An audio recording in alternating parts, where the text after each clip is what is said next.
Chapter 1 The unruly sister-in-law sent back to her parental home. I will not agree to this. Has this family not sacrificed enough for her?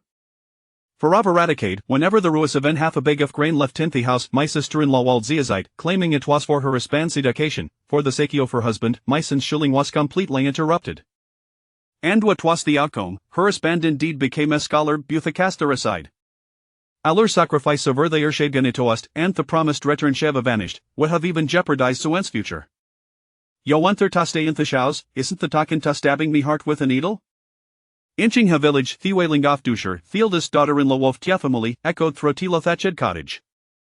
Yelaute and the members of both the fierce and skin households fell into a heavy silence. On Theothursity awful, ye caping land. At this moment she had already awakened when Singasi touched Herakan forward and then she broke down.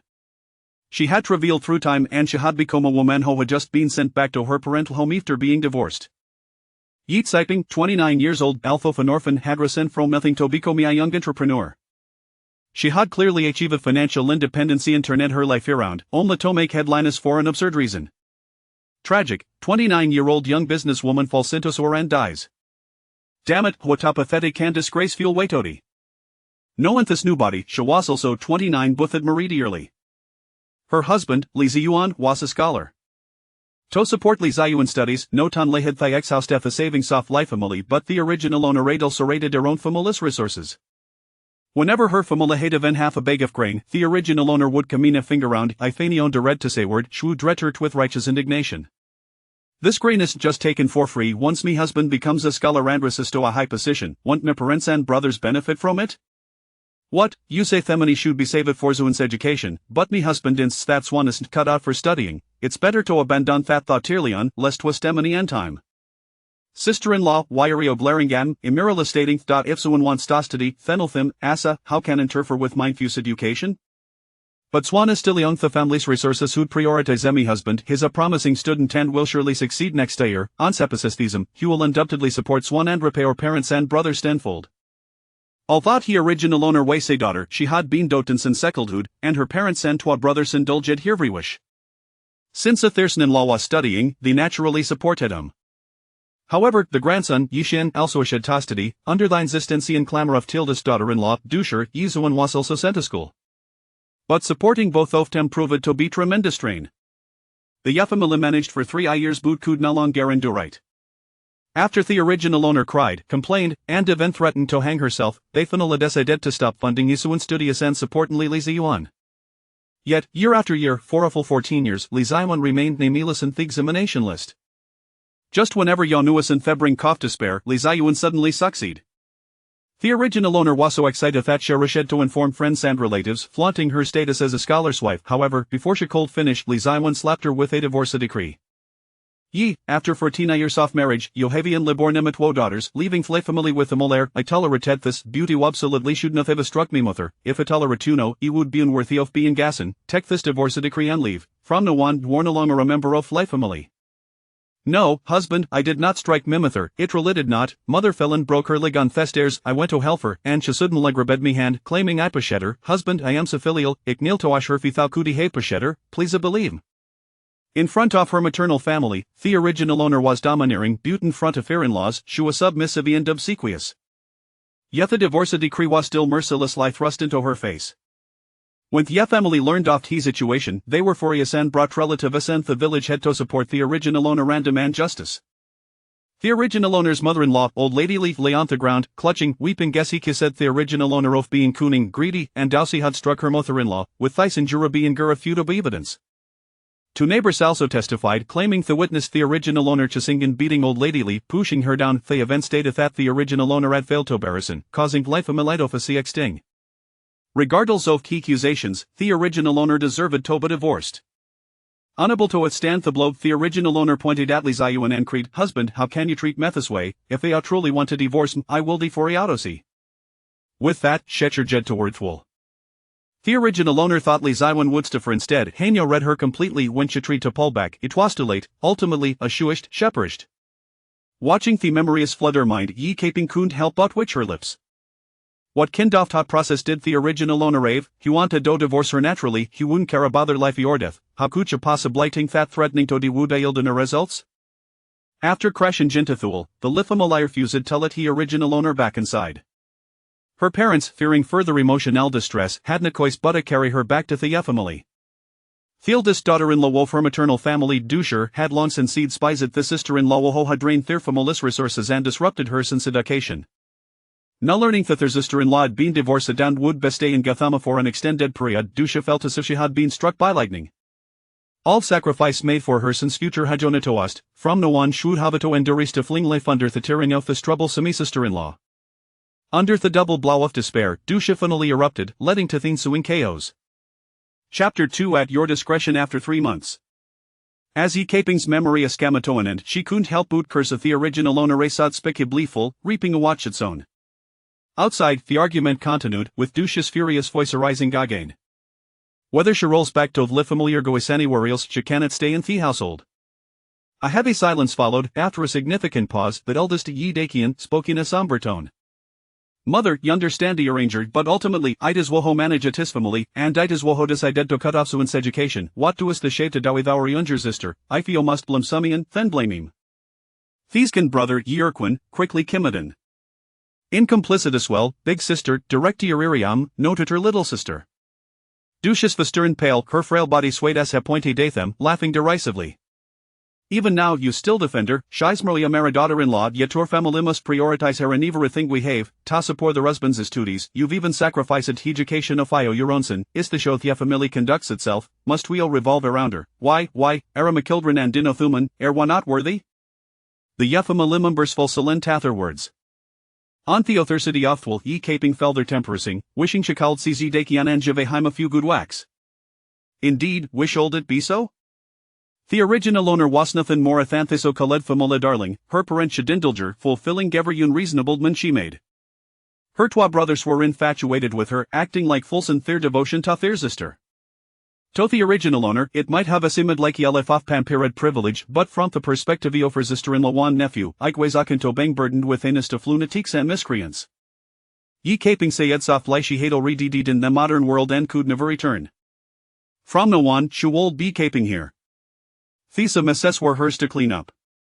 Steeling herself against the dizziness, Ye Caping grossfrummed, lifted the door curtain and found the room filled with people. There were a elderly Yelatuan Dilateral desk brother, Yi Dakian her second brother, Yi Urquan the grieving sister-in-law, Dusha the timid second sister-in-law, Weishi and several nephews and nieces, all present. The Yefamili was dressed, patched clothing, each member as the naskinling, their faces yellow. Caping has awakened, Yileote exclaimed, rushing forward to support her, wiry outoft, you shoulderest. Im fine, Ye Caping shook her head.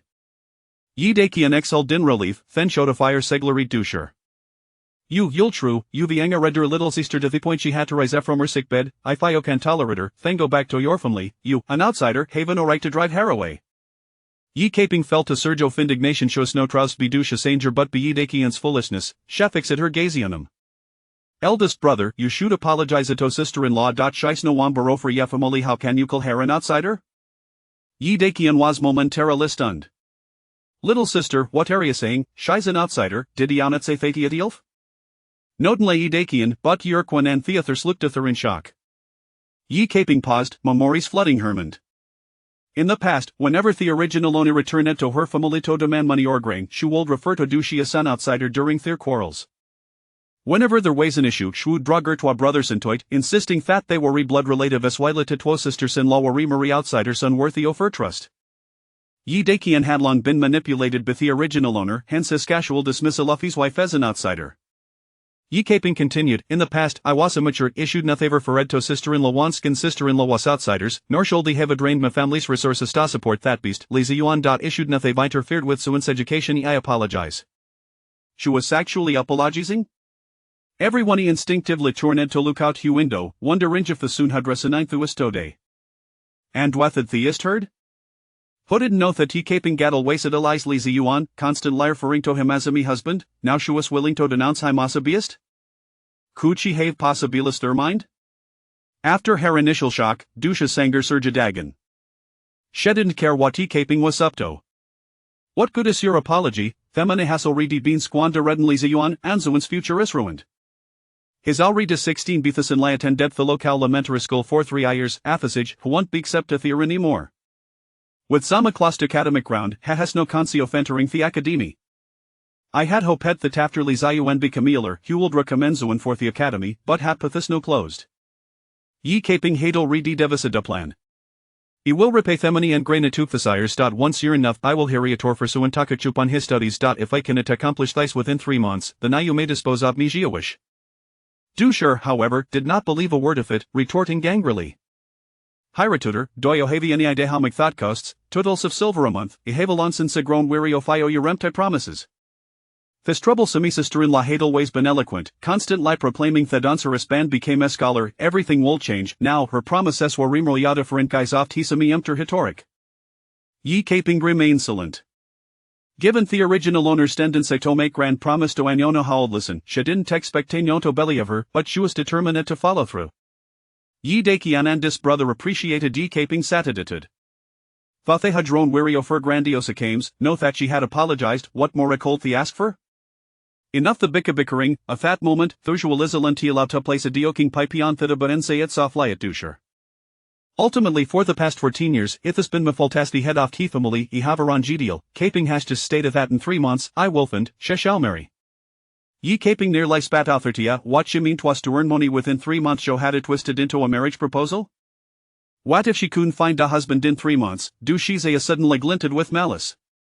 If she'd wasn't marry I wolfen dare a husband, no matter what is she'll have towed. With that, do she felt she had outsmarted everyone.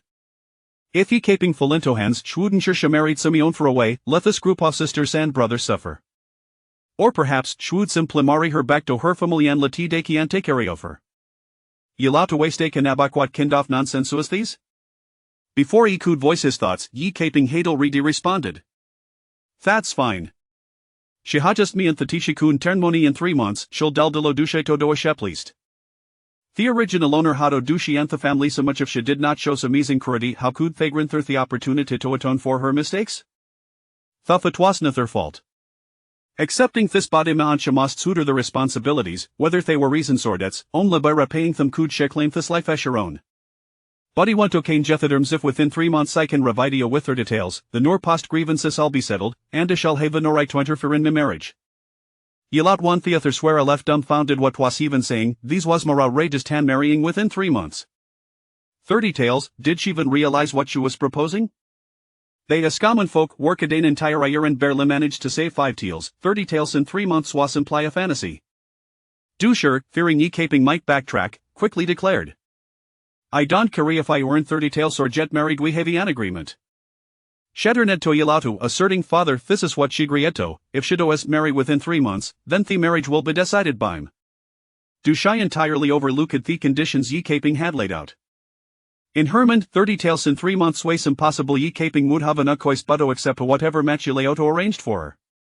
Ye dakian and theathers were still in shock and after a long while ye dakian final arigo in discomposure rising to protest. You'll true, when did my sister's marriage a becameo your concern? Be quiet, ye caping glared at them. Ye dakian's face went pale, disbelief etched across his features. Little sister. Heffel trying as you was merely trying to help her, yet you was no scolding. Ye lay out to furrowed his brow, taking J.D. puff from Miss Spike before speaking. Enough, since if they have come to an agreement, let it be within 3 months I will arrange for caping to marry. If I fail, then it will be up to Thealdis' daughter-in-law to decide. 3 months ways indeed a tight to Meline, but do she had caused ye caping much suffering and did ruin Zuan's future. There were reather grandchildren to consider each of them held a bite of resentment they could not refuse thy's arrangement. With ye loudest words, Dusha finally felt Tason's off relief. Thought he oldman spoiled his sister-in-law, he was resolute in his decision since he agreed the matter was settled. Ye caping was speechless had the chosen twine your hair insistence if it was about turning money, not marrying? However, given that the original owner had no skills beyond Durlukes, marriage seemed to be here on leave you by option. Ye caping said nothing further her message had been conveyed as long as she mether goal in time she would find a way to break free from this predicament. Chapter 3 Bringing the daughter home. Upon hearing that a suitable husband for her daughter must be found within 3 months, old Madame Ye was engulfed by a wave of anxiety. Yet, she understood that this course of action was unavoidable. She forced a smile and said, "Let us leave it at that for now. It is already dark." Her second daughter-in-law, "Please prepare the meal." Yi Kaiping exclaimed in haste, "Wait. Zhao and Zhaodi are still at the Li family. I must bring them back. They are my daughters and deserve to be with me." The names of her two daughters felt like a burning ember on her tongue, and a profound sense of shame welled up within her. Old Man Yi and the others stared at Yi Kaiping in astonishment. Although the two girls were her biological daughters, she harbored a dislike for them, often lamenting that they were not boys, which made it difficult for her to hold her head high and resulted in Li Ziyuan severing their ancestral line. Unpleasant memories surged in Yi Kaiping's mind, and she awkwardly confessed, "It was only after we parted that I realized how much I longed for them." Though old Madame Yi and the others sensed a change in Yi Kaiping, they did not question her motives, merely attributing her transformation to the hardships she had faced. After all, they were her own daughters. However, they were of the Li family. Could she truly take them away? It was imperative to act swiftly. A cold glimmer flashed in Yi Kaiping's eyes. Old Man Yi pondered for a moment. Although he felt the odds were slim, he still wished to make an attempt. "Daquan, go find the village head and inform him that we will visit the Li family village again tomorrow." Yi Daquan hurriedly dashed out the door. "All right, everyone disperse. Go about your business." Old Man Yi finally set down his pipe. In a corner of the room, a slender youth stood up. He appeared to be around 15 or 16 years of age, his clothes faded yet clean, his expression devoid of emotion. This was Yi Daquan's second son, Yi Xian, the unfortunate lad whose studies had been disrupted by the original owner's meddling. Old Man Yi noticed him and approached. "Xianer, I apologize for what has transpired." Yi Xian forced a bitter smile. "I do not blame you, grandfather. I only lament my own lack of fortune in education." Yi Kaiping interjected, "If I can earn money within 3 months, I will certainly hire a tutor for you." A flicker of derision crossed Yi Xian's eyes. "Aunt, you should first take care of your own affairs. Next time, do refrain from marrying a scholar. We cannot afford it." With that, he turned and walked away. In the distance, Dusher scoffed, "Such talk of let's see how things go in the future is enough to make one's ears ring." She snorted disdainfully before striding off. Old Man Yi watched their retreating figures and sighed softly, "Do not blame your sister-in-law." Yi Kaiping nodded, "I do not blame her, I merely hope she does not hold me accountable. I am feeling a bit weary. I shall return to rest." Old Man Yi stared blankly at his daughter's silhouette, noticing a subtle change in her demeanor. She seemed to have developed a newfound empathy, yet, the essence of one's character is difficult to alter. How long could she maintain this newfound goodness? Old Man Yi held little hope. Once Yi Kaiping returned to her room, she lay down to rest. The room was relatively tidy, furnished with a cabinet, a bed, and a quilt, with yellowed coarse cloth tacked to the mud walls. As she reclined on the bed, she busied herself with organizing her thoughts regarding her circumstances and relationships. This was the Great Zhou dynasty, an anachronistic era devoid of historical precedent. The original owner's father, Old Man Yi, was named Ji Yutian, while her mother, Old Madame Yi, was known as Yin Fang. The couple had 2 sons and 1 daughter. When Old Madame Yi was pregnant with the original owner, Old Man Yi had gotten into a fight over irrigation issues and inadvertently pushed her, resulting in a premature birth. Ultimately, Old Madame Yi survived a near-fatal ordeal to give birth to a frail daughter, who was so weak she could barely cry. She seemed destined to be a burden. The couple was consumed with worry, shedding tears day after day. Later, they spent money to hire a fortune-teller to name their daughter, who was called Kaiping, signifying the hope for peace and safety. Due to a deficiency in wood according to the 5 elements, the name was altered to Kaiping. Whether due to the auspiciousness of the name or not, the girl eventually survived, although she remained fragile and sickly. Old Man Yi and his wife doted on her without reservation, teaching their 2 sons to always yield to their sister. Little did they know, the brothers were even more indulgent, practically tethering their sister to their belts. If she took a single step, they would lament for half the day. Eldest brother Yi Daquan married Du Shur and had 2 sons and 1 daughter. The eldest son, Yi Yon, was already 19 but had yet to find a wife due to the family's poverty. The second son, Yi Xian, aged 16, had a passion for learning but had been forced to abandon his studies due to the original owner's disruptions. The youngest daughter was named Yi Jinhua and was 14 years old. Second brother Yi Erquin married Wei Shur and had 1 son and 1 daughter. The son was named Yi Peng, aged 15, and the daughter was Yi Yinhua, aged 11. The family was not large, and Yi Kaiping quickly memorized their names. The wound on Yi Kaiping's forehead throbbed. After all, it was the injury that had led to the original owner's demise. How could it not hurt? She reached out to feel the 5-drawer cabinet by the bedside, retrieving a box of wound medicine. Ding. The quality of this wound medicine is exceedingly poor. A box costs 3 won. Would the esteemed guest like to sell it? A mechanical, emotionless voice resonated in her mind. Yi Kaiping nearly jumped in surprise, and then a pale blue interface appeared before her eyes. Stunned, she realized this was the trading platform developed by her company, dedicated to agricultural products and various traditional handicrafts.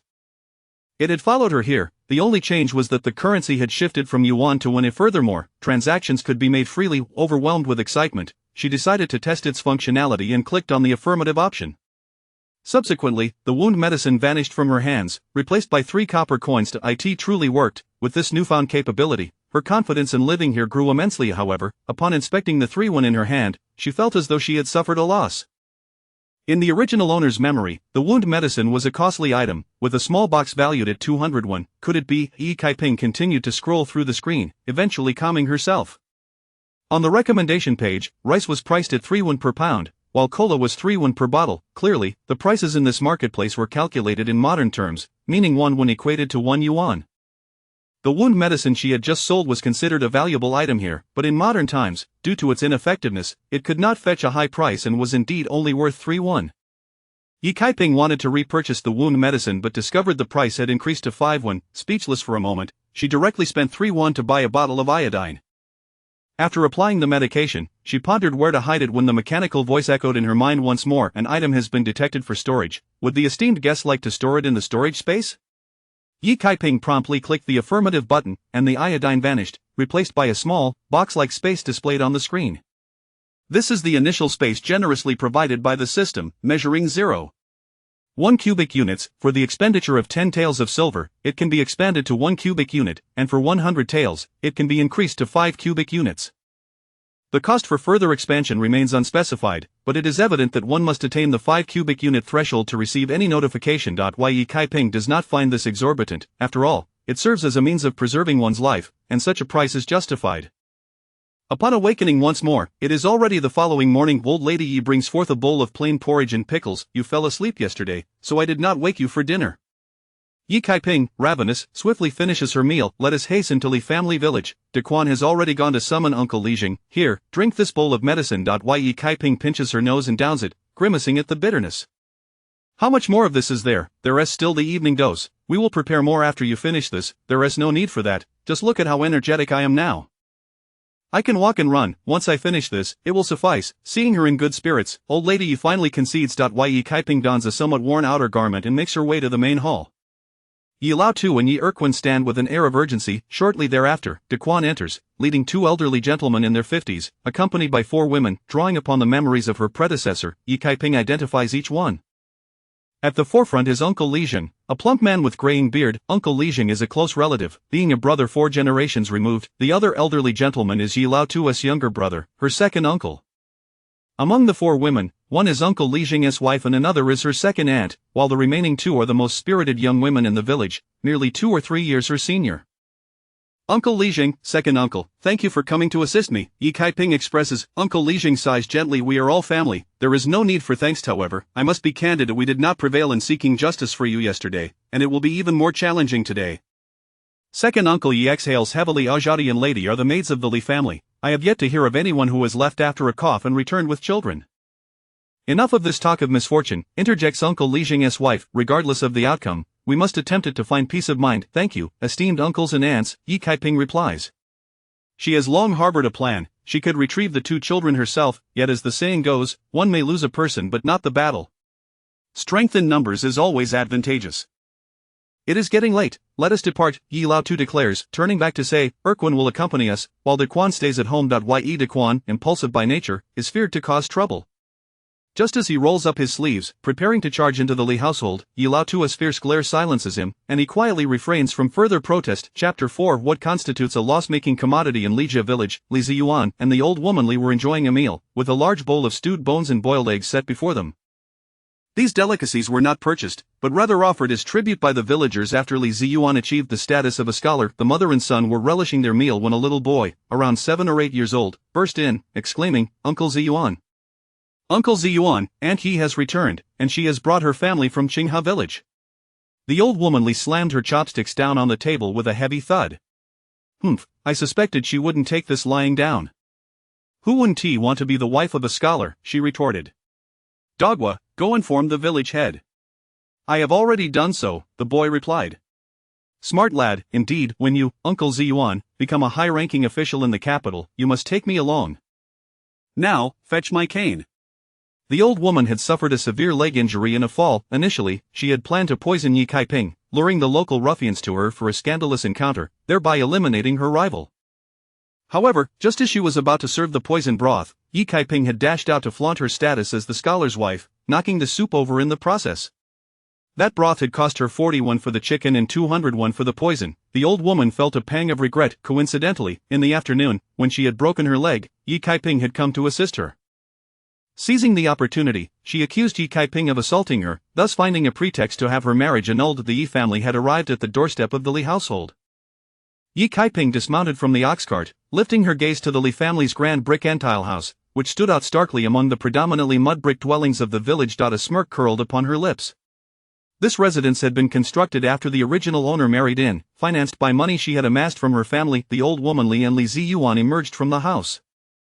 The old woman was short and round-faced, lacking any semblance of gentleness as she leaned on her cane. Li Ziyuan, clad in a grayish-white long robe, though in his 30s, retained an air of handsome elegance, making him stand out even more among the drab villagers. It was no wonder the original owner had been so smitten by him. Li Ziyuan, you heartless scoundrel, cried old lady Yi upon seeing him, her eyes welling with tears. Just yesterday, during the tumultuous annulment proceedings, she had been away visiting relatives. This was her first encounter with Li Ziyuan since the incident, and her anger erupted. We have drained our family fortune to support your education, and now my grandson's schooling has been interrupted. All the money we saved was given to you, and what do we get in return? You passed the exams and cast aside my daughter, Li Ziyuan. You were less than a beast. The old woman Li advanced with her cane. You wretched Yi family, do not slander us. I have yet to settle the score with you. Your daughter, whom you raised, is both lazy and greedy, always scheming how to squander the Li family's money. When we refuse to give her money, she returns to her family to extract funds, all under the guise of supporting my son's education. It is your daughter who has drained your resources. Everyone in the village knows this. As she spoke, she called out to the gathering crowd. The courtyard was already filled with the villagers of Lijia, chattering away. Who doesn't know that Ye's daughter returns to her family for money because of her greed? She herself admitted it. We are not wronging her. Old Lady Ye's face turned pale with anger, while Ye Kaiping was left speechless by the original owner's foolishness. Previously, when she returned to her family for money and grain, she had feared that Li Ziyuan would acquire a reputation as a leech, and had gone so far as to tarnish her own image, claiming that her family doted on her and that the money was for her sustenance. Thus, she had earned a reputation as a cunning, lazy, and deceitful woman who impoverished her husband's family and drained her own. The original owner had reveled in her actions, convinced it was all for Li Ziyuan, and thus worth it. Now, the retribution had arrived, and the villagers, armed with facts, criticized her for her wastefulness and gluttony, leaving the Yi family utterly defenseless against the onslaught. Ye Kaiping stepped forward, pulling her mother behind her. Enough of this. I did not come here to argue. I am here to take Xiaodi and Lady with me. What did you say? The old woman Li thought she had misheard. She had assumed Ye Kaiping had returned with her family to reclaim her place in the Li household. Not just her, but the villagers of Lijia shared this assumption. Who would have thought she had returned to take the two girls? The old woman Li laughed in anger. What a preposterous notion! Those two liabilities are the bloodline of the Li family. If they leave, who will handle the household chores? Besides, one is 13 and the other 11. In a year or two, they will be ready for marriage.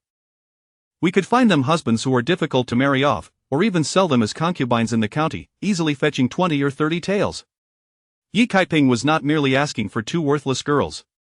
She was practically robbing her of silver. Mother! At that moment, two young girls rushed out of the house. They were Ye Kaiping's daughters, Li Xiaodi and Li Lady, both as thin as sticks, yet their delicate features mirrored those of their mother. You two liabilities, go back. The old woman Li glared at them, then turned to Ye Kaiping, saying, These are our Li family's offspring, and you, a discarded woman, dare come to claim them? What a joke! The villagers of Lijia joined in the scornful chorus. The village head Li also arrived, brimming with indignation, exclaiming, Absurd, absurd, you, a vile woman who has assaulted your mother-in-law. We have already shown you mercy by allowing you to leave with your dignity intact, and you dare to fantasize about taking the children of your former family? Even if you were to stir up trouble with the authorities, such a thing has no precedent. Though Old Man Yi and the village head were furious, they felt their arguments falter. After all, they had no legitimate claim to the children. They had assumed Ye Kaiping would create a scene, but instead, she shrugged her shoulders, saying, Since you refuse to let me take them, then I shall not take them. Li Xiaodi and Li Lady were filled with disappointment, on the verge of tears. Although their mother often berated them as worthless girls and expressed disdain for their lack of worth, she at least did not beat them. They shared in her meals, however. The old woman Li and Li Ziyuan viewed them as mere livestock. They longed to go with their mother, yet now she claimed she did not want them. The old woman Li was taken aback. "Well, you seem to have some sense. If that is the case, what are you still doing here? Hurry and leave." Yi Kaiping replied, "I wish to ask you a few questions. Now that Li Ziyuan has become a scholar, he is undoubtedly one of the most distinguished figures in our vicinity, is he not?" The old woman Li found her demeanor odd but could not help but feel proud. "Of course. And your Li family, would you not consider yourselves a prominent household?" "A prominent household?" The old woman Li puffed up with pride. "Indeed. In the entire Dazhu town, the number of scholars does not exceed 10. Who does not call a scholar sir upon meeting him? Just look at our grand brick and tile house. There are hardly more than a handful of houses in the nearby villages that can rival it." Yes, a prominent household indeed. Li Ziyuan himself believed this to be true. Now that he had become a scholar, his status had changed. Yi Caiping's eyes gleamed with a cunning light as she smiled. "Then tell me, do you know what a loss-making commodity is?" "What do you mean? Are you saying that being from a prominent household exempts them from being called loss-making commodities?" "Indeed, it certainly can. This term was originally coined by the prominent households themselves." Yi Kaiping nodded, for it was true that marrying off a daughter was indeed an expensive affair. As members of a distinguished family, they would spare no expense for the sake of appearances when marrying off their daughters. The bridegroom's family would offer 10 taels as a bride price, while the bride's family would provide a dowry of 20 taels.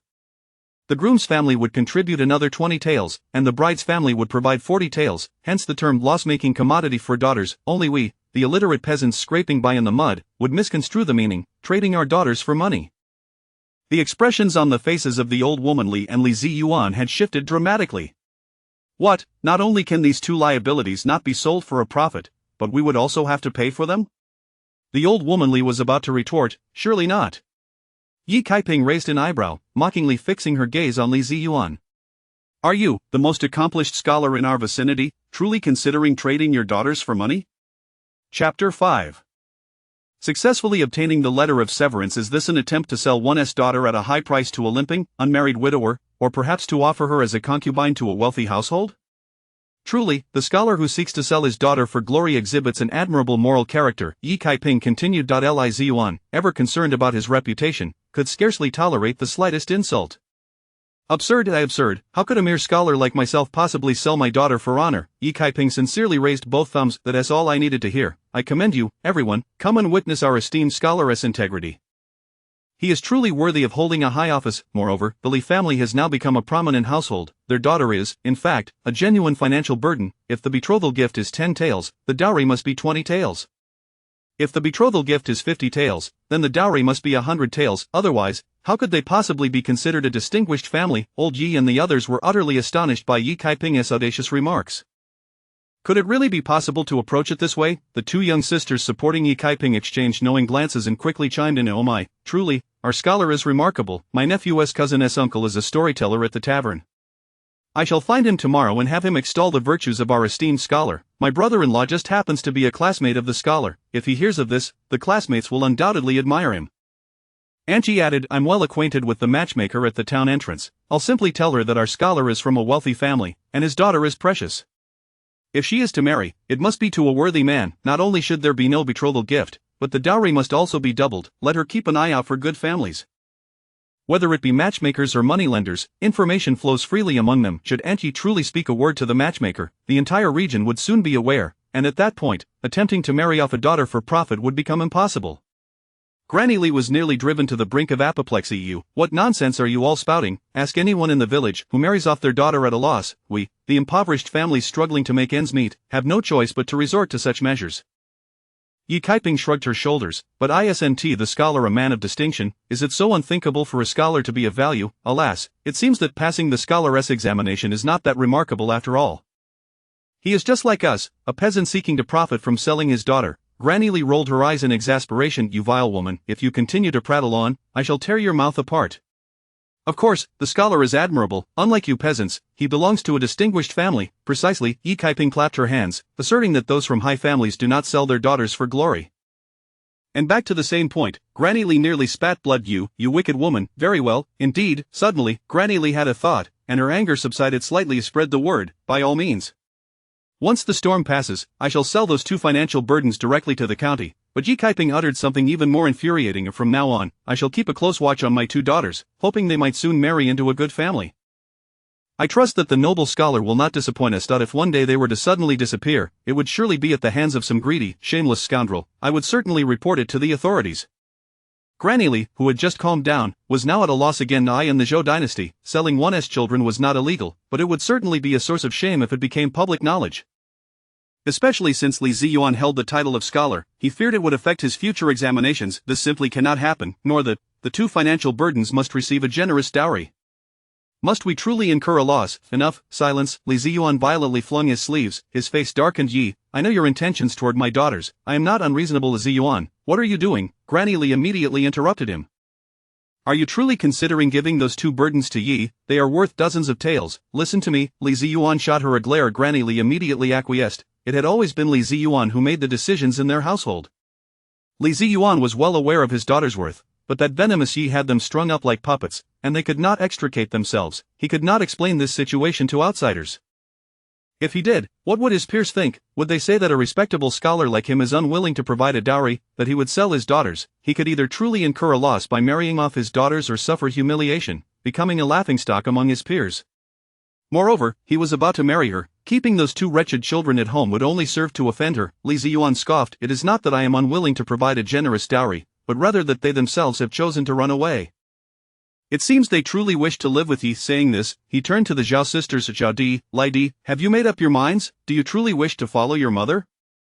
She is a woman who beats her mother-in-law, a discarded wife with a tarnished reputation. If you follow her, do not expect to marry into a good family. If you stay at home, you will still be the daughters of a scholar.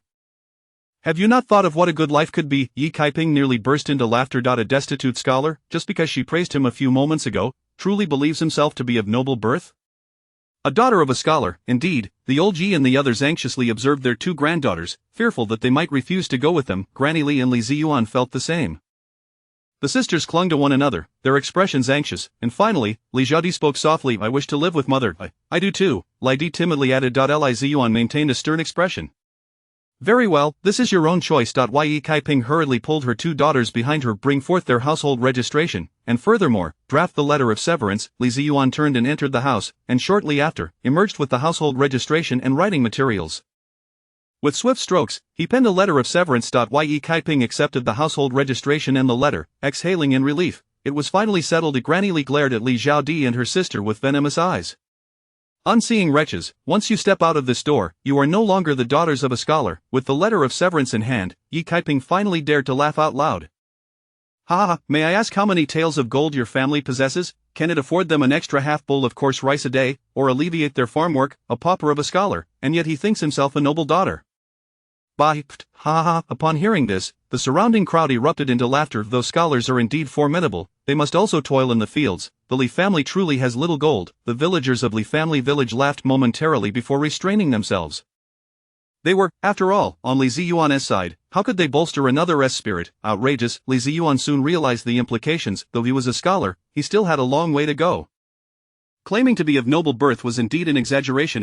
Li Ziyuan, reiterate here that Li Zhaodi and Li Lai Di are no longer my daughters. From now on, do not even think of marrying under the pretense of being the daughters of a scholar. Rest assured, no one wishes to be associated with filth, you vile woman. Crass, humph. Li Ziyuan adopted an air of superiority, refusing to argue with the uncouth, and with a fierce flourish of his sleeves, he turned and strode back into the house. Yi Kaiping took Zhao Di and Lai Di into the house to gather their belongings. Granny Li, dark-faced, stood at the door, glaring fiercely, fearful that Yi Kaiping might pilfer even a thread from the Li family. In these years, Yi Kaiping had spent all her money on Li Ziyuan. Her wardrobe scarcely exceeded 6 outfits. The Zhao sisters had even less, only 4 outfits, 2 for summer and 2 for winter. The 3 of them, with their small bundles, boarded the ox cart and departed with the Yi family. Granny Li watched the 2 ox carts fade into the distance. Furious, she began to curse loudly. Unrepentant wretches, a discarded woman and 2 lowly girls, returning to that impoverished hovel of the Yi family. Let us see what good life you can attain, the neighbors hurriedly advised. And, do not be upset, the Zhao sisters are simply blind. They will surely suffer in the future. Ziyuan is now a scholar and will surely become a jinshi. Once he becomes an official, he will earn you a title. They are nothing but a bunch of poor fools, fated never to enjoy prosperity. Granny Lee, buoyed by the neighbor's flattery, felt her mood lighten considerably. Dogway's wife, Swallow's wife, you two must come visit me soon. Yesterday, when she claimed Yi Kaiping pushed her down, Dogway's wife was the first to step forward to assist her, claiming to have witnessed the act. Swallow's wife was the second. Without these two good neighbors, how could things have gone so smoothly? Chapter 6. The names are truly beautiful. Yi Kaiping and her entourage of 11 individuals sat in 2 ox carts, slowly departing. Xingha village and Lijia village are neither too close nor too far apart. The two villages are situated diagonally across a large river, and it takes a 4-mile trek to reach the nearest bridge. After crossing the bridge, one must retrace 5 miles to arrive at Lijia village, making it nearly a 10-mile journey in total. Considering Yi Kaiping's injuries, Yi Lijing opted for the ox cart. One cart belonged to Yi Lijing's household, while the other was borrowed from a neighboring village. The more I pondered, the more vexed I became. In the cart, Yi Erquin exclaimed in outrage, how can they simply decide to part ways when they please? They should at least compensate us with 10 or 8 taels. Yi Kaiping remained silent. She had never been one to suffer in silence. However, the previous bad reputation and foolishness of the original owner placed them at an undeniable disadvantage. Furthermore, Granny Lee had indeed broken her leg, and there were so-called neighbors to testify. The entire Lijia village stood united behind Li Ziyuan, making the divorce an unalterable fact. Even if the matter were brought before the authorities, victory was unlikely, let alone any hope of financial restitution. One could hardly expect to change the divorce into a separation. In her situation, what difference would it make? Moreover, it was futile to dwell on such matters. Instead, it would be far more prudent to contemplate ways to earn money. Yi Kaiping remarked, if we can retrieve 2 maidservants, I will already be quite content. Some things are best left in the past. Yi Laotai nodded in agreement. Kaiping speaks wisely. Erquin, do not complicate matters further. Those in the ox cart expressed their agreement, chattering in support of Yi Erquin. He scratched his head, deterred from speaking further. Yi Laotai, rarely displaying a smile, said cheerfully, when Zhao Di and Lai Di arrive at our Yi family, they shall be given new surnames. I have thought of some delightful names. Kaiping, do tell me what you think. Father, please go ahead, Yi Kaiping replied with a twinkle in her eyes. The eldest daughter of the elder branch shall be named Jinhua, and the second daughter shall be named Inhua. After pondering all night, Zhao Di shall henceforth be called Suihua, and Lai Di shall be known as Ruhua. What do you think? Suihua, Ruhua? Yi Kaiping was thunderstruck, utterly astonished. Oh my, how splendidly you named them, uncle, praised Yi Ersun. Such lovely names, echoed Yi Lijing. Yi Laotai basked in the compliments, pride radiating from his face as Zhao Di and Lai Di beamed with delight, with Zhao Di exclaiming, Grandfather, I truly adore this name. Yi Kaiping hastily interjected, forcing a smile, Father, actually, I too spent the entire night thinking of names for them. Yi Kaiping felt a pang of regret. Last night, her excitement had caused her to neglect this matter. She had intended to wait until the 2 maidservants returned before contemplating their names, but who would have thought her father would be so impatient? Yi Laotai and the others in the cart regarded her with curiosity. Clearing her throat, she expressed her hopes for their bright futures, filled with joy, and thus decided on the names. I shall name them Jiner and Huaner. Yes, Zhao Di will be called Yi Jiner, and Lai Di will be known as Huaner. After saying this, she savored the names. Yi Jiner, Yi Huaner. These impromptu names were surprisingly fitting. They were uncomplicated, devoid of deep meanings, neither elegant nor vulgar, yet straightforward, and suitable for them. Yi Erquin quickly showcased his sycophantic tendencies. Jiner and Huaner, sister, you have chosen splendid names. Yi Laotai added, I believe they are even better than the names I conjured. Yi Laotai feigned solemnity, yet the laughter in his eyes betrayed him. Very well, they are indeed better than mine. Henceforth, they shall be called Yi Jiner and Yi Huaner, our dear maidservants of the Yi family. Yi Laotai had already made his plans. 3 months later, when his daughter remarried, the 2 maidservants would remain in the Yi family, spared from hardship.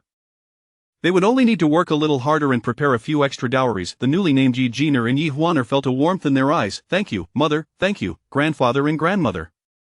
They understood the significance of the names Zhao Di and Lai Di.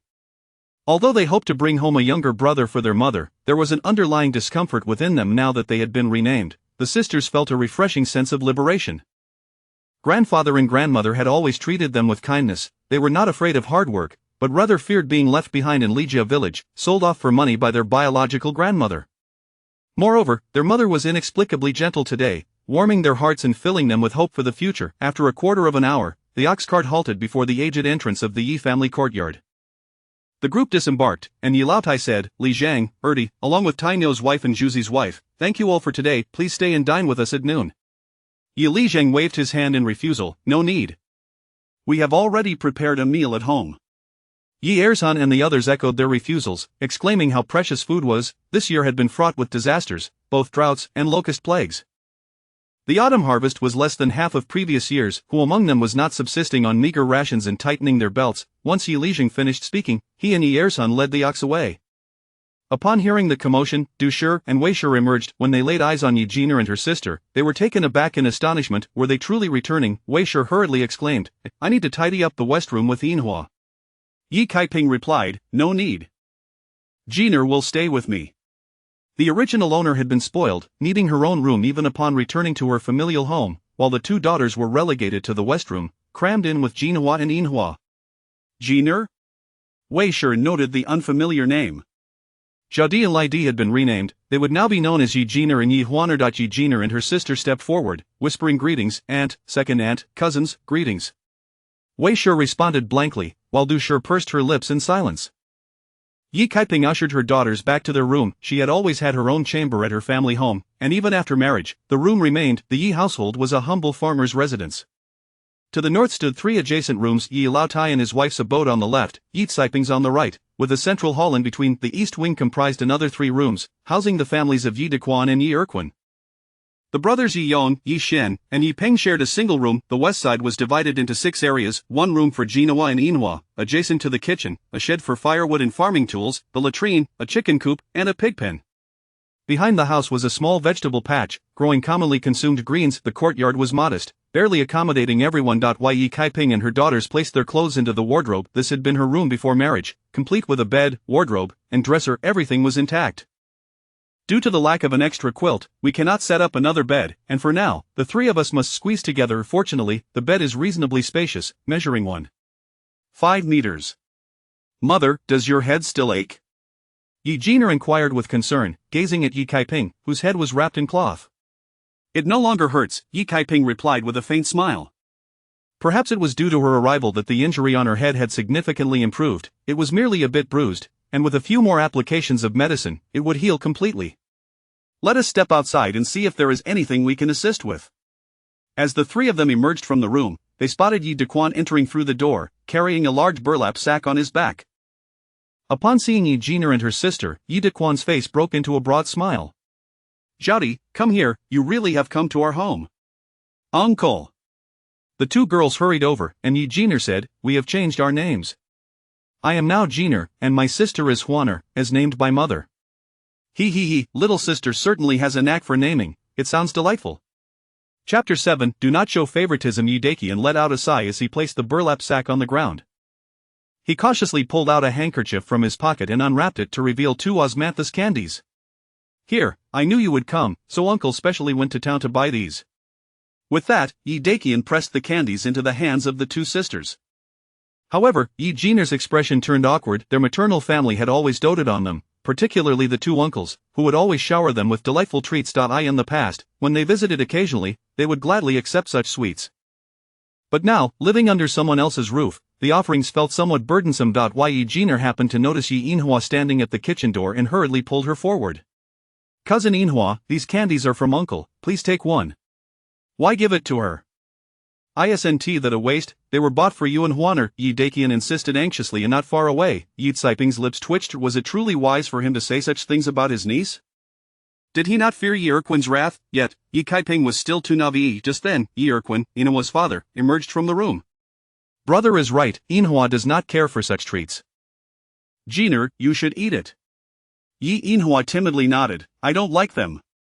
Yi Daqian then approached Yi Kaiping and pulled out another small handkerchief package. "This is rouge for my little sister. I know you adore the treasures from the Jinbao workshop. Apply it, and you shall look more radiant, and find a family better than that scoundrel Li Ziyuan." Wouldn't that infuriate him? Jinbao workshop's rouge costs over 100 coins. Where did you acquire the funds? Du Shi emerged from the kitchen, followed closely by Wei Shi. Yi Daqian, already disgruntled by the previous day's events, retorted, "What business is it of yours? It's not like I used your money." "What is this?" Du Shi stepped forward, opening the burlap sack on the ground. She reached in and pulled out some large white rice, her expression shifting instantly. "This is white rice, our household is barely scraping by with coarse rice porridge, and you dare to buy white rice?" At this moment, Yi Lao Tu and Yi Lao Tai also came over, staring in shock at the large sack of white rice on the ground. Yi Lao Tu frowned. What now? Our family is so impoverished we can barely keep the pot boiling, and you bring this back? Yi Daqian replied in a low voice, yes, we are poor, and we can make do with anything, but my little sister deserves to eat white rice. I borrowed some money from Mr. Zhao in town to buy this. That shrew insisted on causing trouble. Dusher trembled with anger. We can hardly survive on coarse rice and wild vegetable porridge. At a time like this, why must she eat white rice? I refuse to live like this. With that, Dusher dashed towards the front door, casting a furious glare at Yi Kaiping and her daughter as she passed them, before disappearing from sight. You stubborn shrew, leave and don't come back. Yi Daqian exclaimed, then turned to Yi Kaiping with a grin. Rest assured, little sister, as long as I'm here, you will have meat and white rice at every meal. Yi Erquin nodded in agreement. Even when you marry, you need not worry. I will send white rice to your home. The expressions of Wei Shi and the several nieces and nephews standing in the corner remained blank, clearly accustomed to such mistreatment, rendered numb by the abuse. Yi Lao Tai opened her mouth, torn between wanting to avoid family quarrels and not wanting to see her daughter wronged. Why Yi Lao Tu remained silent, acutely aware that this situation needed to change but unsure how to act. Yi Kaiping turned to him. Father, I will go back to my room to pack. I will move out immediately. Her words stunned everyone.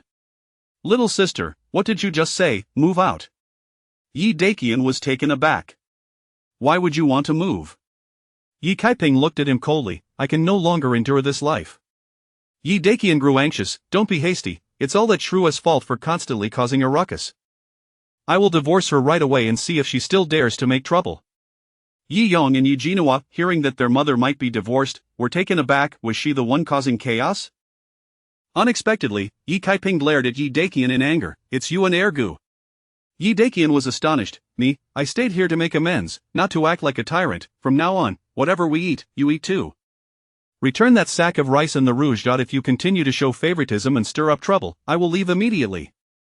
Yi Daqian was taken aback. How will you manage outside? I'll return it. Yi Kaiping looked at him intently. Good. You must also promise me one thing. Do not argue with your sister-in-law anymore, and go to Xiaodu village to bring her back. What? You want me to fetch her? She has legs. She will return in a few days on her own, Yi Daqian grumbled. If I ask you to fetch her, then fetch her. Yi Daqian's face was filled with reluctance.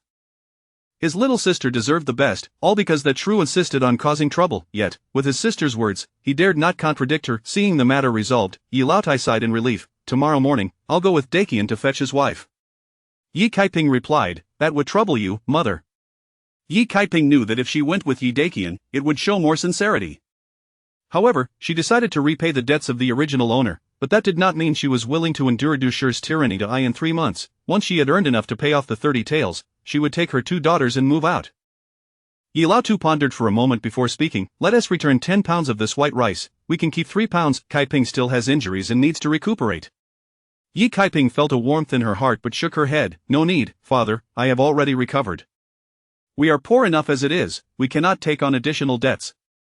Mainly, she did not wish to create further turmoil. Selling that 10 or so pounds of white rice was the only way to ensure peace. Yi Lao Tu understood this reasoning, sighed softly, and nodded. He then turned to Yi Daqian. Daqian, how much did you borrow from Mr. Zhao? Mr. Zhao was a wealthy man in town who was quite willing to lend money to those nearby, albeit at exorbitant interest rates. Yi Daqian stammered, I didn't borrow much, just 400 coins. We agreed I would repay it in a month. The daily interest is 4 coins, so I will owe 520 coins by then. But I have it all planned out. In a few days, I will go to town and carry heavy loads. I can earn 20 coins a day. I never intended to have the family repay it. Yi Lao Tua's face darkened. With so many people in town, how will it be your turn? This year, everyone has suffered calamities and is scrambling to seek work outside. Washing clothes or carrying heavy loads, even lowering their wages, they still cannot find work. At No1 would even take you for 10 coins a day. Yi Daqian wanted to retort, recalling that he earned 20 coins a day last year when carrying loads, but considering this year's harvest, he fell silent. Yi Lao Tu sighed heavily. Return the items to town. I will go with you. Yi Kaiping interjected. We must first eat lunch, even if we are in a hurry. Wei Shi hurried towards the kitchen. I will go serve the meal. Seeing this, Yi Inhua quickly followed her. Yi Lao Tu, fearing they would be too late and miss the chance to return the goods, felt anxious, yet he could not disregard Yi Caiping's feelings, so he nodded. Before long, the meal was served on the table. The whole family gathered around the large round table, each with a bowl of thin, reflective porridge made from coarse rice and radishes, mixed with some rice husks, and only a small dish of pickled vegetables. Yi Kaiping looked at such a meager meal, gasping at the sight, realizing just how dire their food supplies were. In such circumstances, Yi Daqian had the audacity to borrow money to buy white rice. No wonder Du Sher had lost her temper. Had she not traveled back in time, the original owner would surely have comfortably enjoyed the white rice provided by Yi Daqian. However, with Yi Daqian failing to secure work, their household would inevitably incur debt. Indeed, this life was unbearable. "Little sister, if you can't eat this, shall we cook some white rice?" Yi Erquin, noticing her grim expression, assumed she was dissatisfied. Yi Lao Tu and his wife also looked at Yi Kaiping with concern. Previously, she would have stirred up trouble by now. Yi Jinoa shot Yi Kaiping a dark look, confirming her hypocritical nature. Seeing their misunderstanding, Yi Kaiping quickly clarified, "No, it's not that. I am just worried about our current situation." The Yi family collectively sighed in relief. Yi Lao Tu and his wife exchanged appreciative glances at Yi Kaiping, recognizing that she had indeed matured after the incident of the divorce. Yi Kaiping lifted her bowl and began to drink, but the coarse rice porridge mixed with husks was truly hard to swallow. Moreover, it lacked oil and was only lightly salted. Having grown accustomed to finer grains in modern times, she fully experienced what it meant to eat husks and wild vegetables. The taste was utterly dreadful. No wonder such expressions were used to describe bitter days. Chapter 8. The half-cent in the mouse hole has been taken away. Yi Kaiping swiftly finished her meal, while old Yi savored his food, seemingly wishing to divide each bite into two, consuming it at a deliberate pace. In these times, having food to eat was a blessing in itself. For the Yi sisters, Yi Jiner and her sibling, wore expressions of deep appreciation. The Li family was better off than the Yi family, yet the only ones in the household who could indulge in white rice were Li Ziyuan and the elderly Lady Li. The white rice previously bestowed by the Yi family had all found its way into the bellies of Li Ziyuan and Lady Li. Yi Kaiping and her mother could only subsist on coarse rice porridge mixed with chaff. Reflecting on this, Yi Kaiping could not help but vehemently disdain the original owner of this body. When in her natal family, the original owner had insisted on consuming white rice, behaving as if she would perish without it, exuding an air of superiority. Upon returning to her marital home, she took pride in consuming chaff porridge, serving her mother-in-law by washing her filthy feet. Was this a degradation of morals, a distortion of humanity, or merely the folly of a madwoman? After lunch, Yi Jinhua retreated to her room to attend to her needlework. Yi Yon, Yi Xian, and Yi Ping took their hatchets and ventured into the mountains to gather firewood. Old Yi and Yi Daqian donned their patched outer garments and prepared to head out. Yi Kaiping pressed some rouge into Old Yi's hand, while Yi Jiner hurriedly wrapped up some sugar and handed it over as well. "No need for that, you should keep it for yourselves." Old Yi gently caressed Yi Jiner's head. Today's events had indeed distressed his two granddaughters, and for merely 2 pieces of osmanthus candy, even in poverty, it felt inappropriate to return them. Yi Daqian, clutching a bag of white rice, gazed at Yi Kaiping with a look of silent reproach, as if questioning whether she truly would not partake in any rice. Yi Kaiping shot him a glare, prompting Yi Daqian to reluctantly follow Old Yi out the door. Wei and Yi Inhua were busy collecting bowls and wiping the table. Yi Huaner offered to help, but Wei quickly replied, "No, you don't have to. Huaner, why don't you and your sister go rest in your room?" Yi Huaner looked helplessly at Yi Kaiping, yearning to fit in with the Yi family. Yi Kaiping reassured her, "Today, let us take a break. Sister-in-law, in the future, we will take turns doing the household chores together with you and the elder sister-in-law." In the main and secondary households, chores were rotated every 10 days.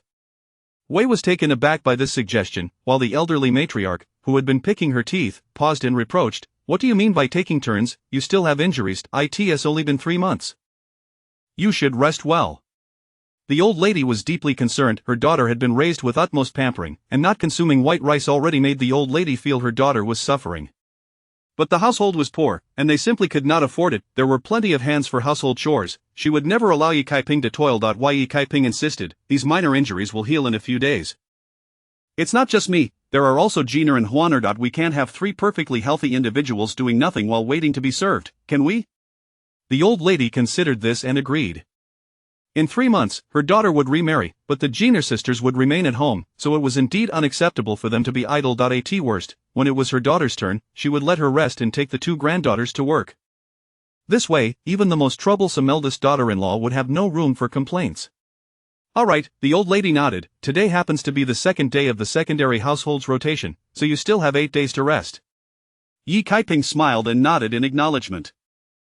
Wei and Yi Inhua left with the dishes. Once in the kitchen, Wei felt a bit more at ease. Although she did not dare to cause a ruckus like Du, she still harbored some resentment toward Yi Kaiping. Now that Yi Kaiping was willing to share the burden of household duties instead of reclining and waiting to be served as before, Wei felt as if she had won a lottery, overwhelmed with surprise. In Yi Kaiping's room, the old lady sat on the bed, sharing intimate words with her. "Does your head still hurt? It's time to apply some medicine." Just as the old lady was about to open the wardrobe, Yi Kaiping quickly pressed her hand down, saying, "I applied some before meals. The wound is much better now, it neither hurts nor itches." She had already sold the wound medicine and could not let the old lady know. "By the way, mother, how much food do we have left at home?" Yi Kaiping sought to understand the family situation. The old lady's heart skipped a beat involuntarily. Whenever Yi Kaiping posed this question in the past, she would scour the household's remaining provisions and haul them all back to the Li family. However, considering her daughter was now divorced, the old lady breathed a sigh of relief. Although the autumn harvest is just around the corner, after paying the grain taxes and settling the grain debts, we have only about 20-odd pounds of coarse rice left. If we mix it with radishes and chaff and ration it carefully, it should last us about half a month. Yi Kaiping recalled the meal they had just eaten and felt utterly dispirited. A bowl of radish and chaff rice porridge barely sufficed, and she found herself hungry again shortly after sitting down. Was there truly no spare money left at home? The old lady looked at her in disbelief. "Your father and I have exhausted our savings for a coffin. Even the half-cent stashed away in the mouse hole has been dug out by you." Yi Kaiping felt as though she had been struck numb. Was this original owner even capable of being a decent person?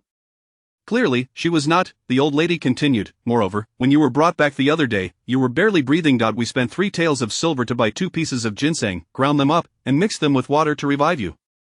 As it stands, we still owe Dr. Zhao 2 taels.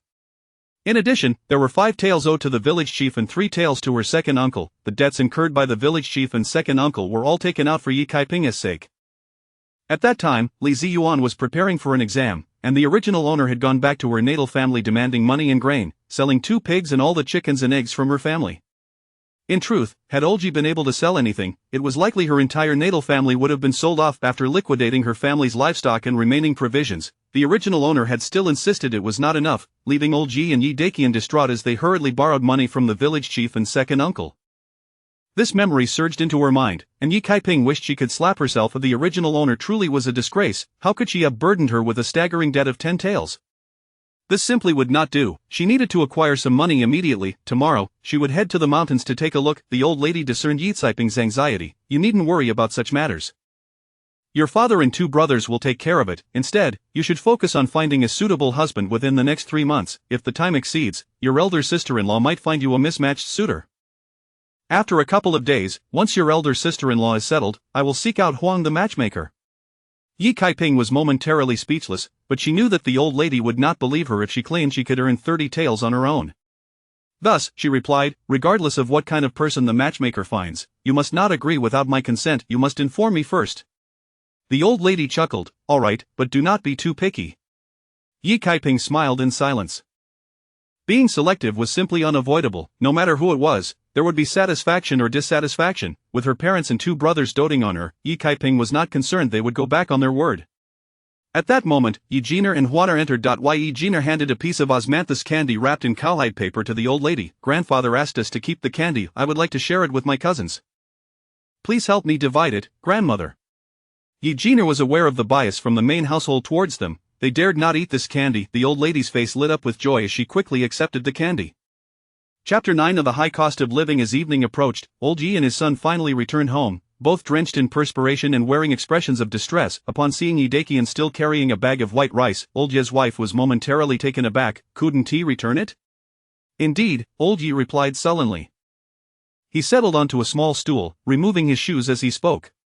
"The proprietress of the rouge shop was kind-hearted enough to refund us, but the grain shop, humph, they claimed we soiled the rice and refused to accept it back.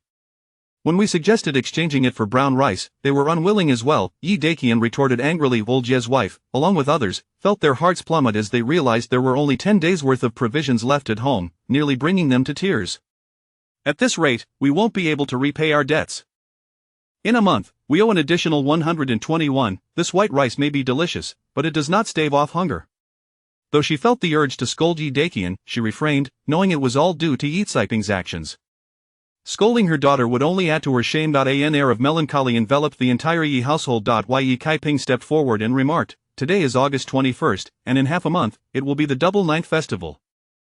During this time, every household will prepare white rice to honor their ancestors. If we reduce the price by 1 and ask around, I believe even the poorest families would be inclined to purchase a couple of taels of white rice. Upon hearing her words, the eyes of the Yi family brightened. Yi Dakian declared, "My younger sister is indeed clever." Yi Erquin pondered for a moment, "But won't prices rise for festival goods? Should we really lower the price? Perhaps we should wait for half a month. The price of rice will increase, allowing us to sell it for a few more one." Yi Kaiping laughed in exasperation. "What makes you think the price will rise? At most, it might increase by 3 or 4 per pound, but by then, we still won't be able to repay our debts. With an interest of 4 per day, that amounts to 60 in half a month. You only have 13 pounds of white rice here. It's unlikely we will earn even 60. Upon hearing this, everyone felt it was a reasonable argument. Yi Erquin was still counting on his fingers when Olji interjected, "Let us not complicate matters further. We should sell all the rice quickly and repay our debts tomorrow. That is the priority." Indeed, Yi Dakian glared at Erquin. Olji donned his mudcaked shoes again and stepped outside. He borrowed a small scale from the village head and, following Yi Kaiping's suggestion, began to inquire household by household. While it was acceptable for families not to feast well during the festival, it was essential to have white rice to pay respects to their ancestors. The villagers, aware that the price of rice would rise for the festival, were eager to buy upon hearing Olji's offer of a discount of 1. A curious villager inquired, "Why has your family suddenly bought over 10 pounds of white rice? If you bought it to keep, why are you selling it again, and at a lower price?" Olji's expression turned awkward. In these times, who can afford to eat white rice? But everyone knows that Kaiping was injured, and the doctor advised us to ensure she eats well. We bought 10 pounds, but she is recovering quickly and insists we sell it. The villager was taken aback. Kaiping is so understanding? Yi Kaiping had indeed gained a reputation throughout the village.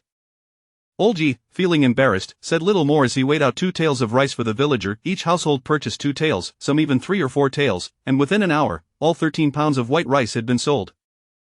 The last 2 pounds were bought by the village head. As he returned the scale, just as the village head paid, he set the bag of rice back on the table, pushing it toward Olji. "Take this back.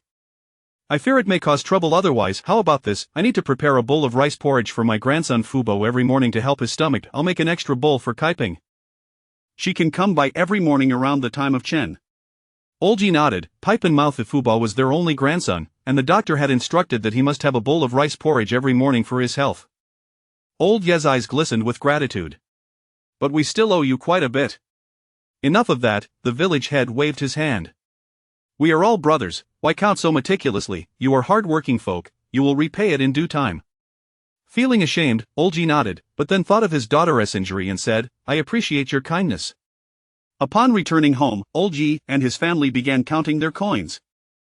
13 pounds of white rice, after the price drop, was 19 per pound, totaling 247. The rouge cost 120, bringing the total to 367.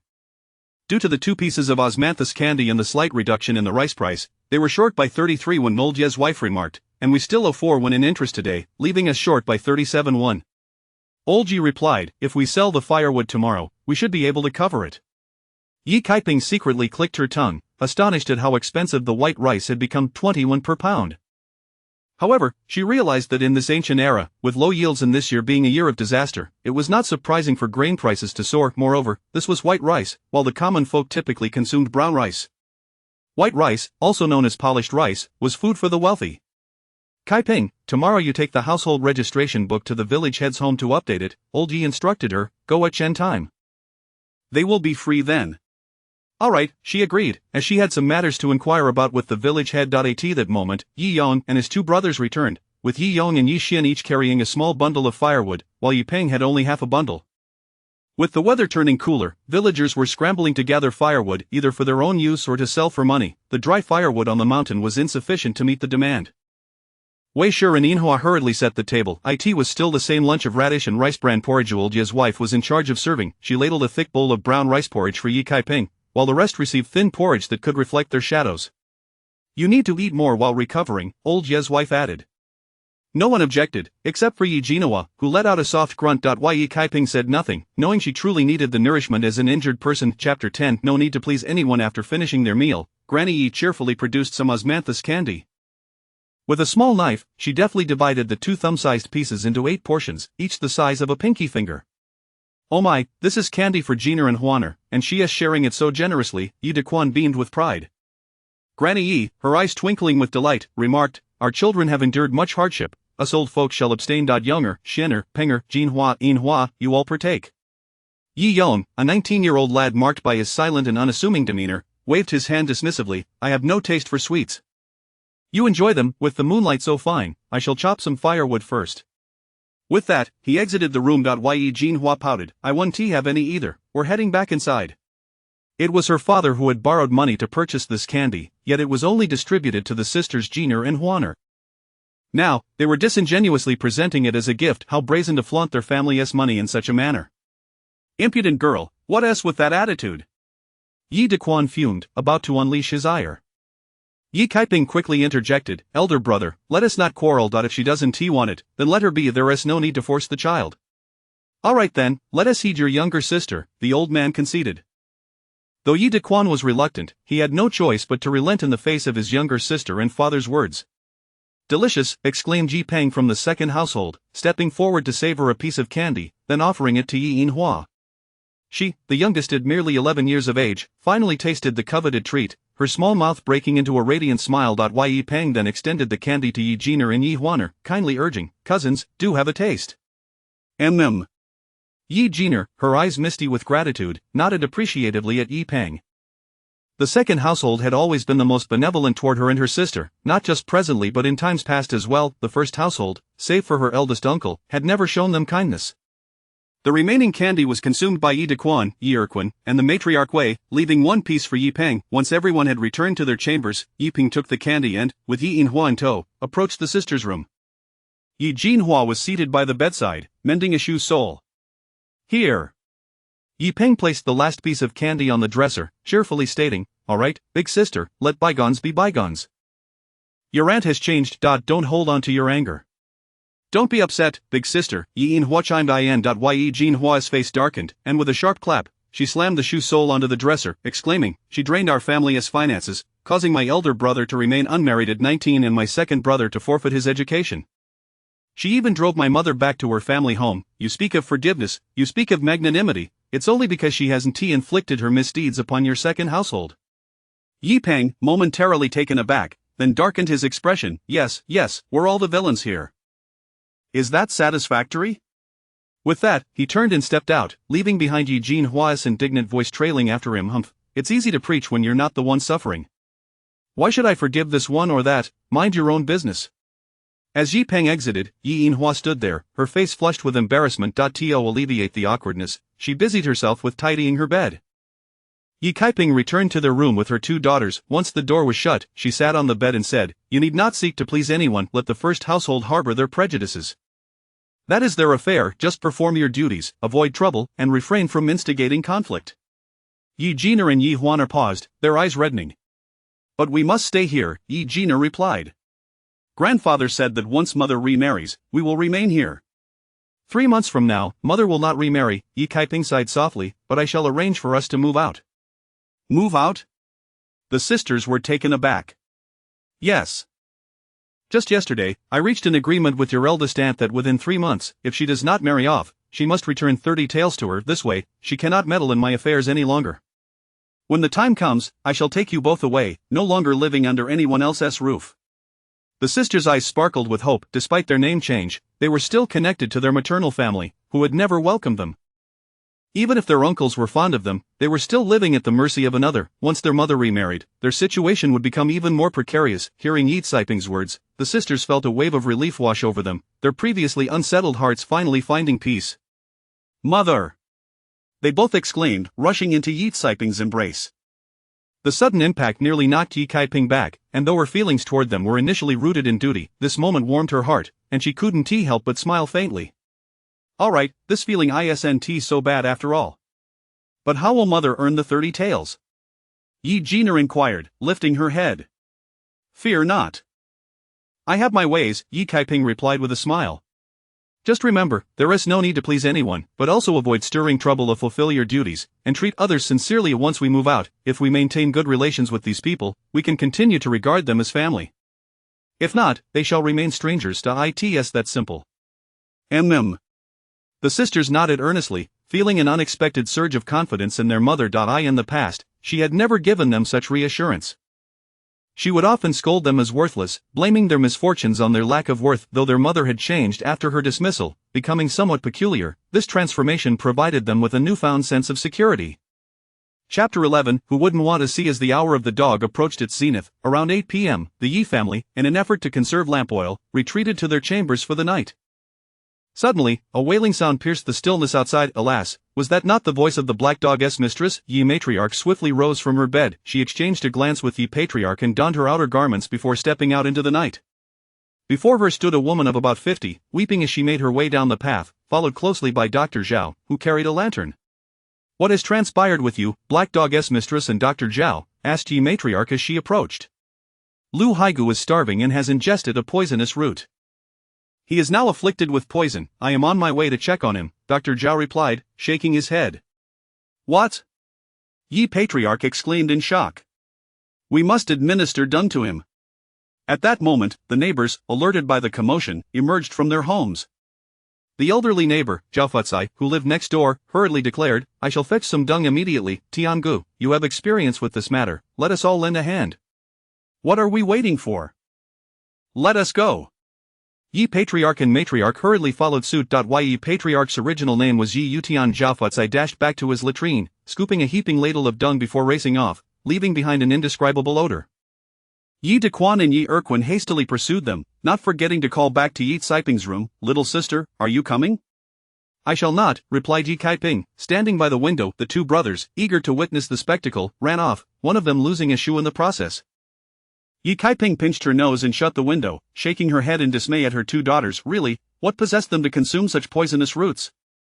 Her mind was clouded, memories only surfacing sporadically like fleeting shadows.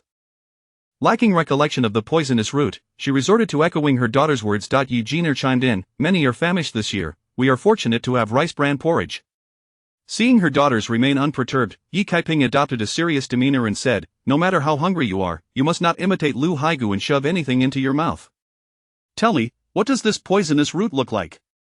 "I know," exclaimed Yi Huaner, raising her small hand. "It grows as tall as a person, with leaves that have 5, 6, or 7 lobes. The roots are large and long, hidden underground. I heard they become powdery and glutinous when boiled, but they are poisonous. One bite and it could be fatal." Yi Jiner nodded in agreement. Grandmother once said that during a famine, Uncle Sanquan was driven by hunger to steal a poisonous root and nearly lost his life. It was grandfather who forced dung down his throat, and after hours of vomiting, he managed to survive. Yi Sanquan was the son of Yi Ershu, Yi Caiping's cousin. Listening to her daughters, Yi Caiping felt a surge of excitement. It must be cassava. The people here lack knowledge on how to process it, so one bite leads to poisoning, but I know how to handle it.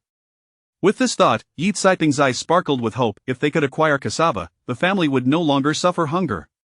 Moreover, she could even gather some capital for business. Tomorrow, she would certainly venture to the mountains. It was not until the hour of the rat that Yi patriarch, Yi matriarch, and the brothers Yi Dequan returned, reeking of excrement. "What a bother! Creating such a commotion, now we must boil water and wash up. How much firewood will that waste?" Yi patriarch grumbled as he pushed open the door. Yi Dequan and Yi Erquin followed behind, their heads and faces splattered with dung water, shrinking their necks in silence, yet thinking to themselves that was a direct administration of dung. Who wouldn't want to witness that? Yi Caiping, wrapped in her garments, stepped outside, unable to suppress a smirk at the sight of her two brothers, who were like dragons and phoenixes in the night. Yi Ping rushed out of the house. "Grandfather, is Black Dog's uncle all right?" Yi Ping had initially intended to be at the forefront of the spectacle, but Yi Erquin had forbidden him from going, leaving him restless with curiosity. Administered in time, he expelled it all, Yi patriarch informed. "The doctor said he has been given a second chance at life and prescribed some purgative. A few days of that will suffice. Quick, go boil some water," he added. Since it was Yi patriarch who had handled the dung, he was the most sullied. "Mother and I have already boiled it. Grandfather, you should wash up quickly." After a busy hour, Yi patriarch awaited the others to finish their washing before the family could finally retire for the night. The following morning, when Yi Caiping awoke, she found her two daughters already gone. She unwrapped the cloth from her forehead and gazed into the mirror. To her relief, the wound had formed a thick scab, and she felt no pain or dizziness. It seemed to be healing well. After applying iodine to herself, Yi Kaiping changed the cloth and rewrapped it. She then took her household registration book and made her way to the village head's house. The village head's residence was the only brick house in the entire village, and it housed a cow as well.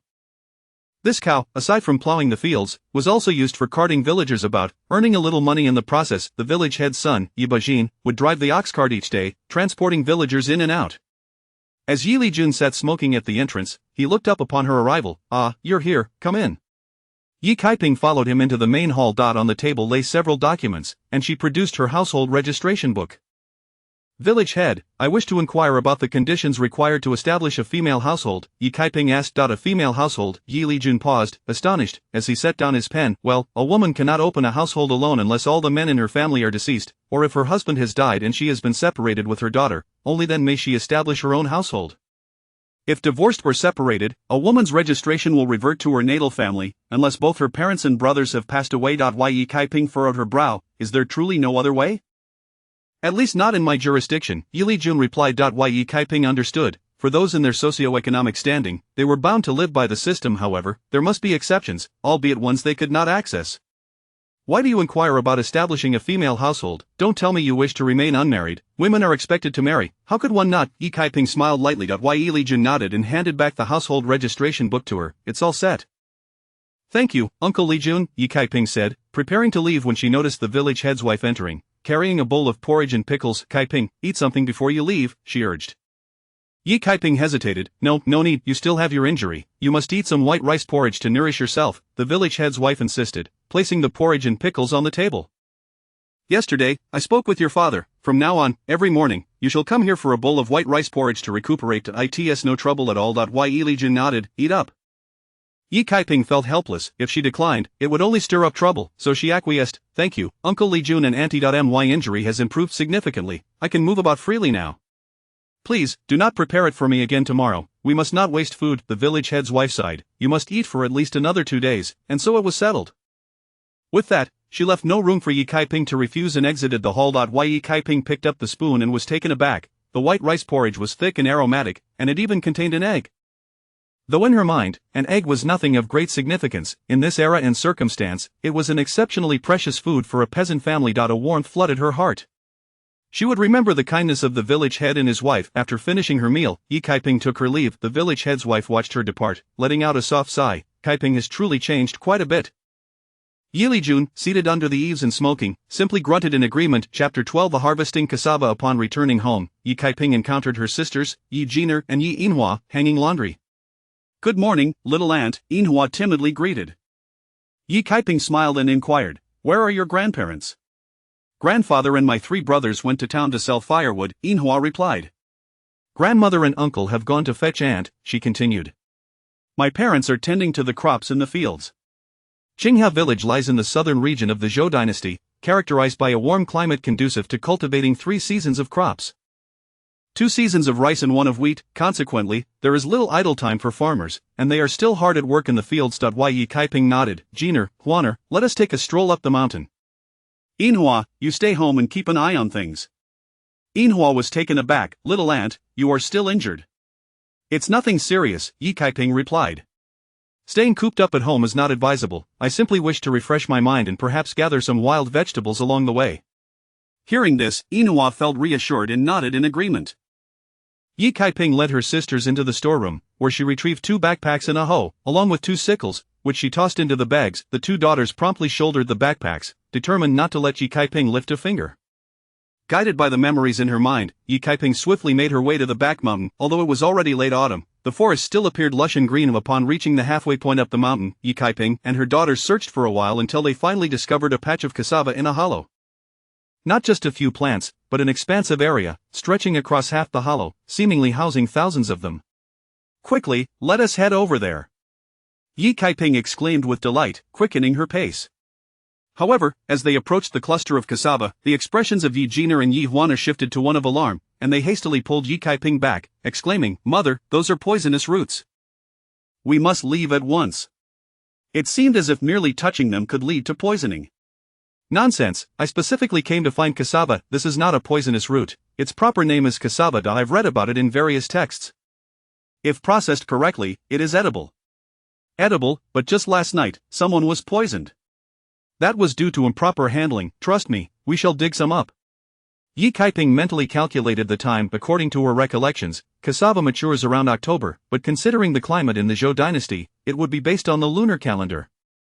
Today is the 23rd of August, equivalent to October in the Gregorian calendar, confirming that the cassava is indeed ripe. In stark contrast to Yi Kaiping's excitement, Yi Jiner and Yi Huaner appeared pale. But this could be deadly. Yet, as their mother insisted on digging, they dared not argue. Observing a small plant, Yi Kaiping swiftly severed the upper stalk with her sickle and, after a few attempts to pull it out by hand, found it stubborn. She then positioned her hoe strategically and pried upwards, instructing, "You two, pull on the stalk." The two daughters hurried to assist, but upon exerting force, they stumbled backward and fell onto the ground, successfully uprooting the cassava. Yi Jiner and Yi Huaner gazed in trepidation at the small stalk, under which grew 4 or 5 sizable tubers. Is this truly the poisonous root? It looks so frightening. Yi Kaiping's excitement surged as she swiftly harvested the cassava, estimating its weight to be over 10 pounds. The quality appeared promising, confirming its ripeness. Suddenly, a long silent mechanical voice echoed in her mind. Ding, detected bitter cassava, priced at 1 won per pound. Would you like to sell, esteemed guest? Yi Kaiping paused in disbelief, wondering why it was so inexpensive. Previously, she had purchased cassava for 5 or 6 won per pound. No, that can't be right. In modern times, we consume bread cassava or sweet cassava, which has been refined through generations of scientific improvements to greatly reduce toxicity. It can simply be boiled until soft and sticky. What lay before her, however, was the most primitive bitter cassava, highly toxic and requiring meticulous preparation before consumption. The offered price of 1 won per pound was indeed generous. Very well, since there is plenty, 1 won is acceptable. Even mosquito legs are meat, let us dig up a few more. With that, Yi Kaiping resumed her efforts. Though Yi Jiner and Yi Huaner were filled with trepidation, they complied with her wishes. An hour later, the trio had successfully unearthed 5 cassava plants. These had been untouched for a long time, robust and large, yielding over 100 pounds in total. They bound the cassava into 3 bundles using binds, and Yi Kaiping, taking out a large root, peeled it with her sickle to reveal the snow-white flesh, subsequently slicing it into approximately 15 centimeter segments. It appeared quite beautiful, yet emitted a bitter aroma. What do we do next? Yi Huaner asked, her voice trembling. Follow me, we shall head to the mountain stream, Yi Kaiping instructed, placing the peeled cassava into their baskets as the 3 departed together. Not far from the cassava grove, there flowed a mountain stream, a mere half zhang, 6 meters, in width, with water reaching up to one's elbows. Yi Kaiping meticulously bound the segmented cassava with vines, submerging it in the stream, while tethering the other end to a tree on the bank. After soaking for a day and night, it would be ready for cooking the following day. Yi Kaiping washed her hands and rose to her feet. Although soaking it in a basin would suffice, it would necessitate changing the water several times.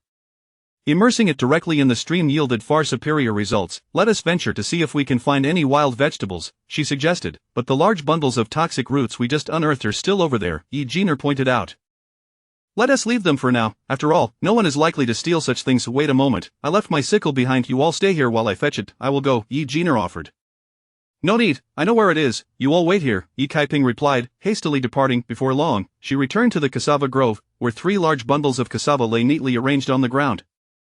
Upon turning back and noticing that her 2 daughters had not followed, she reached down to touch the neatly bound cassava. Ding, she heard, discovering the presence of toxic bitter cassava, priced at 1 won per pound.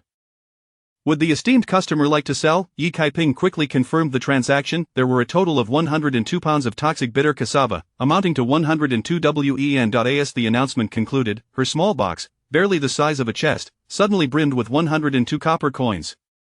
Yi Kaiping's face lit up with joy, though she realized this amount barely covered her costs. Should I dig up more? But that would require considerable effort. It would be less exhausting to simply use the 102 wen to find a shortcut. With the sickle in hand, she returned to the stream, where Yi Jiner eagerly approached her. Mother, there is shepherd's purse across the way. Let us gather some to change our palate. Winter is approaching, and there are scarcely any vegetables. We are left with nothing but radishes and cabbages, and the Yi family might soon turn into giant radishes themselves. The trio crossed the small stream and indeed spotted patches of shepherd's purse scattered about. Yi Kaiping unearthed 1 plant, and a chime resonated in her mind. A discovered pure, pollution-free shepherd's purse, priced at 15 won per pound. Would the esteemed customer like to sell? The price was quite high. Yi Kaiping's eyes sparkled with excitement. However, after laboring for half the day, the 3 of them had only managed to collect 3 or 4 pounds, insufficient for even 2 meals for the family. Reluctantly, Yi Kaiping abandoned the idea of selling. With time still on their side, the mother and daughters resumed their exploration of the mountain, seeking to unearth other treasures. Yi Kaiping kept a keen eye on the thickets, hoping to find ginseng or reishi mushrooms. Based on her reading experience, she believed that a time-traveling woman would certainly unearth ginseng upon ascending the mountain, perhaps even procure some reishi or foti, yet, after wandering for most of the day, she had not encountered even a single root of ginseng.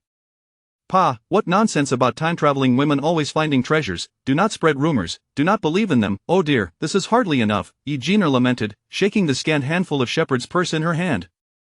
All the wild vegetables on this mountain have been foraged to the bone. Yi Huaner also lifted her meager collection of firewood. Even firewood is becoming increasingly difficult to gather. Let us return for now, Yi Kaiping declared, leading the way down the mountain. Chapter 13. Returning home in the dilapidated courtyard of Little Duzhuang, Mother Du sat at the entrance mending clothes, while Dushir assisted her by untangling threads. You, my dear, have such a fiery temper, she remarked with downcast eyes, her hands ceaselessly working. So many years have passed. What difference does it make to endure a little longer? And besides, your sister-in-law has brought back both her daughters. The elder is already 13, and the younger must be around 11, right? Marrying a wife is no trifling expense. Why not let Younger and Xin'er marry her 2 daughters? You could gain 2 daughters-in-law without spending a penny. How splendid that would be.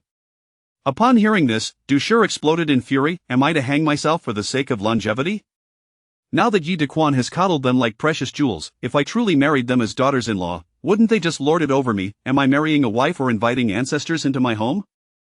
Rather than endure this humiliation, I would rather meet my end in peace.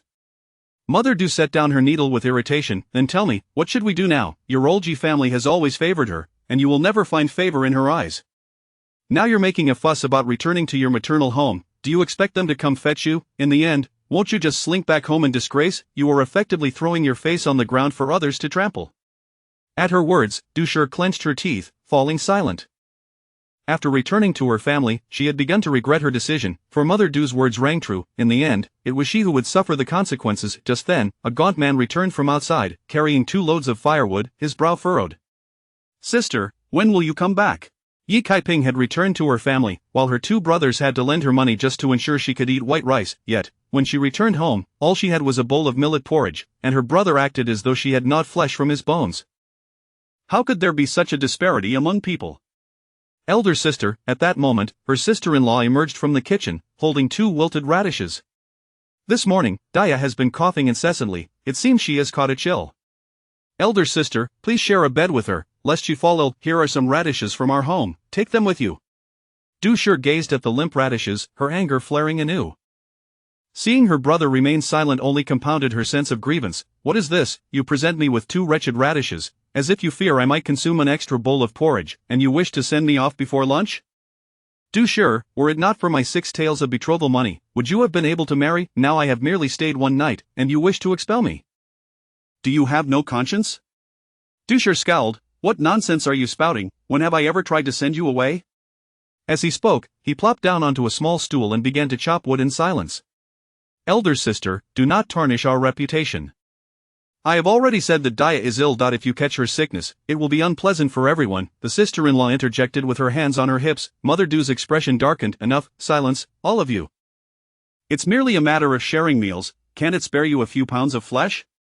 The sister-in-law was momentarily taken aback, her words faltering. Mother, I am only looking out for elder sister. Returning today or in a few days is still a return. It would be even more embarrassing to go back after a few days. Elder sister, how will the Yi family regard you then? Do you expect them to come fetch you again? Dushir wished to retort, yet found herself at a loss for words, for her sister-in-law spoke the truth. Dear in-laws, you are all here. A voice suddenly rang out. The Du family was startled, looking up to see old lady Yi and Yi Dequan standing at the door. Oh my, what brings my dear in-laws and son-in-law here?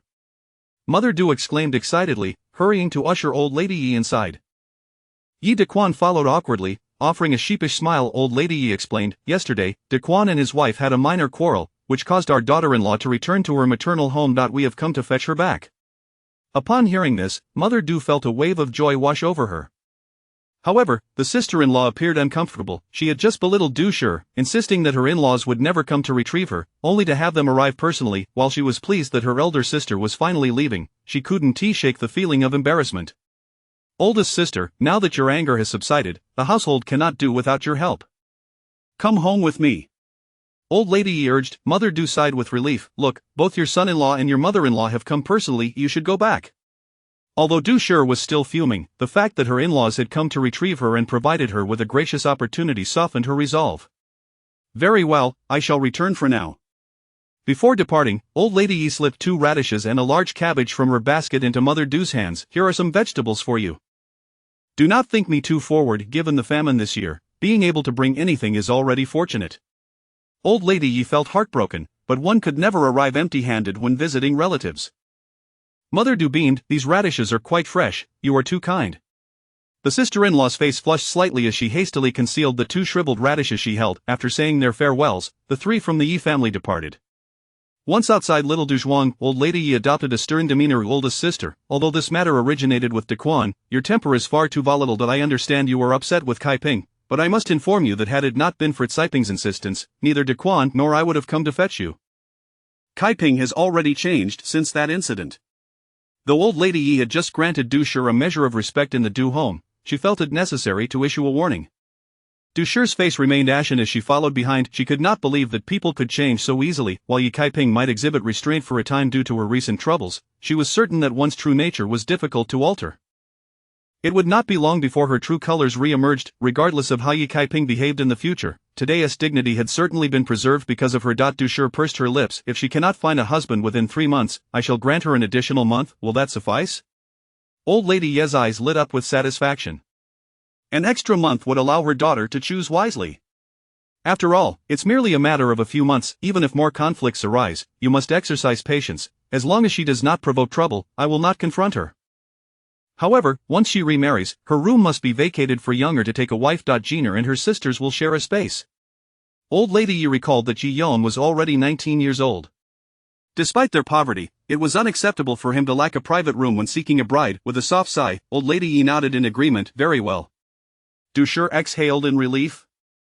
No matter the circumstances, it seemed Yomer finally had a prospect for a wife. Yi Daquan furrowed his brow, feeling a pang of sympathy for his sister's need to vacate her room, yet he recognized the necessity.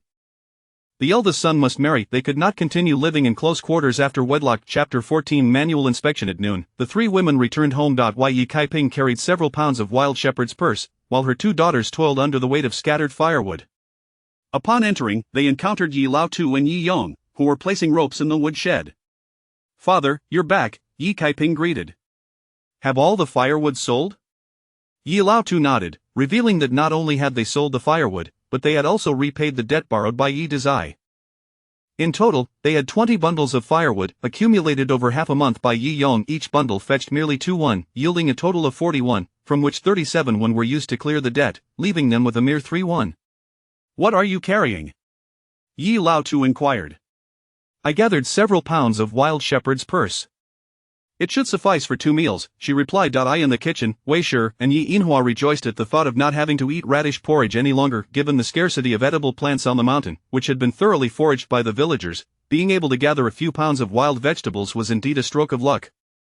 After a quarter of an hour, Yi Dezai and Du Shi returned. Du Shi appeared considerably subdued and refrained from engaging in much interaction with Yi Kai Ping and her daughters. The following morning, after having porridge at the village chief's home, Yi Kai Ping led her daughters back to the mountain, discreetly bringing along an idle clay pot and a small stove from home. The trio ascended the mountain and arrived at the stream where they had soaked cassava the previous day. Yi Kai Ping untied the vines bound to a tree and pulled out the cassava soaked in the stream water. Jiner, start the fire. Huaner, fetch some water, she instructed. The sisters swallowed hard and promptly sprang into action. Before long, Yi Jiner had kindled a fire, and Yi Huaner filled the clay pot with water, placing it on the stove. Yi Kai Ping added the cassava, which had been soaking for a day and a night, into the pot. The sisters watched anxiously as the water soon began to bubble vigorously. After approximately 10 minutes, Yi Kai Ping used chopsticks to retrieve the cassava, then drained the water, refilled the pot, and brought it to a boil once more.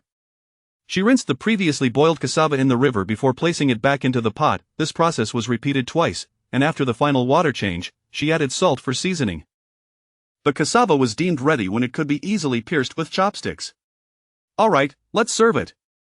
Yi Kai Ping exhaled softly. She arranged the cassava onto a large leaf on the ground, and its delightful aroma immediately wafted through the air. Yi Jiner and her sister licked their lips. Is this the toxic root? It smells so good, and it looks soft and delicious.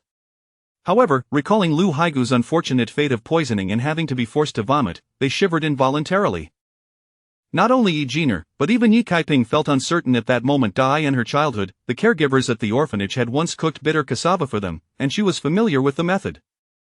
However, by the time she grew up, bitter cassava had vanished from the market. Yi Kaiping turned away and accessed the system panel. She remembered that the space automatically detected items, providing detailed descriptions with each inspection. Just like her healing ointment in yesterday's cassava, the system would characterize them as having poor medicinal properties or being toxic. Bitter cassava. Gazing at the cooked cassava before her, she noticed the system remained unresponsive. Scanning the panel, she spotted a manual inspection button in the corner. Elated, she quickly pressed it. Suddenly, a small light screen appeared before her. Following her gaze, she focused on the cooked cassava and pressed the button once more, hearing the familiar mechanical voice, "Edible cooked cassava detected.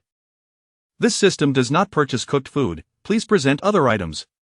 Yi Kaiping was overjoyed. Edible meant non-toxic. Moreover, this detection function was incredibly useful, an absolute treasure for identifying toxins. In the future, when faced with suspicious food, a simple manual inspection would reveal its safety. "Mother?" Yi Jiner tentatively called out. Unable to see the system panel or the light screen, the sisters were alarmed by Yi Kaiping's silence, alternating between worry and smiles. "It's fine, eat up." Yi Kaiping chuckled, picking up a piece of cassava. Yi Jiner's expression shifted, and she exclaimed, "I'll eat first. If it's poisonous, I should be the first to suffer." Yi Kaiping was speechless, choosing not to argue, and handed her a piece, saying, "Then go ahead and eat." With a sense of resignation, Yi Jiner took a bite, her eyes lighting up instantly. "It's delicious, far better than the radish and bran porridge, and it doesn't stick to my throat at all." She quickly finished her portion. Although Yi Huaner was apprehensive, her desire for food was overwhelming. Yi Kaiping handed her a piece, reassuring her, "Don't be afraid, it's not poisonous." Yi Huaner responded, feeling delighted. After all, if her sister had eaten it, then if it were truly toxic, at worst, the three of them would perish together. The trio joyfully indulged in their meal. Cassava, being the king of starch, left them feeling quite full. After consuming 3 large pieces each with 3 sizable pieces remaining, Yi Kaiping decided they should stop eating. The sisters, now feeling a mix of anxiety and excitement, followed Yi Kaiping to search for wild vegetables. By noon, they finally breathed a sigh of relief. Generally, if one had consumed toxic roots, symptoms would manifest roughly 1.5 hours later. With 2 hours passed and no ill effects observed, it was a testament to Yi Kaiping's handling of the situation. "Look at all these toxic roots, there must be thousands of them. We will never have to go hungry again," Yi Jiner exclaimed with enthusiasm. "This is called cassava, not toxic root," Yi Kaiping corrected her. "Yes, cassava. We must return home and inform grandfather and uncle immediately." "Wait. If we speak directly, they won't believe us or be willing to try it. I have a better plan. Once we're home, follow my instructions," Yi Kaiping advised. As she spoke, Yi Kaiping shared her plan with her daughters, who listened with brightened eyes and eagerly agreed. Yi Huaner chimed in, "Yesterday, we also dug up over 100 pounds, let us hurry and bring it back to soak." "All right, let us go." The 3 women quickly returned to the cassava grove, only to discover that the bundles they had prepared the day before were mysteriously missing. Yi Jiner furrowed her brow. "How strange, they were right here yesterday, there were at least 3 big bundles, where could they have gone?" Yi Kaiping remained composed. "It must be that some animals in the mountains accidentally knocked them over or kicked them down the slope. It is not a big deal, we can always dig more after we persuade your grandfather and the others." Though Yi Jiner and her sister felt disappointed, they understood the risk of searching for them in the dangerous slopes. The mother and daughters donned their baskets and began their descent. "Quite heavy, let me help you carry it down," a steady voice called from a distance. Yi Kaiping paused, recognizing the voice. As she pushed aside the branches obstructing her view, she saw a young man and woman cutting grass for pigs. The young man, tall and handsome, was none other than her nephew Yi Yong. He was busily filling a large basket with freshly cut grass, his dark face adorned with a hearty smile. The young woman, approximately 16 or 17 years of age, wore a faded coarse-cloth dress and a headscarf. Though not particularly fair-skinned, she possessed delicate features and a slender figure. "Thank you for helping me gather so much grass, but I cannot trouble you further. You have firewood to carry," the young woman said. "Let us alternate. I'll take the load of grass down, and we can switch back once we reach the bottom," Yi Yong offered, shouldering the heavy basket of grass. His own load was relatively light, containing little firewood. The young woman, seeing him already lifting the basket, shyly nodded and took up his half-filled load of firewood. The 2 departed, one following the other. From behind the bushes, Yi Jiner whispered, "Mother, is that our cousin with that girl?" Yi Kaiping replied, "Let us pretend we didn't see anything. it's best not to speak of it.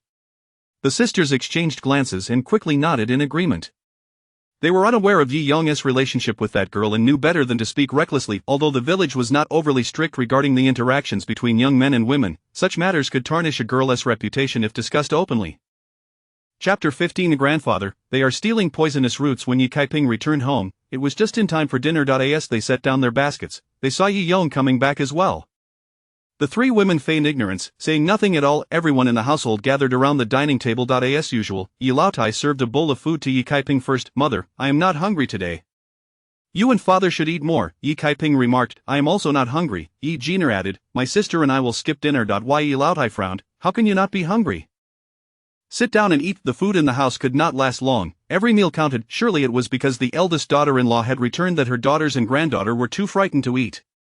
With that thought, Yi Laotai cast a disapproving glance at Dushir. Dushir felt a lump in her throat. She hadn't even eaten yet, but felt full of indignation. Why? Yi Laotai filled 2 large bowls for her granddaughters. This shepherd's purse is what you dug up. Eat more. Once everyone had served themselves, they began to eat. Yet Yi Kaiping only took a sip before stopping. Yi Jiner and her sister tried diligently to eat but ended up consuming only half a bowl. It then dawned on everyone that Yi Kaiping and her daughters were truly not hungry. Yi Jinoa's face darkened. They must have eaten wild fruits on the mountain, finding good food yet not bringing it home. How dare they indulge themselves in secret? Just as Yi Jinoa was about to speak, Dushir discreetly tugged at her. Turning around, she saw Dushir giving her a warning look. Yi Jinoa had no choice but to close her mouth in frustration. Dushir was also furious, but remembering that in just a few months, Yi Kaiping would be married off, she thought it best to endure for a little while longer. The atmosphere in the hall grew awkward and oppressive. Yi Laotai cleared her throat. It must be that you all are not accustomed to the bed and did not sleep well, which is why you lack appetite. Leave it in the kitchen, we'll heat it up for dinner. Alright, Yi Kaiping said, carrying the rice bran porridge away. Yi Jiner and her sister hurriedly picked up their bowls and followed her into the kitchen. Yi Laotai observed their awkward silhouettes without calling them out, nearly letting out a gentle sigh. His daughter had barely returned for a few days and was already falling back into old habits. What was to be done? After dinner, Yi Laotai and Yi Daqian went to the fields, while Yi Erquin took Yi Yong and his brothers up the mountain to gather firewood. Yi Laotai and Dushir headed to town to find a matchmaker. Yi Laotai was looking for one for Yi Kaiping, and Dushir for Yi Yong. After Wei Shi and Yi Inhua finished washing the dishes, they went out to do the laundry. In the house, only Yi Kaiping and her daughters remained with Yi Jinoa. Yi Jinoa was sitting under the eaves, basking in the sun while weaving shoe soles. Hurry and eat, this is a delicacy, far more delicious than rice bran porridge. Yi Kaiping's voice floated out from the room. Yi Jinoa's expression soured. Were her aunt and cousin sneaking food? The family's provisions were already scarce. How could her aunt find something to eat and not share it? The three women were holed up in the house, indulging themselves. Unable to bear it any longer, Yi Jinoa tossed the shoe soles and thread into the basket and quickly made her way towards the northern room. The door was ajar, and she pushed it open forcefully, only to find Yi Kaiping and her daughters sitting at the table, each holding a piece of a starchy substance that looked like root vegetables, though she had never seen it before. The trio was enjoying their meal, but upon Yi Jinoa's sudden entrance, they turned in unison. Cousin, this cassava is so delicious, would you like some? Yi Jiner asked nervously. What cassava? Yi Jinoa paused, her expression shifting dramatically. There, on the ground, lay a brownish root, and she trembled as she pointed at it. This is poisonous root. In her childhood, their grandfather had taken them to identify such things to prevent accidental poisoning. You're eating poisonous roots, Yi Jinoa exclaimed, nearly speechless with shock. Yi Kaiping replied, actually, it has another name, cassava. As long as it is prepared properly, its toxins can be removed, and it is safe to eat. Would you like some? Have you all lost your minds? Yi Jinoa's mind was reeling as she rushed forward and knocked the cassava from Yi Kaiping's hand. With a loud thud, the cassava hit the ground and shattered into several pieces. Don't waste food. Yi Kaiping quickly bent down to pick up the scattered bits. Cousin, it really is edible, Yi Jiner insisted. Eat, you expect me to eat that? Yi Jinoa was on the verge of hysteria, her face ashen. Heavens, she felt as though she might lose her mind, her complexion turning pale as she bolted out the door. As she ran, her head buzzed incessantly. Finally reaching the edge of the field, she spotted Yi Laotai and Yi Daqian weeding in the wheat field. Grandfather, my aunt and cousin are secretly eating poisonous roots, Yi Jinoa shouted before she had even steadied herself. She did not care about their well-being. If they had consumed poisonous roots, they would need to see a doctor, which would incur expenses. What? Yi Laotai and Yi Daqian stood upright, their hands dropping the weeds they had been pulling. What did you say? I just saw it. My aunt and cousin were eating poisonous roots. Grandfather, hurry home and make them drink dung so they can vomit it out. Yi Laotai finally snapped out of his shock and hurried back home. Along the way, he repeatedly confirmed with Yi Jinoa whether Yi Kaiping and her daughters had truly eaten poisonous roots. He could not fathom how, just days ago, Lu Haigu had been poisoned by the same thing. How could his daughter suddenly act so recklessly? Yi Jinawa vividly recounted the scene she had witnessed, practically swearing an oath. While she was worried, she also felt a sense of schadenfreude. Soon, her aunt and cousins would be forced to drink dung, and the thought thrilled her. Before long, the three of them hastened back home. Yi Lao-tu and Yi Jinawa rushed towards Yi Caiping's room, while Yi Daqian dashed straight into the latrine. With a loud bang, the door to the northern room swung open again, and Yi Lao-tu exclaimed, "Caiping," only to have his words choke in his throat as he beheld Yi Caiping and her daughters sitting serenely on the bed, mending clothes. "Father, why are you back?" Yi Caiping asked, setting down her needle with a smile. Why Yi Lao-tu stared in disbelief. "Did you just eat poisonous roots?" "What?" Yi Caiping asked, her face a mask of confusion. "Why would I eat poisonous roots? Lu Haigu was poisoned just the other day. I'm not foolish enough to eat that." Beside her, Yi Jiner and Yi Huana nodded vigorously, although their bodies stiffened slightly. Yi Lao-tu, already skeptical about his daughter eating such things, turned a doubtful gaze towards Yi Jinawa. "Little sister," a sharp voice interrupted, and Yi Daqian appeared at the doorway with a ladle full of dung, nearly splattering Yi Lao-tu and Yi Jinawa in his haste. Yi Jinawa let out a disgusted sound, jumping behind Yi Lao-tu. The entire room was suddenly engulfed in a foul stench. "Little sister, drink this." Yi Daqian was about to pounce forward. Yi Caiping recoiled in fright, covering her nose. "Ugh, it stinks." "Get that away." "Stink is right, only the foul and disgusting can cleanse it properly." Quickly, take a sip." Yi Daqian looked torn, both pained for his sister and determined. "Vomit what? I didn't eat poisonous roots." "What?" Yi Daqian scratched his head in confusion. "Impossible, I just saw you eating it." Yi Jinawa glared. "They even said it's not called poisonous root, it's called cassava." "Grandfather, father, you must believe me." "At lunch, they claimed they weren't hungry, they must have eaten poisonous roots on the mountain. After dinner, I saw them in the room eating, and they even invited me to join them." As she spoke, Yi Jinawa shivered. "I was afraid they would die, which is why I came to find you." Yi Lao-tu and Yi Daqian exchanged glances, momentarily uncertain of whom to believe. Yi Caiping smiled sweetly at Yi Jinawa. "Jinawa, poisonous roots typically take about an hour and a half to poison. You say we ate them on the mountain before lunch, how come we're not poisoned now?" Yi Jinawa faltered, her frustration mounting. "But you might not have eaten them on the mountain, just now. I saw you eat them with my own eyes." "Father, hurry and make her drink dung." It is definitely the right thing to do. Chapter 16, truly consumed. Yi Daqian, despite having been misled by the girl, could not bring himself to believe her at first. However, upon further reflection, his expression darkened. "Ah, you wretched girl, is it out of disdain for your aunt that you falsely accuse her of consuming poison roots, hoping to trick us into forcing her to ingest excrement?" As these words left his lips, the old man realized the gravity of the situation. "Jinawa, cease your foolishness." Yi Jinawa, feeling utterly wronged, shot a furious glare at Yi Caiping. "It is futile to reason with the damned. If you insist on your evasions, then wait for your demise." With that, she turned on her heel and fled. "You wretched girl, halt at once!" Yi Daqian shouted, pointing at her retreating figure, wishing he could hurl the excrement in his hand at her, yet, the thought of the foul stench permeating the house and the ensuing mess stifled his impulse. "Brother, she is merely concerned for us," Yi Caiping interjected. "No, that wretched girl is intent on malice," Yi Daqian retorted. "Enough, let us not quarrel." The old man furrowed his brow and turned to Yi Caiping. "Did you truly not consume anything? Rest assured, if we truly wished for death, we might as well find a crooked tree to hang ourselves from, rather than endure such torment," Yi Caiping replied. Yi Daqian pondered this. Although today's events were indeed peculiar, Caiping's words held merit. The agony of dying from poison roots was excruciating, foaming at the mouth, unbearable abdominal pain, burning in the chest and lungs, and, it was said, one could scarcely breathe, enduring relentless suffering. "Thank heavens there is no harm done," Yi Daqian sighed, then turned back to Yi Daqian. "Do not blame Jinawa for this, she must have misjudged the situation, her concern for us led her to seek you in haste." "Very well, for the sake of my younger sister, I shall pardon her," Yi Daqian grunted, taking the bucket of excrement to the outhouse. After emptying the contents into the toilet and washing his hands, he knocked on Yi Jinawa's door. "Wretched girl, if you cause such trouble again, I shall break your legs." Inside, Yi Jinawa was seething with rage, hidden beneath her covers, muttering, "Let them scold away, once these three women have met their end, let us see if they can still find amusement." In the evening, old lady Yi and Dusher returned from the town. Upon entering, Dusher learned of Yi Jinawa's disturbance and scowled, dragging her daughter aside to admonish her.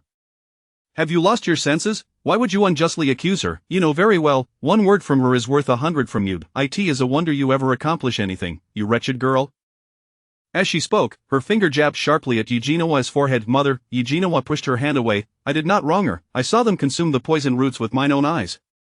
Dusher paused, understanding her daughter well. She could discern whether or not Yi Jinawa was lying. Contemplating, she asked, "Did they truly eat them?" "Absolutely, I saw them devouring the powdery white substance, and there was a poison root on the ground."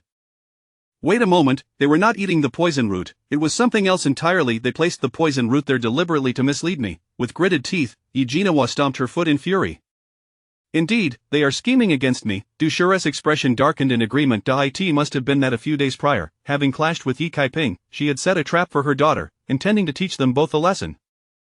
As this thought simmered within her, frustration bubbled up, particularly since they had no means to counter Yi Kaiping, that vile woman. She had better pray to marry off soon, for if she falls into my hands, I shall see to it that she weds a most unsuitable match.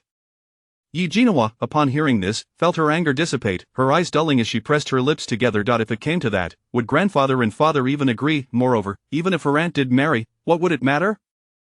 With father's affection for her, the family would continue to support her husband's household, leaving them hollowed out. This dreadful existence, governed by a detestable aunt, seemed endless. Genoa, Dusher called softly, noticing her daughter's sudden despondence. Eugenia glanced at her and replied flatly, rather than dwell on such matters, we should consider what we shall eat now that the bag of coarse rice is empty. Dusher's expression shifted. She too had noticed the dwindling rice porridge at home, leaving everyone feeling hungry shortly after meals. With that thought, she hurried out the door. Soon, they arrived at old Lady Yi's room, where she was resting against her bed. They had not taken a bullock cart to town, and the round trip took an hour and a half, compounded by her frail legs, leaving her thoroughly exhausted. Upon seeing Dusher lift the curtain, old Lady Yi opened her eyes. Have you spoken to Genoa? To old Lady Yi and the others, today's events appeared to be Genoa wronging Yi Kaiping, ostensibly to have her doused with excrement. Dusher's expression darkened. What did her daughter have to do with this? It was plainly Yi Kaiping who had schemed against her daughter, yet, she had no evidence. Suppressing her anger, she furrowed her brow and asked, Mother, how much grain do we have left? Old Lady Yi sighed slightly. Not enough to last more than a few days. Just then, Weisher entered, carrying 2 coarse porcelain bowls. Mother, I am about to cook. Oh, sister-in-law is here as well. Dusher nodded in acknowledgement. Old Lady Yi rose from her bed and approached the 5-drawer cupboard, unlocking it. For farmers, grain was of utmost importance, securely locked away in the head of the household's room, while vegetables were stored in the cellar. Old Lady Yi retrieved the rice barrel, opened the lid, and found the slightly yellowish coarse rice reduced to barely half a barrel, amounting to no more than 15 or 16 pounds. She scooped a cup of rice into Weisher's bowl, noting it was scarcely a pound. This would barely suffice for the 14 members of the household for a single meal. To fill one's stomach, at least 2 taels of rice were required per person. Now, the rations for 5 people had to be divided among 14. Old Lady Yi opened another cloth bag, scooping a cup of rice husks into another bowl. That will do, go prepare the meal, Weisher acknowledged and exited. Dusher, observing the diminishing grain stores, felt a wave of anxiety. Of the surplus won't last many days. What shall we do for the new year? Old Lady Yi replied, we will take it one step at a time. If it comes to that, I will swallow my pride and borrow some from my family. Dusher pursed her lips, saying little more, and left the room. At dinner, everyone looked at the even thinner porridge than at noon, understanding the implications, their faces clouded with worry, yet they said nothing. It was not until the following afternoon, after lunch, that Yi Daquan sighed. The grain at home is running low. Second son's family, do not use coarse rice for dinner anymore. Weisher nodded woodenly. The others turned pale, understanding the implication. They would be eating only radishes for dinner. But there was no choice. Everyone was aware of the household's circumstances. As they were about to leave, Yi Kaiping suddenly said, oh wait, father, I have something to say. Yi Daquan turned to her, and Yi Kaiping continued. Yesterday, Genoa claimed I stole and consumed the poison root. Genoa's expression shifted, and she leaped up. It was my fault. Is that enough? This was my own foolishness, having fallen into a trap. I have already been reprimanded. What more do you want? Must I be reminded of it again and again, as if it is a reason to beat me? No, you are mistaken. I truly consumed the poison root yesterday at noon, Yi Kaiping asserted. Chapter 17. Ascending the mountain. As soon as the words left her lips, the entire hall fell into a profound silence, only to be shattered moments later by an uproar. Genoa was utterly bewildered. Despite her countless speculations, she never anticipated that Yi Kaiping would openly confess. What did you say, little sister? Yi Dezhuang exclaimed, his voice tinged with alarm. This is unacceptable. Quickly, summon a doctor. No, first we must induce vomiting. Erquin, fetch the dung. Ah. Erquin responded, ready to dash out of the room. Yi Kaiping's brows knitted tightly. Stop right there. I ingested it at noon yesterday. Even if it were a stone, after a day and a night, it has already been digested. What is there to vomit? Yi Dezhuang stood there, dumbfounded. Dusher, Weisher, and the others slowly regained their composure, scrutinizing her intently. Kaiping, did you truly consume the toxic root? Such jokes are not to be taken lightly. Yi Lao too admonished, his face a deep shade of worry. I did indeed consume it, Yi Kaiping affirmed with a resolute nod. Not only I, but also Jeaner and Huaner partook. We feasted on the toxic roots on the mountain yesterday morning, which is why we were unable to eat later. In truth, this was not merely a toxic root, its proper name was cassava. If handled correctly, its toxicity could be neutralized, rendering it safe for consumption. Upon hearing this, the members of the Yi family gazed at her in astonishment once more. Yi Lao Tu widened his eyes. Kaiping, this matter is of utmost importance. I am aware, which is why I took it upon myself to test the poison. I even went to great lengths to secure a witness. With that, Yi Kaiping turned her gaze towards Yi Jinhua. Jinhua, you witnessed it with your own eyes. Yi Jinhua was still in a daze. The disputes of yesterday were instantly forgotten, for the revelation that the toxic root was edible was indeed monumental. Jinhua, did you truly see it?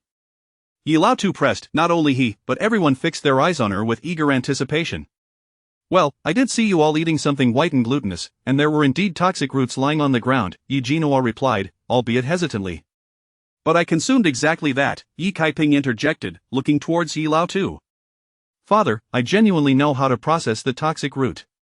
Yi Lao Tu remained skeptical. But Kaiping, how could you possibly know how to handle such things? Yi Kaiping had long prepared her explanation. I am an avid reader, you see. Once, during a trip to the county, I came across a vendor selling assorted books. The vendor claimed they were foreign products, not of this land, and the original owner could read. Yi Dazhuang and his brothers had all received an education. Yi Kaiping, ever ambitious, had vowed to marry a scholar, thus she had learned to read alongside her two brothers. After marrying Li Ziyuan, he often disparaged others as coarse or vulgar. To curry his favor, she frequently read books. I was curious and purchased one, which contained accounts of many peculiar animals and plants, including the toxic root, along with instructions on how to consume it. At the time, I was skeptical. However, when our food supplies dwindled, I decided to experiment according to the book's instructions, even testing it on a mouse first, before finally consuming it myself. That is when I discovered the method was indeed effective. Yi Jeaner and Yi Huaner exchanged glances, silently questioning when their mother had ever tested it on a mouse. However, they dared not voice their thoughts, fearing it would undermine Yi Kaiping's credibility. Upon hearing her account, Yi Lao Tu and the others gasped in disbelief. You reckless girl, why would you test it on yourself? Yi Lao Tu exclaimed in a panic. Someone had to do it, Yi Kaiping replied matter-of-factly. Yi Dazhuang queried, then why did you not tell us directly yesterday? If I had spoken up, would you have believed me, big brother? A shudder ran through Yi Kaiping as she recalled the image of Yi Dazhuang holding a shovel full of dung at the doorway. Had I revealed it outright, no matter how much I insisted, you would not have believed me and would have tried to dissuade me. It was better to have a witness present to attest to it. Yi Lao Tu reflected on the events of yesterday. Jinhua, despite her sharp tongue, was not the sort to falsely accuse others.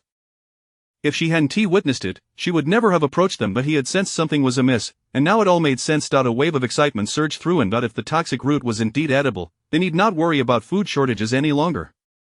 Kaiping, can you truly eliminate the toxins? Yi Lao Tu sought confirmation once more. Absolutely.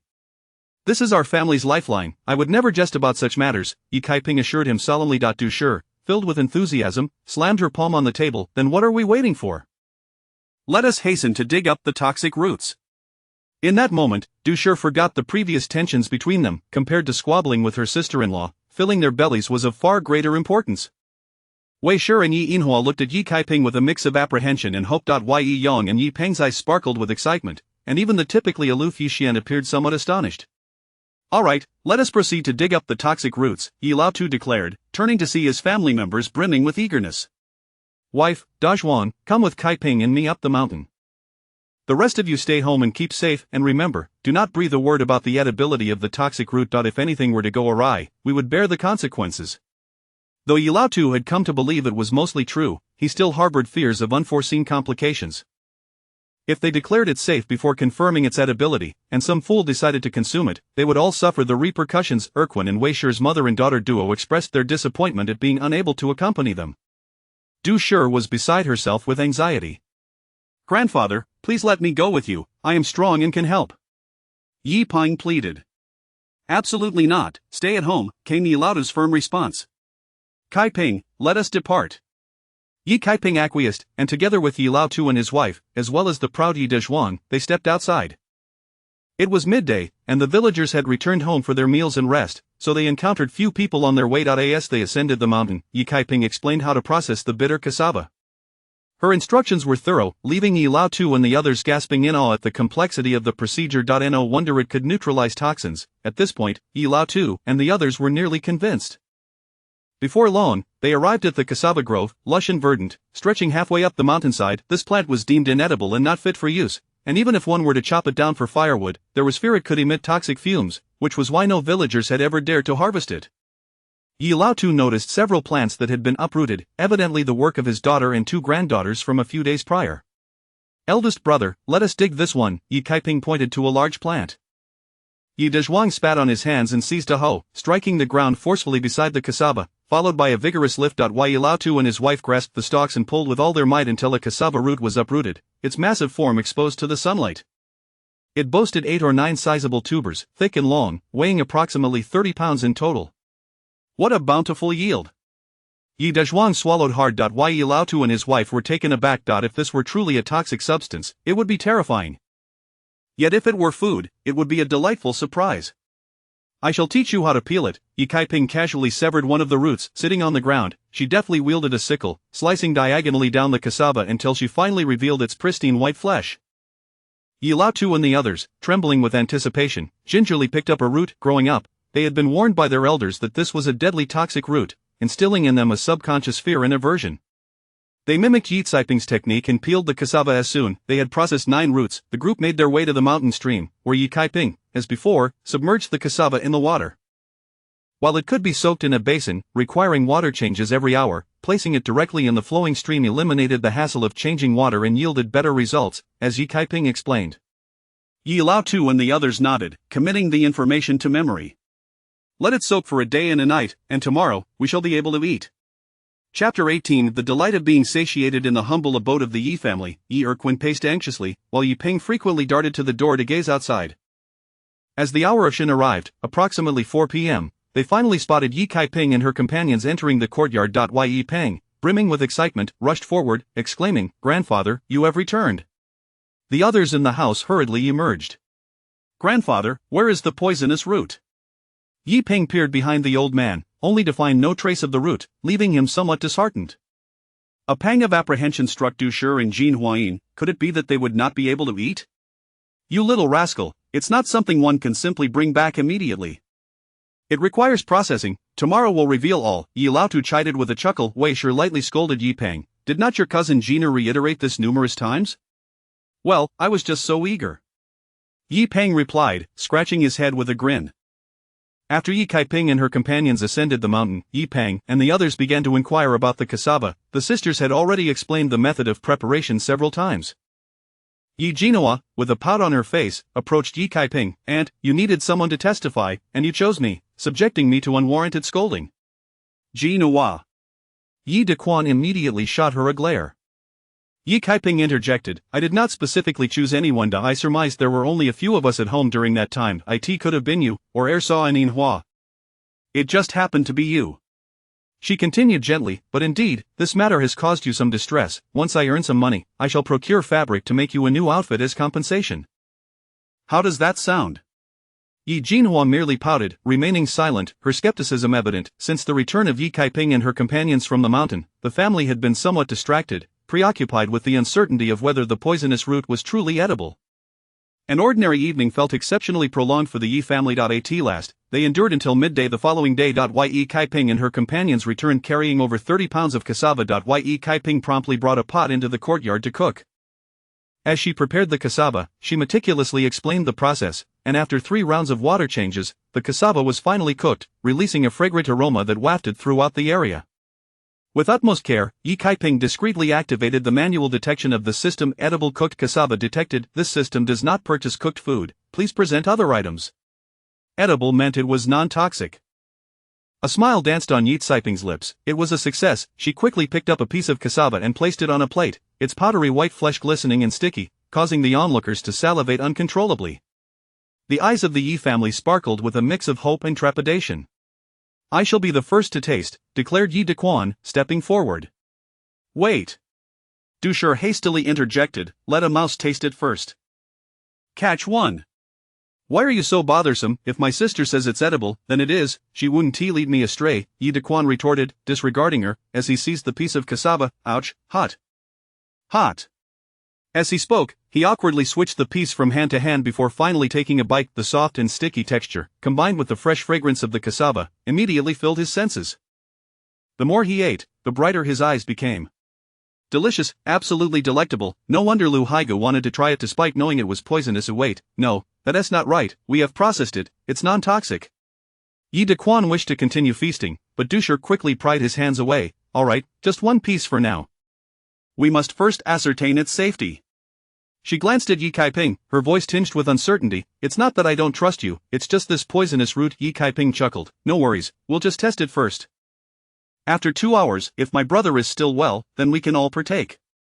The deeply ingrained belief that cassava was poisonous made their caution entirely reasonable. Yi Laotu nodded with satisfaction and turned to Yi Erquin. Erquin, you still have the bucket of excrement in the latrine, correct? Of course. A full bucket, enough for my brother to feast upon. Yi Daquan retorted, ready to retaliate. You're the one who should eat to your heart's content. My sister said this is food. Once processed, it's non-toxic. That bucket of excrement can be saved for your dinner. The family erupted into laughter at the bickering between the two brothers. After consuming the cassava, Yi Daquan found himself followed everywhere, fearful that he might suddenly suffer from poison. Finally, after 2 hours had elapsed and the day darkened, Yi Peng, brimming with excitement, could hardly contain himself. His uncle was still well. The poisonous root was indeed edible. Yi Laotu and the others wore expressions of pure joy. Yi Kaiping declared, Tonight, let us feast on this, we just need to steam it again. Earlier, while boiling the cassava, Yi Kaiping had prepared over 20 pounds, leaving 7 or 8 pounds for the next day's lunch. I'll go heat it up. Wei Shi beamed with delight. I shall assist. Me too. Dusher and Yi Laotai chimed in simultaneously, the three women rushing eagerly into the kitchen. A quarter of an hour later, under the eager anticipation of the Yi family, a large bowl of cassava was finally brought to the table. Yi Laotu picked up a piece, disregarding its heat, and took a hearty bite, his eyes lighting up. The texture was soft and sticky, the fragrance delightful, it was simply exquisite. Yi Daquan and his brothers, along with Dusher, were so engrossed in eating that they hardly spoke a word. Old man, who would have thought this poisonous root could be so delicious? Yi Laotai's eyes glistened with tears. It was better than coarse rice porridge, and it didn't irritate the throat at all. Mother, this is not a poisonous root, its true name is cassava, Yi Kaiping corrected, taking a gentle bite. Yi Laotai smiled, her eyes nearly squinting shut. Indeed, cassava, it is nothing but a poisonous root. With this abundance of cassava, they could withstand the winter. After finishing a piece, Yi Ping downed a large gulp of water. It was delicious, though slightly difficult to swallow. At this moment, he finally spoke up, all thanks to my aunt, otherwise, we would have gone hungry. Yi Laotu and his wife beamed with pride. Dusher and her 3 children focused intently on their cassava, feeling relieved that their sister-in-law had finally done something worthwhile. Once the meal concluded, Yi Laotu cheerfully announced, let us rest early tonight. Tomorrow morning, we shall ascend the mountain to gather more cassava. In the end, everyone left the table with their bellies round and full. The Yi family wore expressions of contentment, having not felt such satiety in a long time.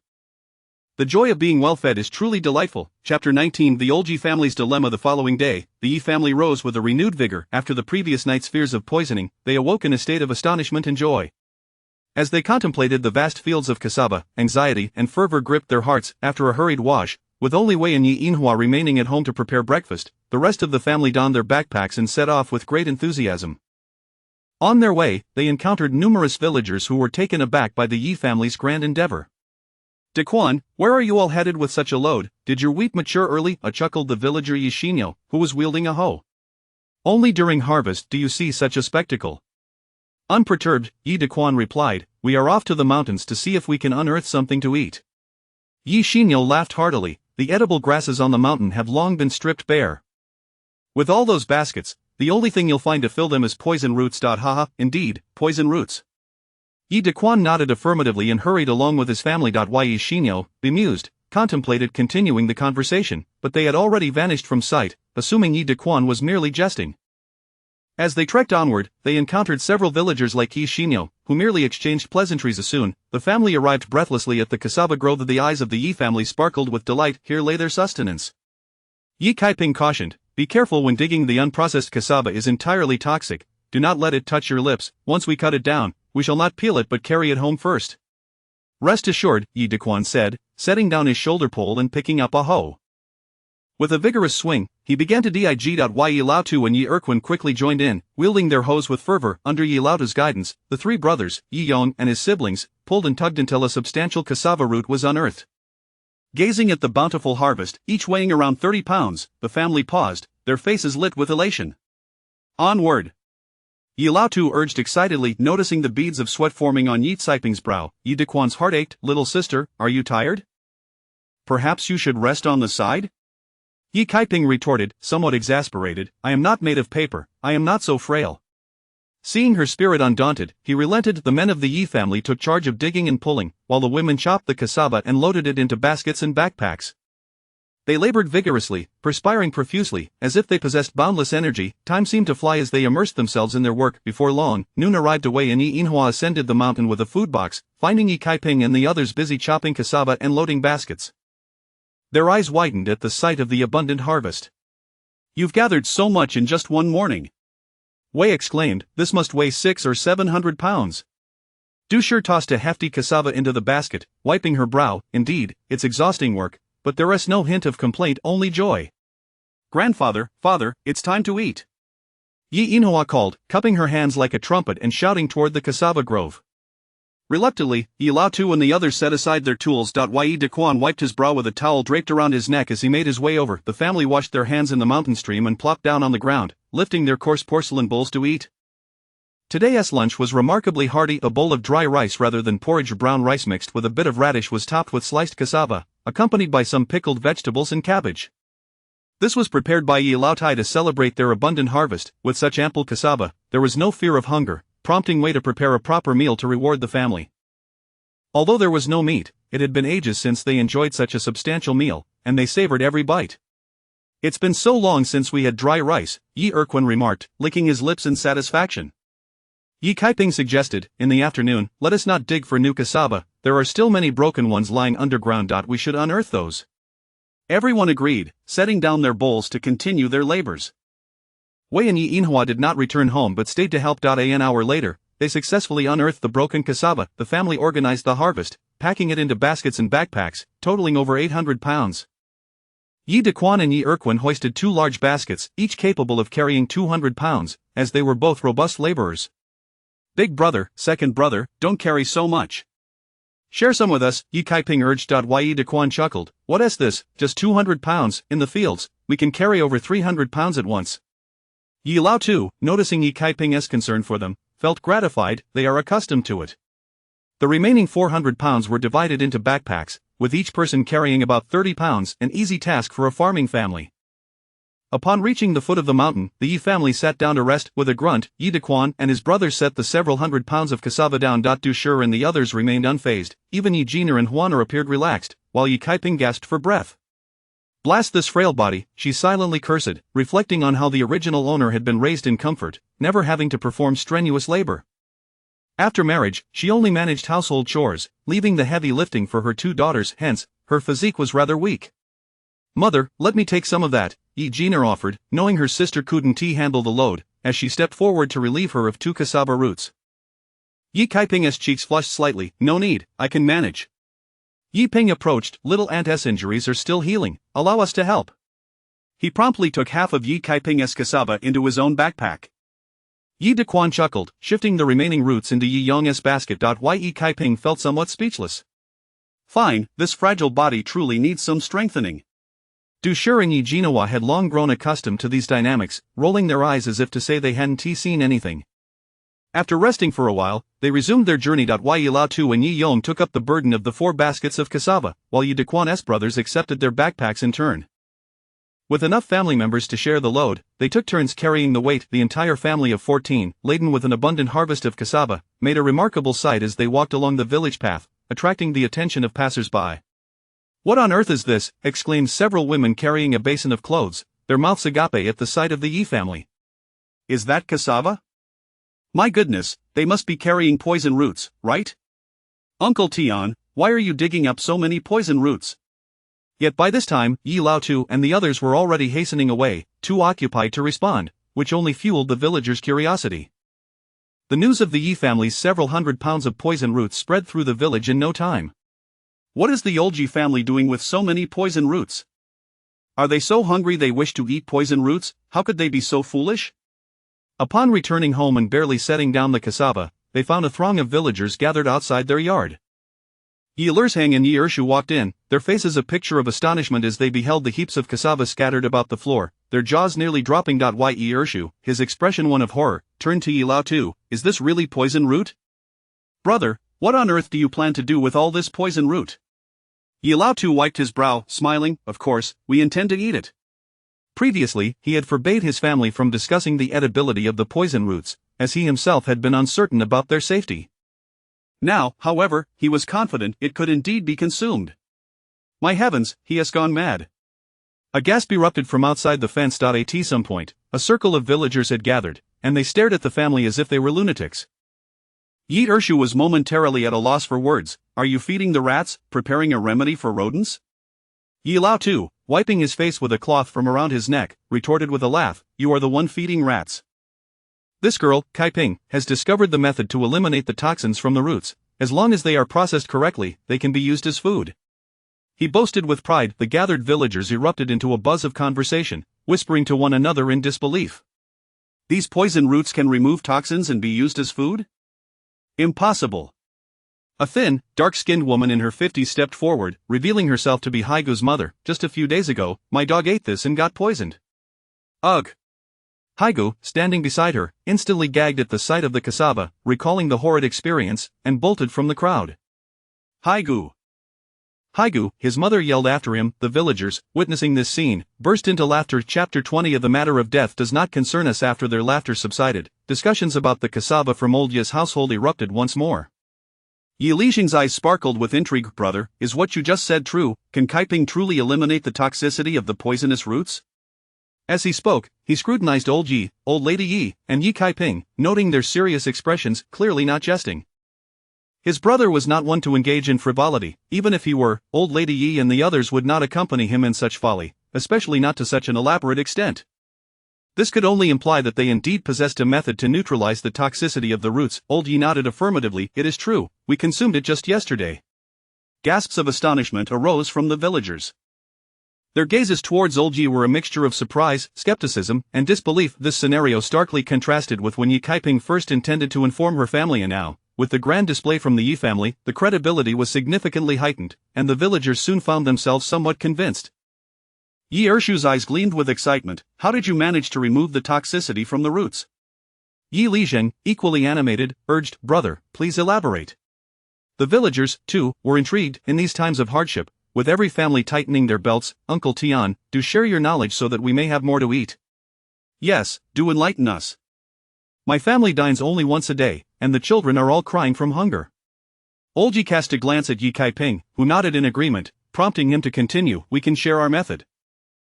However, it is well known that the entire plant is toxic. A single misstep could lead to fatal consequences. While we can teach the method, should you fail to execute it properly and fall ill, you cannot hold our family accountable. Upon hearing this, the surrounding murmurs ceased, and the villagers regarded Old Yi with a variety of expressions. Isn't there a method? How could we still die? The one woman, Mrs. Zhao, the wife of Zhao Futsai, interjected with a pout. Zhao Futsai shot her a disapproving glare. Enough, did you not hear him say it must be handled with care? Even fish have bones, a single oversight can lead to death. Yi Lixing stepped forward. Brother, let us discuss this indoors. He then turned to the villagers. Please disperse, wait for me to clarify everything, I will inform you all. Eager yet dissatisfied, the villagers protested. Lixing, do not do this. They have offered to teach us, why should we be denied the opportunity to listen? It is not that I wish to bar you from hearing, but rather I fear you may misunderstand and suffer dire consequences. Now, please go home. If not, do not blame me for being harsh.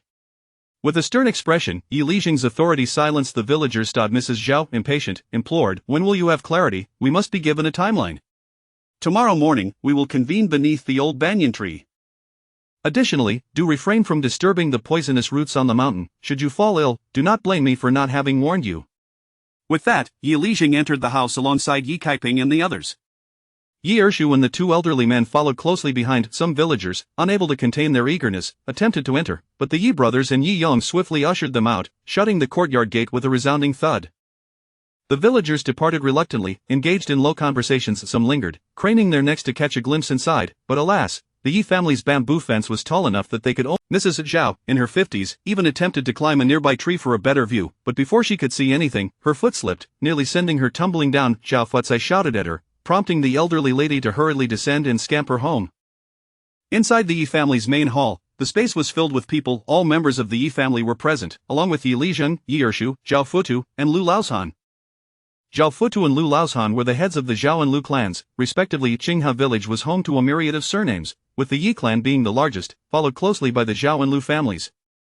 Other surnames existed but in lesser numbers. Yi Kaiping sat to one side, sipping tea. She had anticipated this scenario long ago. With the abundance of cassava on the mountain, their family could not consume it all. Even with the utmost caution, they would inevitably be discovered. Given the poor harvest this year, if it became known that they could neutralize the cassava's toxicity without sharing the method, they would face ostracization from the village. Should the villagers be deprived of this resource, it would jeopardize their livelihood. During dinner the previous night, Yi Kaiping had discussed this predicament with old Yi and the others, which explained the grand efforts employed in harvesting cassava today, aiming to procure as much as possible. Can you truly eliminate the toxicity from the roots? Yi Lizheng inquired, uncertainty etched across his face. Old Yi replied, we have consumed it ourselves. Old Lady Yi then brought forth a bowl of cassava from the kitchen. Lizheng, take a look. This is what was left over from lunch. Once the poisonous roots are boiled, they appear like this. Yi Lizheng and Zhao Futu eagerly reached for the bowl.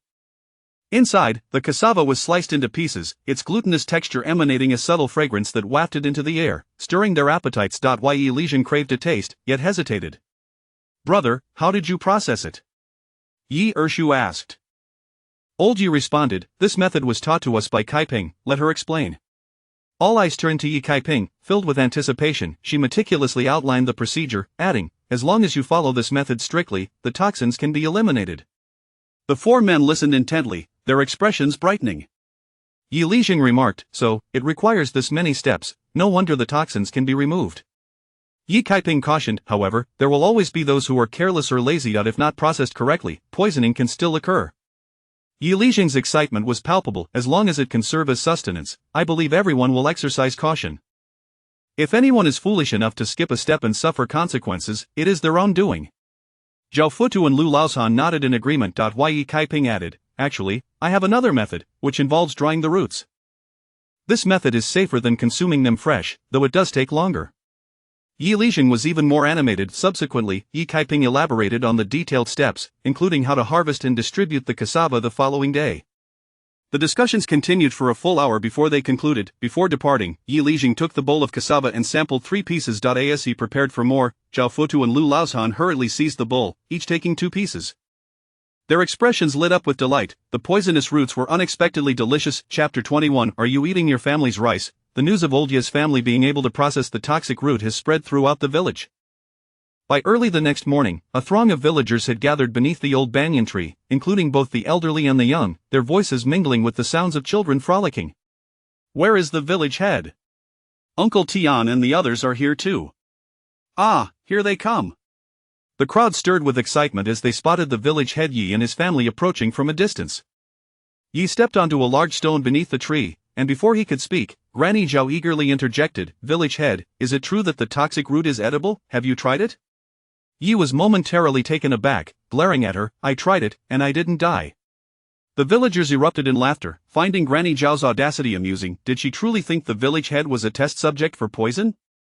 Keep your mouth shut if you cannot speak wisely, Zhao Fhi admonished, casting a glance at Granny Zhao. She shrank back, silenced. Yi cleared his throat. The reason we are gathered here today is self-evident. The toxic root is indeed edible. It is commonly known as cassava, and if properly processed, it can serve as a staple food. Upon receiving this confirmation, the villagers buzzed with excitement, discussing amongst themselves. It's abundant in the mountains. We won't have to starve this winter. Let us go dig it up. Several villagers, filled with enthusiasm, turned to run when Yi shouted, wait, can you process it after you dig it up?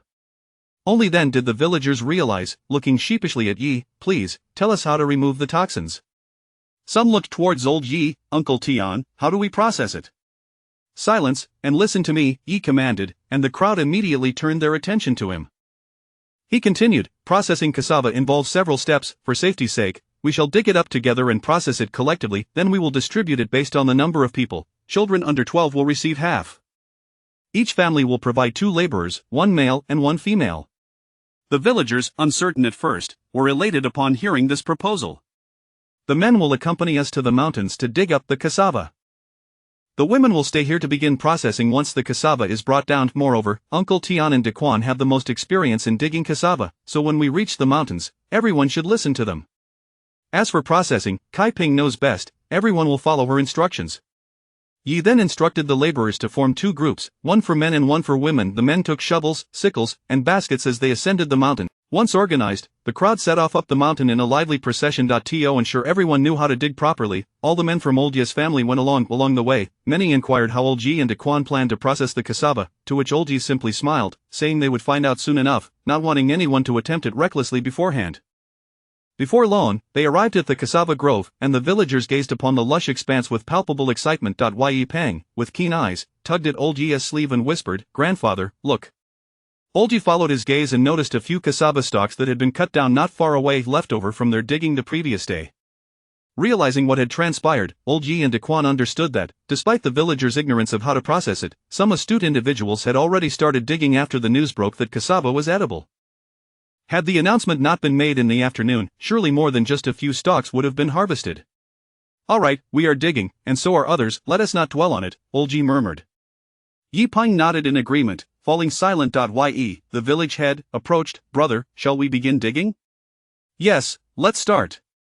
Old Yi led the villagers into the cassava grove, reiterating the precautions that Kai Ping had shared with them, and the work commenced. As a cassava root was unearthed, someone immediately used a sickle to cut off the tuber and placed it in the basket. Others busied themselves clearing the roots stuck in the mud. With 113 households in Qinghe village, there were just as many individuals climbing the mountain, and a few eager villagers joined in, resulting in over 20 baskets filled within the hour.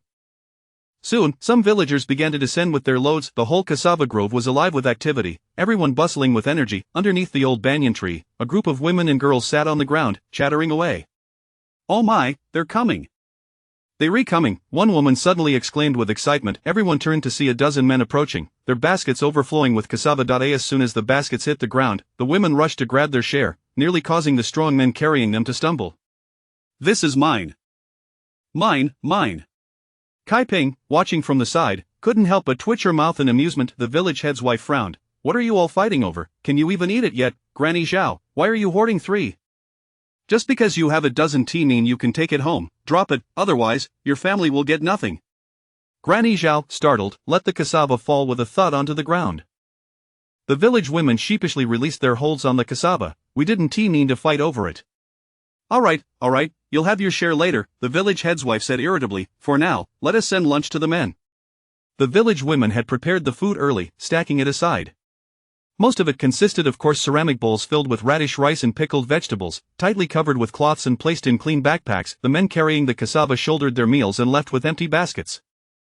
Next, Kai Ping began to instruct them on how to process the cassava. Old Lady Yi, Wei Shi, and others sat nearby observing, not having a chance to participate due to the limited number of knives. The women settled down on the ground, each with a chopping stump and a sickle or hatchet in front of them. They avoided using kitchen knives, as iron tools were precious in this era, and each household possessed only one knife, fearing poisoning from improperly washed utensils after cutting cassava. Kai Ping picked up a cassava root. "Everyone, slice it downwards at an angle, this will easily peel off the skin. Next, we'll cut the cassava into thick slices, yes, about this thick." Kai Ping demonstrated by cutting a few slices for everyone to see. The women quickly grasped the technique. "This is simple, it's just like cutting vegetables." Kai Ping affirmed, "Exactly, it's just ordinary slicing. Once we've cut the cassava, we'll place it in bamboo baskets. After every 5 inches, we'll use a mat to separate the layers, and then add another layer until the basket is full." Given the large quantity of cassava, Kai Ping worried that the middle slices wouldn't receive sufficient water flow for washing, thus devising the method of using mats for separation.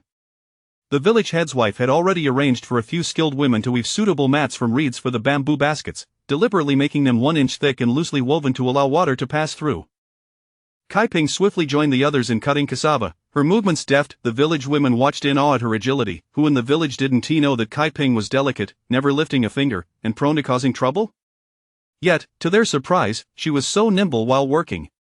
Oh my, I never expected Kai Ping could work too. Aren't you supposed to be greedy and lazy? Granny Zhao remarked, slicing cassava.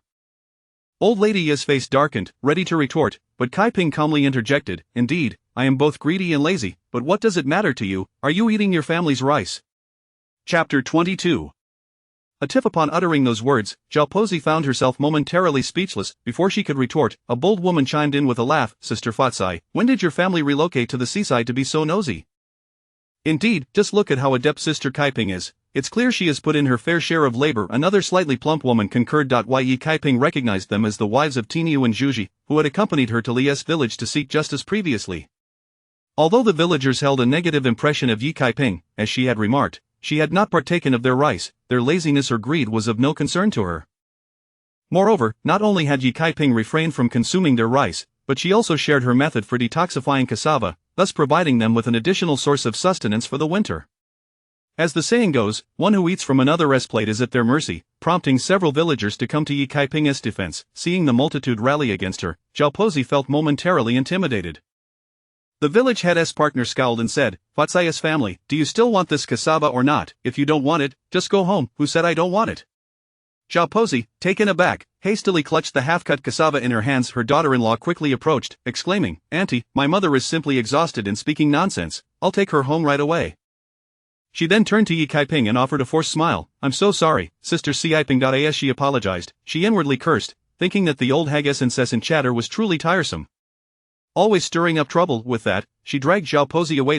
Ye Kai Ping paid them no heed, lowering her head to continue slicing the cassava. Old Lady Yi scoffed and promptly engaged in conversation with the village head's partner and the nearby women, asserting that her granddaughter Kai Ping was neither lazy nor greedy, but rather quite industrious. She even took turns cooking with her two sisters-in-law. Amidst the bustling crowd, a woman in her 30s curled her lip and whispered to the nearby Du Shi, others mock her for being both lazy and greedy, yet your sister-in-law seems to take pride in it, reveling in her shame. Du Shi, slamming her chopping knife onto a log, shot her a glare. What is it to you? Has she eaten your rice? Lu Chunfang, momentarily taken aback, realized that Du Shi's animosity towards Ye Kai Ping had led her to provoke Du Shi as a means of solidarity against her, only to find herself embarrassed instead. Though Du Shi despised Ye Kai Ping's arrogance, she could not tolerate Lu Chunfang's disparagement of her either, leading to a complex emotional tug-of-war that ultimately caused her to lose her temper. Feeling frustrated and bored, Du Shi picked up her chopping knife and left. After all, one person from each family was sufficient. Her departure was inconsequential. With ample hands, the numerous baskets of cassava were swiftly sliced. Ye Kai Ping instructed everyone to fetch bamboo sieves, placing them atop the baskets and securing them with cloth strips. They then carried them to the riverbank, submerging the cassava along with the baskets into the water. Fearing the entire batch might wash away, they tied it with rope to a tree by the river. Kai Ping, how long must this cassava soak? Inquired the village head's partner. 7 days. Look, the men are bringing down more cassava. We must get to work. At the mountain, lunchtime finally arrived. The men in the cassava grove tossed aside their hoes and hurriedly made their way to their backpacks. Wash your hands and faces, shouted Yi Dazhong. If you eat raw cassava, you'll surely poison yourself. The men then rushed en masse to the mountain stream to cleanse themselves. Once cleaned, they retrieved their bowls and sat on the ground. As soon as Yi Dazhong opened the containers, the fragrant aroma of cassava wafted through the air, nearly making their mouths water. At the bottom of the bowl lay a layer of brown rice, topped with a generous portion of cassava slices, accompanied by a small serving of pickled vegetables. Is this cassava? Dazhong, pass me a slice, exclaimed one man, eagerly reaching for it with his chopsticks. Yi Dazhong quickly covered the bowl. Not a chance. Yi Erquin and Yi Yong swiftly shielded their bowls as well. The men grew anxious. They had been told that the poisonous roots were edible and had spent a good part of the day digging, yet had not even tasted a morsel, their appetites insatiable. I'll trade you 2 bites of brown rice for a slice of cassava. Yi Dazhong's eyes lit up. 2 bites of rice were far larger than a slice of cassava. Though he still desired the cassava, he had eaten enough over the past few days, thus, he exchanged a slice of cassava for 2 bites of rice. I want to trade too. I'll give you half a boiled egg for 3 slices. Soon, Yi Dazhong's share was depleted, and the cassava of Yi Erquin, Old Yi, and Yi Yong was eagerly exchanged by the desperate men. Finally, the men savored the cassava they had long craved, while Yi Dazhong's family enjoyed their rice, and even eggs, leaving everyone content. After a long day of labor, half the cassava had been unearthed. Old Ji and the others carried their hoes and baskets home. Upon entering, they found Yi Kaiping cooking in the kitchen while Yi Jiner tended the fire. Oh my, how did Kaiping end up in the kitchen? Yi Dezhong exclaimed, dropping the basket he was carrying. Today it's my turn to cook, replied Yi Kaiping. How can you cook? Yi Dezhong was flustered. Why? Yi Kaiping shot him a glare. Didn't I tell you not to treat me differently? If you keep speaking like this, I'll move out. No. Yi Kaiping continued. It's not much work, just boiling porridge and cassava, and stir-frying some cabbage. Given their poverty, meals were simple, and even though they were cooking for 14, it merely required a bit more effort.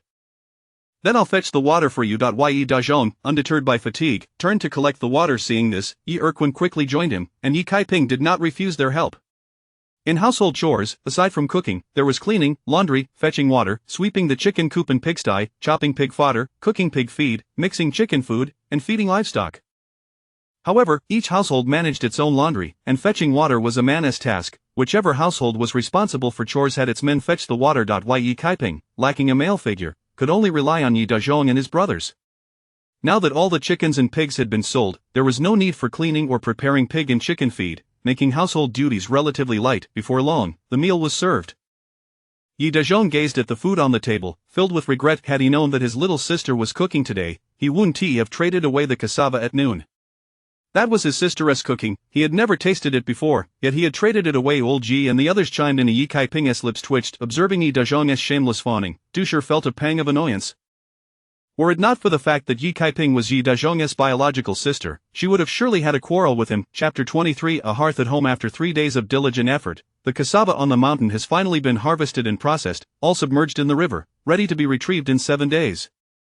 With the labor behind her, Yi Kaiping settled comfortably before a bronze mirror, loosening the cloth band from her forehead. The wound had healed, leaving only a faint reddish mark, which she believed would soon fade entirely. With her loose strands of hair concealing it, the blemish was hardly noticeable unless one stared intently. At that moment, Yi Lijing approached and inquired, Kaiping, should we reserve some of this cassava for planting? Yi Kaiping replied, there is no need to keep any for seed. Simply cut the branches to about 6 inches, dig a hole, and insert the cuttings into the soil, and they will thrive. Moreover, this plant is remarkably resilient, it withstands drought, endures poor soil, and is largely pest resistant. It can flourish even in less fertile fields. How convenient! Yi Lijing exclaimed, his eyes lighting up with excitement. The climate here is quite temperate, allowing us to plant right now. When sowing, each plant should be spaced approximately 1.5 feet apart, and we can expect a harvest in 10 months. Yi Lijing nodded repeatedly, saying, all right, I will inform everyone immediately. Subsequently, he convened a village meeting, where the villagers expressed their astonishment upon learning that cassava could be cultivated solely from cuttings. Many villagers, recognizing the potential yield of cassava, eagerly gathered several cuttings to take home. Yi Lijing also suggested that everyone collaborate to plant cassava cuttings in their original location on the mountain, with the promise of a collective harvest next year. Yi Lao too and the men of the household busied themselves either working on the mountain with the villagers or planting cassava in the fields, the atmosphere vibrant and bustling. The food crisis at home had finally been alleviated, and Yi Kaiping stretched lazily, feeling as though she could finally pursue her own endeavors. Next on her agenda, generating wealth, she slung a basket over her back, preparing to ascend the mountain. However, as she stepped outside, she encountered a woman in her 50s adorned with a red flower in her hair. Is this the residence of Yi Yutian? The elderly woman inquired. Indeed it is, came the reply. The woman scrutinized Yi Kaiping from head to toe and then back again, smiling. You must be Yi Yotian's youngest daughter. Are your mother and sister-in-law at home? They are inside, making choux sauls. Very well, thank you. With that, the elderly woman entered the courtyard.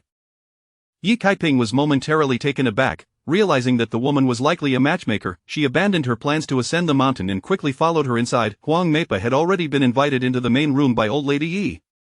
Accepting the tea offered by Du Shi, she remarked, I just returned from Wangjia village, where I arranged a marriage, and since I knew you were nearby, I thought I'd stop by for a visit.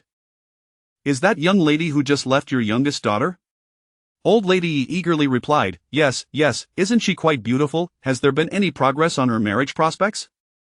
Huang Meipa frowned, saying, she is indeed beautiful, but your daughter is quite notorious. In all of Dazhu town, who does not know that she was divorced by Li Xiucai, they say she is both greedy and lazy, loves to squander money, and even mistreats her mother-in-law. No matter how lovely she may be, such traits are undesirable, only the most fearless men would dare to pursue her. In fact, just yesterday, Butcher Zhang from Shijia sought me out, expressing a desire to take a second wife, claiming that as long as she is pretty, he has no qualms about her character and is willing to offer 10 taels as a bride price. Upon hearing this, old lady Yi stood up in anger, exclaiming, "Huang Meipa, I sought you out precisely because I heard you have a good reputation and never meddle in affairs recklessly. Who would have thought you would attempt to push my daughter into a fiery pit? That butcher Zhang has a fearsome reputation, he has killed 2 wives." Huang Meipa rolled her eyes, responding, "If he isn't fierce enough, how could he possibly keep your daughter in check? Who knows who is in the real pit here?" This insinuation implied that compared to butcher Zhang, her own daughter was even more of a liability. Old lady Yi was nearly beside herself with rage. Huang Meipa continued, "The reason my reputation is solid is that I never conceal the truth. You mentioned butcher Zhang's fearsome reputation, yet your daughter is not without her own faults. This is simply a case of the pot calling the kettle black. As the saying goes, what pot matches what lid? Perhaps 2 pits colliding might only cause the flames to burn brighter and life to improve." After saying this, Huang Meipa herself began to laugh. Old lady Yi was so taken aback that she found herself at a loss for words. Dusher stifled a laugh, realizing that Huang Meipa was speaking some harsh truths. The walls of the farmhouse courtyard were not soundproof, and Yi Kaiping overheard every word with clarity. A sense of bewilderment washed over her, so she was indeed a great liability, yet, oddly enough, she felt a glimmer of happiness. At least her parents' attempts to find her a match would be challenging, thus sparing her from considerable trouble. Dusher sighed, "Let us not dwell on my sister-in-law for now. Why not see if there are any suitable young ladies? My eldest son is already 19. Huang Meipa raised her finely arched eyebrows. "Oh dear, with a sister-in-law like that, does your eldest son even hope to marry?" Yi Kaiping interjected, "Everyone knows how your sister-in-law was divorced. She drained her husband's family dry and impoverished her own. How can you still indulge her?" As she spoke, Huang Meipa shook her head. "If the family is poor, so be it, and living in a thatched cottage is acceptable. But the fear is that if your sister-in-law remarries, your family will continue to be drained as before. Who desires such a hopeless existence? Which girl would dare to leap into such a pit?" "Enough, both are pits." Dusher, filled with indignation, jumped up. You yet found no words to counter." Huang Meipa stood up, stating, "I came today to discuss butcher Zhang with you. Think it over for a few days, and if you are interested, come find me in town." Old lady Yi forced a smile that did not reach her eyes. "No need to consider. We are simply not fated to be with that family." "Very well, should any suitable families arise, I will return." With that, Huang Meipa took her leave. Dusher, feeling frustrated, took a sip of tea. Younger is already 19. At this rate, who knows how it will turn out? If it weren't for her words were laden with blame directed at Yi Kaiping. Old lady Yi furrowed her brow, aware that Yi Yong was affected by Kaiping's circumstances, yet she hesitated to voice her frustration. "All right, let us seek out other matchmakers. Sister-in-law, since Younger is already this grown, why not ask for his opinion? He may have his own ideas." Yi Kaiping stepped forward. Both old lady Yi and Dusher were startled. Old lady Yi inquired, "Kaiping, how long have you been standing outside?" Since the matchmaker arrived until now," Yi Kaiping replied, taking a seat beside old lady Yi. "Do not take the matchmaker's words to heart. She means no good," old lady Yi quickly reassured, fearing that Huang Meipa might harm Yi Kaiping. "It's all right," she waved her hand dismissively, then turned to Dusher, "Sister-in-law, why not ask Younger what he thinks?" Yi Kaiping recalled seeing Yi Yong with a girl on the mountain last time, and their bond seemed rather special. Dusher, still irritated that Yi Kaiping had dragged Yi Yong down, shot her a glare. "Ask him, you must mean Hu Xiuxiu, right?" Yi Kaiping was taken aback. "The girl's name is Hu Xiuxiu? How did the family know?" Old lady Yi said, "Kaiping, have you seen them together? Is that girl the one with big eyes, not particularly fair, yet handsome in features?" "Yes." "Then it must be her." Dusher scoffed. "Word has it she demands a bride price of 20 taels. We cannot afford that." Old lady Yi whispered, "Younger is quite taken with Hu Xiuxiu, as we are all aware. Last year, he even went to his family to test the waters." Upon hearing the hint, Xiuxiu's mother openly stated that her daughter is exceptional and would require 20 taels, or she would not consider marriage. Chapter 24. Such a display. Yi Kaiping was taken aback. She had a certain understanding of the local prices. In their region, the customary bride price for an ordinary farmer's daughter typically ranged around 5 to 6 taels, and 8 taels was already considered high. Those asking for 10 taels were usually in exceptional circumstances, like the butcher Zhang, yet, this Hu Xiuxiu was demanding an astonishing 20 taels, a truly exorbitant bride price. Yi Kaiping remarked, "Though she is quite fair and pleasant to behold, she is not so captivating as to warrant 20 taels. Dusher interjected, "You don't understand. She has 7 younger brothers, her mother bore 7 sons in one go, do you comprehend?" Yi Kaiping nearly choked on her T7, it was as if she had given birth to an entire string of calabash children. Old Lady Yi whispered, Xiuxiu's mother believes she is especially blessed in bearing sons, and daughters will follow suit. She claims Xiuxiu is destined to bear sons, that those 7 brothers are her good fortune, hence the steep price. Yi Kaiping felt numb. Destined to bear sons? However, in this closed and backward era, the allure of being a prolific mother held substantial appeal, indeed a major selling point. Old Lady Yi sighed, yet, 20 taels is simply too much, to the extent that Xiuxiu remains unmarried even at 17. Suddenly, a thought struck her, her eyes brightening. Perhaps we should wait a bit longer. Who knows, in a year or two, the price might drop. Yi Kaiping chuckled, it seemed they were awaiting an off-season sale. Dusher retorted angrily, how much could it possibly drop? Even at half price, it would still be 10 taels. We still cannot afford it. Besides, by the time we save that much, someone else will have already wed her. Let us consider other young women. With that, Dusher cast a glance at Yi Kaiping. Fortunately, she had been clever enough to arrange a 3-month agreement with her. If, after 3 months, Yi Kaiping had yet to find a suitable match, she could decide for herself. As long as they could marry Yi Kaiping off far away, her maternal family would be unable to interfere with young or escorting. The 2 women chattered away, while Yi Kaiping had already quietly left the house. The Yi family had fallen into poverty due to the original owner's mismanagement, which had hindered Yi Yong's prospects of finding a wife. She needed to act quickly to gather some funds, ensuring that Yi Yong could marry first. After leaving Yi Kaiping's home, the matchmaker Huang proceeded to the Hu residence. Upon seeing her, Xiuxiu's mother exclaimed, ushering her inside while pouring tea, do you bring good news? What became of that young man from Heian village?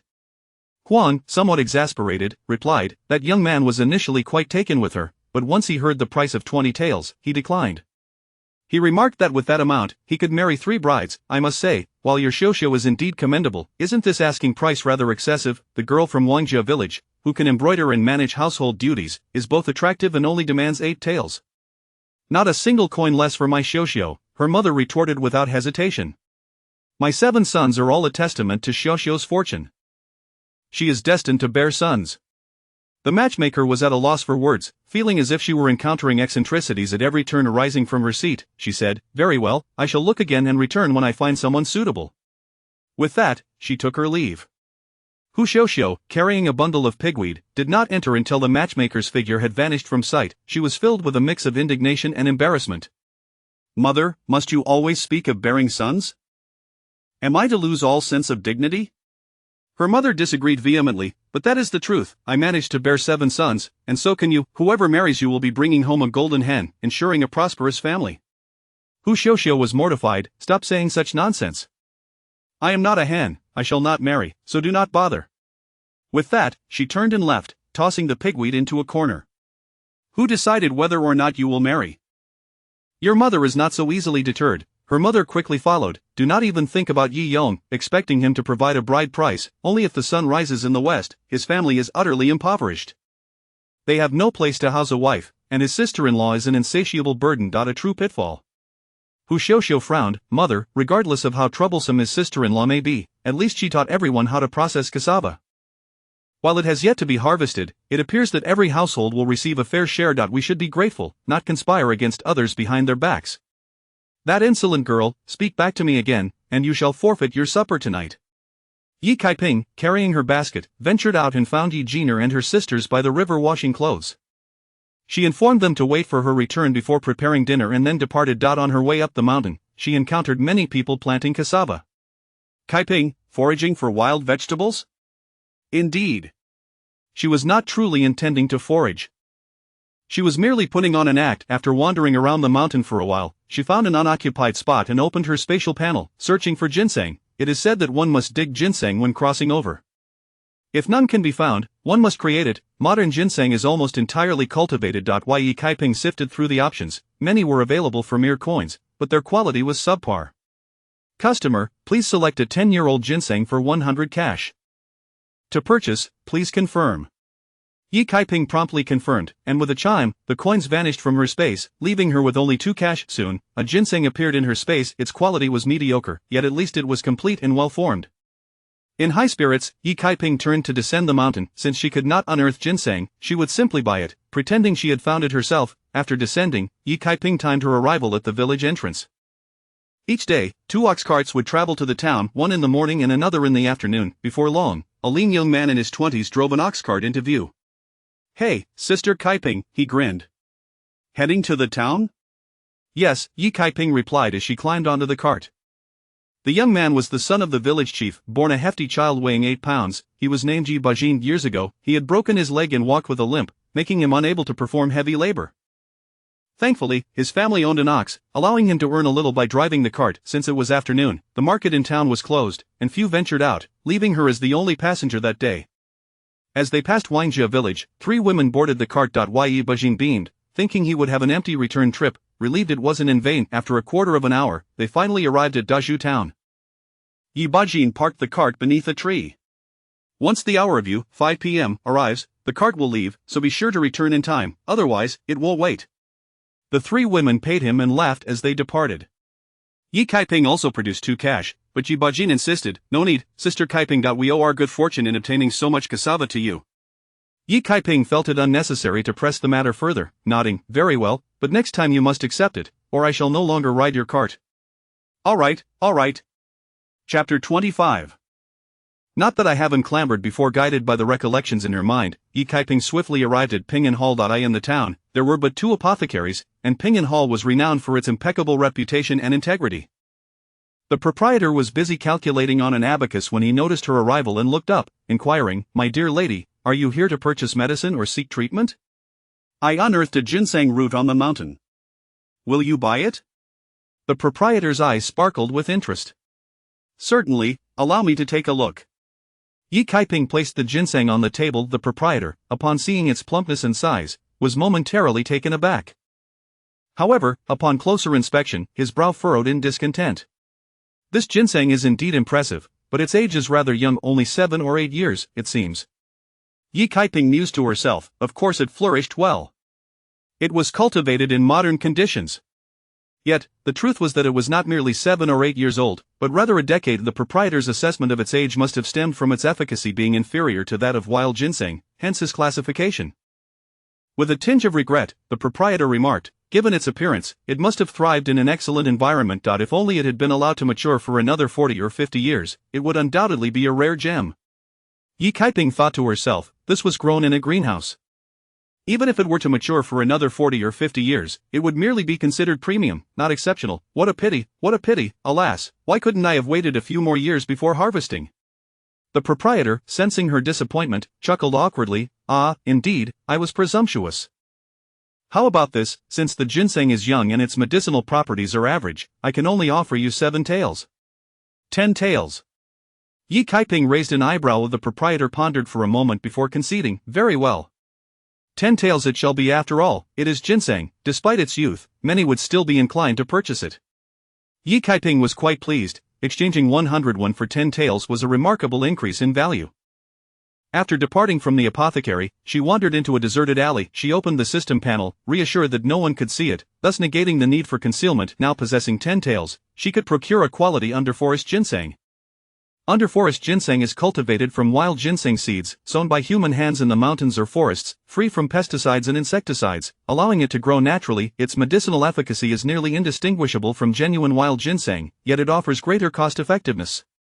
In modern times, a 30-year-old underforest ginseng could fetch around 10,000 yuan. When converted within the system, it equated to 10 taels. After acquiring it, she could sell it in the county town for a handsome profit of 1 or 200 taels. Yi Kaiping rubbed her hands in anticipation as she began selecting her goods. "Customer, you have chosen a 30-year-old underforest ginseng, priced at 10 taels. We regret to inform you that you do not possess the necessary authorization to proceed with the transaction. To gain such authorization, please upgrade your space." Yi Kaiping was momentarily taken aback. This system certainly embodied the essence of modern applications. At present, her storage capacity is merely 0.1 cubic units. It must be elevated to 1 cubic unit. However, she recalls that upgrading to 1 cubic unit requires 10 taels. Yi Kaiping hesitated. She currently possessed a total of only 10 taels in 2-1. If she upgraded, it would render her journey futile. Should she upgrade and then return to the village to borrow 101, repeating today's operation, she remembered that she had only engaged in 4 transactions, and if she upgraded, at least 4 more opportunities would arise. This would be sufficient for her to procure ginseng from beneath the trees, potentially earning her a profit of 1 or 200 taels. After a moment of contemplation, Yi Kaiping clicked to upgrade the storage. I am sorry, esteemed guest, but you lack the authority to upgrade. Ye Kaiping was momentarily taken aback, then queried, Wang Defa, no authority, how does one obtain such authority? She scoured the entire system panel but found no method to acquire the necessary permissions. If she were unable to upgrade, it would preclude her from further transactions, thus, this system would essentially become worthless. Ye Kaiping's expression darkened, her heart plummeting into an abyss of despair. After enduring this discomfort for a while, she took 3 deep breaths, striving to regain her composure, although she felt a deep sense of injustice, akin to winning a lottery only to discover the ticket was lost. Who was Ye Kaiping?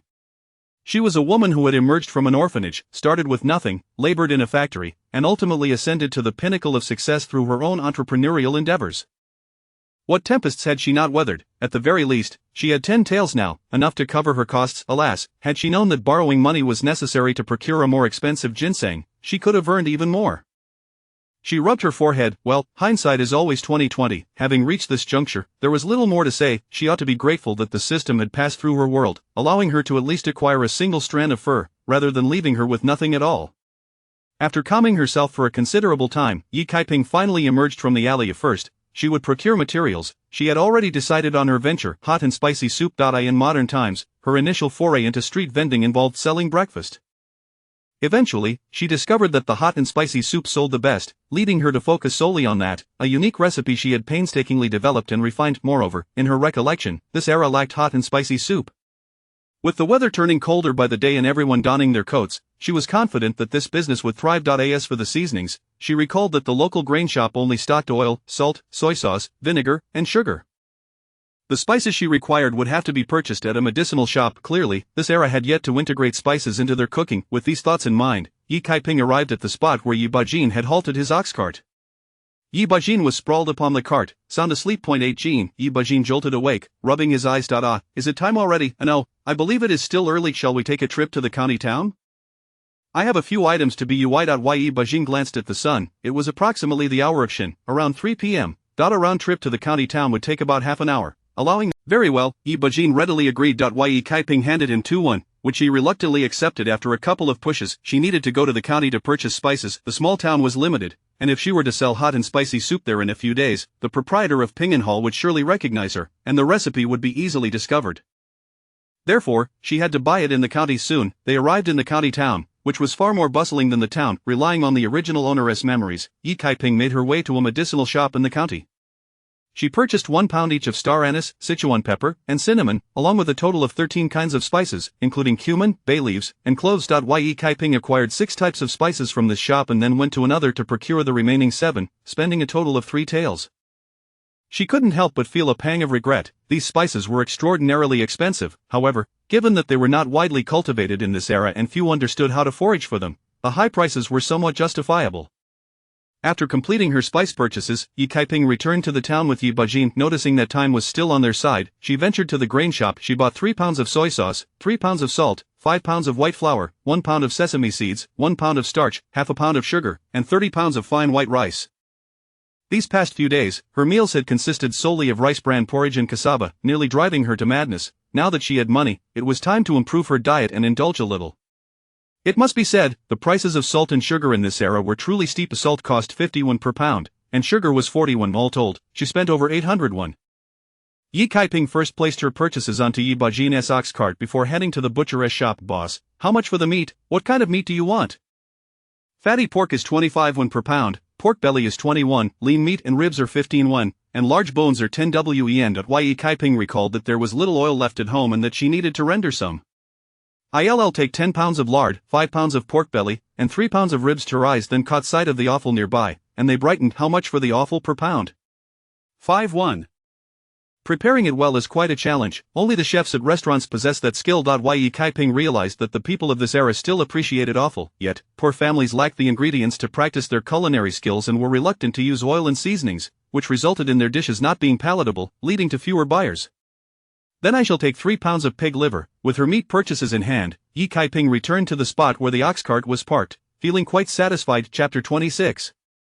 Like a festival. Oh, Sister Kaiping, why have you bought so much meat? Yi Bajin remarked, only to suddenly fall silent, a sheepish smile gracing his face. He had initially intended to question how the impoverished Ye Kaiping could afford such luxuries as rice and meat, but reconsidered. After all, the origins of her funds were none of his concern. It would be rather presumptuous to pry into someone else's private affairs. Ye Kaiping, feeling a touch of embarrassment, handed him a bag of buns, explaining, I came across some medicinal herbs while ascending the mountain this morning and exchanged them for a few taels of silver. Seeing my family so gaunt and famished, I thought to purchase some meat for them. She added, it was not my intention to neglect repaying your family.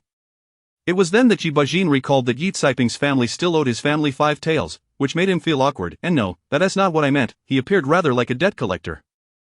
Yi Kaiping found this amusing. Was Yi Bajin's honesty perhaps too excessive? Here she was, the one in debt, and yet he seemed to assume the role of a creditor. She replied, in a few days, I plan to set up a stall in town, and I will need your assistance in transporting goods. Rest assured, I shall repay you promptly once I earn some money. Yi Bajin, finally smiling, accepted the bag. That sounds good, just let me know how you need it transported. He opened the bag to find 10 small steamed buns inside. Ah, why did you buy so many? I only bought a steamer full, just a small amount, she explained. Yi Bajin had 4 sisters who were already married. He and his wife had only one child, Fubao, and with the 2 of them and the village magistrate and his wife, there were just 5 people. 2 buns each would suffice. The mere thought of his son's delighted expression upon tasting the buns filled him with joy. Before long, 3 women from Wangjia village arrived. Yi Bajin flicked the cattle whip, and the cart creaked as it slowly rolled out of the town. By the time they returned to the village, the sun had already dipped below the horizon. Yi Kaiping had long since stored the spices in her space. Yi Bajin escorted Yi Kaiping to her doorstep, assisting her in carrying the goods inside. Goodness, Bajin, how could you bring so many things to my home? Exclaimed old lady Yi, astonished. Yi Bajin set down the 30 pounds of white rice with a grin. This is all from Sister Kaiping. I'll be heading back now. With that, he took his leave. Old lady Yi stared at the bags strewn on the ground, rice, soy sauce, and more, her mouth agape in disbelief. At that moment, Yi Old Man and the first and second households approached. Yi Old Man spoke, Kaiping, this morning I dug up a ginseng root on the mountain and sold it for 10 taels of silver, so I thought to buy some grains and oil. The members of the Yi family were rendered speechless. Du Shi's eyes widened. You found ginseng? Wait, how much did you say you sold it for? 10 taels, my heavens, you've been cheated. She turned to her sister, did you not know that someone in Wangjia village sold a ginseng root for a whopping 120 taels years ago? And you only got 10? Yi Kaiping explained, the ginseng I found was too young, only 7 or 8 years old, so it was only worth 10 taels. I sold it to Pingan Hall. The Yi family exchanged glances. Yi Old Man nodded. A 7 or 8-year-old ginseng is just beginning to mature. It is indeed too young. In Wangjia village, they have roots that are 30 or 40 years old, so selling for over 100 taels is not surprising. Moreover, Pingan Hall is known for its fairness. 10 taels is reasonable. Old lady Yi felt both joy and concern as she surveyed the items on the floor. We should save some money for a dowry. How can we spend recklessly? Yi Kaiping cleared her throat. What dowry? I'm not getting married. Purchasing food for her family was hardly frivolous. Look, there is meat, such a large piece of fatty pork, exclaimed Ji Peng, rummaging through the goods with delight, and there is streaky pork and ribs too. This is white rice, chimed in Yi Jiner, her face lighting up. Mother, are we having white rice for dinner tonight? Yes, we are indeed having white rice for dinner, Yi Kaiping confirmed. Yi Inhua cautiously asked, Can we eat too? Of course, we shall all eat together. Old lady Yi and Yi Old Man exchanged pained expressions. This white rice was a luxury, not something a farming family should enjoy. Old lady Yi wanted to suggest that they keep the rice for Yi Kaiping to consume herself, but feared that such a statement would cause discord within the household. Moreover, since her daughter had insisted on sharing, she felt it inappropriate to stir trouble. Du Shi and Yi Jina's eyes sparkled with anticipation. Although Du Shi was hungry for money, she knew well that any funds her sister-in-law possessed would remain firmly in her hands. Besides, this was money earned by Yi Kaiping herself, thus even less likely to be shared. At the prospect of enjoying white rice and meat was already a delightful surprise. She wished fervently that Yi Kaiping would buy nothing but grain with that 10 taels, ensuring she could have just one more bite. As for Yi Caiping's earlier promise to compensate her once she earned money, Du Shi had never taken it seriously. It was merely the wind passing through her ears, easily forgotten. Observing the gluttonous glimmer in Du Shi's eyes, Yi Kaiping couldn't help but sigh. My sister-in-law may be a handful, but she certainly knows her priorities. Indeed, my little sister is quite impressive, Yi Dazhong remarked with a smile. My little sister treats us well, chimed in Yi Erquin, his grin stretching from ear to ear. The 2 younger sisters instinctively fell into their adoring roles. Yi Kaiping, uninterested in their antics, instructed Yi Huanyan, go outside and pick some green peppers, and grab a couple of small chili peppers. Oh, and don't forget to get a handful of green onions. Jiner, help me in the kitchen. I'll do it. Old Lady Yi exclaimed cheerfully. Gina and Huanyan, go harvest some vegetables. We'll need to grab a big cabbage and some radishes as well. Let us fry up some eggs too. Yi Kaiping summoned Yi Inhua, handing her 21, instructing her to find a shop that sells eggs and buy 10. After issuing her instructions, Yi Kaiping entered the kitchen to busy herself. Weisher joined her in the kitchen. As Yi Kaiping washed the rice, Old Lady Yi and Weisher busily prepared the fatty pork, one slicing the pork belly and the other chopping the lard. Kaiping, we only need to boil a pound of this pork belly, Old Lady Yi suggested, slicing off a small piece. Yi Kaiping chuckled. Didn't you see how my elder brother, second brother, and the boys were all eyeing the meat just now? A pound, 1 tea suffice, 2 pieces each will disappear in no time. The lard we render can last a few more days. Old Lady Yi still felt it was too extravagant, lamenting the inclusion of both pig liver and pork belly. She hadn't even enjoyed such feasts during the New Year celebrations. However, seeing her daughter so determined, she could only acquiesce, albeit reluctantly, as she sliced the pork belly thinly. Once Yi Kaiping finished rinsing the rice, she lit the fire. When Yi Jina and her sisters returned, she instructed them to tend to the stove. Sister-in-law, let me slice the pig liver, Yi Kaiping offered. By this time, Weisher had finished chopping the ribs. Yi Kaiping quickly took the knife from her and sliced the pig liver thinly, rinsing off the blood before marinating it with soy sauce, starch, ginger, salt, and sugar. Watching from the side as Old Lady Yi rendered pig fat, she noted the abundance of ingredients in the marinade, salt, and even sugar, and felt a pang of regret. What a wasteful way to prepare food. Yi Inhua entered with a basket of eggs. I bought these from Uncle Gon for 2 each. He even gave me 2 extra and a large bunch of chives for free. I spent exactly 21. Chapter 27. And without me, this family would fall apart. Just as I was vexed over the lack of ingredients for scrambled eggs, fortune smiled upon me. I must express my gratitude to Uncle Er. Yi Kaiping remarked. She cracked all 12 eggs into a large bowl, prompting Yi Laotai to exclaim in disbelief. Once all the dishes were prepared, the pig fat was rendered to perfection. Seeing an overflowing pot of lard, Yi Laotai and Weisher beamed with joy. This substantial jar of oil could sustain them for half a year. Yi Dequan occasionally peeked in, his eyes nearly glued to the pot.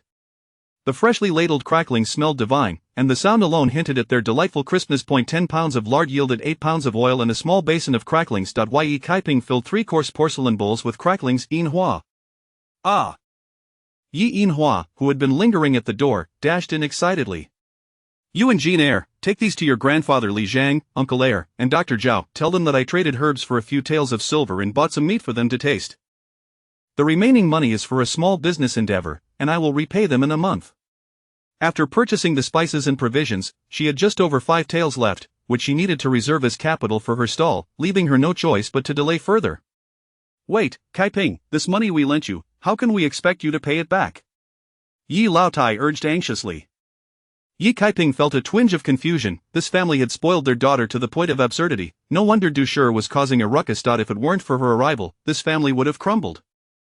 Yi Kaiping asserted, though this money was borrowed from my parents, it was under duress. I distinctly remember selling off all the livestock and taking away most of the grain from our home just to fund Li Ziyuan's examination expenses. I depleted your savings.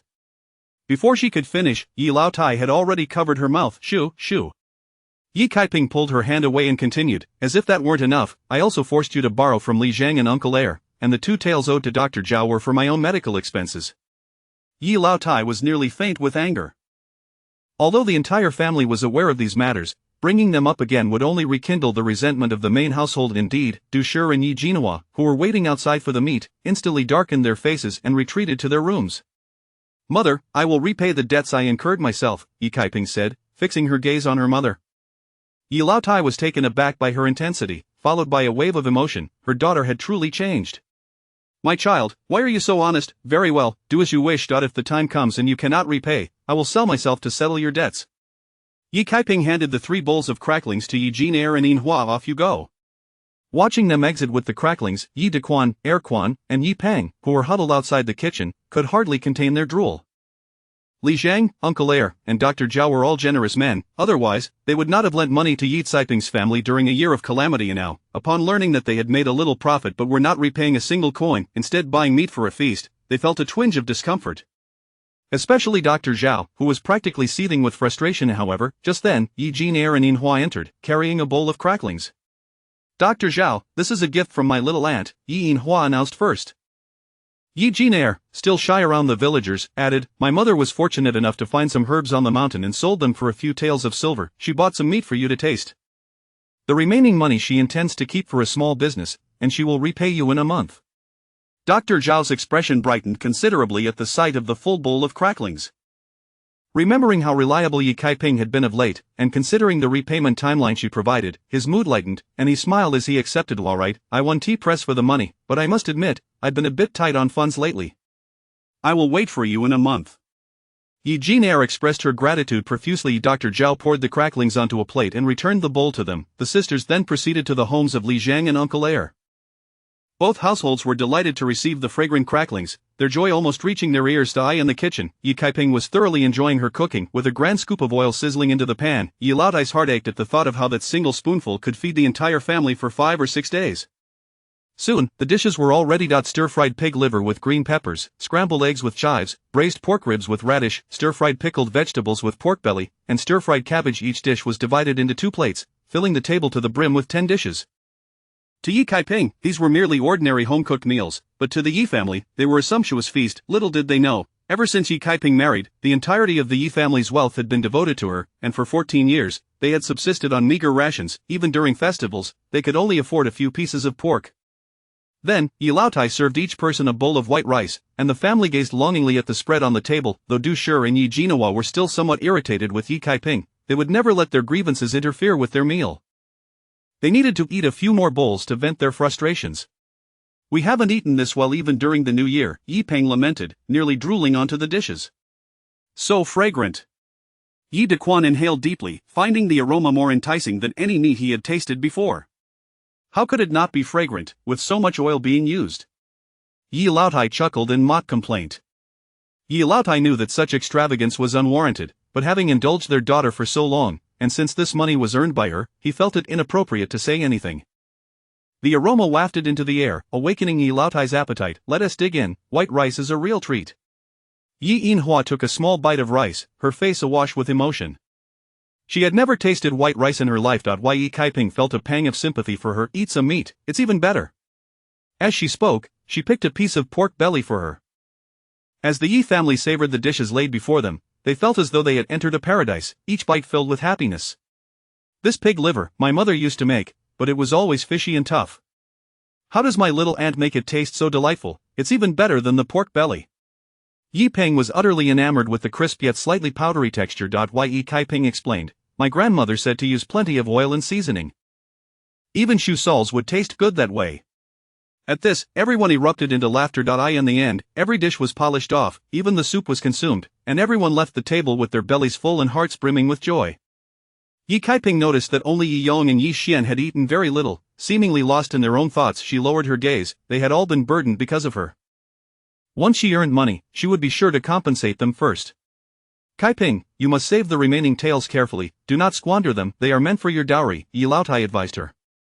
Yi Kaiping set down her chopsticks. "I plan to use the remaining money for a small business." "What?" Yi Laotai was taken aback. Earlier, while in the kitchen, when Yi Kaiping instructed Jean Eyre and Inhua to deliver the cracklings, she had mentioned leaving the rest for business, and she had thought it was merely an excuse. Was her daughter serious?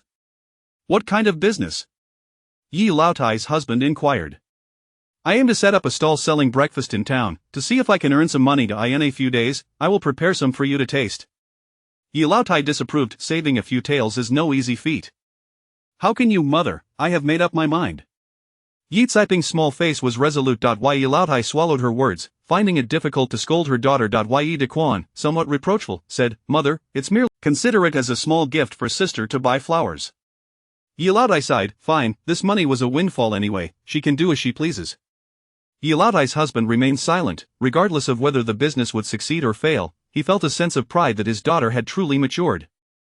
Du Shi, picking her teeth, remarked, "This money belongs to you, do as you wish, but if your little business fails or if you run short on funds, the family will not cover the expenses." Yi Kaiping reassured her, "Sister-in-law, rest assured, I will bear the risks and rewards myself." Yi Laotai shot Du Shi a glare. "Anyway, it won't be spent from the family funds. But if she earns any, it will be her dowry, so don't get any ideas." Du Shi scoffed, "Don't worry, whoever covets it will be a dog." Setting aside whether her sister-in-law could earn money, even if she did, trying to pry it from her hands would be as unlikely as the sky falling. Chapter 28 Harvesting Cassava. After tidying up the table, Yi Kaiping washed up and retired for the night. Before sleeping, she opened the space once more. She attempted to trade and upgrade again, but to no avail. However, she discovered that the manual detection feature was still functional. After a day of busyness, she felt a sense of calm wash over her. The space was likely not useless, but perhaps an opportunity was needed for an upgrade. With a long sigh, Yi Kaiping resolved to go with the flow. If fate were on her side, the opportunity would naturally present itself. Even if no opportunity arose, as long as the manual detection feature remained intact, she would consider herself fortunate. The following morning, the men had all gone out to work. The Duanwei families took Jin Hua and Yin Hua to the river to wash clothes. Yi Kaiping and her daughter cleaned the stone mill at the kitchen door. "What are you doing?" Yi Laotai observed curiously. "Grinding spices," Yi Kaiping replied, instructing the Jin sisters to bring out packages of spices from the house. Yi Laotai looked through them, astonished. "So many medicinal ingredients, did you buy these yesterday? Is someone unwell?" "Not at all," Yi Kaiping reassured her. "These are for making condiments. Last night, I mentioned wanting to start a small business, and I need these items." Yi Laotai was perplexed, wondering how cooking required medicinal herbs, especially since she did not recognize any of them. She chose not to press further and helped Yi Kaiping with the work. Yi Kaiping first ground white pepper. After a quarter of an hour, she had produced a jarful. The remaining spices were mixed together for grinding. Due to the large quantity, she enlisted the help of the Jin sisters and Yi Laotai in turns. By noon, the spices were all ground. Yi Kaiping divided the spice powder into 2 jars and locked them away in the house. "Mother, when shall we set up our stall?" Yi Jiner asked. "Perhaps in 4 days, after the Double Ninth Festival. By then, we will have finished our household chores," Yi Kaiping replied. Yi Jiner nodded eagerly, her face alight with anticipation. Ever since leaving the Li family, her mother had become increasingly mature and reliable. Whatever her mother said or did, she and her sister supported wholeheartedly. Lunch was prepared by Yi Laotai. There was still a little more than half a basin of leftover oil residue from the previous night. Yi Laotai scooped out a bowl, chopped it finely, and stir-fried it with cabbage, serving white rice porridge and cassava as the main dishes. Though not as lavish as the previous night's meal, the fragrant oil and porridge brought smiles of contentment to the Yi family. After the meal, Yi Lerzhang approached. "Kaiping, today marks the 7th day. Have the cassavas in the river made it ashore?" "Yes, they should be on land by tomorrow morning. Also, please send someone to peel and cut the remaining 100 pounds of fresh cassava in the village into 5-inch segments and soak them in the river." "Understood." Yi Lerzhang returned and convened a village meeting. Upon hearing the news that the cassava would soon be on shore, the villagers buzzed with excitement. The next morning, all the villagers gathered by the river. Under Yi Lerzhang's direction, the men pulled basket after basket of soaked cassava from the water.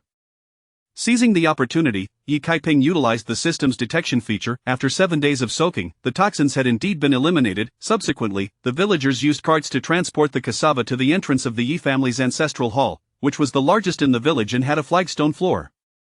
They dumped the cassava onto the ground and took out 2 large scales used for weighing grain. As they gazed at the heap of cassava, excitement rippled through the villagers. Yi Lerzhang announced, "Let us let these cassavas dry for a while, and once the water has mostly drained, we will weigh them. In the meantime, let us learn another method of processing cassava from Kaiping." Yi Kaiping explained, "There are 2 ways to consume cassava: drying it and eating it fresh. We've already learned the drying method, which involves slicing it and soaking it for 7 days. After we distribute the cassava, you can take it home to dry. Whenever you wish to eat it, just soak it and steam it. The other method is to eat it fresh. Once harvested, cut it into small segments, soak it for a day and night, and boil it multiple times." As she spoke, she retrieved the fresh cassava that Yi Lerzhang had soaked the day before and, alongside the ants, set up a stove to demonstrate the process of boiling it with multiple water changes. Once cooked, the cassava was cut into small pieces for everyone to taste. After such a long endeavor, they finally got to eat, and it was surprisingly delicious, better than brown rice. Those who received a small piece savored it with satisfaction, while those who did not were left anxiously scratching their heads, observing their delighted faces. Yi Kaiping called out, "Let me share a few important points. First, fresh cassava can only be stored for about half a month. It should be consumed promptly after harvesting. Second, the method of slicing, soaking for 7 days, and then drying is the safest. It greatly reduces the chances of poisoning. Third, we have taught you the methods, but let me make it clear, if anyone neglects a step or attempts shortcuts and ends up poisoned, it will not be our responsibility." The villagers fell silent, then nodded in agreement. Of course. As the water from the cassava had mostly drained, Yi Lerzhang instructed everyone to return the cassava to the baskets, preparing to weigh them. He announced, "After calculations, each person will receive 32 pounds, and children under 12 will receive half. totaling 16 pounds. At this proclamation, the villagers erupted into cheers, eagerly counting how many family members they had and how much cassava they would receive. They lined up, with adults registering at the 8-pound mark and children under 12 at the 4-pound mark. Dakian, Urchin, Juzi, and Tinia, you are responsible for weighing, they called out excitedly, but just as they were about to queue up, a deep voice interrupted, Lurzhang, before we line up, may I say something? Yi Kaiping turned to see a scruffy-looking man in his 30s. She recognized him but could not recall his name. What is it, Dakai? Yi Lurzhang inquired. Vlu Ditsai stepped forward, followed by a dozen or so men and women. As we are about to distribute the cassava, there are some matters that need clarification. The Yi family has already harvested a substantial amount of cassava prior to this. We all witnessed them carrying basket after basket home that day. A woman behind him chimed in, it looked like over 1,000 pounds. Lu Ditsai continued, those cassavas rightfully belong to everyone, yet they harvested so much in advance. Just now, Lurzhang mentioned that each person would receive 32 pounds, with what they previously harvested, it averages out to over 60 pounds per person in their household. We won't dwell on that, but now that we are about to divide the cassava, should they receive an additional portion? This statement caused the villagers to exchange glances, some of whom had never considered the issue, while others had pondered it and felt uneasy. With Lu Ditsai leading the charge, murmurs began. Dakian's family has 14 members, at this rate, they would take home over 300 pounds, they already harvested over 1,000 pounds, and now they want more? If they hadn't shared the toxin removal method, we wouldn't have received a single pound. I think they should receive an additional portion, another voice chimed in. But they already harvested over 1,000 pounds. We didn't even demand they return it. If they get more, it's unfair. Yi Lurzhang felt a surge of anger rising in his chest. Yi Laotai's expression darkened, and Yi Dakian and the others were on the verge of cursing. There was no 1,000 pounds, only over 800. Yi Kaiping scoffed. At that moment, Yi Laotai looked at her for guidance, and upon receiving a nod, he stepped forward with a darkened expression. Everyone, when we decided to share the method with all of you, our family never intended to take even half a tael more. We all fellow villagers, my daughter Kaiping insists that we cannot hoard for ourselves but must share with everyone. After sharing, fearing you might harvest all the cassava, our entire family went to the mountains to dig together. Kaiping personally taught everyone how to slice and soak, tirelessly working for the benefit of the village. Listen up, listen up. Yi Lurzhang stepped forward to chastise the villagers. Furthermore, what is found in the mountains does not belong to anyone. It is unclaimed. The method to remove toxins was shared out of kindness, and withholding it would be selfish. They have been generous enough to share their knowledge, and you wish to turn against them? Is that how we treat one another? Even if the Dakian family receives an additional portion, it averages out to just a couple of taels less for each of us. Will a mere mouthful less make anyone starve? Not to mention, they never intended to take more. The villagers felt a wave of shame wash over them, especially those who had questioned. Indeed, the resources in the mountains were unclaimed, and they had been so generous, how could they dare to nitpick? Chapter 29. Gratitude. Lu Dakai's expression was not pleasant, but he ultimately chuckled and said, Uncle Li, I merely voiced the questions that linger in my heart. After all, the matter is right before us. There must be a rationale for how it is to be divided. Wouldn't you agree? If you say it should not be divided, then so be it. Conversely, if it ought to be shared, we have no qualms about it, correct? Yili Zheng shot him a glare but remained silent. However, the Olji scoffed, you are quite right. De Kai is just like your father, always so keen on needing a rationale. At that moment, Yi Kaiping recalled the history surrounding Lu Dakai. Lu Dakai's father was the very man who had clashed with the Olji 30 years prior. It had been Lu Dakai's family's turn to irrigate their fields, yet they had gone visiting relatives that day. The Olji, perceiving that time waits for no one, suggested to Li Zheng that they should first water their own fields.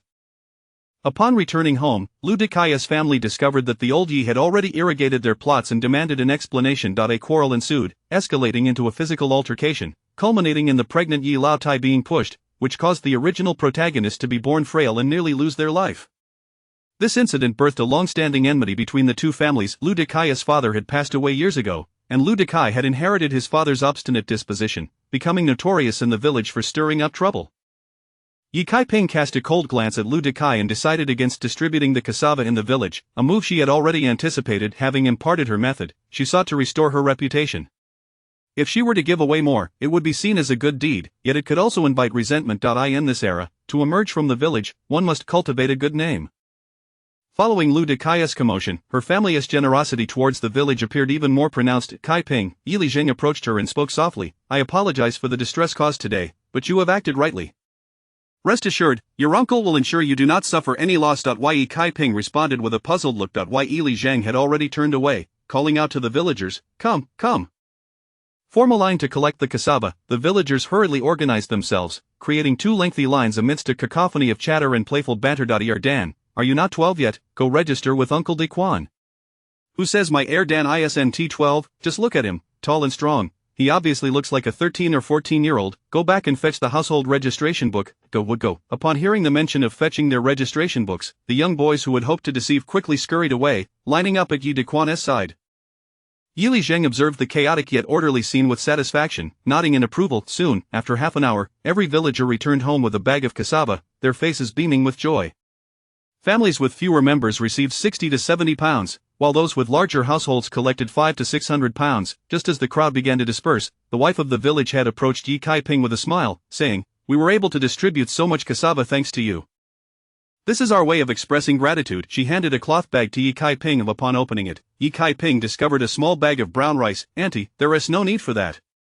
Please take it back, it's just 2 pounds of rice." "Our family has received over 100 pounds of cassava." The departing villagers paused, and Zhu Ziya's wife chimed in, "What Auntie says is true. We owe our good fortune to you, and I must express my thanks as well." Me too. Laughter erupted among the crowd. Ye Kai-ping glanced at Yi Li Zhang, who smiled back and nodded at her.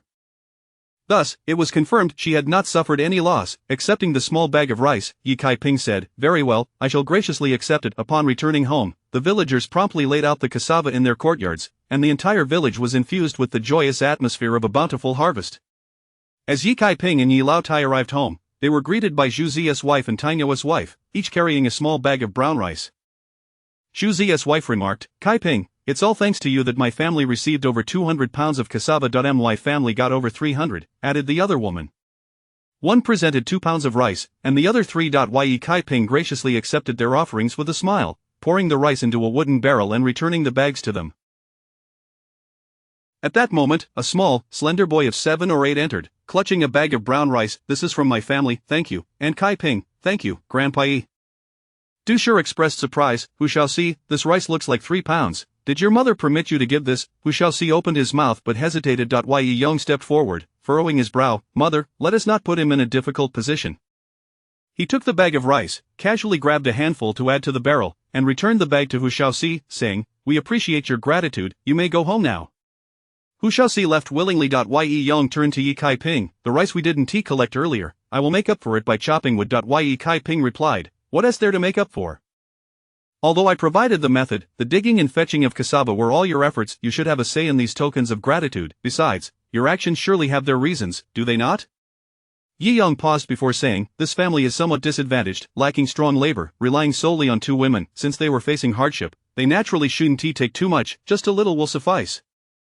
"It is the thought that counts," Ye Kai-ping stated. The old Ji chuckled. "Indeed, that is the way of it." Ye Kai-ping recalled the small boy. Who? That must be from Hu Xiaoxia's family.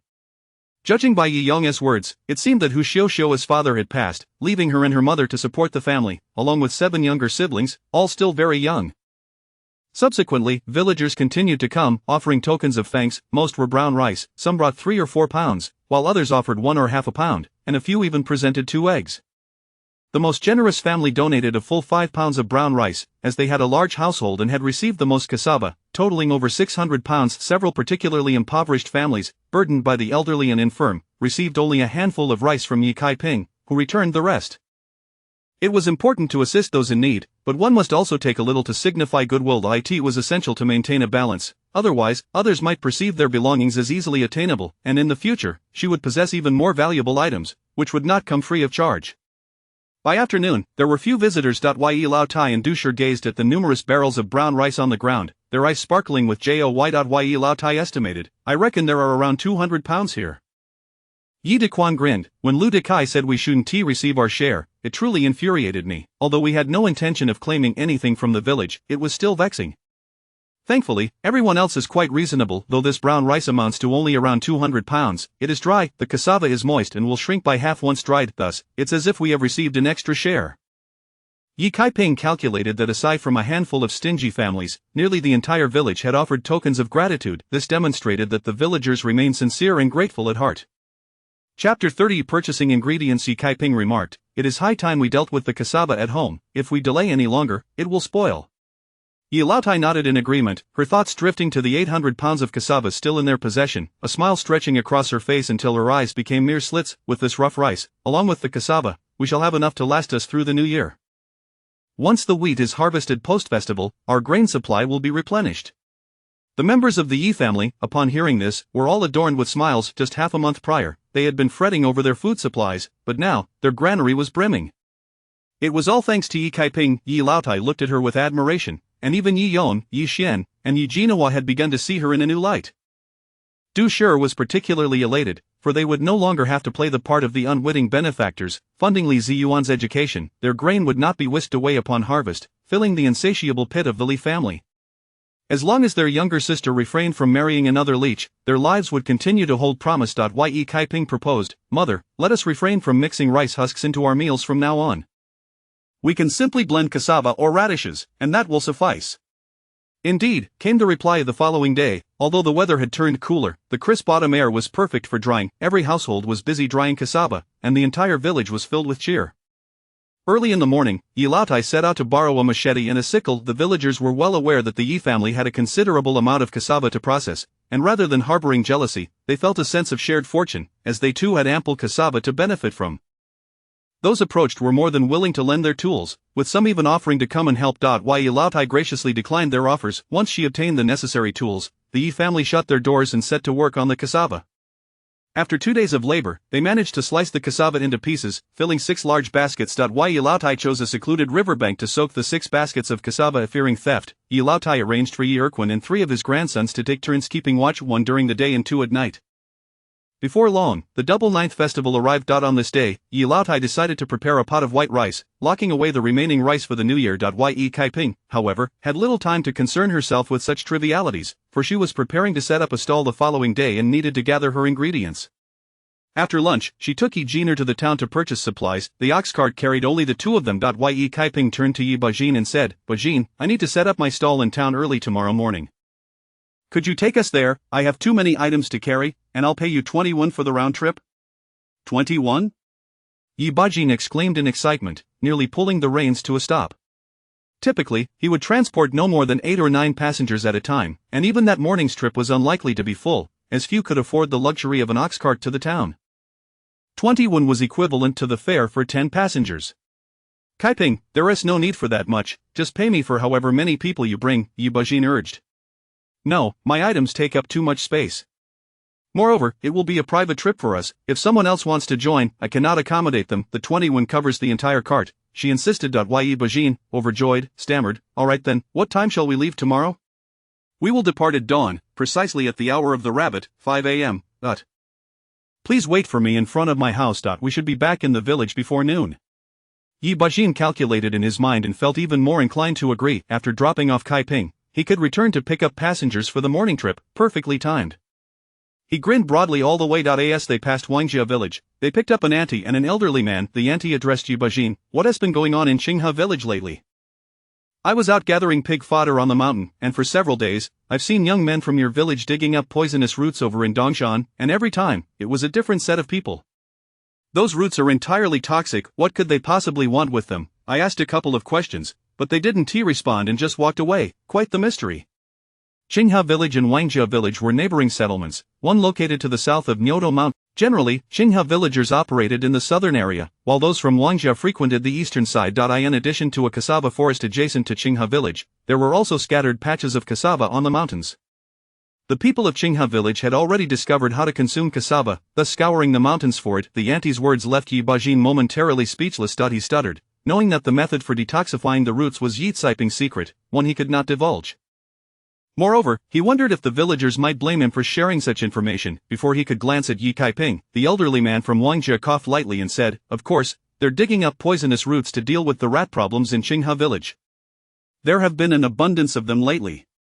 "Oh, is that so? By the way, isn't Lu Yi's second daughter married to someone from Qinghe village? I saw her return just yesterday." She must have mentioned the rat issue.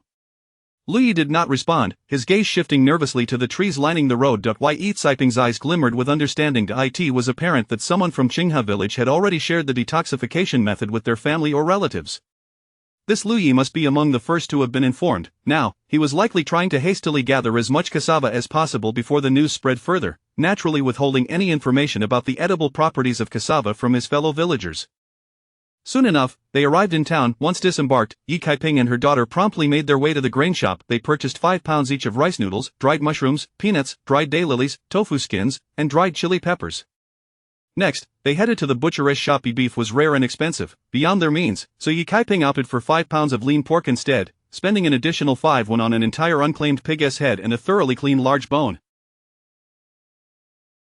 Next, they acquired 30 coarse ceramic bowls, 2 large spoons, and 2 half-height wooden barrels. The owner of the barrels even fashioned shoulder straps from hemp rope for them to carry the barrels with ease.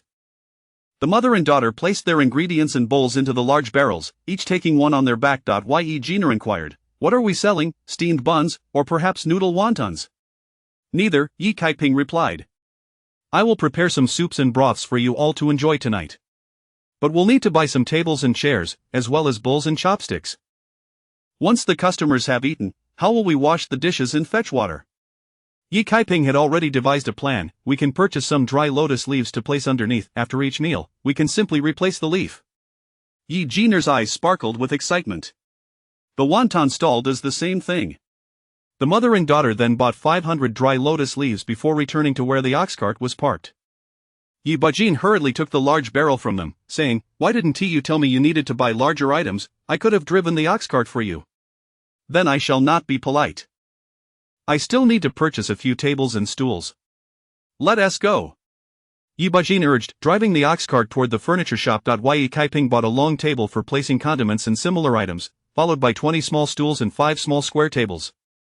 The small tables were designed to be disassembled. With a gentle twist, the 4 legs could be removed, making transport simple. The tables, stools, and barrels took up most of the cart space, and when the 2 villagers from Wangjiao returned, their faces were filled with frustration as they had to squeeze onto the edge of the cart. Yi Jiner inhaled sharply, realizing just how much they had purchased, and now she understood why her mother was willing to pay 21 for the cart. Chapter 31 Spicy hot soup. Upon returning to the Olji residence, Yi Bajin set down 2 large wooden barrels, preparing to unload the tables and chairs. Yi Kaiping interjected, "There is no need to unload the tables and chairs. We will need them again tomorrow. Indeed, it was more sensible to secure them to the cart. I shall come to collect you all tomorrow," Yi Bajin concluded before departing with the ox cart. Yi Laodai stepped out, utterly astonished. "Are these items meant for tomorrow's market stall?" "Yes," came the reply. "What exactly are you planning to sell?" "You will find out tonight," Yi Kaiping assured her. The Yi Laodai felt a sense of unease.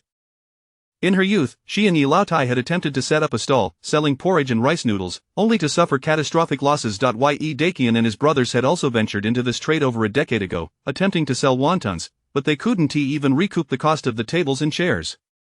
To her, the family was not cut out for such endeavors. Their fate lay in honest farming. Despite her misgivings, Yi Laotai helped carry the barrels and various ingredients into the house. As Yi Kaiping entered the kitchen, she observed Du Shi preparing to boil brown rice. "From today onward, it's the main house's turn to cook." "Sister-in-law, I'll handle dinner tonight," Yi Kaiping announced, placing the ingredients on the countertop. Upon seeing her laden with bags, Du Shi immediately sensed deliciousness was afoot. "Very well, you take charge," she consented, hastily removing her apron and exiting the kitchen. Sisters Yi Jiner and the others, including Yi Laotai and Du Shi, gathered outside, peering through the window to watch Yi Kaiping at work. Yi Kaiping was unperturbed by the possibility of them replicating her methods. Those who had tasted her creations could likely guess the process, yet, the soul of the dish lay in her special spice blend and white pepper, elements that others could not easily imitate. Yi Kaiping began by soaking wood ear mushrooms, vermicelli, and peanuts in boiling water, and next, she commenced preparing the spicy oil. She ground dried chili peppers into powder, mixing them with white sesame seeds and a dash of her homemade spice blend. As the lard reached a furious boil, she splashed it over the mixture, releasing an enticing aroma that wafted through the air. "How delightful!" Yi Jiner exclaimed, her nose twitching in delight. "This spicy condiment must be delicious with rice," Du Shi remarked, swallowing hard. Yi Laotai felt a pang of regret. "It's as if this oil costs nothing. Of course, it will taste good." Yi Kaiping then began washing the dough. "Is this made from rice flour or wheat flour? Is this how you wash it?" Wei Shi inquired. "This is for making gluten, a snack from the northern regions," Yi Kaiping replied, unsure if gluten existed in the northern Zhou dynasty, but she chose to feign ignorance given the isolation of the times. She washed a pound of flour, yielding half a basin of dough water and a fist-sized piece of gluten. At that moment, the wood ear mushrooms had also rehydrated. With all preparations complete, she heated the oil. As the water boiled, she added the gluten, wood ear mushrooms, daylilies, and diced pork in succession. After a brief boil, she incorporated her special spice mixture, adding the dough water until it thickened, finishing with a sprinkle of white pepper. Chopped green onions were scattered on top, releasing an immediate and intoxicating fragrance. My heavens, what is that aroma? Yi Dakian exclaimed, entering with a hoe, accompanied by Yi Laotai, Yi Erquin, and Yi Yong. Upon entering, they were enveloped by an overpowering fragrance that invigorated their spirits. It's my mother who was cooking something delicious, Yi Jiner chimed in cheerfully. You've returned just in time. Let us eat, Yi Kaiping invited. Yi Laotai and Dusher entered the kitchen, bringing bowls and a steaming pot of spicy hot soup into the main room. The weather had turned chilly, and after a long day in the fields, Yi Laotai, having washed his hands, eagerly took a seat at the table. Yi Kaiping ladled out a bowl of spicy hot soup for each person. The family gazed at this unfamiliar concoction, resembling both porridge and stew, filled with curiosity. Yi Dakian, unable to contain himself, slurped up a hefty spoonful. Oh my, how fragrant and hot, what's the rush? You'll burn your tongue. I wonder how you'll manage to eat, Dusher chided him. Even if it gets burned, it must be delicious. What is this flavor? It's so fragrant. Yi Laotai and the others took a taste, their eyes widening in astonishment. They had never encountered such a flavor before. Mother, what is this? Yi Jiner asked, her eyes gleaming. Are we selling this tomorrow? Indeed, this is called spicy hot soup, Yi Kaiping confirmed, sampling a few spoonfuls herself from. Today's broth isn't made from bone stock, so it's slightly lacking, but my recipe remains unchanged, and the quality is still there. Yi Laotai looked at Yi Kaiping. Are you selling this tomorrow? Yes, early in the morning, she replied. Father, you can add some spicy oil, try adding a bit, and don't forget the vinegar. Yi Laotai eagerly added half a spoon of spicy oil, his eyes sparkling even brighter. Yi Dakian slurped down half a bowl. This is so delicious, it's bound to sell well. Be quiet. No boasting, Yi Laotai admonished him with a glare. In the past, when they sold rice noodles and porridge, Yi Dakian had been overly confident about their sales, only to suffer significant losses. When they tried selling wontons, Yi Dakian had boasted again, nearly losing his shirt in the process. Indeed, big brother, you have a knack for jinxing things, Yi Erquin teased. You're the jinx. Your entire family is a jinx. My family is your family, ha! The entire family burst into laughter. The flavor of the spicy hot soup was so novel that it wasn't long before the pot was nearly empty. Yi Dakian still wished for more, but Yi Erquin had already claimed the last bit. My son Yi Ping hasn't eaten yet. Save him 2 bowls. The cassava was still soaking in the river, and Yi Ping was keeping watch by the water's edge. Wei Shi, concerned for her son, quickly retrieved a food container to pack the remaining spicy hot soup for Yi Erquin to take back. Tonight, the father and son would not return home, as they needed to keep watch together. After everyone had eaten their fill, Yi Kaiping announced her intention to hang the leftover meat and bones into the village well before stepping outside. In truth, she had already stored the remnants in her space. After taking a stroll, Yi Kaiping returned home under the moonlight, where she found Yi Jiner waiting. Mother, the village head has come to see you. Entering the main room, Yi Kaiping found Yi Lijing conversing with Yi Laotai. Uncle Lijing is looking for me, Yi Kaiping inquired as she took a seat. Yi Lijing set down his pipe. I heard from Bajin that you're heading out to set up a stall tomorrow. Yes, that is correct. Alas, the spicy hot soup we just made is all gone, otherwise, I would have sent you a bowl. You're thoughtful, Yi Lijing smiled, though a shadow of worry crossed his brow. Bajin told me that today when you visited the town, you encountered 2 people from Wangjia village. From their conversation, it seems the method for detoxifying cassava has already spread. I suspect that in a few days, the heads of other villages will come seeking this knowledge. Do you think we should teach them properly? Yi Lijing sought out Yi Kaiping because she was the one who had shared this method. Regardless of the circumstances, he needed to secure her consent first. Yi Kaiping replied, if they come asking, we can certainly teach them. After all, our village has mastered it, and surely many are eager to share this knowledge with their families or relatives. By systematically imparting this knowledge, the credit will rightfully belong to our village. Moreover, Uncle Lijing, this is a significant matter concerning food. Cassava is not exclusive to our nutrition, it can be found throughout Daju town and even in the southern regions.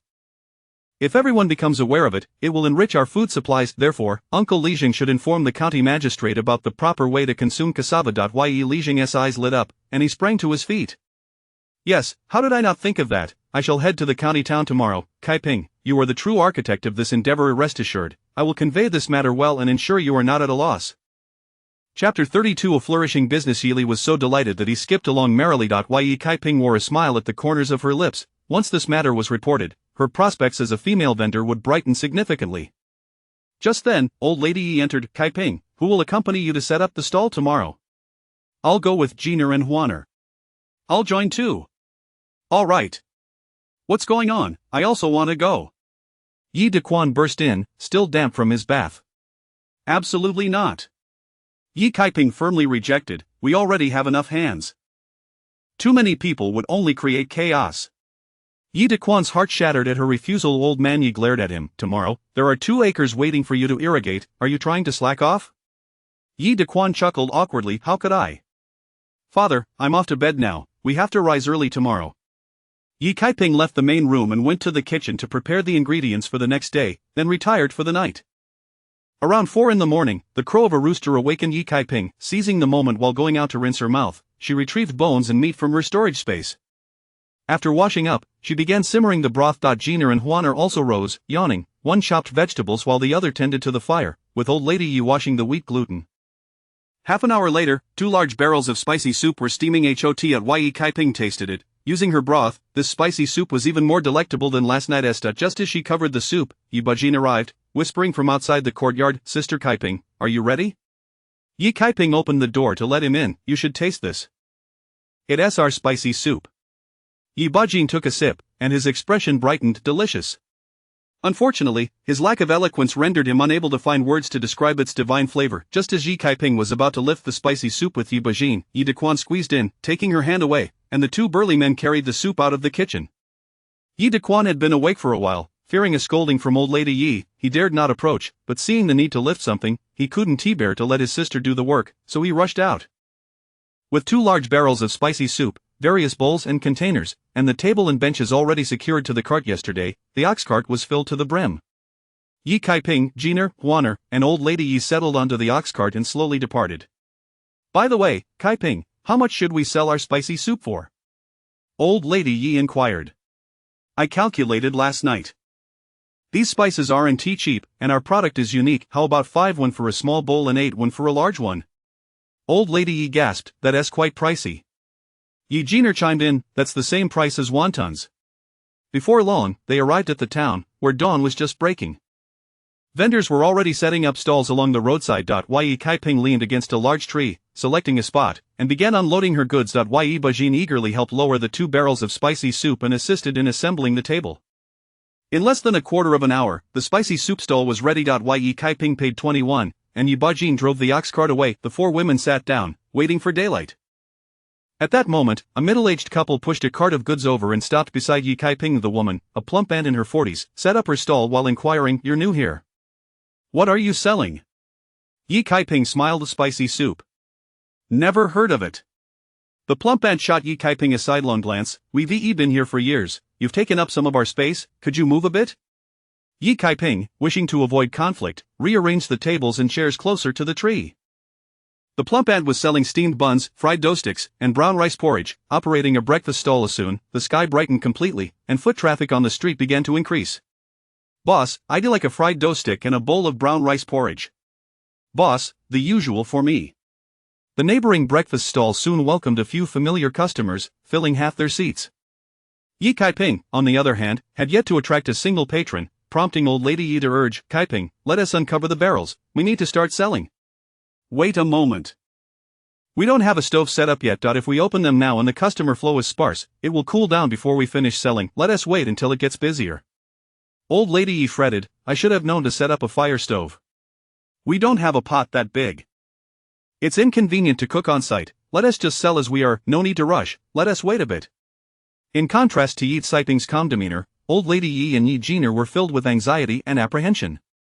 The plump aunt next door, noticing that Yi Kaiping hadn't attracted any customers, felt a sense of satisfaction and advised, Sister, running a business isn't easy, returning to farming is far more practical. Yi Kaiping chuckled, thank you, but there's no need for your concern.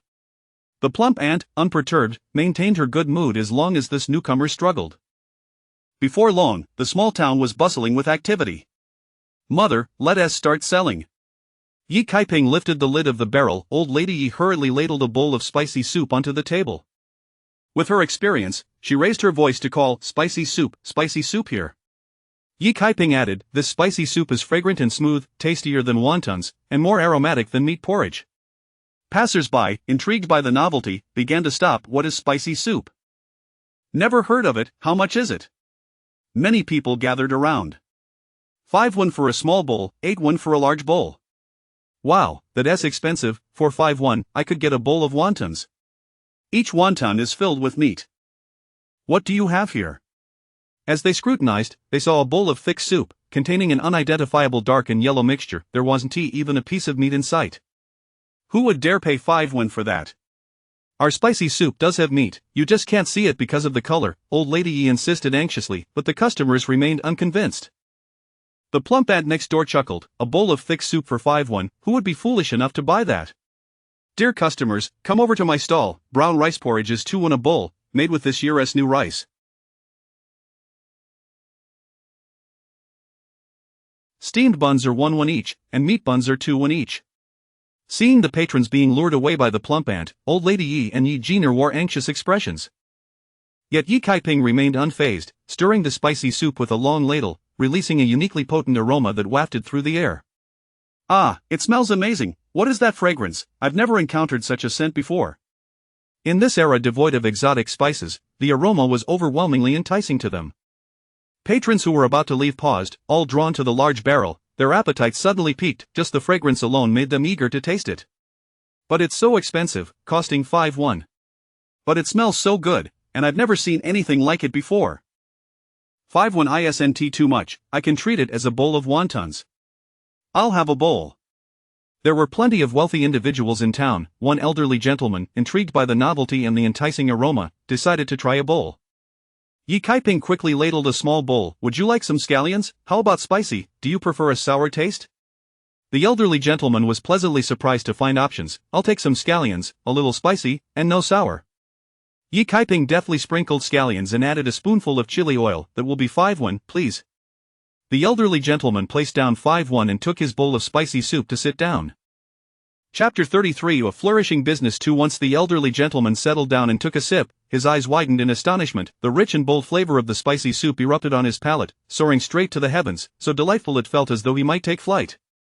What on earth is this flavor? I have never encountered anything like it before. It is simply extraordinary, worth every bit of the 5 coins. In his excitement, he eagerly continued to eat. The crowd had long been tantalized by the enticing aroma, and upon witnessing the gentleman's astonished expression, they could no longer contain themselves, rushing forward. I would like a bowl too. Me as well, add a bit of spice. Please add some vinegar. I enjoy a sour taste. Old lady Yi was filled with delight, for such a scene was something she had never dared to dream of during her youth when she ran a stall. Yi Huaner placed lotus leaves in the bowls, old lady Yi ladled out the spicy soup, Yi Kaiping added seasonings, and Yi Jiner collected the money, all bustling about in an orderly fashion. Some customers, who initially thought it a tad pricey, found it well worth the price after just one sip. This bowl of spicy soup, though seemingly devoid of meat, was more fragrant than any meat dish. With each bite, the flavor lingered, compelling them to keep eating. Boss, another bowl, this time a large one. Some patrons were left wanting more. Me too, me too. The scene at Yi Kaiping's stall was bustling, and within half an hour, they had sold an entire barrel and were now opening a second one. Next door, the plump woman watched in disbelief, her heart swelling with resentment. Customers who intended to visit her breakfast stall, upon noticing the lively and novel atmosphere here, turned on their heels to indulge in the spicy soup instead. As noon approached, the spicy soup was nearly sold out, with only 3 or 4 bowls remaining. Having cooled down, Yi Kaiping decided to cease sales. She ladled out 2 bowls and brought them to the breakfast stall. Big brother, big sister, you should try some too. The plump woman, still fuming, retorted a no thanks. What are you doing? Her husband shot her a glance and smiled apologetically at Yi Kaiping. I apologize, she didn't mean it, thank you. He then took the bowls of spicy soup from Yi Kaiping and placed them on the table. He also handed her 2 steamed buns as a gesture of gratitude. Yi Kaiping accepted them gratefully. Big brother, I would like to buy 8 more meat buns. Certainly. After paying, Yi Kaiping smiled. Don't worry, in a few days, your business will flourish even more. The plump woman's husband assumed she was merely being polite and smiled without saying more. The plump woman, frustrated, began to angrily pack up. Having sold less than half of her breakfast items that day, her husband quietly advised her, enough, business relies on skill. But the plump woman was obstinate, slamming things down with a loud clatter. After Yi Kaiping and old lady Yi organized their items neatly, separating the 2 steamed buns and each having 2 meat buns with the leftover spicy soup, Yi Jiner and Yi Huaner were instructed, you 2 stay here. My mother and I will go buy some things. At this time, Yi Bajin was busy taking villagers back home, which would take at least half an hour. Yi Jiner handed a large bag of coins to Yi Kaiping. Mother, take this. Yi Kaiping weighed the bag, feeling its substantial heft. She then strapped on her basket and departed with old lady Ye. As they walked down the street, old lady Ye pondered aloud, what should we buy? Perhaps some wood ear mushrooms, we still have those at home. Pork and bones wouldn't be fresh if we buy them now, based on today's foot traffic, tomorrow's business will be even better. We should get a larger barrel and prepare more. Old lady Ye expressed some concern, as sales had only lasted until noon, with the remaining spicy soup having cooled. But, she still trusted Ye Kaiping's judgment. Just then, Ye Kaiping spotted a stall selling chicks packing up, with about 20 or 30 unsold ones left. Her eyes lit up. Mother, let us buy some chicks to raise at home. The seller, a burly man with a bushy beard, chuckled. Ladies, how about some chicklings? Old lady Ye hesitated, lacking the funds.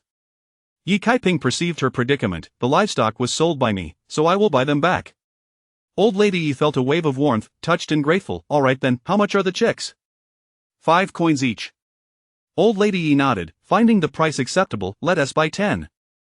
And you can throw in 1 extra. The burly man considered that the market had ended and he would need to feed them for another day. How about this, you buy 18, and I'll give you 2 for free? Old lady Ye beamed. Perfect. Then we'll take 18, plus 2, that makes 20.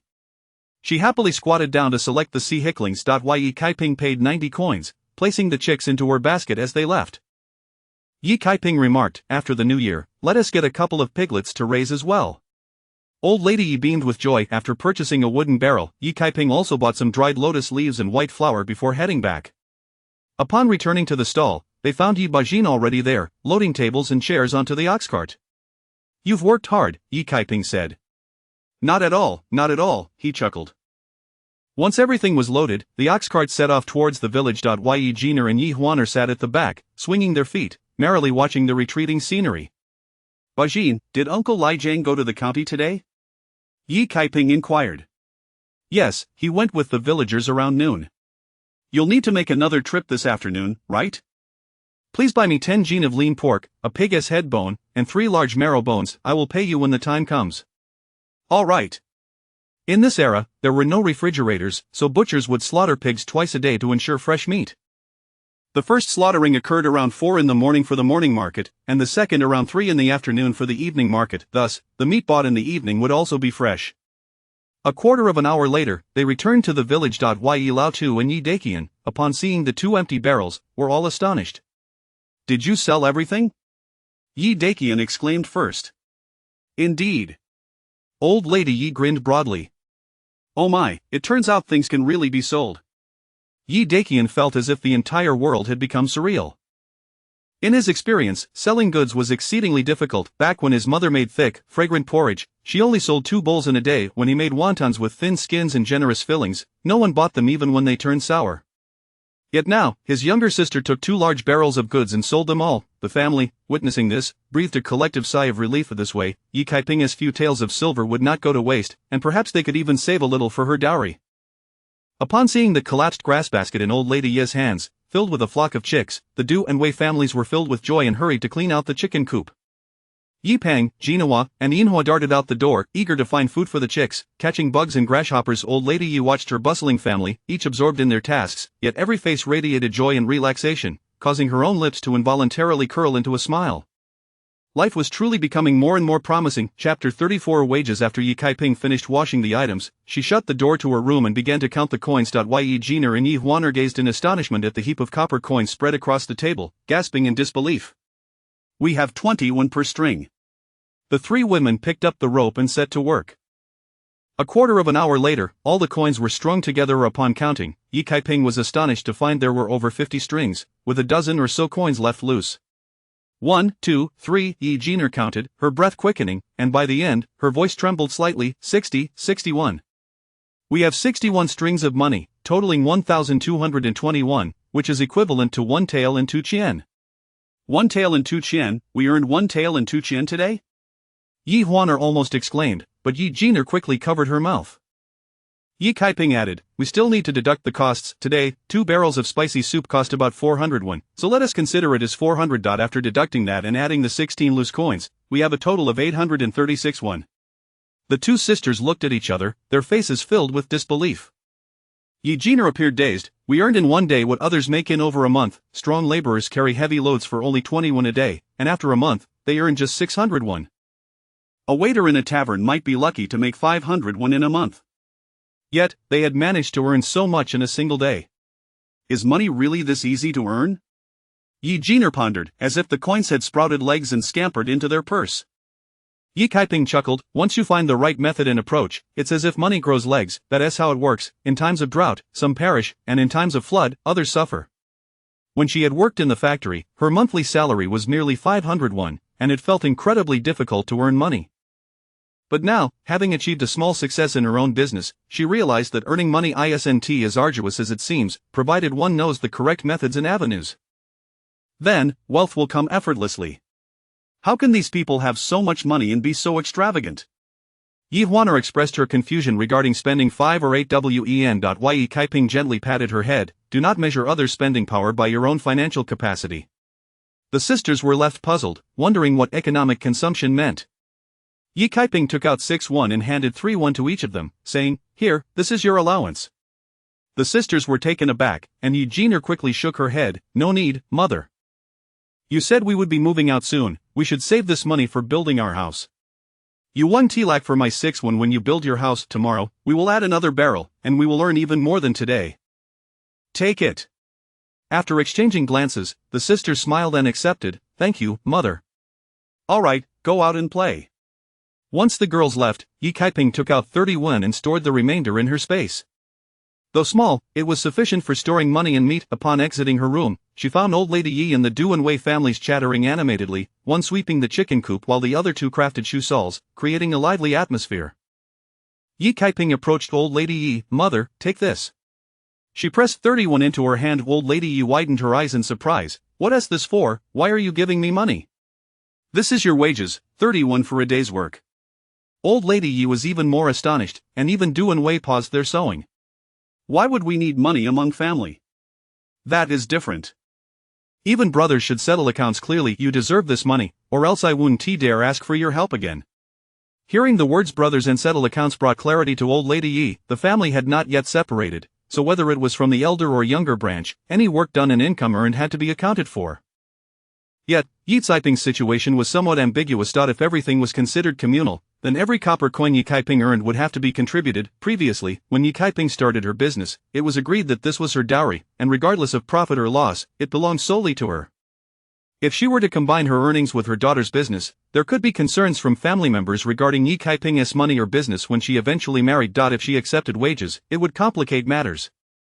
Realizing this, old lady Yi accepted, alright, it is indeed fair to settle accounts among brothers, so I will take it, but 31, that is too much, I only worked half a day. 10 won would suffice. She attempted to return the money, but Yi Kaiping pressed her hand down, playfully chiding, mother, just take it, this is a token of my filial piety. Upon hearing filial piety, old lady Yi felt a wave of emotion, realizing that in her lifetime, she could receive such respect from her daughter. Finally, she accepted the money, her eyes crinkling with joy. In front of the 2 sisters-in-law, Yi Kaiping giving money to her mother served a dual purpose. One was to convey that she would not take advantage of the family, and she would pay the wages owed. The other was to ensure that even as she enjoyed the fruits of her labor, she would still share a little with others, otherwise, even the most generous-hearted person would feel slighted. Though she kept her wealth discreet, the amounts in question were trivial. If family members were to quarrel over such a pittance, then perhaps it was best to distance herself from such relatives in the future. At that moment, Yi Jiner and Yi Huaner burst in excitedly, carrying a basket. Yi Kaiping called out, where are you going?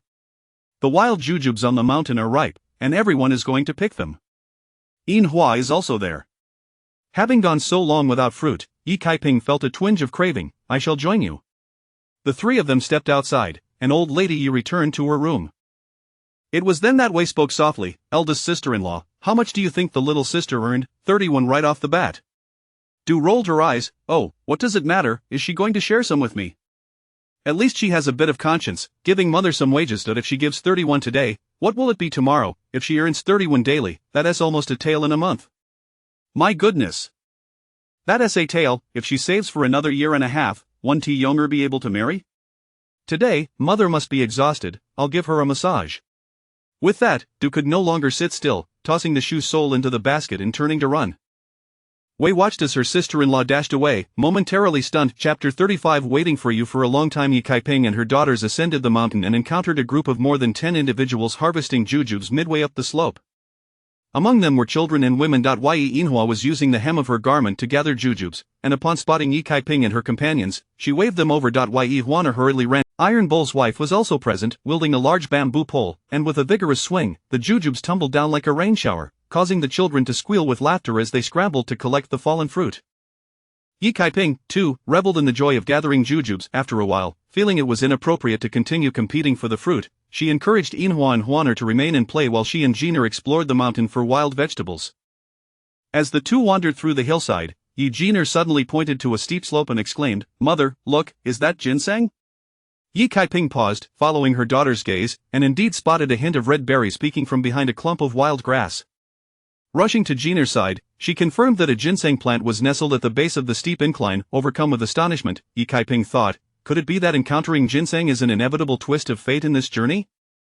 The excitement surged within her. Such a mature ginseng could fetch over 100 taels, even a younger specimen would still be worth a dozen. She imagined the silver coins beckoning her with friendly allure. How delightful! Today's harvest was truly splendid. The jujubes were both crisp and sweet. Suddenly, laughter erupted as the women and children who had been harvesting jujubes approached them. Iron Bull's wife, grinning, called out, "Kaiping, what are you doing here? Gathering wild vegetables?" Yi Kaiping quickly diverted her gaze from the ginseng, nodding with a smile. "Indeed, look, there is quite a bit of shepherd's purse here." Iron Bull's wife's eyes sparkled as she noticed the abundance of the wild greens and promptly crouched down to begin her foraging. The other women joined her in the endeavor. Yi Kaiping felt her heart race with anxiety, fearful that they might discover the ginseng. She swiftly knelt beside them, participating in the gathering until all the wild vegetables were collected. "It's getting late. We should head back," she finally suggested. "Indeed, it is late," Iron Bull's wife agreed, glancing at the sun, which had already dipped below the horizon, casting the sky in a gloomy hue that hinted at impending rain. The group descended the mountain amidst cheerful chatter. As the mother and daughter lagged behind, Yi Jiner tugged at Yi Kaiping's sleeve and whispered, "Mother, what if I don't go back? I want to dig for ginseng." "No," Yi Kaiping replied firmly. "The slope is too steep, and with the rain falling, the soil will become even looser and more treacherous. Your life is far more precious than ginseng." The following morning, Yi Kaiping rose with the dawn. Noticing her daughters still asleep, she decided to let them rest a little longer, understanding that they were still young and needed ample sleep for their growth. Yi Laotai had risen even earlier and was already preparing dried vegetables. After a flurry of activity, 3 large buckets of spicy soup were finally ready, and it was time to awaken her daughters. Due to the extra preparation, they arrived at the market a quarter hour later than the previous day. The neighboring vendor, Fat Hand, had already set up her breakfast stall and scoffed upon seeing them. "Look, mother!" Yi Huaner whispered, "that person has taken our spot." Yi Kaiping turned to see a figure squatting at their usual selling spot, clearly attempting to claim it for themselves. Her expression darkened, just as the figure sprang up, exclaiming, "Oh, finally, you're here. I've been waiting for you for ages. Hurry, spicy soup, I need to eat some." Yi Kaiping and Yi Laotai were momentarily taken aback, only to recognize the man who had been the first to savor their spicy soup the previous day. "Sir, what brings you here?" Yi Kaiping inquired. "After finishing your soup yesterday, I couldn't shake the craving and thought about it all night. Seeing the time, I just had to come over," he chuckled. "Quickly, serve me a bowl." Yi Kaiping found herself speechless, marveling at his enthusiasm.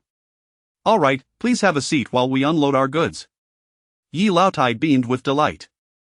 Yi Jiner stifled a giggle and whispered to Yi Huaner, "It turns out he wasn't here to take our spot but rather to indulge in spicy soup." Once they set their goods down, Yi Laotai immediately served a generous bowl to the gentleman, who squatted at the street side, sipping his soup and exclaiming praises about the flavor.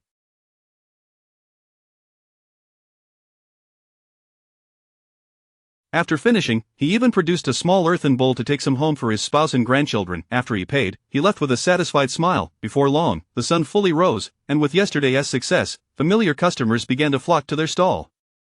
As the street buzzed with activity, their spicy soup stand became a hub of excitement. "Give me a large bowl, with extra chili. I'd like a small one, with both chili and vinegar. Pour some into my bowl. I am taking it home for the kids." Curious passers-by couldn't help but stop to see what the excitement was about, and Fat Ant watched helplessly as her own stall attracted only a handful of patrons, her breakfast items likely to go unsold. Frustrated at the thought of yesterday's leftover buns, she fumed as she realized today's situation might yield even more unsold goods. Just then, a customer from the spicy soup stall called out, "Hey, this soup is delicious, but it feels like something is missing. Could you bring me 2 steamed buns?"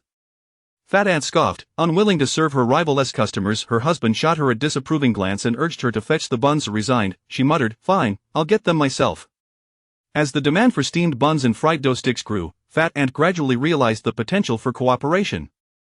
Soon, she and her husband began selling their buns alongside the spicy soup, their faces lighting up with smiles as the day progressed. Chapter 36, a perfect match. Although an additional barrel was prepared today, it sold even more swiftly than yesterday.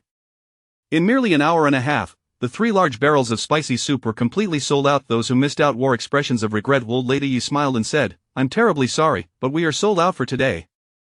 Please come early tomorrow." Only then did the crowd disperse in disappointment. As Yi Kaiping was tidying up the tables, a slightly plump middle-aged man approached and casually placed his empty bowl in front of her. "Thank you for your patronage." "Oh, aren't you the young lady who sells ginseng?" the man remarked. Yi Kaiping recognized him as the manager Fong from Ping'an Hall, who had previously procured ginseng from her. "Yes, that is me. This spicy soup is truly delightful. It must contain Sichuan pepper and black pepper, right?" Manager Fong inquired of Old Lady Yi, and the Jean sisters paused in their task of clearing the bowls, their expression shifting slightly. Yi Kaiping, however, nodded calmly, "Yes, the who in the name refers to black pepper." "Oh, young lady, you truly possess a creative mind, adept at incorporating medicinal ingredients into your cuisine. I shall return tomorrow for more," Manager Fong declared. "Thank you very much." After he departed, Old Lady Yi and the Jean sisters gathered anxiously around her. In a hushed voice, Old Lady Yi asked, "Kaiping, has he uncovered our secret recipe?" Although she was unaware of what Sichuan pepper and black pepper were. Yi Kaiping responded with a question of her own. Did Mother discern what ingredients were used in the cabbage dish that elder sister cooked last night? Old Lady Yi was momentarily taken aback, while Yi Huaner eagerly interjected, "She used pork cracklings when stir-frying, and what else? List everything that was added," Yi Kaiping prompted. "Well, first, we must include the cabbage and cracklings, then salt, lard, and even soy sauce," Yi Jiner added. "I also detected a hint of sourness. There must have been some vinegar in it." Yi Kaiping nodded and turned to Old Lady Yi. "See, it's quite evident, isn't it? Everyone has taste buds, they can generally identify the ingredients used. My spicy soup is no different, but we are entirely ignorant of your medicinal powders." Old Lady Yi frowned. Yi Kaiping chuckled, "That's because you are not a physician. Even if ordinary folks cannot recognize the medicinal herbs, those who work in pharmacies, the shopkeepers, and the herbalists, upon tasting, can make educated guesses. Wouldn't that mean the secret of the spicy soup might be revealed?" Old Lady Yi was visibly anxious, a sentiment echoed by the Jean sisters. Yi Kaiping reassured them, "They may deduce much, especially given the distinct flavors of black and Sichuan pepper, which are easily recognizable. The other dozen or so spices, however, would require a particularly discerning palate to identify them all. Moreover, even if they guessed everything correctly, the proportions matter. That is not something one can easily ascertain.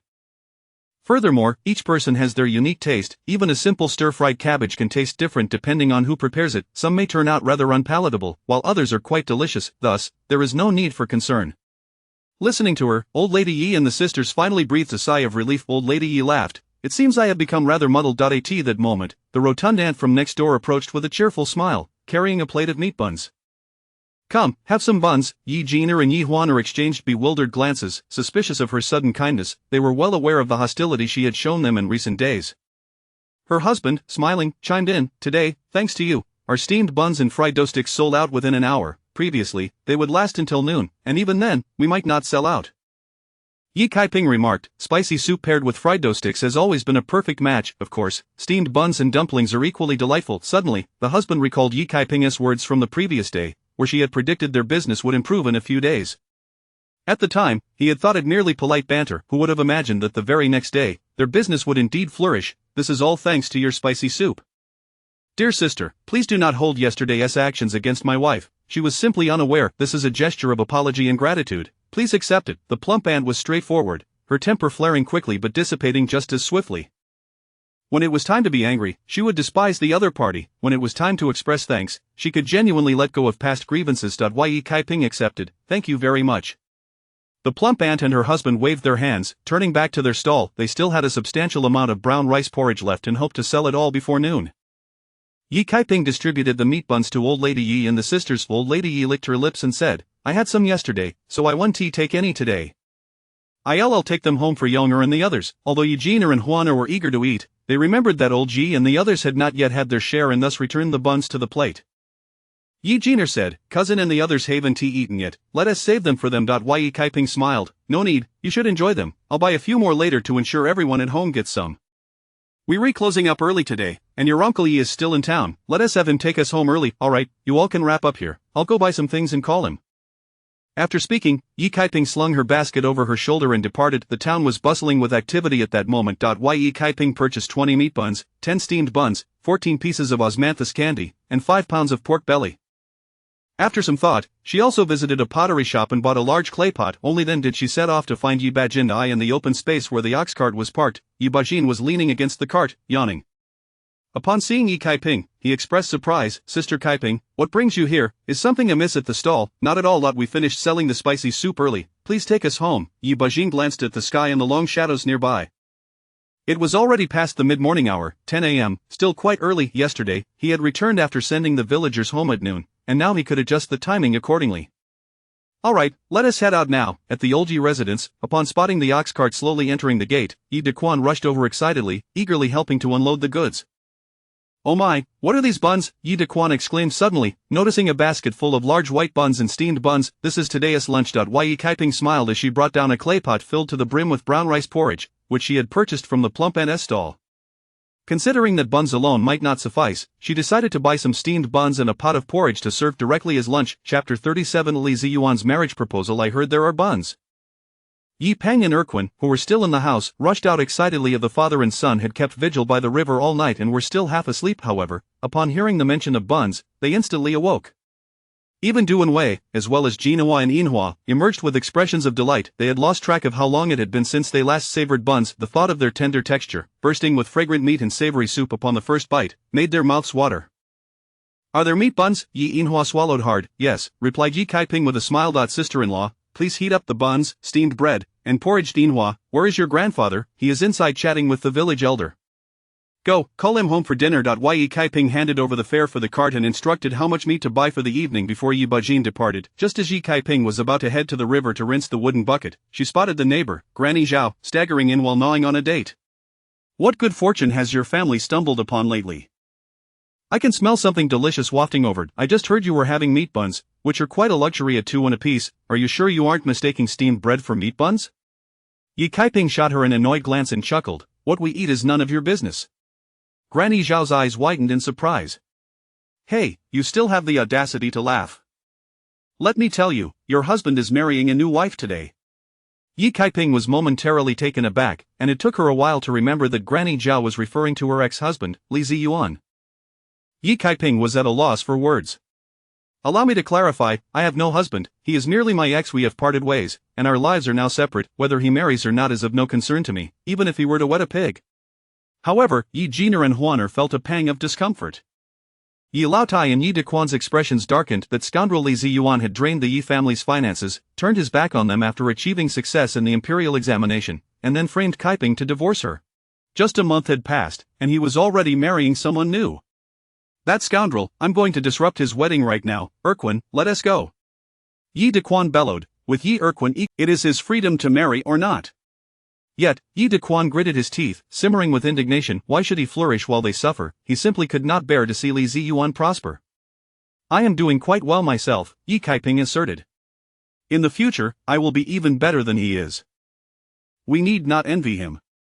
Yi Daquan recalled that Yi Kaiping had indeed been making a profit from selling spicy soup and was even able to pay their mother a wage, and it seemed she was genuinely doing well. With that thought, he felt somewhat better.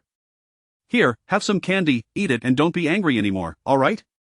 Yi Kaiping said, producing an oiled paper bag from her basket and placing a piece of osmanthus candy into his hand. Yi Daquan, seeing her treat him like a child, couldn't help but chuckle, feeling a mix of embarrassment and joy that dispelled most of his bad mood. Yi Erquin, filled with jealousy, chimed in, what about me?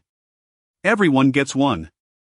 I simply forgot to hand them out, Yi Kaiping replied, giving a piece to Yi Erquin and then sharing with Yi Laotai, Jinhua, Yinhua, and the others. Each received a piece, though it was mere. Yi Kaiping had 4 pieces left, which she rewrapped in the oil paper. Granny Zhao had come to share the news of Li Ziyuan's marriage precisely to gloat at Yi Kaiping's expense, but little did she expect that Yi Kaiping would be so unfazed and even distribute candy. Granny Zhao, feeling both unwilling and covetous, remarked with a smirk, oh, look at all this candy you've wrapped up, you don't even think to share a piece with your elders. Yi Kaiping scoffed, there isn't any surplus. The remainder is for my father, Younger, Shinner, and myself. The Yi-Yang brothers are currently by the river keeping watch over the cassava. Granny Zhao sneered, other families are generous, they would rather go without than not share with their guests. You re quite stingy. Yi Kaiping retorted coldly, I've never encountered anyone as shameless as you. What sort of guest are you? Which guest would come knocking at the host's door asking for food? You re akin to a beggar. Granny Zhao was rendered speechless. What, is your family so impoverished that you're resorting to begging? I'll inquire with Uncle Zhao Fa to see if your household is about to become beggars. You, don't. Granny Zhao was nearly frightened to death, for she feared her husband, Zhao Fa, the most. As she stormed out, she huffed, no wonder Li Xiaocai divorced you, it's truly not unjust, his new wife is exceptionally virtuous, the daughter of a wealthy family. As she spoke, she had already reached the doorway but paused to ramble on, do you know Zhang Fuhu? He is the richest man in Li village. He owns 60 to 70 acres of fertile land, boasts a grand brick and tile house, and has 2 maids waiting on him. Quite impressive, isn't it? Granny Zhao wore a proud expression, as though she were part of that family. Yi Kaiping found herself at a loss for words, just as she was about to chase her off. Suddenly, a thought struck her, and she stood frozen in place. Was it possible that Zhang Fuhu and Li Xiaocai were the same as Li Ziyuan or Zhang Fuhu, Li Xiaocai? Yi Kaiping gazed at Granny Zhao in astonishment. Is the daughter of Zhang Fuhu named Zhang Shuwenyang? Well, you're quite informed. Granny Zhao perked up at once. Yi Kaiping felt as if she had been struck by lightning and hurried forward, asking urgently, is this Zhang Shuwenyang married, with a pair of children, the eldest named Li Zimo and the daughter Li Jiaojiao? Granny Zhao rolled her eyes, what Li Zimo? She is called Sun Zimo. Oh, right, now they are indeed called Li Zimo and Li Jiaojiao, as they must change their surname upon marriage. Seeing the dazed expression on Yi Kaiping's face, Granny Zhao concluded that she had been struck hard and felt a sense of delight. After Li Xiaocai divorced you, he immediately married someone better. Zhang Shuwenyang is the daughter of a wealthy family, not someone you can compare to. Before she could finish her sentence, Yi Kaiping slammed the door shut with a bang. Granny Zhao, nearly having her nose hit by the door, stood there bewildered, ultimately leaving in a huff. Yi Laotai and Yi Dequan, witnessing Yi Kaiping's dazed expression, were filled with concern. Seeing her ex-husband marry again, it was evident she was heartbroken. Kaiping, what's wrong? If you're truly upset, I'll head to Li village right now to confront him, Yi Dequan urged. No, you all stay at home. I don't want anyone going anywhere, I need some time to calm down, Yi Kaiping responded as she walked into the room, grabbing Yi Jiner's hand as she passed. Jiner, you must stay home and not go up the mountain. Thinking of that ginseng, I will stay home properly. In comparison to the ginseng, she was more worried about her mother. Once inside her room, Yi Kaiping closed the door. Leaning against the bed, she let out a long breath. Her mind was in a chaotic state, nearly on the verge of exploding, for she had realized something profound. She was not merely traversing time, she was within a novel. The title was The Little Darling of the Top Scholaress Family, and the heroine bore the name Li Jiaojiao, the daughter of Zhang Shuwenyang and the stepdaughter of Li Ziyuan. Chapter 38. This is prepared for her, The Little Darling of the Top Scholars Family, a novel read by Yi Kaiping just days before her demise, tells the tale of the protagonist, Sun Jiaojiao. Born into a modestly affluent family, her father operated a rice shop in the town, and they owned over 100 acres of farmland. However, as is often the case for heroines, her fate was fraught with misfortune. At the tender age of 1, her father succumbed to a gambling addiction, squandering their family fortune. By 3, he had tragically drowned after falling into a river. At 4, she suffered the indignity of her scoundrel of a grandmother knocking out a tooth. Yes, this too was laid at her feet. In short, every calamity that befell the Sun family was attributed to Sun Jiaojiao, who was incessantly labeled as a harbinger of doom. Sun Jiaojiao, along with her brother Sun Zimo and their mother Zhang Shuwenyang, endured a life worse than that of pigs and dogs. The only glimmer of hope came from a man named Uncle Li, who secretly aided them. Yet, in the end, her mother and brother were ground down by the scorn of their grandmother, leading to their deaths, and Sun Jiaojiao was sold into a brothel, meeting her end beneath the weight of a man. Then, Sun Jiaojiao was reborn. In her new life, she underwent a transformation. Emerging as a formidable black lotus, she first settled scores with her despicable grandmother, uncle, and cousin, liberating herself from the Sun family while cunningly orchestrating the sale of their home and meager lands. Through her machinations, Zhang Shuwenyang and Uncle Li finally united as lovers. Upon entering the Li household, Sun Jiaojiao adopted the surname Li, thus commencing her extraordinary journey. She unearthed ginseng on the mountain, selling it for 200 taels of silver, and subsequently stumbled upon a spatial treasure, engaging in lucrative trades through a transactional platform.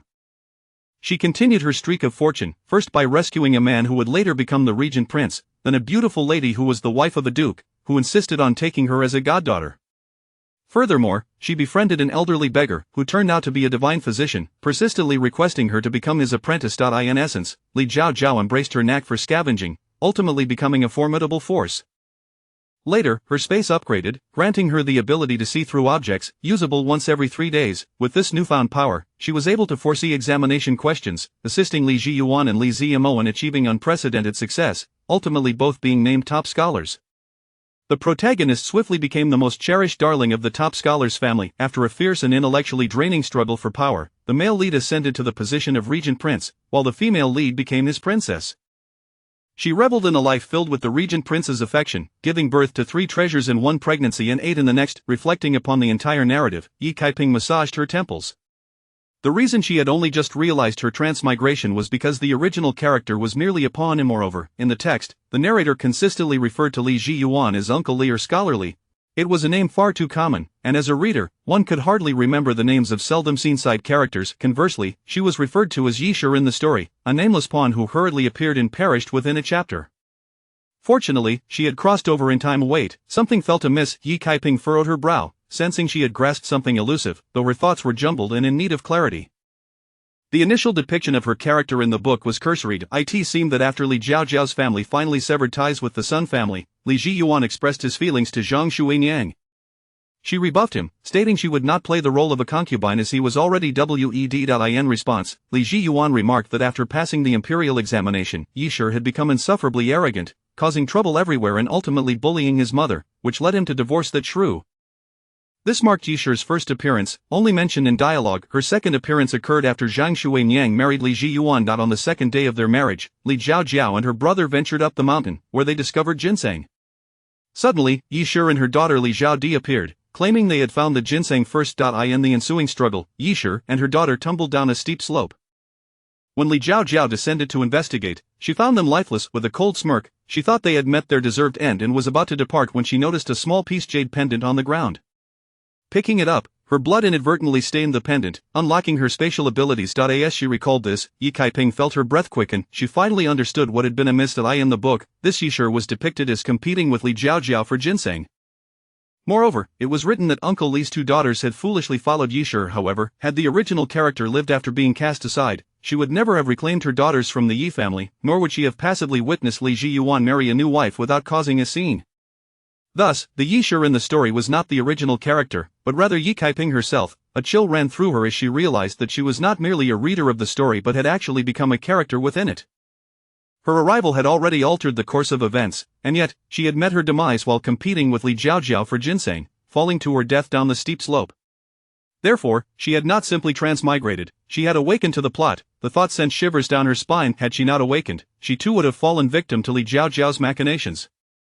Yi Kaiping then recalled the ginseng she and Yi Jin had discovered the previous day. It seemed that ginseng had been waiting there to create conflict between her and Li Jiao. After her death, both the ginseng and the spatial treasure would be claimed by the protagonist. Everything had been meticulously prepared for Li Jiao. A shiver of dread coursed through her, nearly prompting her to laugh maniacally. Had she not crossed over, where would the space have come from? Thus, Yi Kaiping's very reason for transmigrating was to deliver a fate of death, space, and equipment to Li Jiao.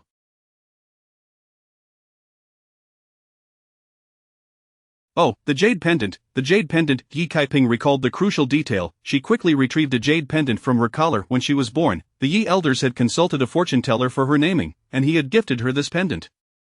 The jade was of poor quality, etched with the word endless, and was worth little, only 2 or 3 dozen coins at most. Precisely because of its inferior quality, it had not been sold by the original character over the years. Yi Kaiping opened her interface and casually clicked on an item. Customer has selected 1 pound of winter bamboo shoots, price 20 coins. We apologize, but the customer does not have permission to continue the transaction. To gain permission, please upgrade your space. We apologize, but the customer does not have upgrade privileges. Listening to the familiar mechanical voice, Yi Kaiping smiled. Of course, she lacked permission. After all, she was merely a passerby. Meanwhile, Li Jiao was the true host. With a determined glint in her eyes, Yi Kaiping procured a pair of scissors from her drawer and made a light incision on her palm. Bright red blood welled forth, and she pressed the jade pendant into her palm, allowing her blood to stain it crimson. Ding, the customer is activating the system. 1-5. The book explicitly stated that when Li Jiao's hand bled, the blood seeped into the jade pendant, and the activation sound rang in her mind. So, blood was indeed the key to gaining access. Once activation was complete, ding, congratulations, host, you have become the master of the endless mountain source system and gained the right to continue upgrading. As the voice faded, the system interface even celebrated with 2 bursts of fireworks. The mountain source was the name of the trading platform she had developed in her previous life. Endless was the very word inscribed on the jade pendant. She began to piece together the origins of this spatial system. She had developed a trading platform focused on agricultural products in the 21st century, and with her transmigration, that platform had come along, ultimately embedding itself within this jade pendant and being endowed with sentience. Yeatsiping's previously troubled heart calmed, now tinged with a hint of joy. The book had mentioned that once the space was activated, it could not change hands, it would exist alongside her for eternity. Today had yielded fruitful results. At the very least, her space had been revitalized. Meanwhile, in Li village, at the Zhang household, a young girl suddenly lifted her head, clutching her chest tightly, her complexion paling. Jiao Jiao, what is wrong? Li Zmo inquired, noticing her unusual demeanor with concern. Nothing, I just feel a bit tight in my chest, Li Jiao Jiao gasped, feeling not only constricted but also as if something within her had detached. Yet, within a second, she felt normal again, as if it had merely been an illusion. This sensation was peculiar, leaving her inexplicably anxious. Do not worry, Uncle Li will surely treat us well. Li Zmo assumed she was anxious about their new life with their stepfather. Li Jiao Jiao pouted, I am not worried, I know exactly how good Uncle Li is to us. In her past life, after her mother had been tormented to death by her scoundrel grandmother, Uncle Li had been heartbroken, nearly losing his life as well. Later, when she was sold into a brothel, he had been brutally beaten to death while attempting to rescue her. In this life, she vowed to protect all those who loved her. Her mother, her brother, and Uncle Li. Chapter 39. A good fortune is about to unfold. Brothers Yi Dequan and sisters Yi Jiner sat anxiously outside the door of Yi Kaiping. Even the elderly Yi couple were so worried they squatted in the courtyard. With a creak, the door opened, and Yi Kaiping emerged. Little sister, what is the matter? Are you feeling unwell? Yi Dequan immediately rushed over, leaning close to her ear and whispering, how about we go to Li's village together and douse them with a bucket of dun when they are exchanging vows? With a laugh, Yi Kaiping shot him a glare, absolutely not. If we do that, it will have endless grievances against us. We have already stated that our marriages are none of each other's business. Old Lady Yi quickly interjected, yes, indeed, we must not cause a scene. Otherwise, others might think Kaiping still has feelings for him. If the family seeking a marriage proposal hears about it, how will she ever find a husband? Although old Lady Yi was quite upset, she had come to understand the situation. Yi Dequan's face contorted, indeed, little sister still needs to marry again, it would be disastrous for her reputation. As long as they do not provoke us, we shall not disturb them either. Let us focus on living well. Yi Kaiping stretched lazily. Though she had been cast as a mere tool, fated to send the protagonist to her doom and provide her with ginseng in space, fate had shown her mercy, and she had awakened to the plot. Henceforth, this life belonged to her alone, and she could choose her own path. She did not necessarily have to be adversarial with Li Jiaojiao, it sufficed to live her own life well. At that moment, Yi Dequan's stomach let out a loud growl. Yi Kaiping paused, haven't you eaten yet? Not yet, we're waiting for you. Your sister-in-law has already reheated the buns and porridge twice. Come, let us eat. Seeing that Yi Kaiping had recovered, old Lady Yi and old man Yi felt a weight lift from their hearts and smiled. The family happily finished their meal, and Yi Kaiping took her 2 daughters back to their room to count money. Today, with an extra bucket prepared, they earned over 500 coins, totaling 1 tael and 3 qian. Yi Kaiping felt that the pace of earning was a bit slow. She needed to upgrade her space and sell some items. However, upgrading the space required 10 taels. After selling ginseng last time and accounting for the costs of spices and hot soup, she was left with 4 taels of silver. With the earnings from the past 2 days, she only had 6 taels, still insufficient, and would need to save for a few more days. Noticing her sigh, Yi Jiner anxiously asked, Mother, what about the ginseng on the mountain? What ginseng?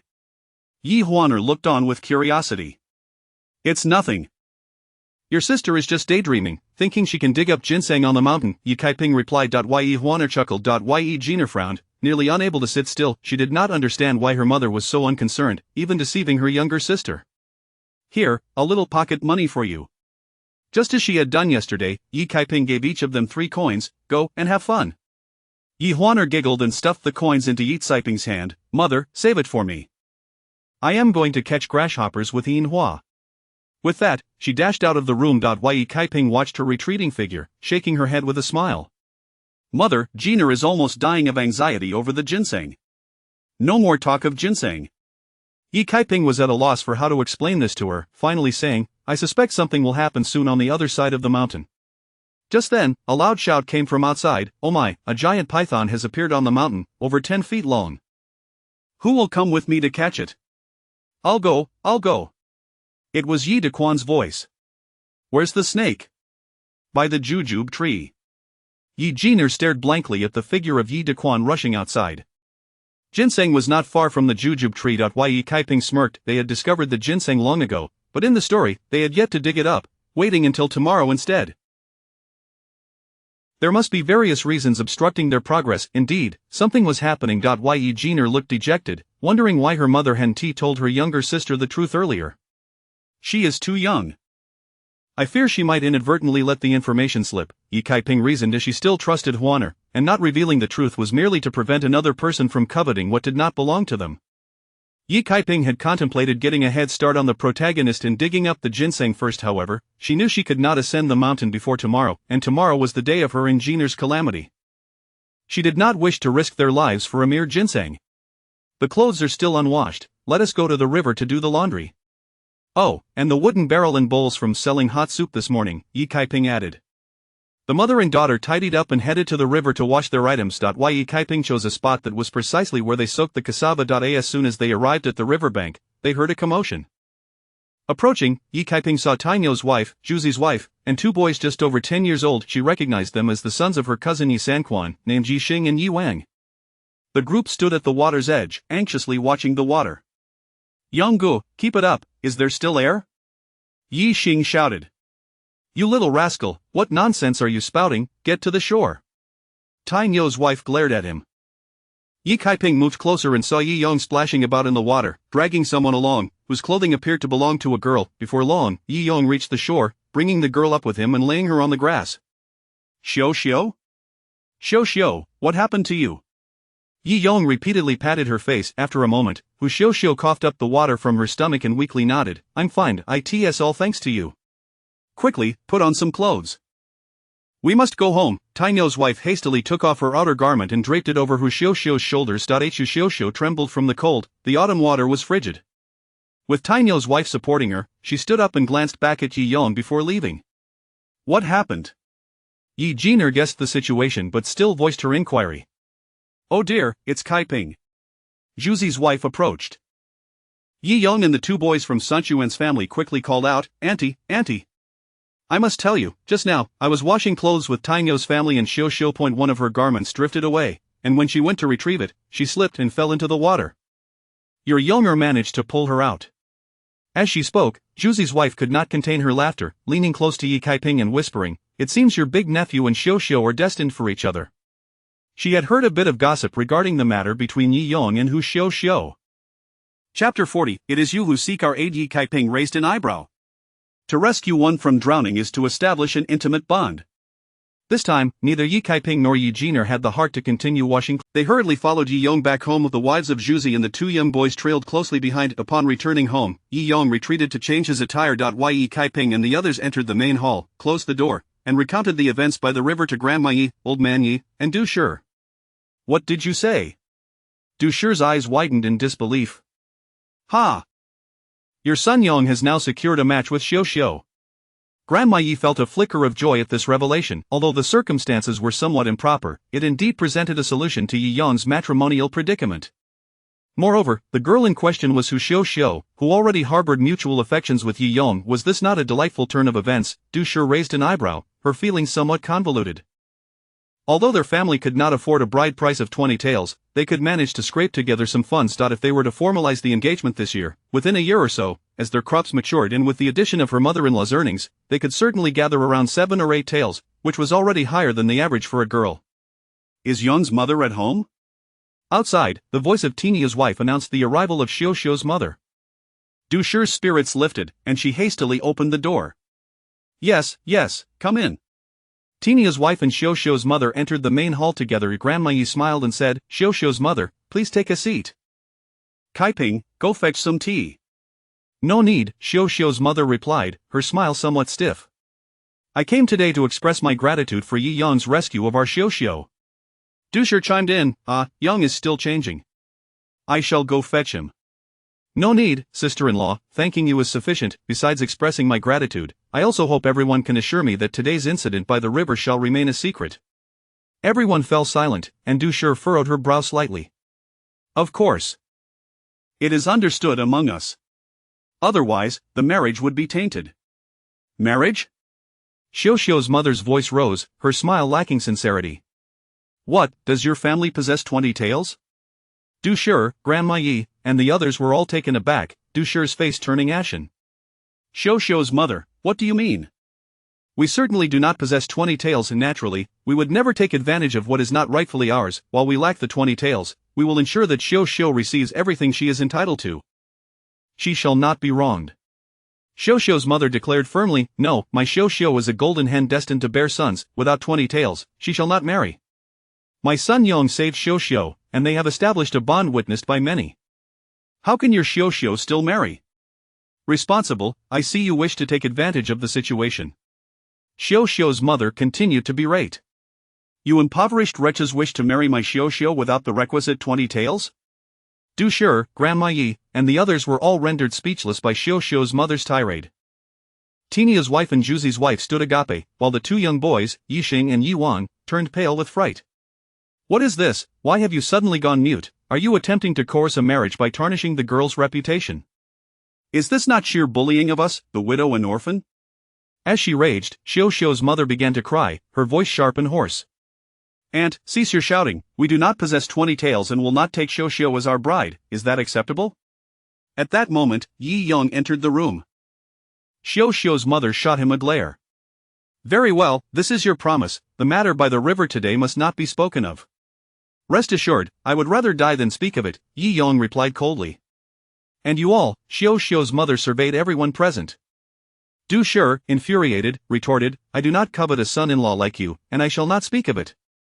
Words mean nothing, swear an oath, all of you must swear that whoever speaks of who Xiuxiu's fall into the water, and Yi Yong's rescue, shall be struck by lightning and suffer a miserable death. Upon hearing this, Grandma Yi, Dushur, and the others gasped in shock. Tinia's wife and Juzi's wife were utterly flabbergasted. They had merely been washing clothes and had found themselves embroiled in this mess. Yixing and Yi Wang, nearly 8 or 9 years old, were on the verge of tears. What is this? Why are you suddenly silent? Are you trying to coerce a marriage by destroying the girl's reputation? Is this not sheer bullying? Xiuxiu's mother, amidst her tirade, broke down in tears, her voice sharp and raspy. Aunt, please stop the noise. We do not possess 20 tails and will not take Xiuxiu as our bride. Is that acceptable? Yi Yong interjected. At that moment, Yi Kaiping stepped forward with a cold smile. I will not swear an oath. What can you do to me? Not only will I refuse to swear, but I shall also proclaim to the world that Hu Xiuxiu fell into the water today and was rescued by Yi Yong. You dare! Xiuxiu's mother was filled with rage. If this matter were to spread, how could Xiuxiu ever marry? Why should I not dare? Yi Kaiping scoffed. I wish to ask you, do we owe you any debts? Must we be coerced into swearing an oath? Or do you intend to offer us 100 or 200 taels as a hush money? Xiuxiu's mother exploded with fury. Nonsense, why should I pay you hush money? And what reason do we have to keep silent for you? Indeed, Yi Yong himself promised that he would never speak of it. They are they, and we are we, Yi Kaiping retorted with a cold laugh, raising her hands in exasperation. You must understand your own position. Being loud and domineering does not equate to being right. Where do you derive the audacity to threaten us? Conversely, your Xiuxiu's fall into the water is the greatest leverage we hold against you. Currently, it is you who seek our assistance, not the other way around. Xiuxiu's mother's expression shifted dramatically deep down. She understood that she was indeed the weaker party, but in her anger, she could not help but lash out. Moreover, she subconsciously believed that Yi Yong was simple-minded and easily manipulated, Dushur was stubborn, Grandma Yi was timid, and Old Man Yi was somewhat clever yet also a bit proud. Tinia's wife and Juzi's wife were mere simpletons. As long as she took the initiative to dominate the conversation, she could control them. Little did she realize that she had overlooked the variable that was Yi Kaiping. Truly, she was deserving of her reputation as a shrewd and cunning woman. Xiuxiu's mother narrowed her eyes and gritted her teeth. What do you wish for? An apology. Yi Kaiping demanded sternly. Yes, an apology. We have not eaten your food and owe you nothing, Tinia's wife interjected, stepping forward. She had felt something was amiss earlier. After all, they had done nothing wrong. Why were they suddenly being coerced into swearing an oath? Now, after Ye Kaiping's words, she understood they had been ensnared by Xiao Xiao's mother's unreasonable demands. Xiao Xiao's mother, infuriated to the point of agony, turned to Yi Yong. Yi Yong, will you just watch as your aunt is bullied by them? You even claim to have feelings for my Xiao Xiao. Yi Yong frowned. Aunt, if it were just me, I would endure it for Xiao Xiao's sake, but my stance is clear. I will never speak of today's events, but as for my aunts, I cannot speak for them. Will you apologize? Oh, of course, it doesn't matter if you don't. I have no redeeming qualities, save for my loud mouth that I will chatter on to anyone I meet. Ye Kaiping chuckled lightly. Xiao Xiao's mother felt dizzy with anger this time. She truly grasped her predicament. Taking a deep breath, she reluctantly spoke. Kaiping and several of my sisters, today's incident arose from my excessive worry. As this is a significant matter for Xiao Xiao, I lost my composure and spoke incorrectly. I ask for your forgiveness. Moreover, I earnestly beseech you not to let this matter slip from your lips. Tinia's wife and Juzi's wife huffed in agreement, signifying their acquiescence. Old man, Yi spoke in a deep voice. Since your family lacks the intention to marry, we shall consider this matter closed. Our family may be poor, but we would never engage in such unethical behavior. Xiao Xiao's mother exhaled in relief, turning to Yi Kaiping. Yi Kaiping scoffed. Why are you still here? Whether or not this secret remains secure depends on your sincerity. Pray, offer a few more prayers to ensure our lips remain sealed. Xiao Xiao's mother, seething with rage, had no choice but to turn and flee in disgrace. Chapter 41. The final struggle. After Xiao Xiao's mother departed, Mrs. Du was enraged and began to curse vehemently. What nonsense! With such a matchmaker, even if I possessed 20 taels, I would never consent to such a union. With that, she cast a disdainful glance at Yi Yong. Yi Yong sighed softly and bowed to the wives of Tiniu and Juji. Ladies, regardless of Xiao Xiao's mother's behavior, Xiao Xiao is innocent in this matter. This cannot be spoken of outside these walls. Although he could not marry Xiao Xiao, he could not bear to see her reputation tarnished. Juji's wife reassured him, do not worry, this will remain between us. Tiniu's wife nodded in agreement. I have always been quite close with Xiao Xiao, I would never harm her. Yi Yong then turned his gaze towards Yi Xing and Yi Wang. Yi Xing promptly affirmed, Brother Yong, we shall not speak of this. Good, I trust you both, Yi Yong replied, feeling a sense of relief that he had done all he could. After all, he could not resort to silencing anyone through violence. Exhausted, Yi Yong declared that he needed to leave and turned to exit the main hall. Mrs. Du looked at him with disappointment as she departed alongside the elderly Yi couple. Yi Kaiping beckoned to the brothers. Yi Xing, come here. Auntie, they responded. Yi Kaiping produced a paper bag from her sleeve and handed each of them a piece of osmanthus candy. Here, one for each of you. The brothers' eyes lit up at the sight of the candy. Thank you, Auntie. Keep this secret well, and I shall reward you with more sweets in the future. Now hurry home. With that, the brothers joyfully dashed away. Inside the house remained only Yi Kaiping, Juji's wife, Tiniu's wife, and the ever-invisible Yi Jiner. Tiniu's wife remarked, in my opinion, Xiao Xiao's mother truly lacks discernment. With so many witnesses, someone is bound to let the cat out of the bag. I fear that when Xiao Xiao eventually marries, her husband may hear of this and feel uneasy, making things difficult for her. Yi Kaiping replied, perhaps the man will not even concern himself with how Xiao Xiao lives her life. Juji's wife shook her head. How can she speak of 20 taels as if they were nothing? Back at home, Xiao Xiao's mother stormed into Xiao Xiao's room and slapped her hard, sending her sprawling to the ground. You wretched girl, was it you who caused this chaos? She raged on. You used to wash clothes by the willow tree every day, yet today you chose to wash in the spot where the cassava is soaked. What a coincidence that you fell into the water and needed to be rescued. Why did you have to fall on the very day you were to be seen by a potential match? Yesterday, the matchmaker had come again, announcing a prospective marriage for Xiao Xiao. The suitor was a carpenter from town, who not only owned a house but also possessed a remarkable skill, earning 1 or 2 taels a month through his work, being the sole heir of 5 generations. Upon learning that Xiao Xiao had 7 younger brothers and could bear sons, the carpenter's family was quite pleased. They wished to meet her, and as long as she was not unappealing and they felt a connection, the union could be arranged. Upon hearing these conditions, Xiao Xiao's mother agreed without hesitation, and the matchmaker set a meeting for 3 days hence. However, just after arranging the meeting yesterday, Xiao Xiao found herself in this predicament today. Upon witnessing her soaked and bedraggled self being brought back by Tiniu's wife, Xiao Xiao's mother nearly lost her mind. She immediately locked Xiao Xiao in her room before joining Tiniu's wife and confronting the elderly Yi couple. Should this engagement fall through, I will not find another match for you, no matter who they are. Whoever offers 20 taels, that is who you shall marry. Do you understand?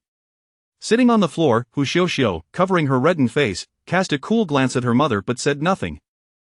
Observing her daughter's demeanor, Xiuxiu's mother felt a pang of remorse and pressed her lips together. Xiuxiu, I only wish what is best for you. Given your qualities, you could marry someone far better. The Yi family is too poor to provide you with a good life or support your younger brothers. Think carefully, I would never harm you. With that, Xiuxiu's mother turned and left the room, locking the door behind her. Hu Xiuxiu sat on the floor, resting her head on the bed, closing her eyes. Well, having a mother-in-law like that would indeed spell disaster for Yi Yong. Today's events could be seen as her final struggle.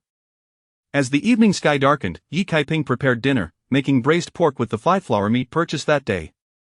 So fragrant, exclaimed Yi Dazhong, yet when he turned around, he noticed the elderly Yi couple and others wearing somber expressions. The atmosphere felt peculiar. What is the matter? Yi Dazhong inquired. Yi Peng had already taken a bite of the meat, scrutinizing Yi Kaiping and the others. No worries, just eat. Yi Laotai forced a smile. Old Yi redirected the conversation. The cassava should be ready to come ashore tomorrow, right? Yes, today is the last day, she replied. The following morning, Yi Kaiping and the others set out to the market as usual. As their ox cart came to a stop at their stall, Aunt Fat began setting up, exclaiming, "Oh, you are finally here. You have no idea, just now someone tried to take your spot, but I managed to chase them off." Yi Kaiping, taken aback, smiled. "Thank you, big sister."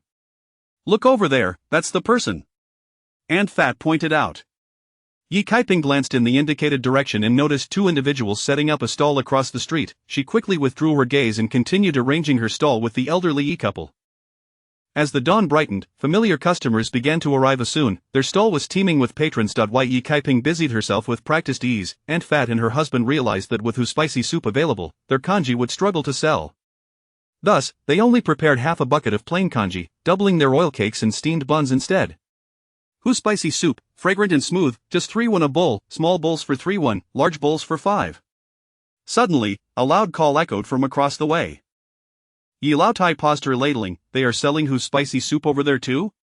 Customers who had been lining up on their side lifted their heads upon hearing the shout. There's a new Hu's spicy soup stand. And it's only 3 won, such a bargain.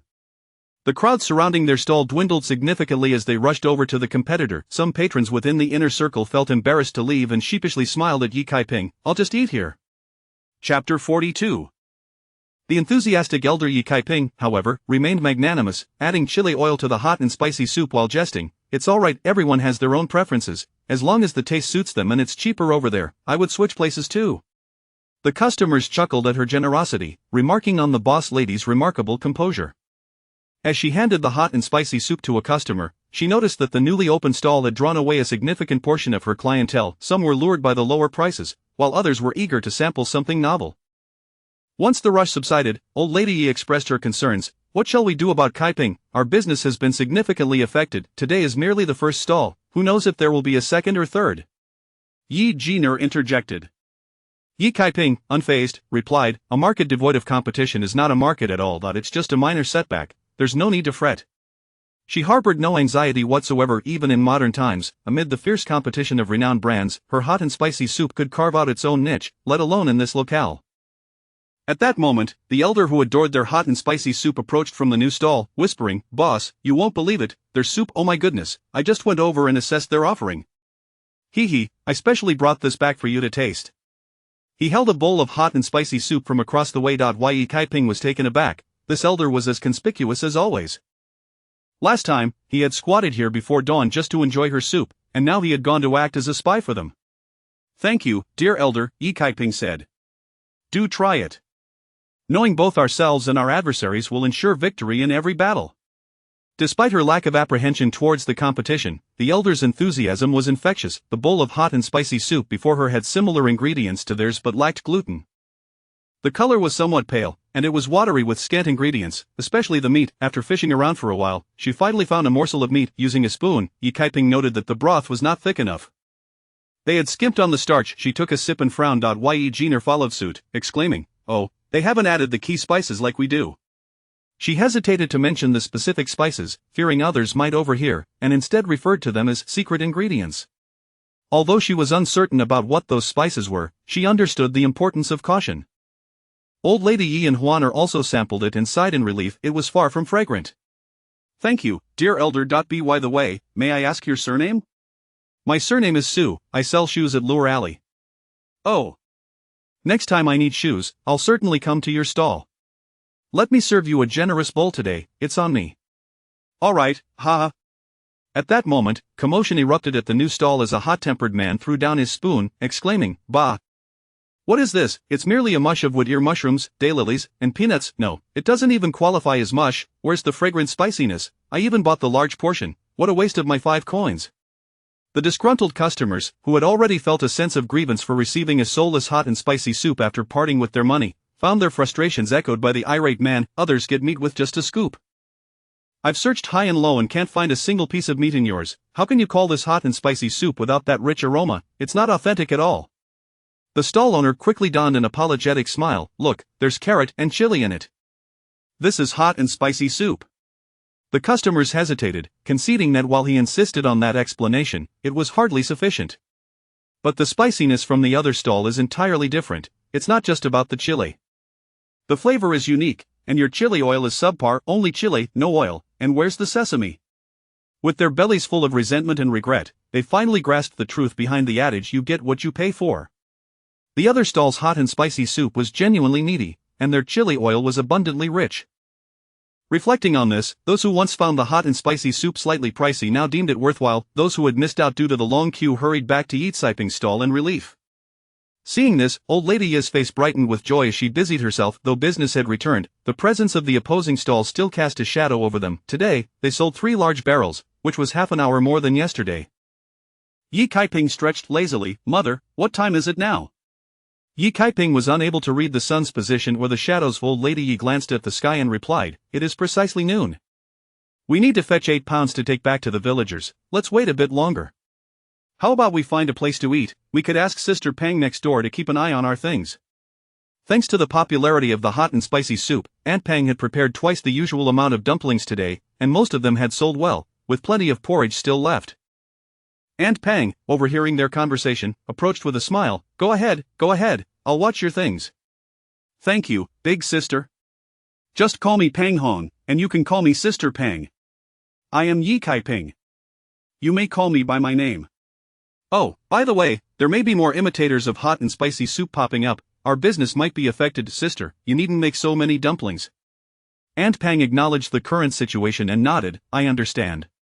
Yi Kaiping began to dismantle the table, stacking the wooden. "Hey, where's Jeaner?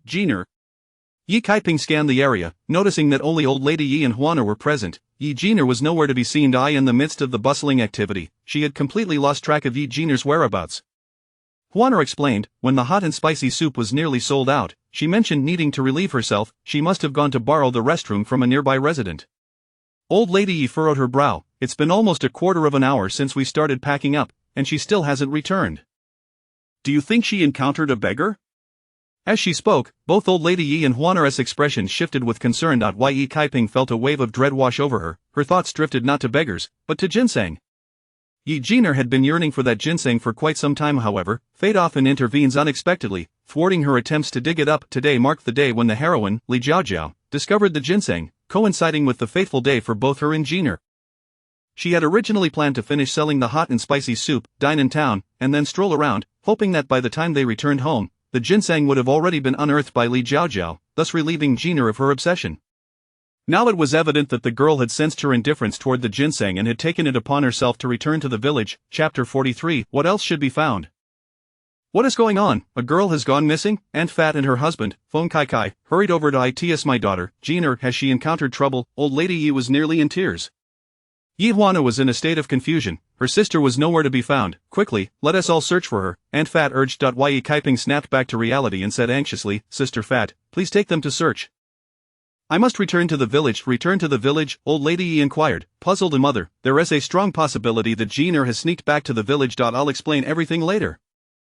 I have to find her. You and Sister Fat continue searching in town. With that, Yi Kaiping dashed out. Before her words could fully register, Yi Kaiping had already vanished from sight. She ran breathlessly to where the ox cart was parked. Yi Bajin was gone, clearly having taken villagers back to the village. Just then, she spotted an ox cart in the distance, driven by an elderly man who seemed to be from the opposite riverbank village. Yi Kaiping retrieved a handful of coins from her space and called out, Sir, here is 21. please take me home, huh? The old man was taken aback. That's too much, 2 would suffice. No, just take me alone. The villagers who had already boarded the cart were about to voice their complaints, but Ji Kaiping pressed a handful of coins into one of their hands, saying, Dear brothers and sisters, I beg you, I have an urgent matter. The woman who received the coins was overjoyed. All right, go ahead. The others, seeing the money, happily disembarked as well. Sir, hurry, I'm from Qingha village. Please take me directly to Nyoto Mountain. The old man, having accepted the payment, was quite pleased and promptly cracked the whip. With only 2 passengers, the ox cart sped along, despite the jolting causing discomfort. Yi Kaiping's face turned pale with anxiety as she leaned back against the cart, watching it rush toward Nyoto Mountain, her thoughts swirling.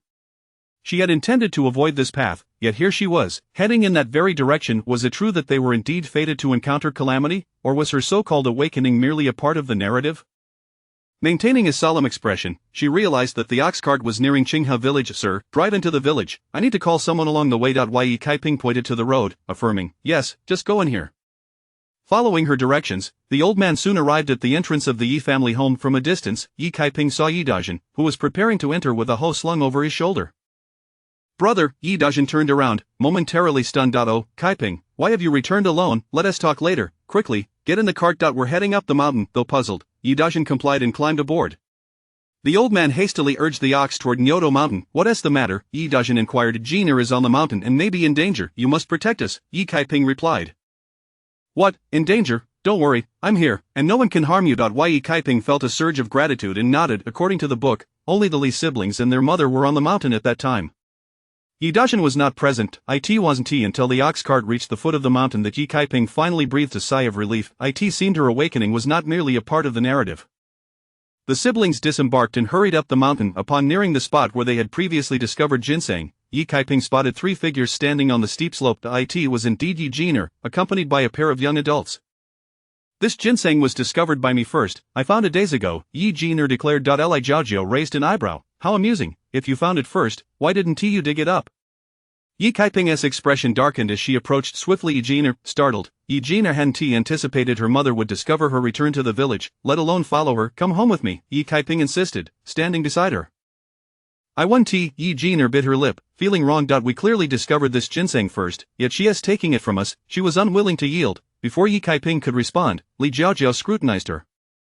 So it's you. You're the woman who caused trouble for Granny Li and ended up being divorced by Uncle Li. Yi Kaiping raised an eyebrow, returning the scrutiny. So, this was the protagonist who lived beautifully and flamboyantly through stealing answers and scavenging? Jiaojiao, a name befitting a leading lady, and indeed, you bear the appearance of one. With delicate features and a graceful demeanor, she exuded an air of entitlement. Yi Kaiping remarked, it seems you're quite concerned about me. Li Jiaojiao was momentarily speechless. Her mother was the one truly cherished by Uncle Li, the woman he would give his life to marry. Meanwhile, this woman before her was a wicked and ruthless figure, discarded by Uncle Li. Yi Kaiping's words made it appear as though they were at a disadvantage. Not wishing to escalate the conflict, Yi Kaiping tugged at Yi Jiner. Let us go, mother. Yi Jiner protested, unwilling to relent. Yi Kaiping shot her a glare. If you don't leave now, you can stop calling me mother. Go wherever you please. Yi Jiner shrank back under her gaze and nodded. Behind them, Yi Dajin hurriedly pulled the 2 women away, fearing they might tumble down the steep slope. Let us go home first. Though he was unsure of the situation, he recalled his sister's warning of danger before ascending the mountain. Hence, his priority was to escort his sister and niece down safely. The 3 of them made their way cautiously down the slope. Only after they had distanced themselves did Yi Kaiping finally exhale, glancing back at the figures of Li Jiaojiao and her brother. It seemed that everything truly could be altered. The heavy burden she had carried in her heart had finally lifted, leaving her feeling light and bright. As they descended the mountain, Yi Jiner appeared somewhat sulky. When I arrived earlier, she had already dug up the ginseng, claiming it was 50 years old. Ginseng, 50 years, Yi Dajin stood frozen, astonished. That must be worth 100 or 200 taels. Were it not for the if only. Yi Kaiping turned back. What Li Jiaojiao said holds true. Even if we discovered it first, if we didn't dig it up, it's not ours. She dug it first, therefore it belongs to her. Though Yi Dajin was somewhat reckless, he agreed with her sentiment. First come, first served. That's the rule of the mountains. Yi Jiner's expression drooped, guilt washing over her. Mother, I'm sorry. I just couldn't wait any longer. I thought you didn't care much for the ginseng, so I sneaked back and ended up getting outmaneuvered. As she spoke, a wave of resentment surged within her. She glanced cautiously at Yi Kaiping. Mother, if only we hadn't gone to sell spicy soup this morning. Yi Kaiping sighed softly. It's not that I'm unconcerned, but rather I was too worried. A few days ago, I had a dream in which we found ginseng on the mountain and, while fighting for it, we rolled down the slope and died. Yi Jiner was taken aback. See, weren't we just competing for ginseng today? I believe that our lives are far more valuable than any ginseng. Listening to her words, Yi Jiner felt a sense of understanding wash over her. Mother, I understand now, though ginseng is precious, it pales in comparison to your love. Yi Kaiping smiled. That is enough. It is merely ginseng. We can obtain as much as we desire. With the space I have, I can acquire as much as I want. Yi Jiner and Yi Dajin were both stunned. How could she speak of ginseng as if it were mere wild grass? By the way, did you call that girl Li Jiajiao? Is she the daughter of Li Ziyuan's new wife? Yi Jiner inquired. Yes. Yi Jiner's face darkened further. Losing the ginseng was already frustrating enough, but that person was actually Li Ziyuan's stepdaughter. The thought made her heart ache even more. What? She is Li Ziyuan's stepdaughter? Mother, if I had known, I would have beaten them up. No, I'm going back to confront them now. Yi Dajin began to turn around. Yi Kaiping's face darkened, gripping his ear. Ouch, that hurts, please, I want to do it again. Meanwhile, Li Jiajiao held the ginseng and descended the mountain alongside Li Zimo. Jiajiao, you're so lucky, you found ginseng as soon as you went up the mountain, Li Zimo exclaimed happily. Moreover, the ginseng was discovered by that woman first, and we snatched it from her. It feels great, Li Jiajiao smiled but furrowed her brow tightly. For some reason, she couldn't feel happiness. Instead, she felt a wave of unease, as if she ought to find something else besides the ginseng. Chapter 44. Keeping promises. As Li Jiajiao walked along, her steps suddenly faltered, and she turned to dash back. Jiajiao, what's the matter? Li Zimo exclaimed, hastily pursuing her. He watched as Li Jiajiao hurried back to the spot where they had unearthed the ginseng, kneeling on the ground, seemingly searching for something. She then slid down the slope, continuing her search. Nothing. How can there be nothing? Li Zimo, perplexed, inquired. Jiajiao, what are you looking for? Li Jiajiao hesitated. I don't know. She simply felt a void within her heart. Aside from this ginseng, there was something else of even greater significance that she believed she should find here. I have this nagging feeling that I've lost something incredibly important. Li Zimo sighed gently, his gaze softening. Then let us search together. The siblings scoured the steep slope repeatedly, yet apart from stones and weeds, they found nothing of value. Overwhelmed by confusion, Li Jiajiao felt an emptiness within her heart but had no choice but to abandon her search. In Daju town, Old Lady Yi and Yi Huana were anxiously pacing at their stall. Old Lady Yi remarked, I believe we should report this to the county officials. Fat Aunt comforted her. Do not fret, Auntie. Did not Butcher Chin just mention that he saw the little girl selling spicy soup riding your village's ox cart as she left? Yi Huaner chimed in. Butcher Chen is quite familiar with Uncle Bajin. He wouldn't mistake her mother has already gone after them, it must be fine. Just then, a commotion arose in the distance. They soon spotted Yi Bajin driving the ox cart toward them, with Yi Kaiping, Yi Jiner, and Dakian aboard. Grandma, it's mother and sister. I told you, mother would surely find sister, Yi Huaner exclaimed excitedly. As the cart halted before the stall, the passengers disembarked, and Old Lady Yi swiftly approached, gripping Yi Jiner's ear. You naughty girl, where have you been? Ouch. Yi Jiner winced. I'm sorry. I shouldn't have disappeared without a word. Grandma, I realize my mistake. Yi Kaiping stood aside, arms crossed, watching as Yi Jiner received her reprimand and then had her arm twisted. This girl certainly deserved a lesson. Yi Bajin stood in bewilderment. What on earth is happening? At that moment, he had been preparing to escort the villagers back when Yi Jiner suddenly approached, claiming she had urgent matters to attend to at home. After returning the villagers, he intended to fetch Yi Kaiping when he saw her and her siblings dragging Yi Jiner along, saying they were heading to town. Old Lady Yi paused her reprimand. Now, explain what is going on? Yi Jiner glanced at Yi Kaiping, who nodded in encouragement, prompting her to speak. No one in town was willing to lend me a place to relieve myself, so I decided to return home instead. As she spoke, her face flushed crimson. Descending the mountain, Yi Kaiping had already conspired with Jiner and Dakian to avoid mentioning the ginseng, opting instead for an excuse. After all, the value of ginseng was exceedingly high. Losing the wealth they had nearly grasped would leave anyone feeling discontent. They were already distressed enough without dragging Old Lady Yi into their troubles. Why did you need to borrow a place? Yi Bajin scratched his head in confusion. Old Lady Yi was momentarily taken aback until Huana leaned in and whispered, Sister couldn't find a restroom and couldn't hold it any longer. She couldn't just relieve herself anywhere, so she decided to return home. Old Lady Yi was taken aback and tenderly touched Jiner's ear. Oh dear, why didn't you say so earlier? You endured my scolding for nothing. Yi Jiner's face was as red as a ripe tomato. Yi Bajin pondered for quite some time but remained puzzled, deciding to let it go with a laugh. Dakian, let us move the goods. Dakian agreed, and the two men began to busily work. Yi Kaiping slipped a handful of coins into Fat Ant's hand. Thank you, Auntie, otherwise, my mother and Juana would have been frantic. I'm sorry for taking up so much of your time. Nonsense. Fat Ant glared. It's only right for neighbors to help one another. Taking your money would be inappropriate, and if thanks are to be given, it should be to you, otherwise, my business won't flourish. Yi Kaiping hesitated to insist on giving money and smiled. How about this? Let me treat you all to a meal. Sounds good. Fat Ant's husband approached. We have matters to attend to, so let us skip a full meal and just have some simple noodles. Yi Kaiping nodded, feeling both hungry and fatigued, eager to eat something before heading home to rest. At that moment, Yi Huaner tugged at her sleeve, her cheeks flushed. Can we have wontons? Yi Kaiping was taken aback, her face softening with affection. Of course, let us have wontons. Auntie, is that all right? Absolutely. Yi Jiner's eyes sparkled. Yi Huaner beamed broadly. Neither she nor her sister had ever tasted wontons before. Their grandmother always scolded them, claiming wontons were a delicacy meant for the fortunate, a luxury they could not afford. In the past, when they visited town, they could only watch enviously as others indulged. Yi Kaiping turned to beckon Yi Bajin, who happily agreed. The group of 8 made their way to the wonton stall.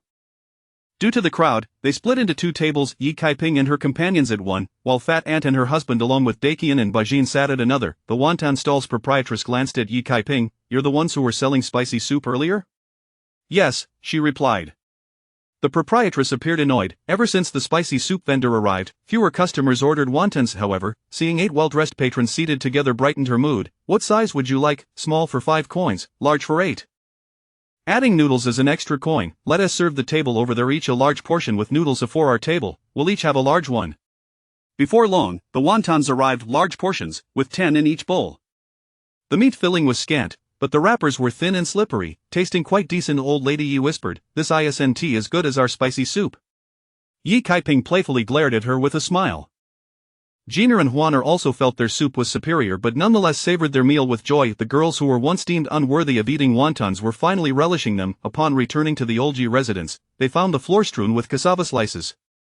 The moisture had dried, indicating they had been sun-drying for the entire morning. Old Man Yi and the family members from both the first and second houses were just finishing their meal in the hall. Little sister, why are you all so late returning?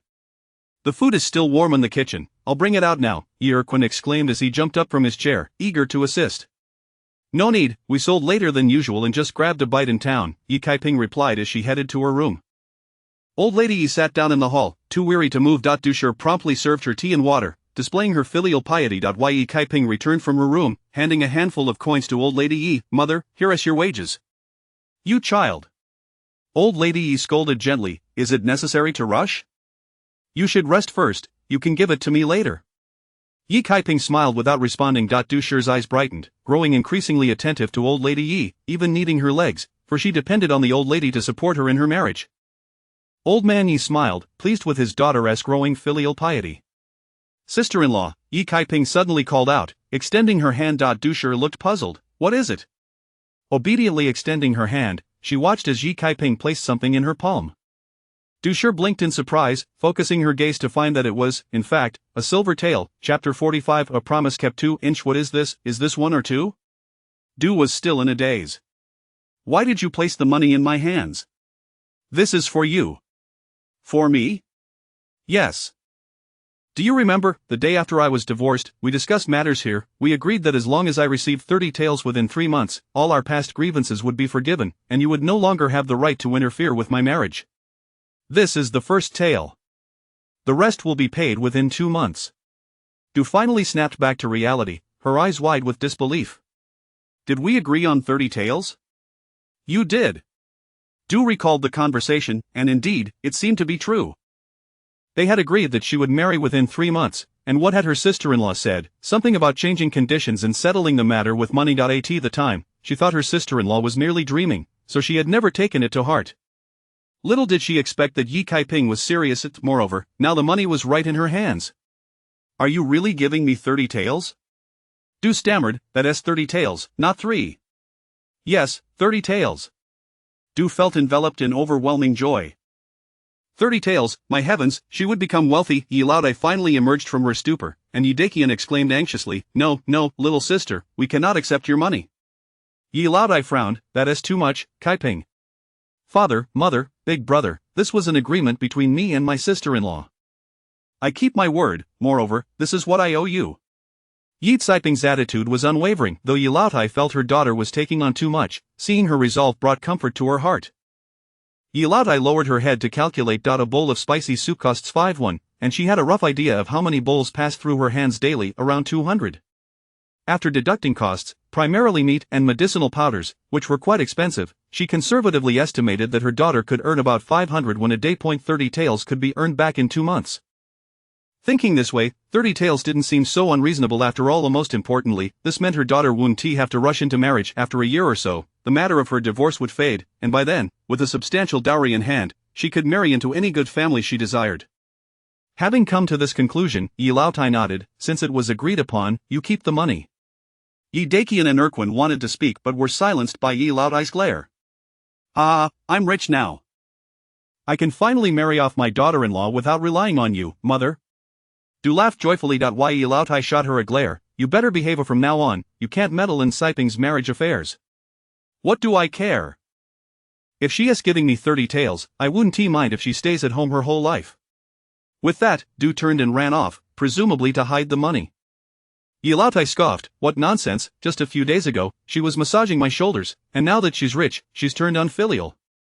At this remark, everyone in the room burst into laughter. Yi Caiping turned to Yi Younger, about you and Xiuxiu. Yi Laotai and Yi Laotai's expression shifted. After a long pause, Yi Laotai sighed. If you truly have feelings for her, then perhaps you should let her know. Although they didn't care for Xiuxiu's family, encountering someone one genuinely cherished was not an easy feat. If Yi Yong had truly set his heart on Xiuxiu, then that 20 taels of betrothal money was no longer an insurmountable obstacle. Marrying her was indeed a possibility. Yi Yong pressed his lips together. Grandfather, let us discuss this later. I'm going to chop wood.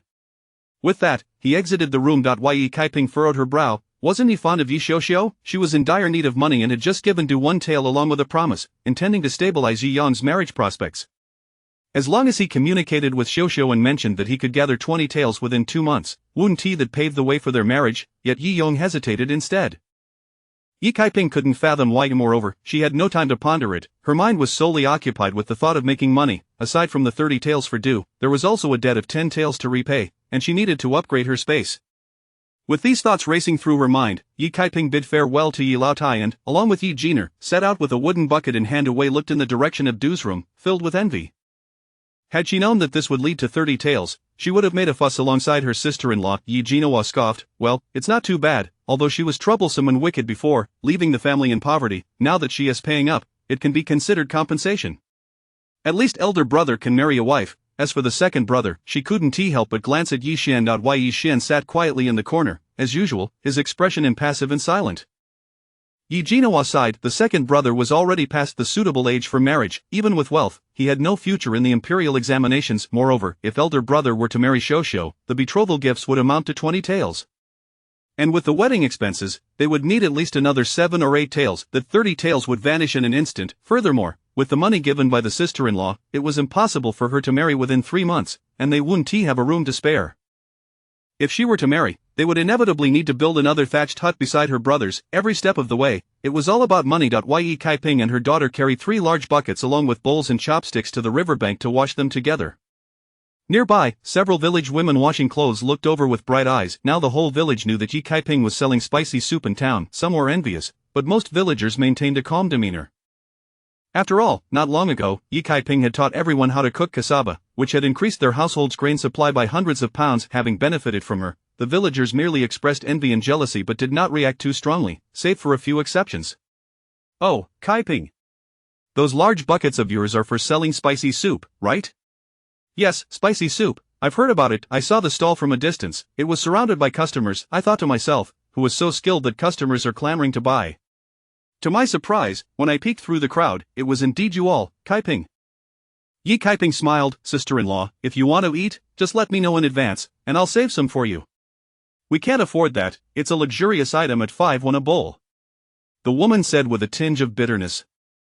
A bowl of gruel sold for 5 won, and Caiping was becoming wealthy. Yi Caiping replied, it's not just gruel, I put in a lot of meat. Lean meat alone costs 20 won a pound.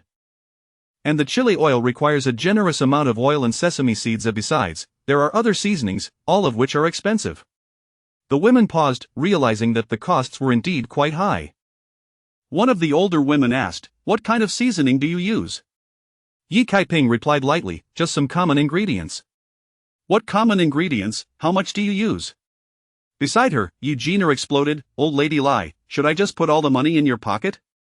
Old Lai jumped up, "What is wrong with you, girl? Is that how you speak to your elders?" Yi Jiner laughed, "No one speaks like you, old Lai, always asking about other people's secret recipes." Chapter 46. The use of money. Aunt Lai was choked to the point of turning crimson, casting a glance at Yi Kaiping. "Look at your daughter, completely devoid of manners." Yi Kaiping, unperturbed, replied, "I apologize, Aunt Lai, but I cannot divulge our family's secret recipe." Aunt Lai was once again left speechless. The village women nearby wore an expression of embarrassment, feeling as though their proximity to Aunt Lai implicated them in her relentless inquiry about the recipe. How shameless one must be to behave in such a manner. The other village women hastily distanced themselves from her, chuckling, "Aunt Lai, your appetite is quite insatiable, this is someone's livelihood, and you cannot expect them to share it casually." Aunt Lai, her face aflame with indignation, flung the damp garments she held into the water. "It's not like I wish to cause trouble. It's just that at home, we only have the same few dishes, and no matter how I cook them, they never taste good. I merely wanted to learn a few additional recipes. If you won't share, so be it, you act as if there's something to hide." Yi Kaiping remarked, "If you desire tasty dishes, simply add more meat, oil, and spices." Aunt Lai exclaimed, "As if I don't know that meat and oil are delicious. But does meat come free? A pound of fat pork costs 25 when lean meat is still 15 when oil is even pricier. You refuse to spend on this, complain about that, and with the secret recipe for spicy soup in hand, you could end up with a terrible broth, huh?" The village women burst into laughter. Aunt Lai, thoroughly humiliated, tossed her clothes into the basin and turned to leave. Yi Jiner let out a snicker. Yi Kaiping poked her on the head but refrained from scolding her.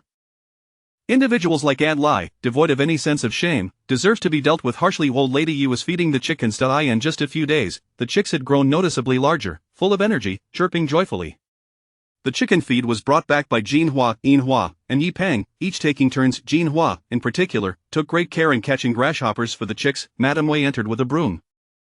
Old lady Yi remarked, "I'm feeding the chickens, there's no need to sweep." Madame Wei appeared awkward. She had not come to clean the chicken coop but felt somewhat uncomfortable, pretending to be busy. "What is it?"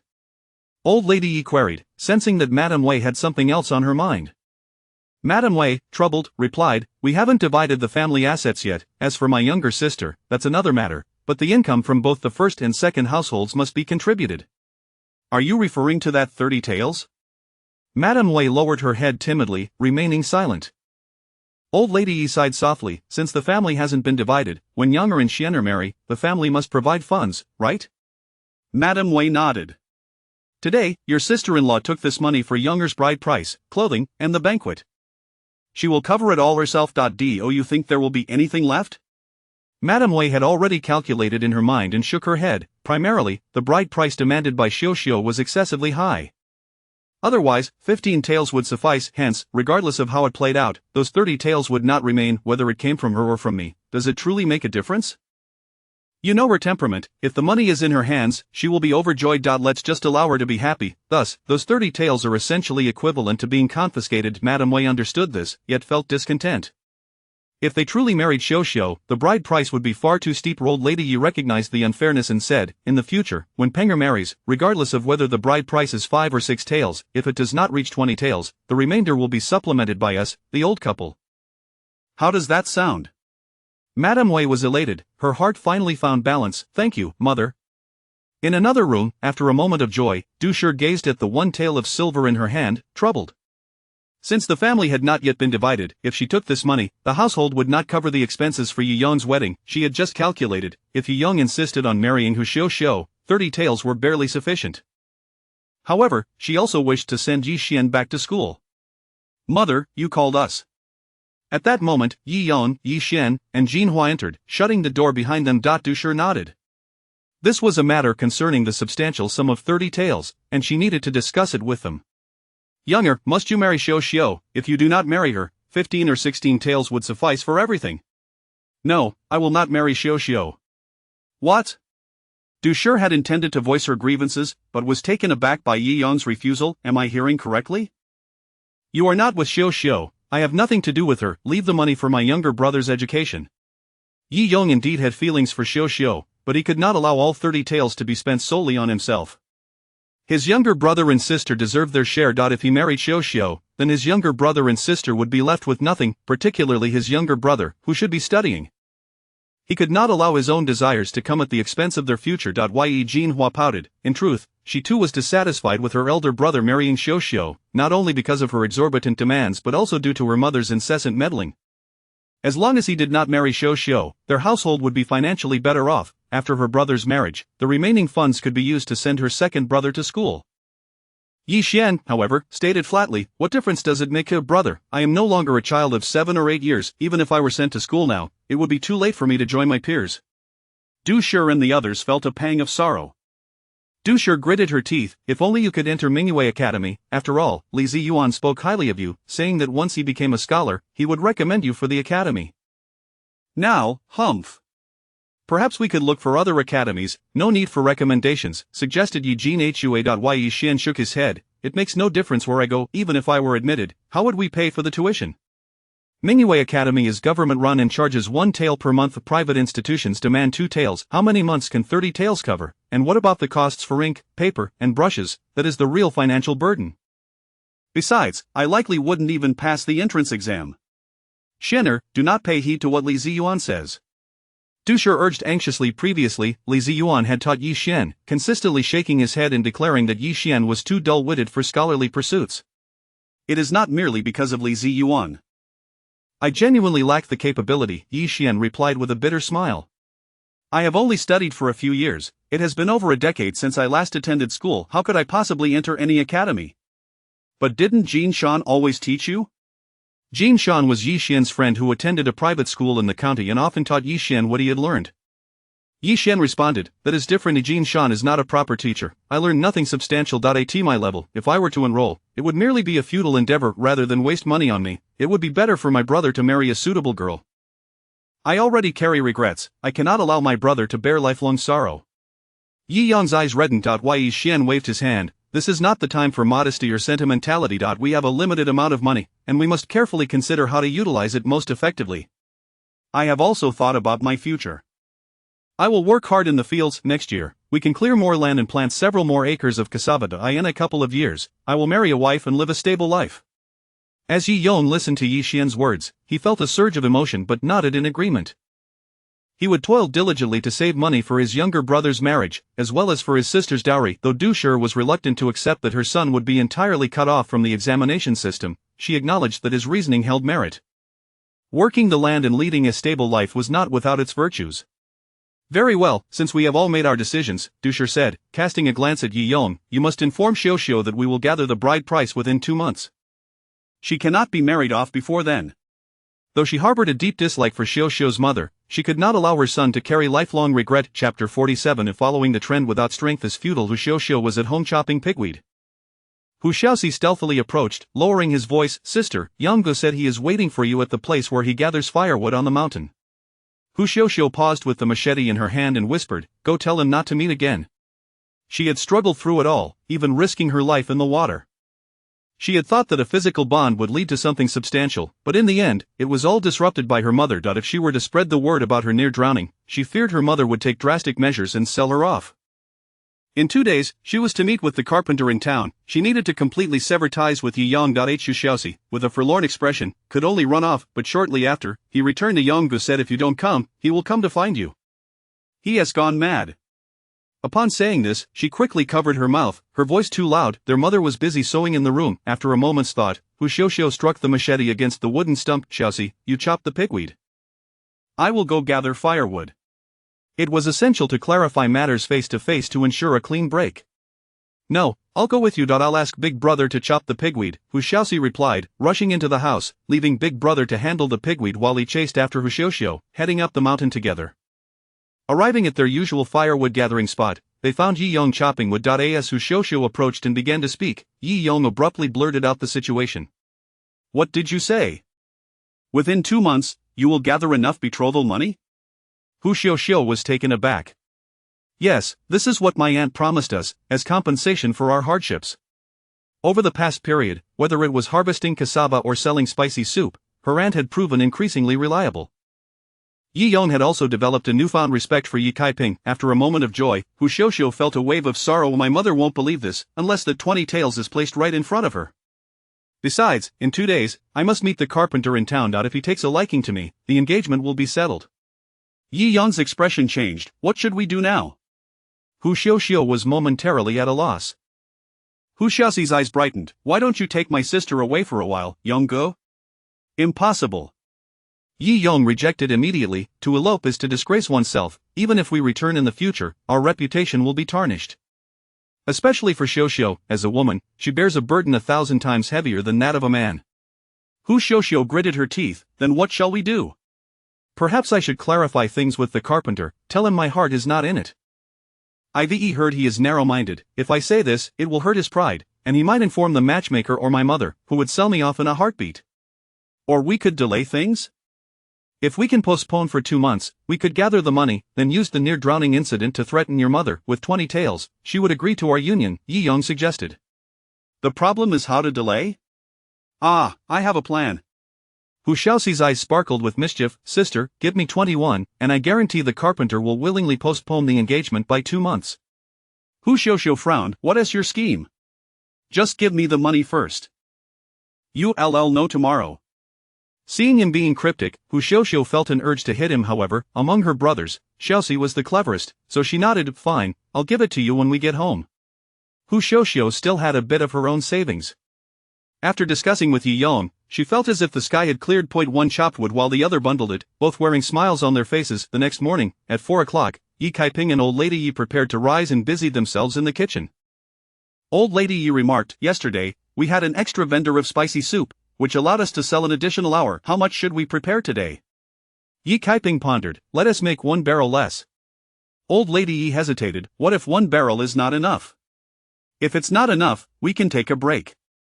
Once the spicy soup was ready, the 4 of them climbed into the ox cart to head to town.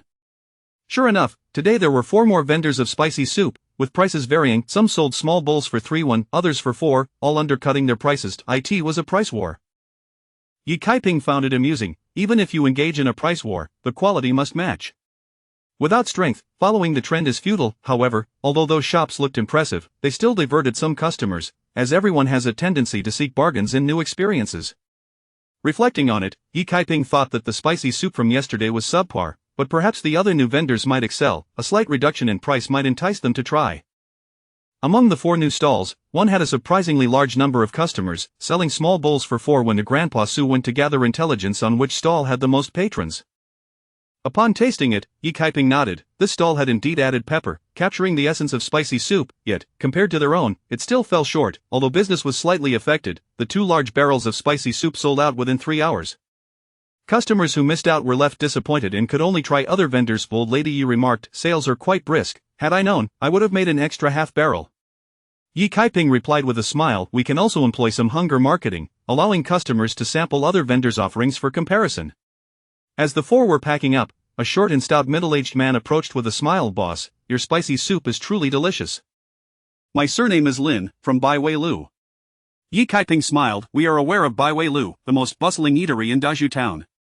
Manager Lin laughed heartily, your spicy soup is quite impressive. Baiwei Lu was very interested. How about we collaborate? Yi Kaiping raised her eyebrows, how do you propose we collaborate? Well, would you sell us your recipe? Manager Lin inquired. Of course, after purchasing the recipe, you can continue selling your soup. I assure you, we will only start selling afternoon, thus, you can sell during the morning market while we handle the lunchtime and evening sales, avoiding any conflict. I'm sorry, but I'm not interested in selling, Yi Kaiping firmly rejected without hesitation. Manager Lin frowned, wait, don't be so quick to refuse, I haven't even made an offer yet, I'll give you 50 taels. Yi Kaiping nearly spat out her tea. Even Old Lady Yi and Jean Eyre were close to losing their tempers. Yi Kaiping replied, Manager, you wish to buy the recipe because our business is thriving, correct? You are in the food industry, do you really think we cannot make 50 taels? Chapter 48 Flourishing Prosperity. Yi Kaiping proposed, I have a better plan. How about we prepare the spicy soup and deliver it to your restaurant daily? You can specify the quantity you require, and we shall produce accordingly. Manager Lin furrowed his brows, aware that other merchants were also supplying them with ingredients. However, bodybuilding was not merely a single establishment in the town, it boasted over 20 branches in various counties. He aspired to establish the spicy soup as a signature dish of bodybuilding. If this endeavor succeeded, not only would he receive generous rewards, but he might also ascend to the esteemed position of the chief manager for the entire Yuan County. Though Yi Kaiping could supply them, her reach was limited to Dazhu Town, rendering her profits meager. "What do you think, manager?" she inquired.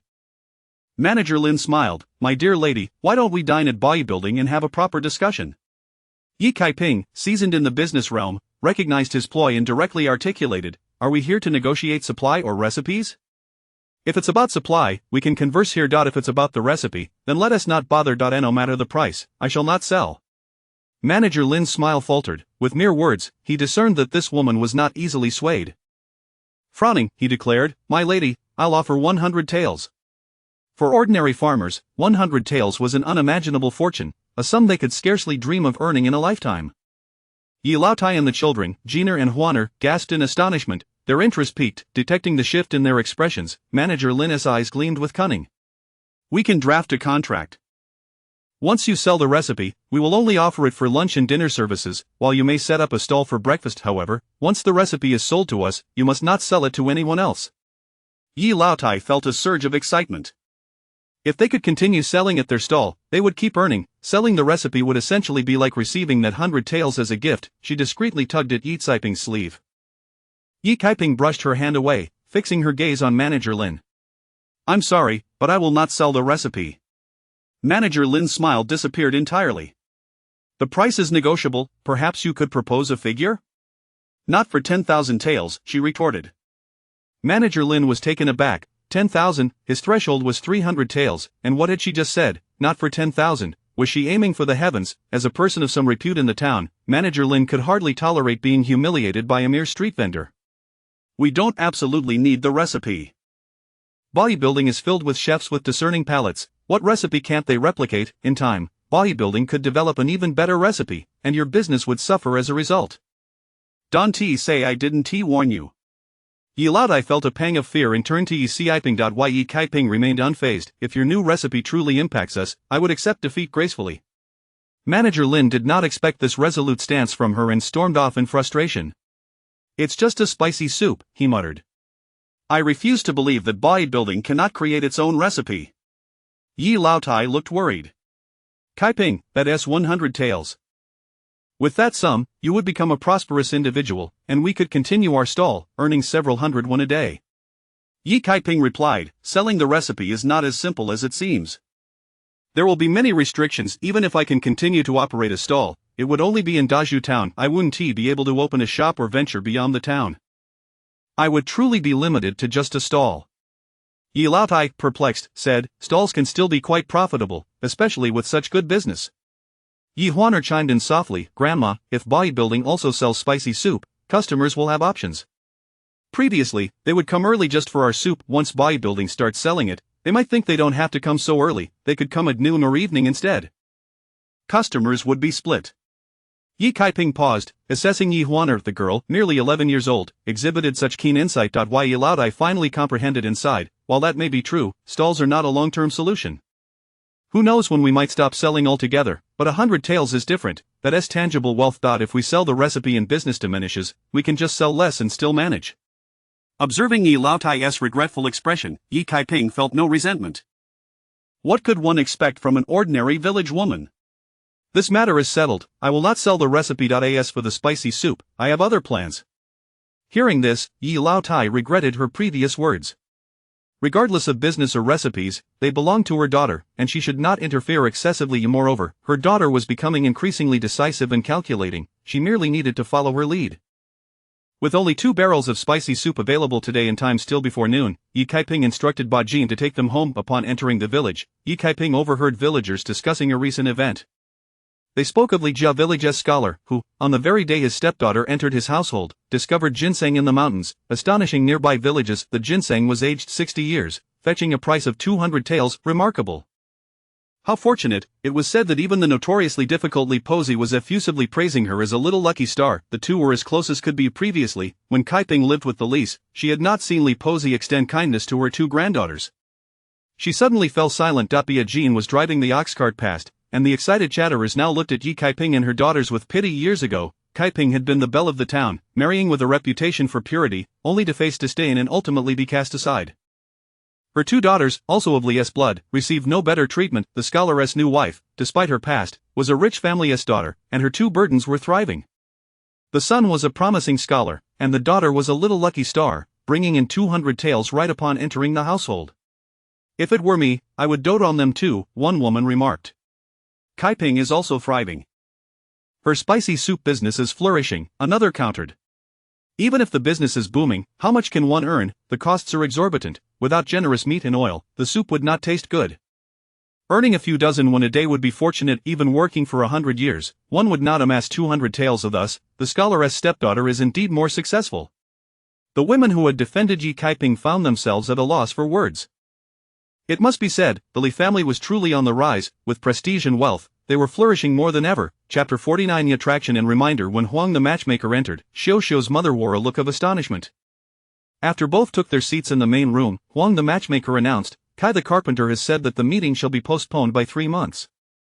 What? Xiao Xiao's mother had already harbored a foreboding feeling, and indeed, her worries were confirmed. In a flurry, she exclaimed, "What could possibly warrant such a delay?" Coincidentally, that very morning, Kai the carpenter had almost tripped while leaving his house, and just then an itinerant monk happened to pass by, warning him that he must refrain from matchmaking for 3 months, lest he invite calamity. Trusting the monk's words, the Kai family resolved to defer the meeting. Xiao Xiao's mother, "You shall simply have to wait." Reluctantly, Xiao Xiao's mother queried, "Auntie, do tell me the truth. Is Kai the carpenter dissatisfied with my Xiao Xiao, perhaps considering other young ladies?" "Oh, they have not yet made any commitments to Xiao Xiao, but if he is indeed looking at other girls, he may as well consider Xiao Xiao alongside them, taking his time to choose." Why concoct such an excuse to delay for 3 months? Upon reflection, Xiao Xiao's mother conceded the point. After all, whether they had met or not, if he said he needed time to consider, it was essentially the same waiting game. "I've broached the subject. I shall return in 3 months," Huang the matchmaker declared as she prepared to leave. In a moment of urgency, Xiao Xiao's mother added, "Since there is time, matchmaker, could you perhaps find a few more candidates for Xiao Xiao? If, after 3 months, the carpenter finds her unsuitable, we would have wasted precious time." Huang the matchmaker's lips twitched, nearly leading her to unleash a string of curses. Heaven knows how long she had scoured for a fool willing to part with 20 taels for a bride. Yet her professionalism compelled her to maintain a smile. "Rest assured, Kai the carpenter, being the sole heir of 5 generations, seeks a nurturing spouse like Xiao Xiao. His family is not short on wealth." Sighing in relief, Xiao Xiao's mother lavished the matchmaker with compliments before bidding her farewell. Hiding in the corner, Hu Xiao Xiao cast a reproachful glance at Hu Xiaoxi. "You rascal, where did you find that monk?" "That old scoundrel from Heian village, a baldy. I gave him 21 to masquerade as a monk and bamboozle Kai the carpenter a bit," replied Hu Xiaoxi. Hu Xiao Xiao chuckled softly, affectionately poking Hu Xiaoxi's forehead. These next 3 months would undoubtedly keep her mother in a state of anxiety. 2 months later, Yang Go had gathered the bride price, and once he presented the 20 taels before her mother, how could she refuse? In town, 4 new stalls selling Hu's spicy soup had opened, yet within 4 to 5 days, 3 had closed down. 2 more opened afterward, but again, they faltered within days. Ultimately, only one remained, the one adept at utilizing pepper. Each day they prepared a barrel of soup, but only half a barrel was sold, barely scraping by. They were likely operating at a loss. Yi Kaiping's business began to feel the ripple effects, but soon the clientele returned, stabilizing at 3 barrels a day, all sold out within 3 hours, allowing her to return to the village before noon. In the 100 Flavors restaurant, manager Lin had 5 bowls of Hu's spicy soup placed before him, procured by his hire from Yi Kaiping's stall. After tasting, the head chef and 2 assistants appeared contemplative. "I have never encountered such a unique aroma, distinct from the ordinary sweet, sour, bitter, or spicy. The predominant flavor is clearly pepper," the head chef remarked. "This flavor is overwhelming, and my wife has occasionally used pepper due to her illness." Pepper is a medicinal herb, only obtainable at the pharmacy. "Medicine?" Manager Lin's eyes sparkled with realization. That morning, the town bustled as usual. Li Jiao Jiao and Li Zmo disembarked from their ox cart, followed closely by a 7 or 8-year-old boy. "Jiao Jiao Jia, what brings you to town?" Li Gouhua inquired earnestly. "We're here to buy some items," Li Jiao Jiao replied with a smile. "A silver hairpin for mother, a set of writing instruments for father, and a piece of flowery fabric for grandmother." Li Jiao Jiao held 200 taels, a fact known throughout the village. The Li family, confident in their status, was unbothered by the attention of others, hence they hid nothing. Jiao Jie is the best daughter and granddaughter in the world. Li Jiao shot him a glare, yet her heart brimmed with happiness.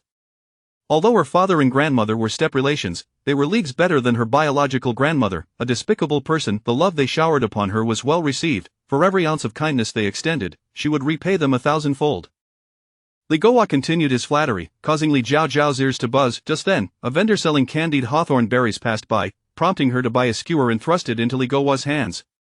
Your incessant chatter is unbearable. Here, this should keep your mouth busy. Li Guo was momentarily taken aback, warmth flooding his heart. Jiao Jie treats me the best. Chatty one, he added. Jiao, I heard there's a new delicacy in town called Hu spicy soup. Shall we give it a try? Sure. The trio made their way to the Hu spicy soup stall, only to find themselves surrounded by a throng of people. Anticipation filled the air, but in the next moment, Li Zimo's expression soured. Isn't that Yisher selling the Hu spicy soup? Li Jiao squinted and confirmed, indeed, it is. Li Guo recognized her too, his earlier excitement replaced by disgust. It's merely Hu spicy soup. What's so impressive about it? No matter how much she sells, it pales in comparison to what Jiao Jie achieved by digging up ginseng worth 200 taels. Shoo! Li Zimo hushed him, this isn't the village. The town is full of complexities, keep your wealth to yourself. Li Guo, startled, replied, I apologize, I spoke too freely. Regardless, Jiao Jie is unmatched. Jiao Jie, let's not eat at her stall. Let's go elsewhere. Li Zimo chimed in, Jiao, let's go. Li Jiao felt no deep-seated animosity toward Yisher, yet the awkwardness was palpable. Why approach and invite discomfort? As she turned away, she suddenly froze, her gaze transfixed on the jade pendant hanging around Yi Kaiping's neck. What is it? Li Zimo asked. The jade pendant deeply captivated Li Jiao. Li Zimo followed her gaze but could not discern its design. What jade pendant? I can't even see it. Li Jiao, too, could not clearly see it, yet inexplicably, she felt an intense attraction to it. A peculiar yearning arose within her, she felt that the jade ought to belong to her. Jiao. Li Zimo noticed her unusual demeanor and grew anxious. Jiao, we should leave quickly before that woman notices us and thinks we are coveting her wretched soup. Snapping back to reality, Li Jiao was uncertain of her own feelings. Li Guo tugged at her insistently, and reluctantly, she allowed herself to be led away. Yi Kaiping and her companions had long since spotted Li Jiao's group. Yi Jinair's face darkened, they have some sense. If they were to approach, I shan't be polite. Yi Kaiping lightly tapped her head, if they do not trouble us, we shall not engage with them. Just then, a slightly plump middle-aged man approached. It was the pharmacy's manager Fong. Today's soup is as delicious as ever. Thank you, Yi Kaiping replied with a smile. Manager Fong suddenly recalled something. By the way, my lady, I have something to share. Do you know Manager Lin from the 100 Flavors restaurant? Yi Kaiping paused. I do. He wanted to buy my recipe last time. Yesterday he approached me, requesting to taste the Hu spicy soup he purchased from your stall to discern the medicinal ingredients within, Manager Fong informed, shaking his head. I declined. I have no interest in such trivial matters. However, he must have consulted many doctors. Thank you, today's Hu spicy soup is on the house. Manager Fong waved his hand dismissively, it was merely a casual remark, not directed at anything. In the end, he insisted on paying. Chapter 50 of the freedom of being debt-free. Due to the informant's revelations, Madame Yi found herself troubled throughout the return journey. Recently, the imitators had already instilled a sense of dread in her. Now, with the formidable Bai Tower personally intervening, who could predict the outcome, she glanced at Yi Kaiping, only to see her engaged in lively conversation with two maidservants, sharing laughter that seemed boundless. Never mind, her daughter is one with a plan, she shall refrain from interjecting. Upon arriving home, Yi Kaiping promptly retreated to her room, shutting the door behind her to begin her calculations. After accounting for today's earnings and deducting expenses such as wages and transportation, she found herself with merely 15 taels. Yi Kaiping had made up her mind. After exiting her room, she made her way to the kitchen to prepare hot and spicy soup. Before long, the enticing aroma wafted through the air. Madame Yi approached, drawn by the delicious scent. Are we having hot and spicy soup for lunch? Not quite, Yi Kaiping replied with a smile, as she retrieved 3 large clay bowls and poured the soup into them. We are going to visit Uncle Li. Understanding dawned upon Madame Yi, and she chuckled, indeed, it is time to repay our debts. With a bowl of hot and spicy soup in hand, Yi Kaiping and Madame Yi made their way to Uncle Li's residence. Upon their arrival, the Li family of 5 was gathered around the dining table. Ah, Sister and Kai Ping have arrived, do sit down and join us, Uncle Li's spouse exclaimed, rising hastily.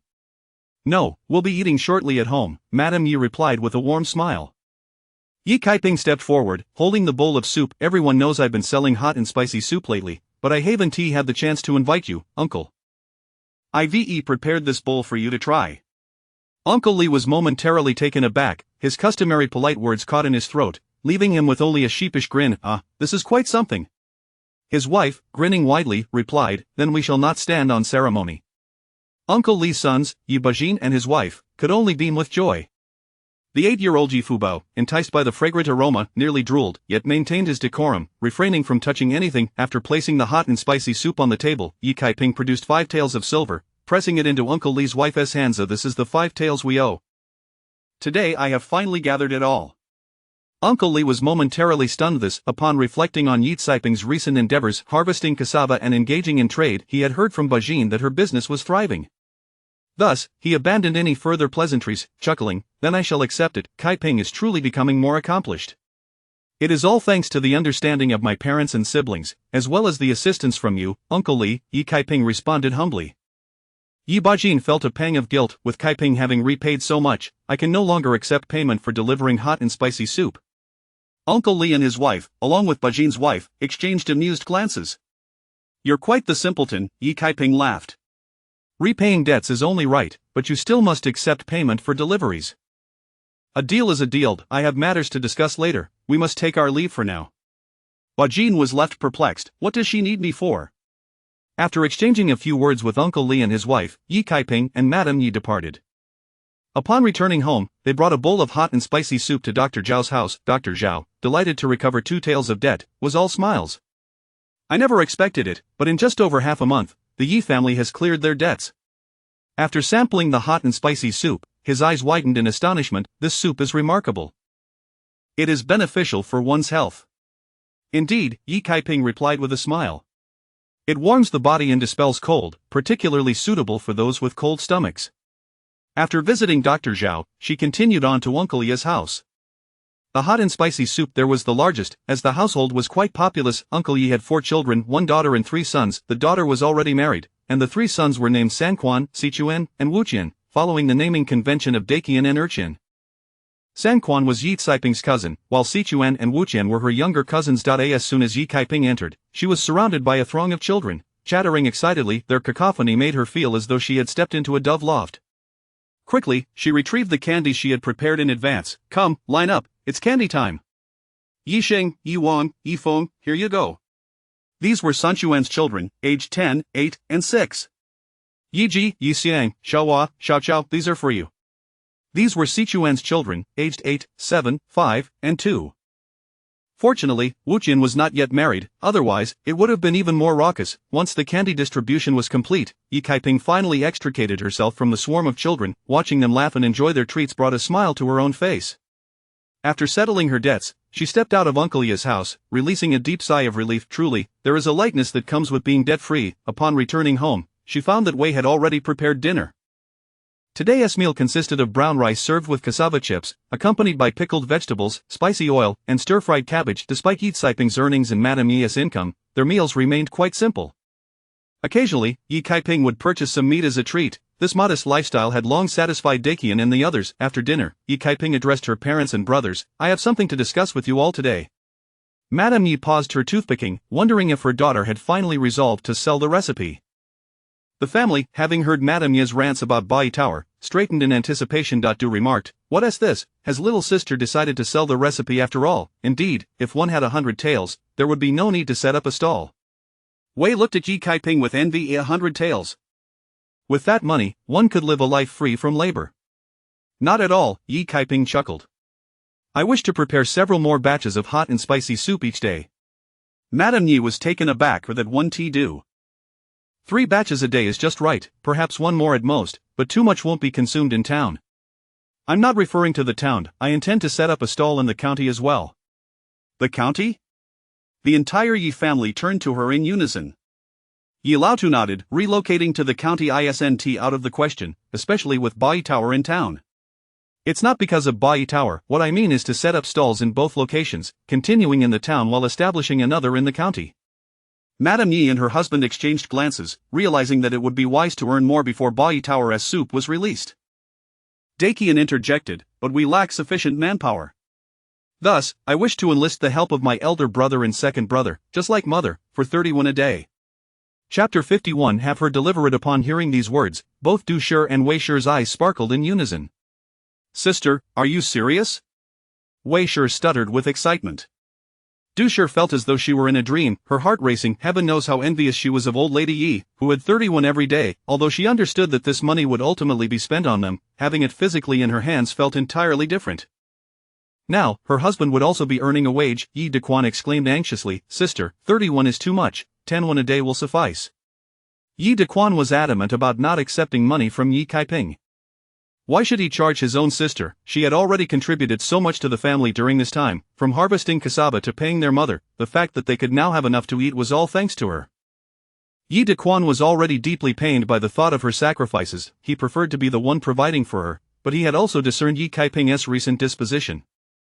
If he refused, she would undoubtedly be unhappy. Thus, he settled on 10 wen. Ye Erquin remarked, we used to carry heavy loads for only 20 won a day, setting up a stall for just half a day. How could we charge 30? 10 won is just right. Mother receives 30 only because it is a testament to sister's filial piety. Yi and her husband were also concerned about Yi Kaiping bearing too heavy a burden and wholeheartedly agreed with their son's sentiments. Du Shi and Wei Shi stared nervously at Yi Kaiping, torn between their desires for a higher wage and the logic presented by Yi Dequan and Yi Erquin. Indeed, it felt somewhat unjust to earn 30 won for merely half a day's work. After pondering for a moment, Yi Kaiping proposed, how about this, since you brothers want to be making soup, I'll reduce it to 20 won a day. Du Shi and Wei Shi sighed in relief. Du Shi hastily added, Sister is absolutely right, let it be 21. With 21, I would be thoroughly satisfied. Yi Dequan had initially wanted to argue but reconsidered. 21 seemed acceptable, that he could always spend a little more on his sister later. Du Shi gazed at Yi with anticipation regarding the wage. Wei Shi looked over with similar hope in her eyes. Very well, since both of your families will be involved, you shall only need to pay 10 won each day, Yi declared. Du Shi and Wei Shi erupted in excitement, exclaiming in unison, Thank you, Mother. Previously, whatever money they earned had to be surrendered entirely, and now, only half was required, which was already a significant improvement. We should head out to work now, Yi Erquin suggested regarding the household chores. Yi added, the wheat and cassava have been sown, all that remains is watering and weeding, which is manageable. Yi Xian remarked, Father, Uncle, you can focus on helping my aunt, the fields will be taken care of by my brother and me. He cast a sidelong glance at Yi Kaiping. He had longed for an education and aspired to take the imperial examination, feeling that his aunt had thwarted his prospects. In the past, he had harbored resentment towards her, but he had witnessed her transformation in recent times. She had genuinely changed. It was not merely a matter of forgiveness, reality demanded that he let go. During their last heart-to-heart with their mother, he had told his brother that all he wanted was to farm diligently and lead a stable life, expressing his lack of talent and hope. At the time, he had intended to comfort his brother, yet, in the stillness of the night, as he reflected on his own words, he suddenly felt a sense of liberation. Enough of stubbornness, it was truly exhausting. Letting go, on the contrary, brought tranquility and peace. Now, he simply wished to cultivate the land and live a grounded life. Seeing Yi Xian express such sentiments, Yi and her husband breathed a sigh of relief, smiles spreading across their faces. At last, Xianer had moved on and found peace. Yi Kaiping, noticing her nephew's newfound forgiveness, smiled and nodded at him. After so much effort, she had finally earned his trust. Xianer, just wait. Next month, Aunt will find you a tutor. The family joyfully deliberated for a while longer before finalizing their plans. In the evening, Yi Bajin brought meat, and Yi Kaiping discussed the matter of setting up a stall in the county. Upon hearing this, Yi Bajin readily agreed without a moment's hesitation. Considering that Yi Bajin would need to make an extra trip to the county, Yi Kaiping decided to increase the fare by 10 won. However, Yi Bajin waved his hand, insisting, I'll make 2 trips for you. 20 won a day is already quite generous, I cannot charge more. Besides, Sister Kaiping knows that my Fubao has a weak stomach, but after drinking the spicy soup today, he feels much better. I consulted with Dr. Zhao, who said that the soup is beneficial for Fubao's health. Previously, he had only a bowl of plain porridge daily, but now he has switched to a bowl of spicy soup. What I mean is that you need not raise the fare, just ensure that Fubao receives a bowl of spicy soup each day, and consider that a fare increase. Yi Kaiping pondered for a moment before responding, alright, but I must raise it by 3 won.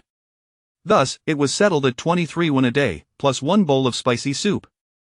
Yi Bajin could not refuse further and sheepishly smiled, when do you plan to set up in the county? 3 days from now, I'll head to the county tomorrow to purchase some materials. My spices are nearly depleted, and I need to restock, along with some wood ear mushrooms and other items. The following afternoon, after closing the stall, Yi Kaiping, along with her 2 daughters, set out for the county with Yi Bajin.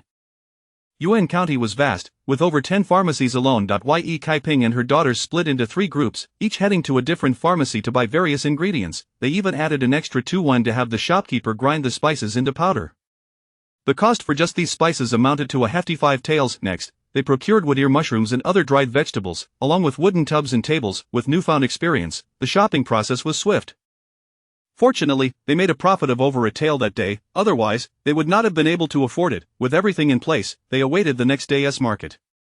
Since returning from the town, Li Jiaojiu had felt somewhat disoriented. She had been unable to sleep for several nights. Every time she closed her eyes, she saw the jade pendant worn by Yi Kaiping.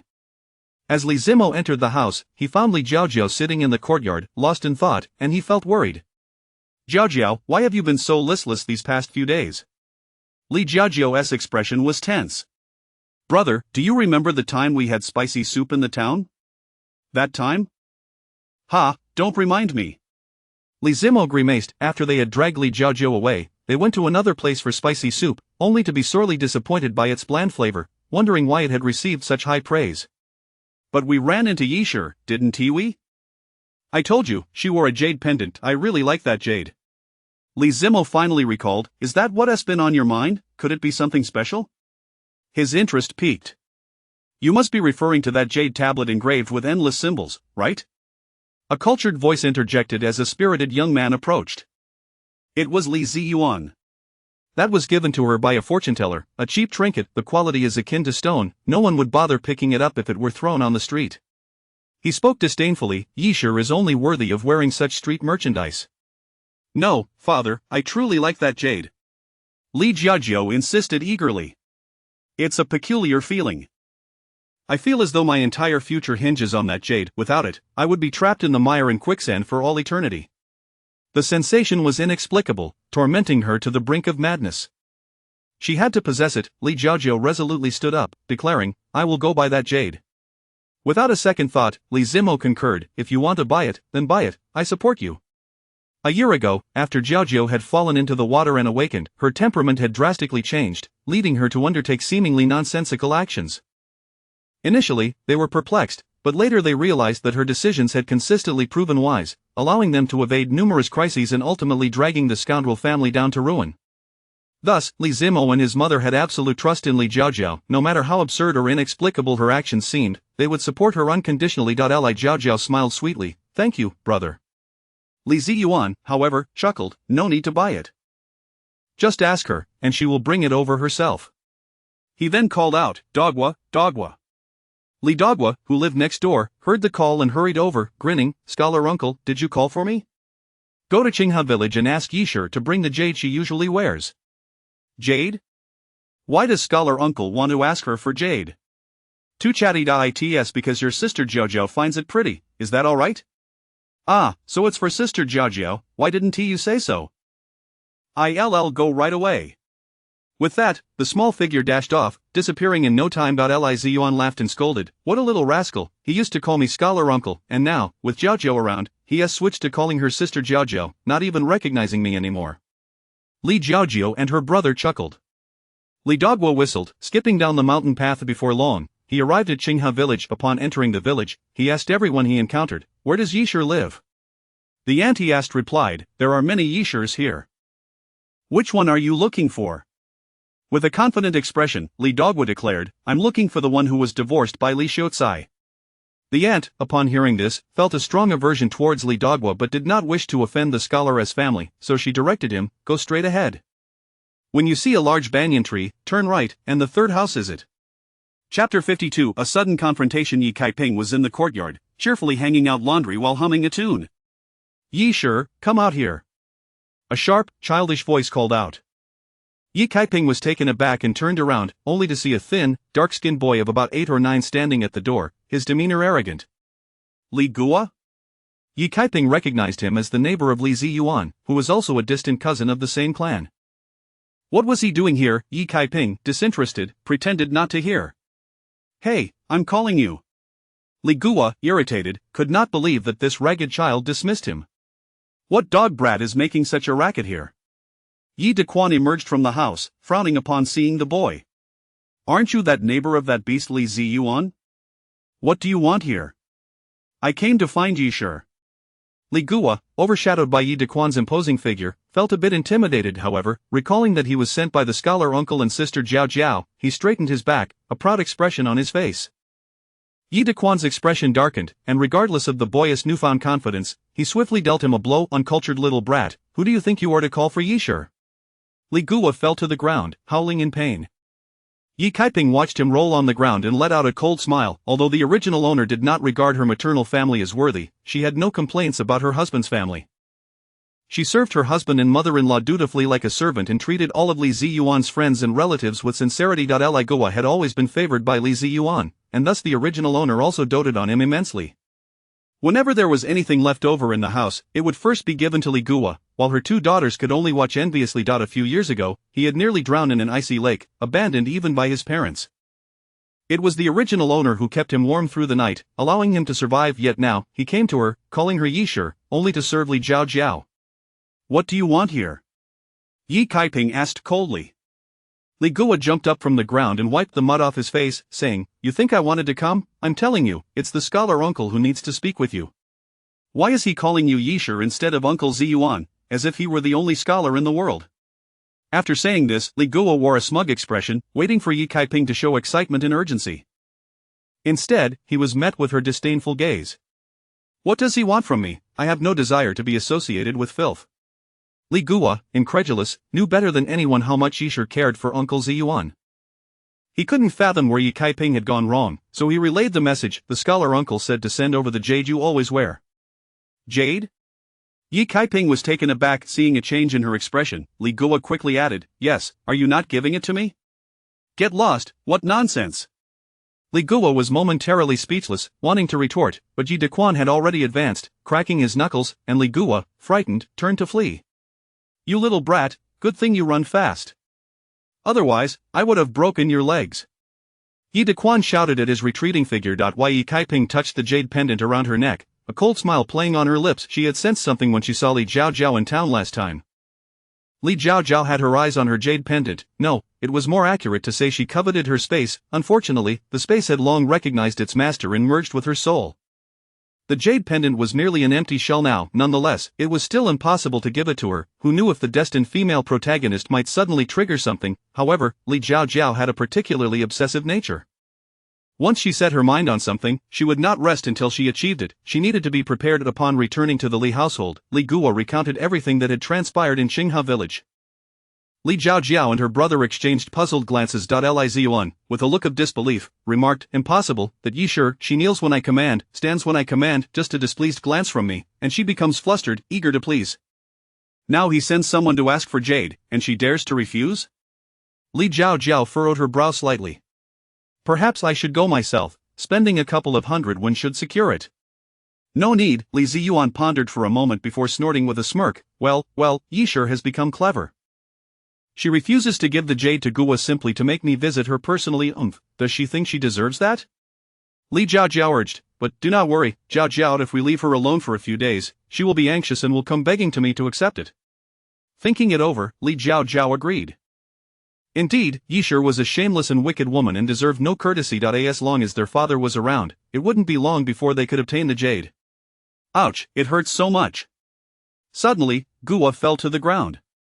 Guo, what is wrong? Li Jiao Jiao exclaimed, startled. That shrew's brother punched me. Upon hearing this, Li Jiao Jiao and her siblings immediately surrounded him, asking about his injuries. Where does it hurt? This hurts, that hurts, and here too, Sister Jiao Jiao, please blow on it for me. Guo whimpered on the ground, acting cute. I see you're quite resilient, you just want to trick me into blowing on it. Li Jiao Jiao, both heartbroken and exasperated, engaged in a playful scuffle, causing everyone in the room to burst into laughter. With the market day in the county approaching, the Yi family was quite anxious that evening. While Yi Kaiping soaked dried vegetables, Grandma Yi inquired, How many barrels are we making for the county? After all, it was their first time setting up a stall, and Grandma Yi felt a twinge of worry. They had only made one barrel for trial in the small town. Yi Kaiping contemplated, there are many people in the county, we can take a risk and make 3 barrels. Grandma Yi promptly began soaking the dried vegetables. The next day, at 4 in the morning, 6 large barrels of spicy soup were loaded onto the cart, along with double the tables, benches, and bowls. Due to the weight, Yi Kaiping and the others could not ride the cart and had to walk alongside it. Upon reaching the small town, they unloaded 3 barrels of soup, and Yi Kaiping, Yi Dequan, and Huaner boarded the cart together, heading to the county. The stall at Dazhu town was entrusted to Grandma Yi, Yi Erquin, and Yi Jiner. They were not worried about lacking manpower. Previously, 4 people sufficed, and now that they were experienced, 1 less was just fine. 3 people were just right for the task. Chapter 53 Supply. Yi Kaiping and her companions arrived at the county town and spent quite some time searching before finally locating a less frequented corner. Yi Dazhen felt somewhat anxious. Yi Kaiping reassured him, saying, "It's already quite fortunate that we found a spot, brother. You only need to be responsible for holding the bowls and ladling the soup. Leave the rest to me and Huaner." Yi Dazhen nervously rubbed his hands together and replied, "All right." Yi Bajin arranged the items neatly and prepared till 30 p.m., I will come to fetch you. The small town was accustomed to selling out before noon, but the situation in the county was uncertain, so he could only return in the afternoon. Grandma Yi would also wait in the town until that time, and they would have a simple lunch of noodles or steamed buns. After Yi Bajin departed, the sky brightened, and the number of passers-by increased. Yi Kaiping and her daughter immediately began to shout, spicy soup here, small bowl for 5 won, large bowl for 8 won, can be sour or spicy." What is spicy soup? The pedestrians paused in their tracks. Oh my, there's actually spicy soup being sold in the county. One auntie, who had tasted it before, approached, saying, "The last time I went back to my hometown, I had it at Dazhu town." At that moment, I thought, wouldn't it be great if they sold it in the county as well? Funny how things turn out, huh? But is this soup authentic? I remember there were several places in the town, but it was all quite unpalatable. Yi Kaiping smiled and replied, "Authentic. It was first introduced by my family, at the shop beside the big tree on West Street." The auntie focused her gaze and exclaimed, "Oh, it really is you, the young lady. You look so lovely, I recognize you." Yi Kaiping chuckled, "Would you like a large bowl or a small bowl? Do you want it spicy?" "I'll have a large bowl, with plenty of chili oil and a bit of vinegar." "Very well."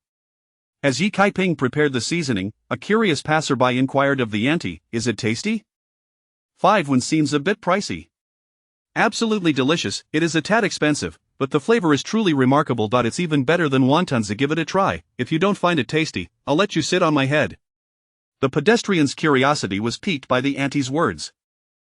Furthermore, the residents of the county were generally well off, so they didn't mind the price and sat down to taste the dish. Before long, the small stall became lively. As it was the first day and the location was somewhat obscure, by noon they still had half a barrel remaining. That half barrel had already cooled, and Yi Kaiping decided not to continue selling for lunch. They simply purchased some oil-fried dough sticks and sesame pancakes to accompany the spicy soup. At the second hour of the afternoon, Yi Bajin arrived punctually to pick them up. Upon returning to the town, Grandma Yi looked at the remaining half barrel of spicy soup with a pang of regret. Yi Kaiping reassured her, "The weather is getting colder, the soup won't spoil and can be taken home for dinner." Everyone began to load the items onto the ox cart. With 3 strong men present, Yi Kaiping and the others didn't need to lift a finger. "Jiner, will you be alright selling on your own today?" Yi Kaiping asked. "Yes," Yi Jiner replied with a giggle. "Oh, by the way, someone wanted to buy our recipe today." She thumped her chest and said, "Mother said we can't sell the recipe." That person was quite persistent and said if we wouldn't sell it, could we supply him some goods instead? I refused him immediately. What a joke. Yi Kaiping initially nodded but then became speechless. "Why did you refuse?" "Supplying goods is a great idea." Yi Jiner was taken aback. "If we supply them, won't it affect our business?" "Then we just sell a little less." Yi Kaiping poked her on the forehead. "Do you remember who wanted the goods? Wasn't it Shunk Lu?" Yi Erquin replied from behind. Yi Kaiping said, "Mother, big brother, and second brother, you all go home with Bajin first. Jiner and I will go check out Shunk Lu. We'll find our own way back later." She wanted to take her 2 daughters to broaden their horizons, especially Jiner, who, despite being the older sister, was a bit rigid and needed to learn more. Of course, she also wished to nurture her 2 brothers, but bringing a large group over at once might be intimidating. There would be other opportunities to bring them along. At Shunk Lu, as Yi Kaiping and her companions entered, they found the shopkeeper frowning as he fiddled with an abacus. "Shopkeeper." Yi Kaiping approached. "I'm the one selling spicy soup from West Street." The shopkeeper, Master Chi, suddenly looked up, his eyes lighting up. Ah, it's Boss Yi. Please, take a seat. Master Chi had been observing the spicy soup stall for quite some time and had learned that Yi Kaiping was from Qinghe village, sharing the Yi surname. Today, he had attempted to purchase a recipe but had failed to secure any goods, leaving him somewhat despondent. Seeing Yi Kaiping now filled him with delight, and he quickly gestured for her and her companions to sit by the window. My surname is Chi. Miss Yi, are you here too? Today I set up a stall in the county, and I just learned about your situation. Are you planning to sell spicy soup? Yes, indeed. Master Chi eagerly nodded. He was aware that the recipe was unattainable since he had heard that Bai Wei Lu was also interested but had not succeeded. This morning, he had expressed a desire to buy the recipe merely to experiment. Now that Yi Kaiping had arrived, it was clear she was not there to give away the recipe, but rather to supply goods. May I ask how many barrels you require? Yi Kaiping inquired. Master Chi hesitated for a moment. To be honest, this restaurant is one I've taken over. It has been operating for 2 months, but business has not been satisfactory. I can't take too much. Could we start with just 1 barrel a day as a trial? Yi Kaiping nodded. That works. Master Chi rubbed his hands together in joy. Then what's the price?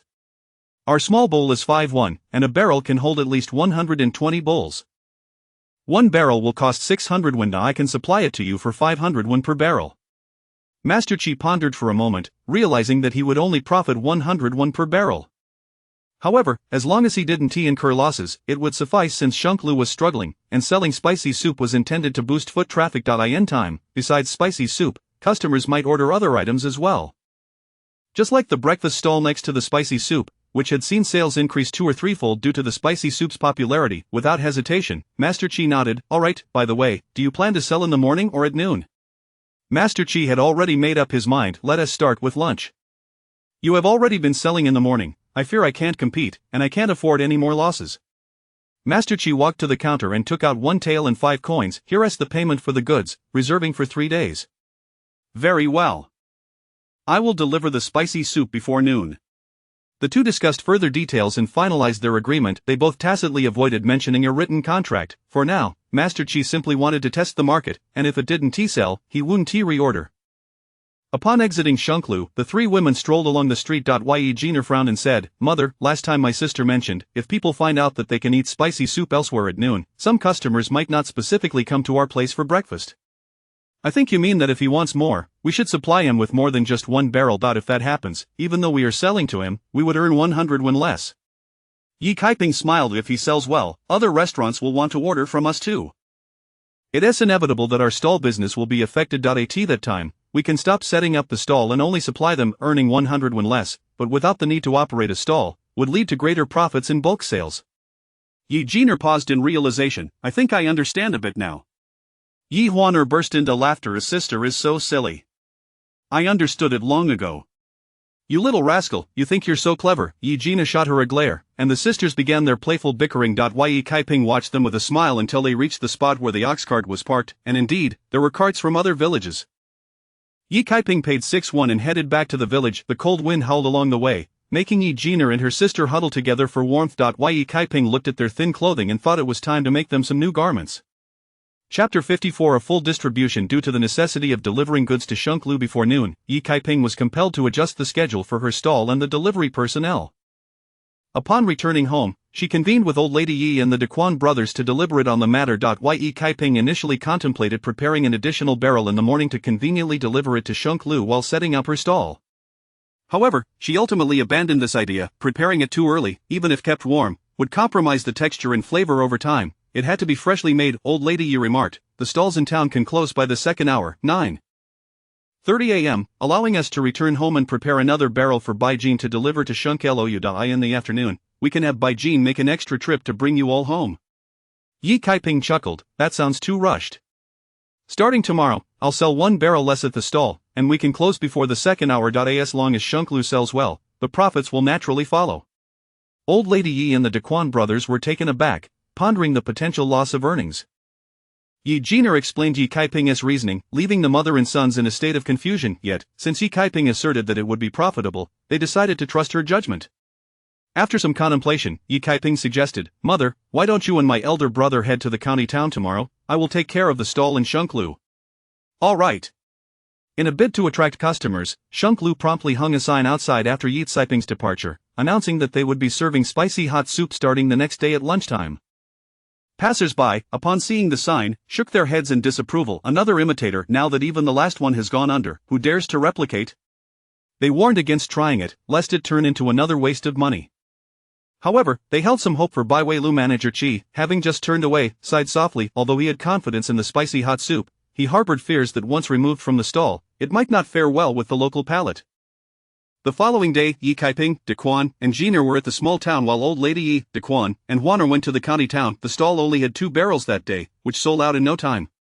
Many disappointed customers lamented, "I arrived early enough, how could it be gone already? I recall there used to be a large barrel at this hour." Yi Caiping smiled, "There will be more at noon, over at Shunk Lu. That stock is supplied by our family." "Oh, I saw the sign at Shunk Lu yesterday and thought they were merely imitating, turns out it's your supply." "Yes, you no longer need to rush over early. You can come later to dine at Shunk Lu." The customer beamed, purchasing a few steamed buns from Aunt Pang before departing. Each regular customer who arrived received the same information. Once everything was loaded onto the ox cart, half of the regulars were already informed. As noon approached, Yi Caiping and Yi Erquin timely delivered the goods. Manager Chi recalled the reactions of the pedestrians upon seeing the sign from the previous day, feeling quite anxious. If business did not improve this time, he would be unable to sustain the establishment. At that moment, a man approached, cradling a little girl, accompanied by a woman holding a small boy.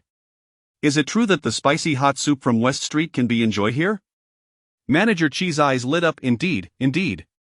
The soup has just been delivered and is piping hot." The man and woman exchanged smiles. "This restaurant is quite spacious, much more comfortable than sitting at a small stall. Let us go in and dine." "Daddy, I want to have spicy hot soup with fried dough sticks." "I want scrambled eggs." "I'll place your orders right away." With the first customer came a second, and soon, the previously quiet hall was half filled with patrons. Within just 1 hour, the spicy hot soup was completely sold out. Yet, since the customers were already there, they had no reason to leave and settled down for lunch. Manager Chi was beaming with joy. What delighted him most was that the customers expressed their surprise at how delicious the dishes were, remarking that they had previously been unaware of the restaurant's offerings and would certainly return. After the lunch service, Manager Chi immediately hired a donkey cart to travel to Qinghe village, swiftly signing a contract with Yi Caiping for 4 barrels daily, 2 for lunch and 2 for dinner, for a duration of 3 months. After his departure, Yi Caiping gazed at the first contract she had ever secured in this world, feeling quite satisfied. Old lady Yi and the others returned from the county town. All 3 barrels sold out, and there were even some customers left wanting. The news of Shunk Lu's improved business due to the spicy hot soup swiftly reached Manager Lin. Since the last time Manager Lin sought a physician to test the flavors, they had concocted 9 variations of the recipe, but as for the proportions, apologies, but that was beyond their capability. As for how much to put in, they would have to figure that out for themselves. Manager Lin was at a loss, knowing that it was impossible to replicate the exact flavor. "Manager, this is our 10th version. Please give it a try," a chef said, visibly impatient from days of experimentation. Manager Lin, accompanied by 2 attendants, took a spoonful for tasting. He felt it was not much different from the previous versions. However, one attendant's eyes sparkled. "Though it's different, I believe ours tastes better." "Really?" Manager Lin felt a surge of happiness. To be honest, after so many tastings, he could no longer discern what was good or not. Since the attendant claimed it was delicious, it should be promising. Moreover, he had no time to adjust further, so he decided, "Let us go with this version." Zhuangzi, put the sign out. The sign read, "Bai Weilu's newly formulated spicy hot soup will be available for sale starting tomorrow morning, with limited supplies for lunch and dinner." Passers-by, upon seeing the announcement, instinctively halted their steps, intrigued. Bai Weilu was a time-honored establishment with decent dishes, inciting anticipation among the crowd. Upon learning of this, Manager Chi turned pale. He had painstakingly built up a customer base. Would Bai Weilu snatch them all away?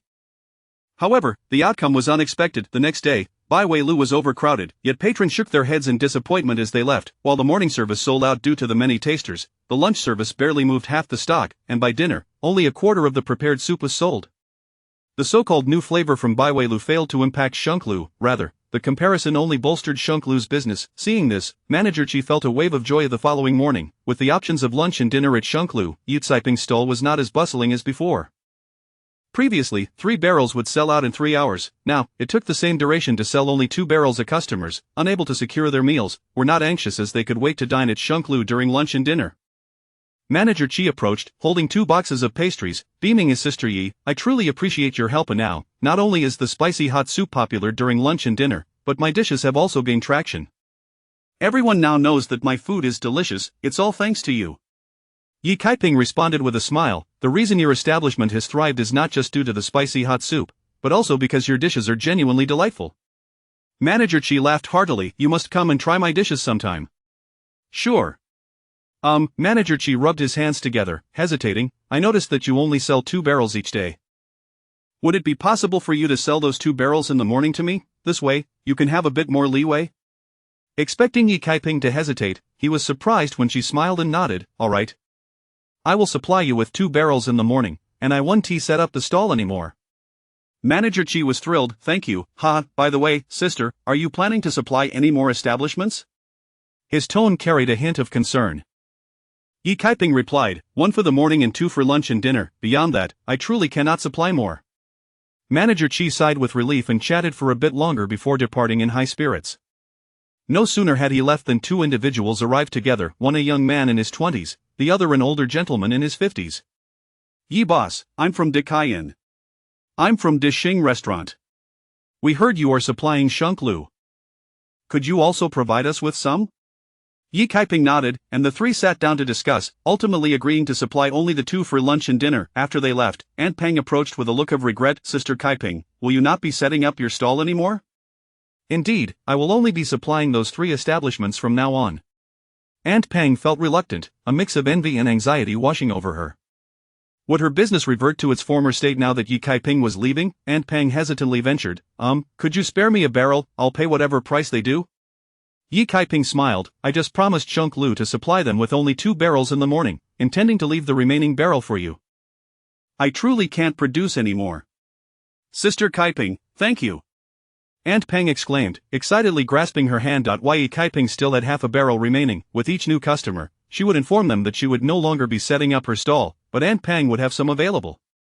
Customers expressed regret, feeling a sense of loss. After all, it was disheartening to suddenly lose a stall they had frequented for so long. Once the last half barrel was sold, Yi Kaiping began to pack up, accompanied by Yi Erquin and Yi Jiner, departing in the ox cart. Watching her stall gradually fade into the crowd, Yi Kaiping felt a mix of reluctance and relief, a faint smile gracing her lips. The first phase of her career had come to a successful conclusion. Chapter 55 Arrangements made on the ox cart. Yi Erquin wore a forlorn expression. It had only been a few days since he started selling, and now it was all over. Little sister, are we never going to set up our stall again? Yi Erquin asked, his voice tinged with sadness. All the goods had been distributed, and he no longer needed to rise early and toil late. Yi Kaiping looked at him and smiled. Rest assured, second brother, even if we don't set up a stall, there will still be plenty of work waiting for you. From now on, you'll be responsible for delivering goods every morning, noon, and evening. Yi Erquin's spirits lifted as he thumped his chest. All right, leave it to me. Upon returning home, Yi Kaiping shut the door and began tallying with Yi Jiner. Yi Jiner counted on her fingers. The Shunk building requires 2 barrels each for morning, noon, and evening, totaling 6 barrels. The Daxing restaurant and the Ditsayan are the same, needing 2 barrels at noon and 1 barrel in the evening. That makes another 6 barrels. Sister Pang needs 1 barrel in the morning. Altogether, we have 13 barrels for the day. After deducting costs, we earn 301 per barrel, which brings in, Yi Kaiping interjected, that's 3 taels and 9 xian. Yi Jiner nodded, that's right. Are we still setting up in the county? Yes, Yi Kaiping replied, wishing to maintain the stall in the county for 2 reasons. The first, to promote her spicy soup and prepare for her workshop, and second, to provide Yi Erquin and the 2 girls with the opportunity to interact with more people and broaden their horizons. With an additional income of 1 tael and 2 qian from the county daily, Yi Jiner gasped, that means mother will earn 5 taels and 1 qian in a day. In a month, that amounts to over 153 taels. Yi Kaiping said, indeed. Ah.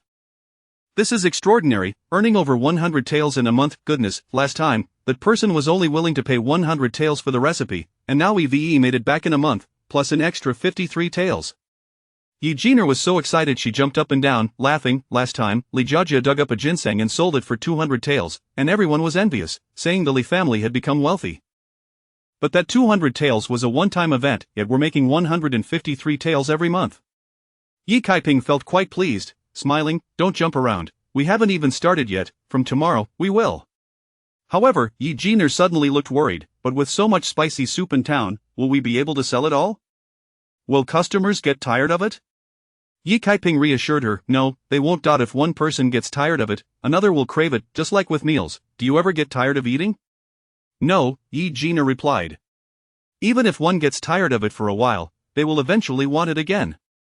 Yi Kaiping nodded with a smile. Moreover, there are over a dozen taverns in the town and countless vendors, all of whom have survived, proving that there is ample clientele and the market can absorb it. In the afternoon, when old lady Yi returned from the county, she felt somewhat disappointed to hear that they would no longer set up their stall. Yet, upon learning that not setting up would actually lead to more sales and greater profits, she was filled with astonishment. Why Yi Kaiping needed to reorganize the routes and assign tasks. In the morning, they would prepare 6 barrels, 3 for the town and 3 for the county. Before the midday market, they would prepare another 6 barrels, and in the evening, 4 barrels. Early in the morning, Yi Bajin would deliver goods to the county while also transporting the town's goods. After returning to the village, he would gather villagers to head to the town by the hour of Chen, 7 a.m., and would arrive in the county around the hour of C, 9 a.m., to set up. He would then return to the town to bring the villagers back. Following that, he would deliver 6 large barrels for the midday market and, after completing the deliveries, bring the villagers back home.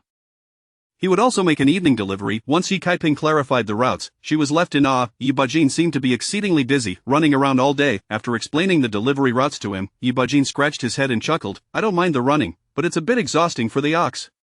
Yi Kaiping laughed, well then, your wages must increase to 31, to give your ox some extra care. Considering the number of trips he would have to make and the weight he would need to carry, Yi Bajin finally felt he deserved it. Alright, thank you, Sister Kaiping.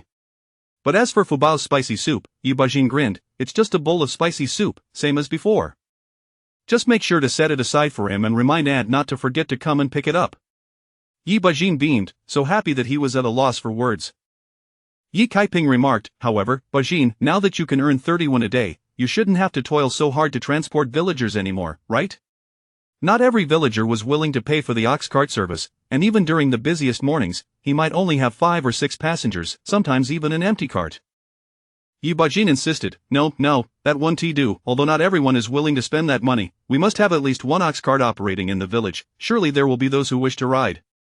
Yi Bajin couldn't quite articulate his feelings.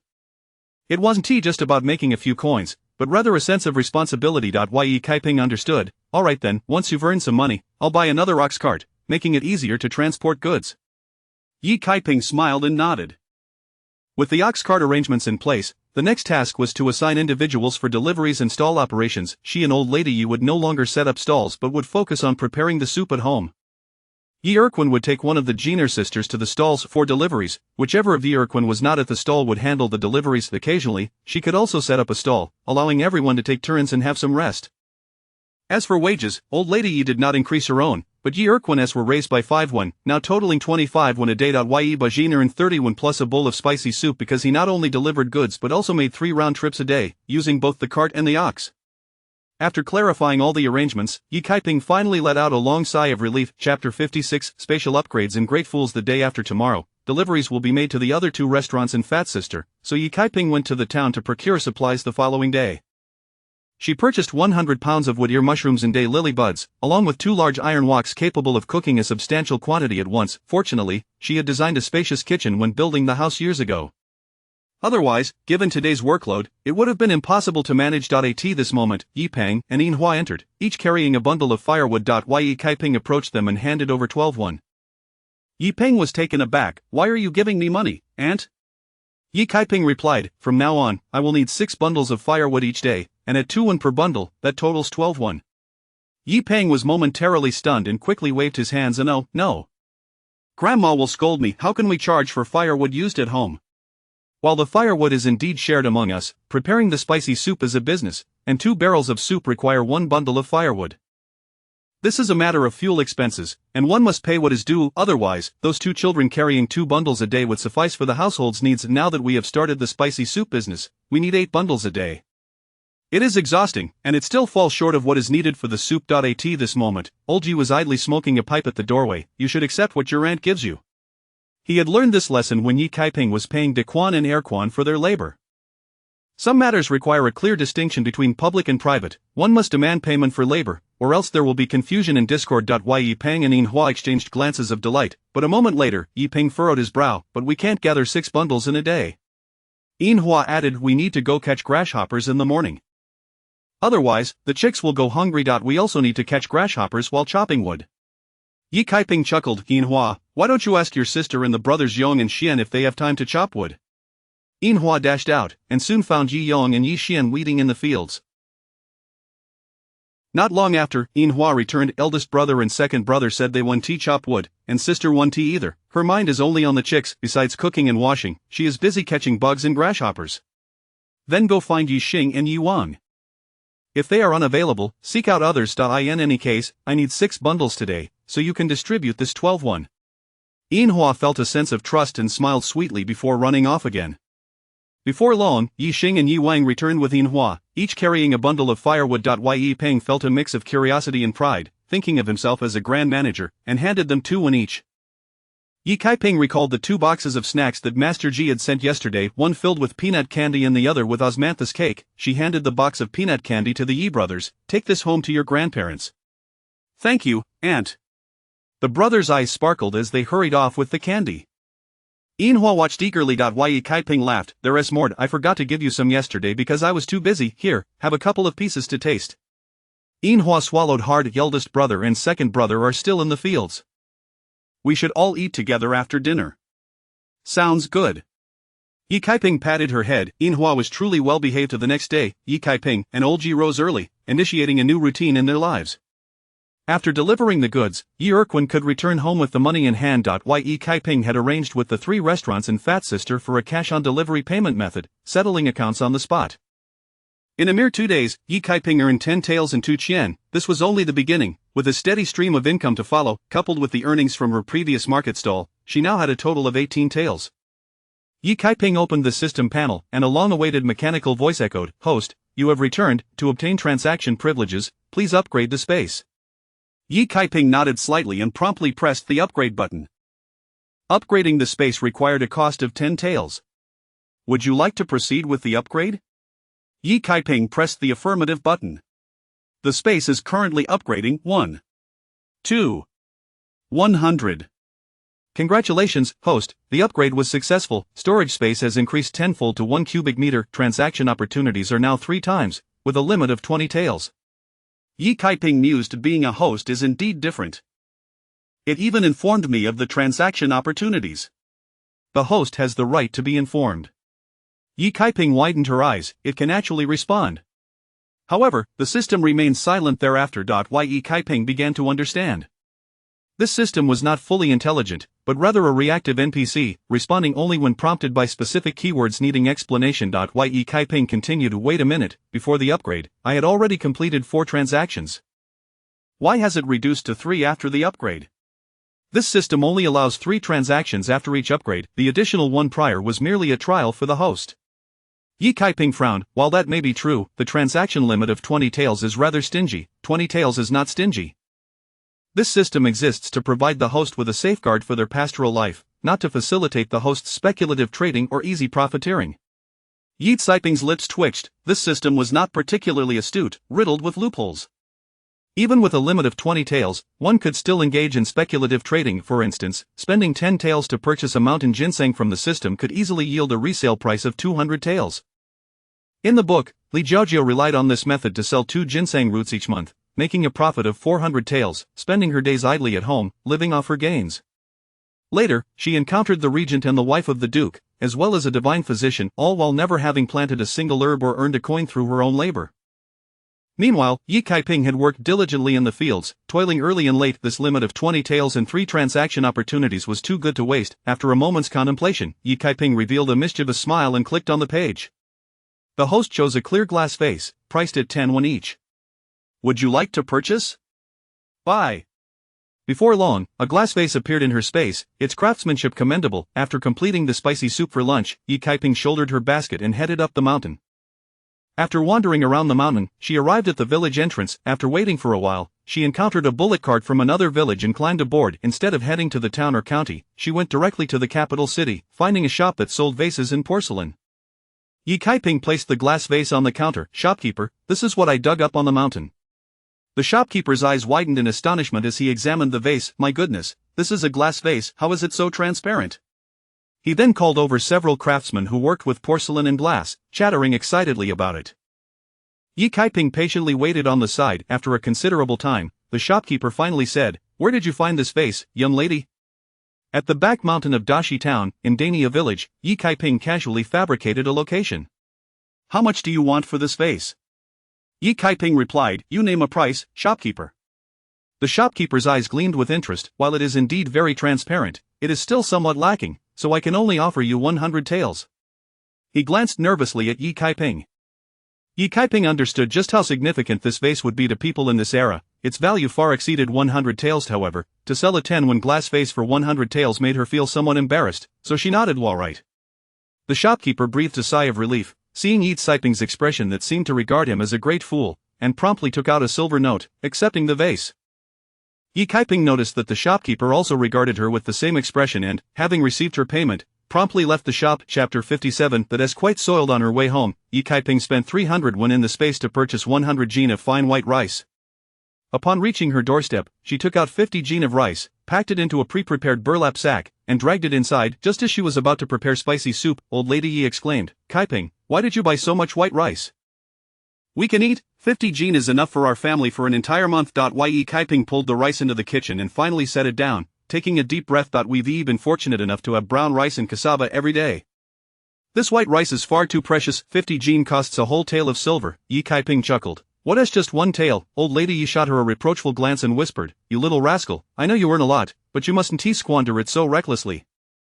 "Mother, I'll be 30 next year, I'm no longer a child," Yi Kaiping replied, somewhat at a loss for words. "I don't care how old you are, even if you were 70 or 80, in front of your parents, you are still a child." For some reason, Yi Kaiping felt a surge of emotion and softly said, "Mother, I can earn over 100 a month. What is one tael?" Old lady Yi's eyes widened in astonishment. She was aware of Yi Kaiping's substantial earnings but had thought it was merely 1 tael per day, believing that earning 30 taels a month was exceptional. Who would have imagined her daughter claimed to earn 100 taels monthly?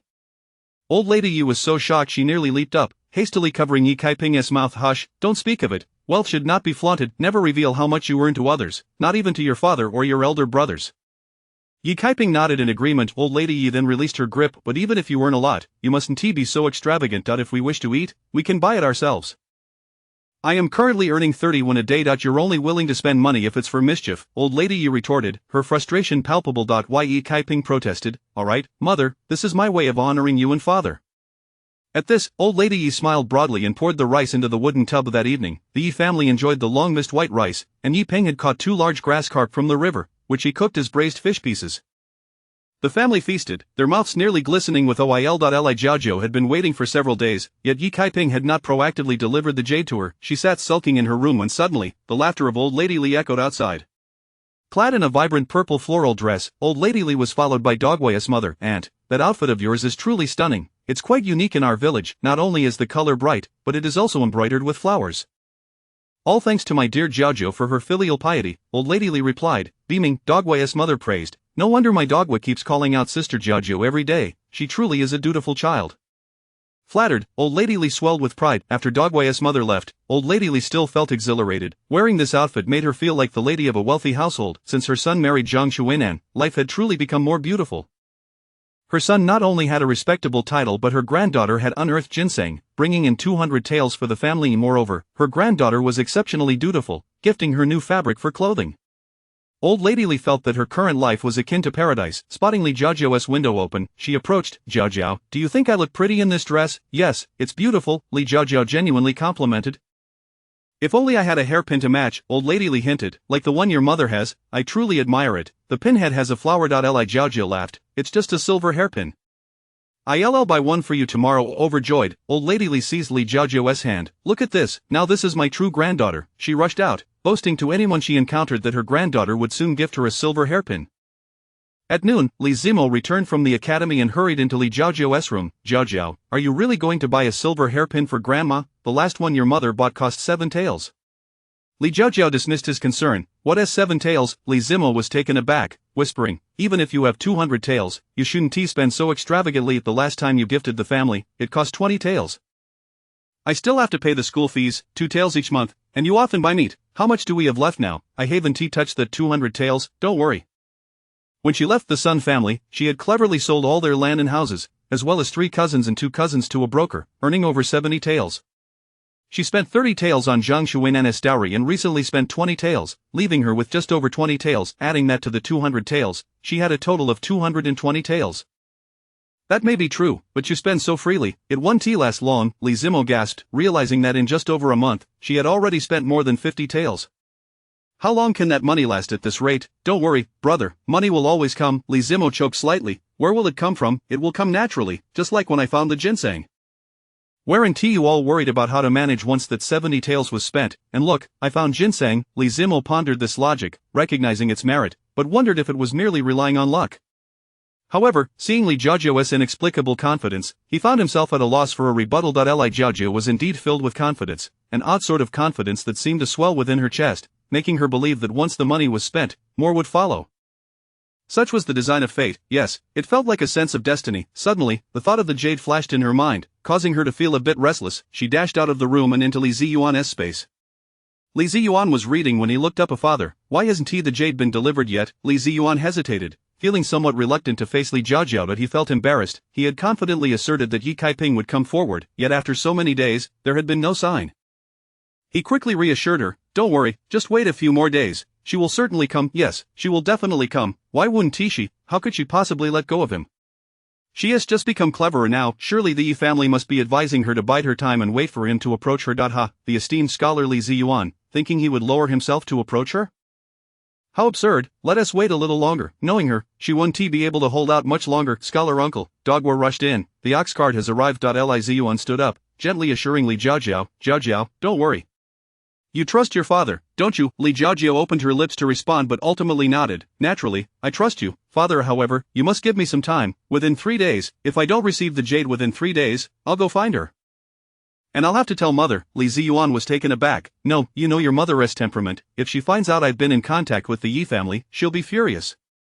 Li Jiajiu pouted. It's good that you know. To avoid upsetting mother, we must get the jade within 3 days, or you will regret it. Li Ziyuan thought of his wife's nagging nature and felt a mix of helplessness and affection. She was the epitome of pride and elegance, unable to tolerate even a speck of dust in her eyes. To win her consent to marry him, he had exhausted all means, only managing to elicit a reluctant nod from her. She would never tolerate his association with the Yi family. In her eyes, that was unclean. Scholar uncle, hurry up, Dogwa urged. Jiajiu, your father is visiting a highly respected elder scholar in the city with his classmates and won't return until tomorrow afternoon. You mustn't mention the jade to your mother. Humph. Fine. Chapter 58. Captured by him in the early hours of the morning, the town of Yuan was bustling with life as 3 horse-drawn carriages came to a gentle stop by the roadside. Li Ziyuan, accompanied by 8 or 9 of his classmates, disembarked. To their surprise, Master Chen was not only amiable but also invited them for a meal and offered them lodging for the night. The group walked along the street, engaging in lively conversation. The handsome young man at the forefront, with a folding fan in hand, struck it lightly against his palm and inquired, at this hour, might we be able to indulge in some spicy soup? Indeed, we shall, they replied with laughter. The eyes of the students behind him sparkled with excitement. The spicy soup had been available in the county for a fortnight and had quickly become all the rage. Unfortunately, with their early morning classes, they often found it sold out by the time they finished. If they wished to savor it, they had to rely on family to reserve some or wait for a holiday. With the time still early, they hurried over, hoping to secure a spot in line. However, Li Ziyuan, trailing at the edge of the group, wore a scowl. The spicy soup was none other than that of the infamous Yi family. Yet he was well aware of its popularity, with classmates who had tasted it singing its praises.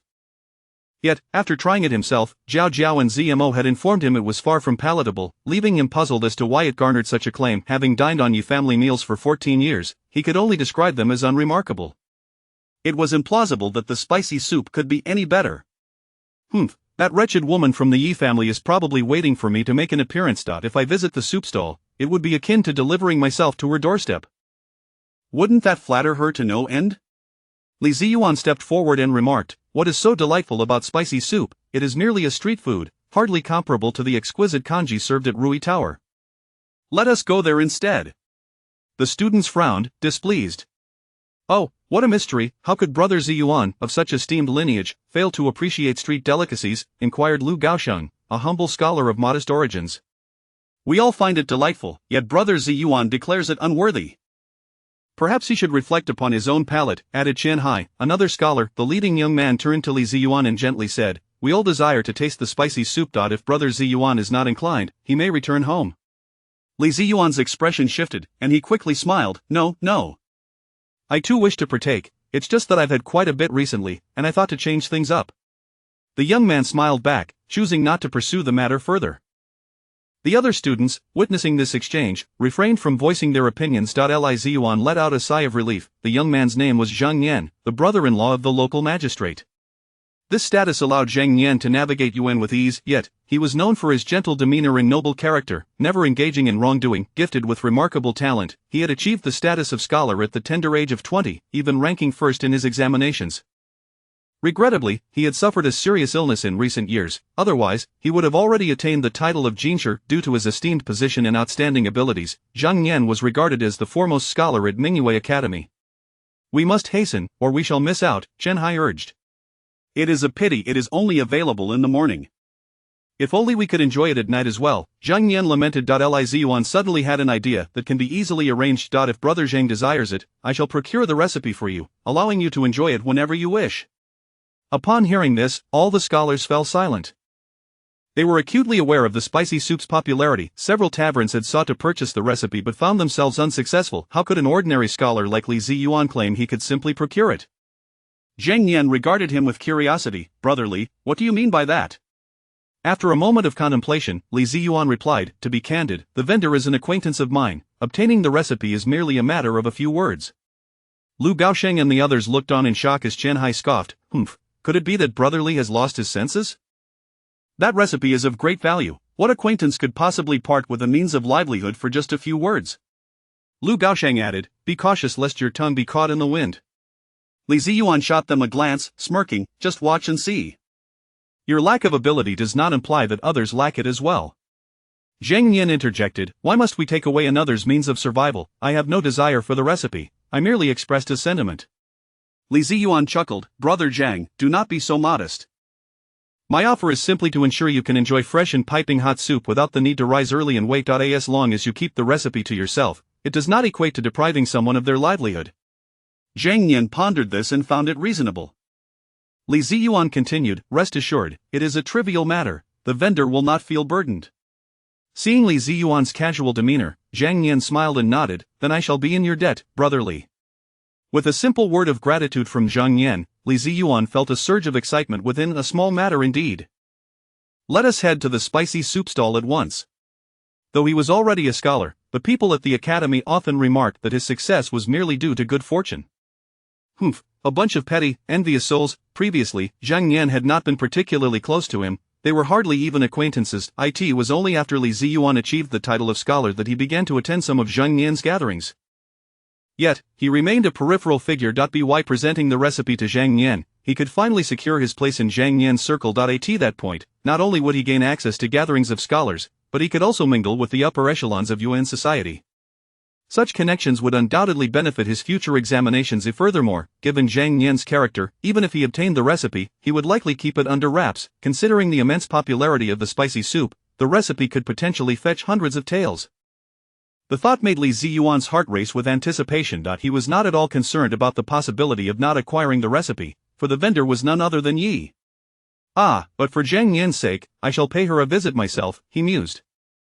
Surely, upon his arrival, Yi would rush to him in tears. With just a few words, she would be inclined to offer up her secret recipe. Additionally, he could conveniently reclaim that piece of jade, achieving two goals at once. He was not worried that Yi would reveal their past. The moment she opened her mouth, a single glare from him would silence her. Li Yuan was well aware that requesting a recipe from his ex-wife was not a dignified endeavor. Lu Gaosheng and Chen Hai exchanged glances, observing the self-satisfied expression on Li Yuan's face, and could not help but scoff. This time, it seemed Li Yuan, the pretender, had truly outdone himself. Chapter 59. Do you have no shame? Soon, Li Yuan and his entourage arrived at the Hula Tang stall in grand fashion. From a distance, they could see the stall brimming with patrons, forming a long queue. Yi Shi was absent. Li Yuan was taken aback, only to discover that the stall was being manned by Yi Erquin and two strikingly beautiful young women. Were those Zhao Di and Lai Di? Li Yuan finally recognized them. He recalled Zhao Di and Lai Di as being thin and dark, resembling sticks, yet they had blossomed into such beauty. Upon reflection, he thought, how could they be anything but pleasing to the eye, being his own? If it were indeed Zhao Di and Lai Di, it would make matters much simpler. The two young women were so delicate that even a slightly raised voice from him would cause them to tremble. He could easily compel them to reveal the secret recipe, and they would immediately comply. As for Yi Erquin, he was even more foolish. Although Yi Dequan was not the brightest, he at least had a fiery temperament and would resort to fists when things became confusing.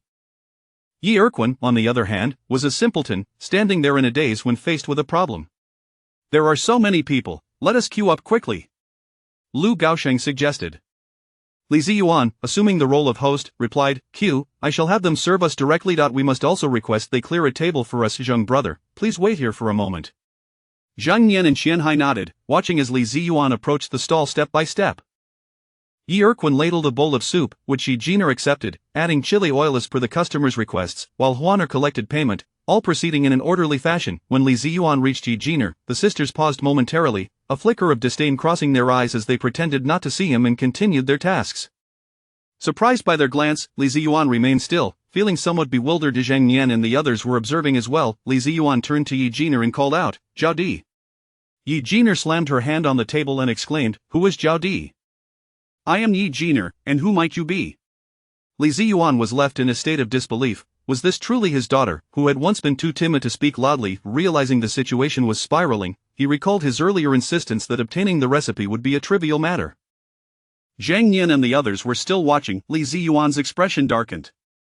"Zhao Di, is this how you speak to your father? What would you have me say? Should I strike you first?" Yi Jiner retorted with scorn. What was happening? The customers awaiting their hula tang began to lose their patience, gathering around to witness the spectacle. Zhang Nian and the others exchanged glances, quickly stepping forward. "Ziyuan brother, what is happening?" Li Ziyuan's expression shifted, and he forced a smile. "Oh, it's nothing, just that she is too busy and spoke a bit too loudly." Xianhai, with a glint in his eye, chuckled. "What is all this commotion about?" "Ziyuan brother, didn't you say the owner was an acquaintance of yours?" Lu Gaosheng hastily added fuel to the fire. "Familiar enough to casually share a recipe, I presume." "Recipe?" Yi Jiner's eyes widened as she fixed her gaze on Li Ziyuan, sneering, "What makes you think you have the audacity to demand our family recipe?" At this, the crowd erupted in laughter.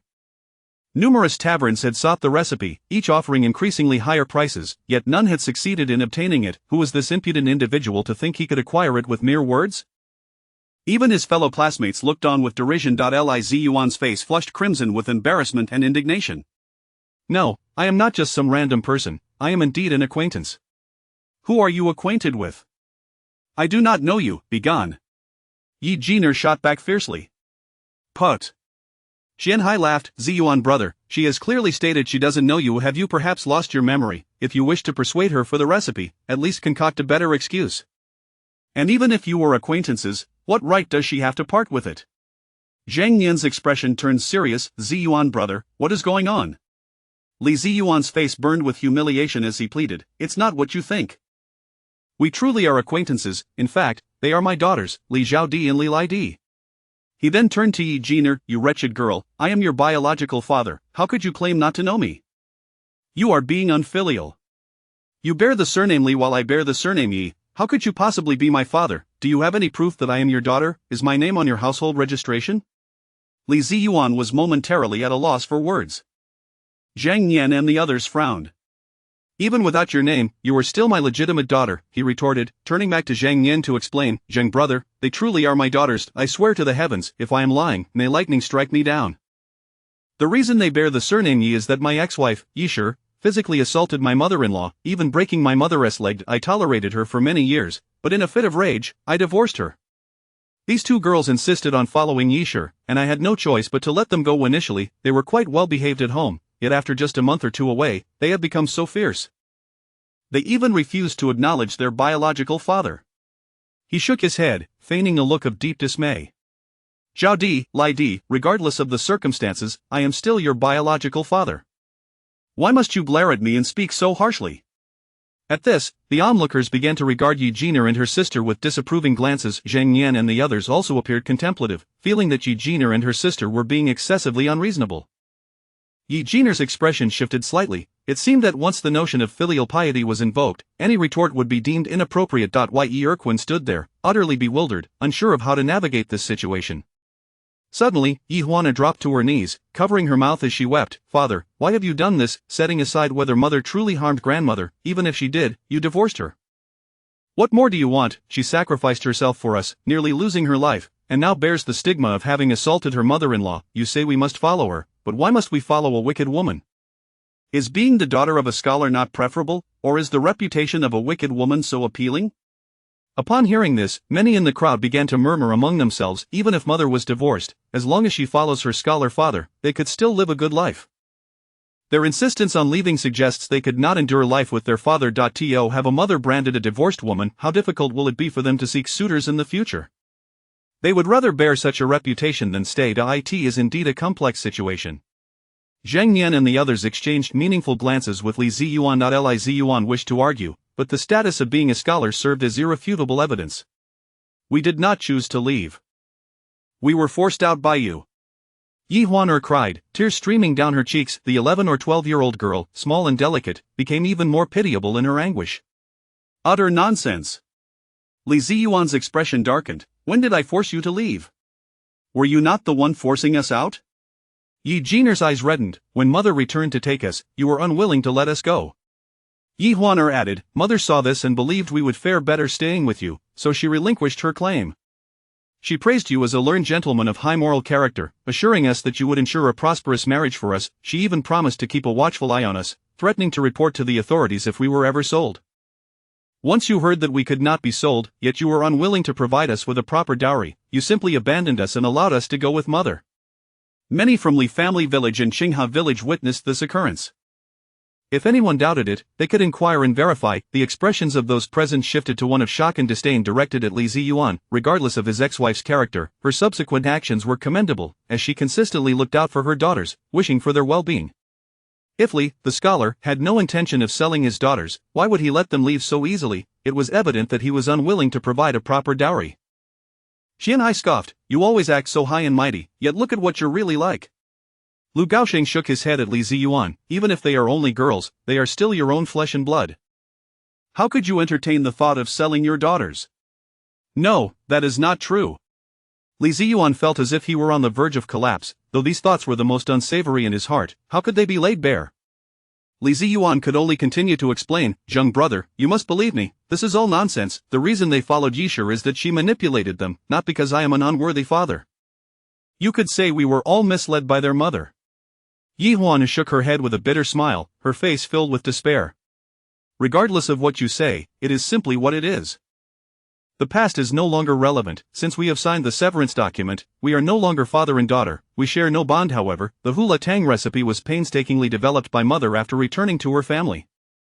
It is our means of survival, and yet here you come, demanding it without a hint of shame. Mother has been cast out, leaving with nothing. She took nothing from the Li family. And yet you have the gall to come and demand the recipe she created. You brazenly approach us and dare to request something from your divorced wife. Do you have no sense of propriety? Yi Huaner fixed her gaze on him, reiterating the phrases about being cast aside, demanding from his ex-wife, and so on. Chapter 60. They will not be let off. Oh my goodness, all present were left in utter shock as they gazed at Li Ziyuan, especially his classmates Zhang Nian and Lu Gaosheng. Compared to selling one's daughter, the audacity of asking one's ex-wife for a remedy was even more shameless and astonishing, particularly regarding the request for the remedy. Li Ziyuan found it impossible to evade responsibility. Just moments ago, he had boasted that he could obtain it the instant he spoke. Qianhai remarked, this acquaintance of his was none other than his divorced wife. Lu Gaosheng exclaimed, moreover, when he had just confronted his two daughters, every word he uttered dripped with disdain and revulsion towards his ex-wife. The woman he had cast aside, whom he held in such contempt, was now the very person he approached with pride to demand something from, and not just a trivial sum, but rather the very remedy upon which her livelihood depended. How could such shamelessness and lack of dignity exist in this world? This was truly my first encounter with such a disgraceful individual. So it is for me as well. His classmates Lu Gaosheng and others engaged in a chorus of disdainful commentary, driving Li Ziyuan deeper into the pit of humiliation. No, I, Li Ziyuan, wish to explain, he stammered, yet, the words he had spoken earlier, along with the expression of triumph on his face, flooded back into his mind, leaving him so mortified that he could not utter a word. Zheng Yan glared at him coldly. I never imagined that Brother Li was such a person. Thankfully, these two girls brought the matter to light. If you were to obtain that remedy, it would tarnish even my reputation.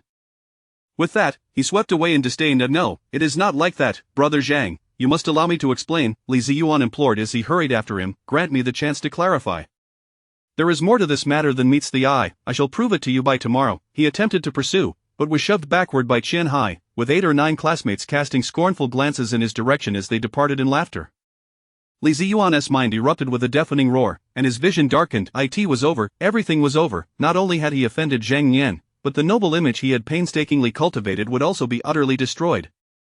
He knew that by tomorrow, the entire academy would be rife with gossip about him. As he contemplated this, his eyes bulged in fury. Pointing at Yi Huaner and Yi Jiner, he shouted, "You two wretched children, who are we the wretched offspring of? We are your wretched offspring." Yi Jiner shot back, her gaze fixed on him. "What have we done wrong or said incorrectly?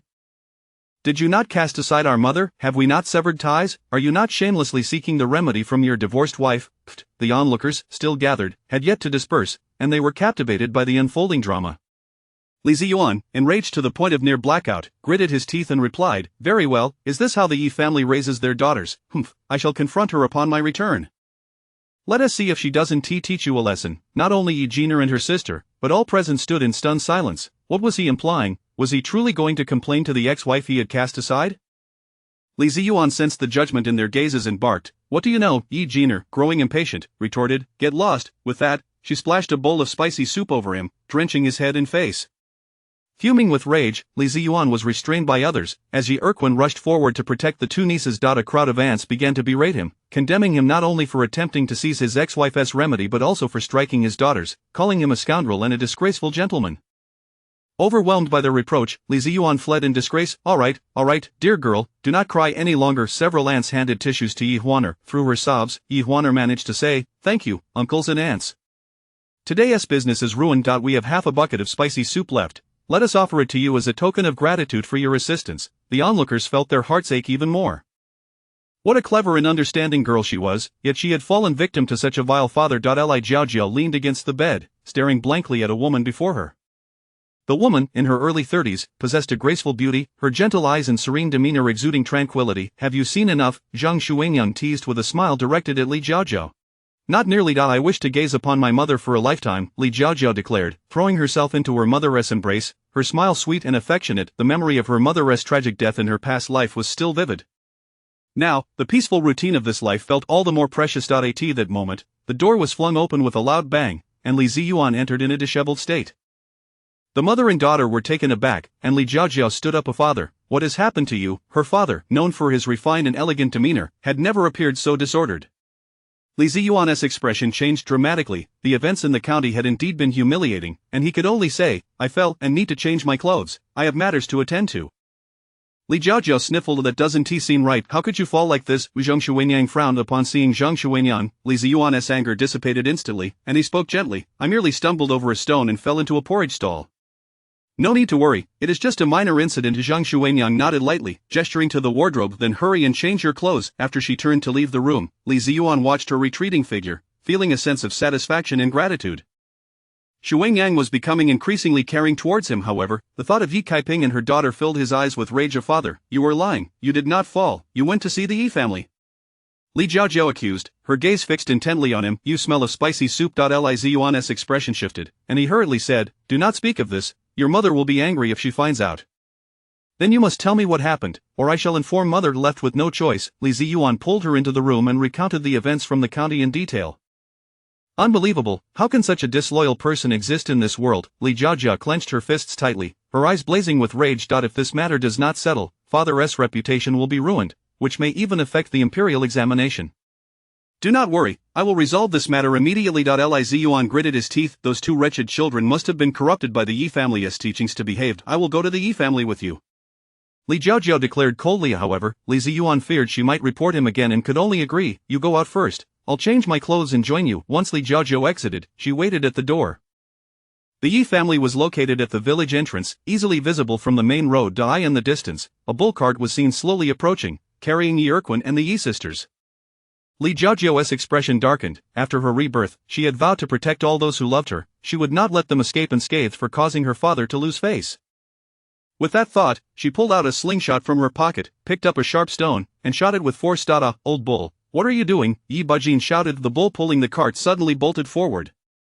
Chapter 61. Why is the madness still ongoing? The hot and spicy soup from the Yi family's lunch market was already prepared. Yi Kaiping stood at the door, peering out, feeling inexplicably restless. "Why haven't they returned at this hour?" Grandma Yi approached Yi Kaiping, her eyes filled with concern. After distributing the hot soup around town, Yi Kaiping had made arrangements with everyone.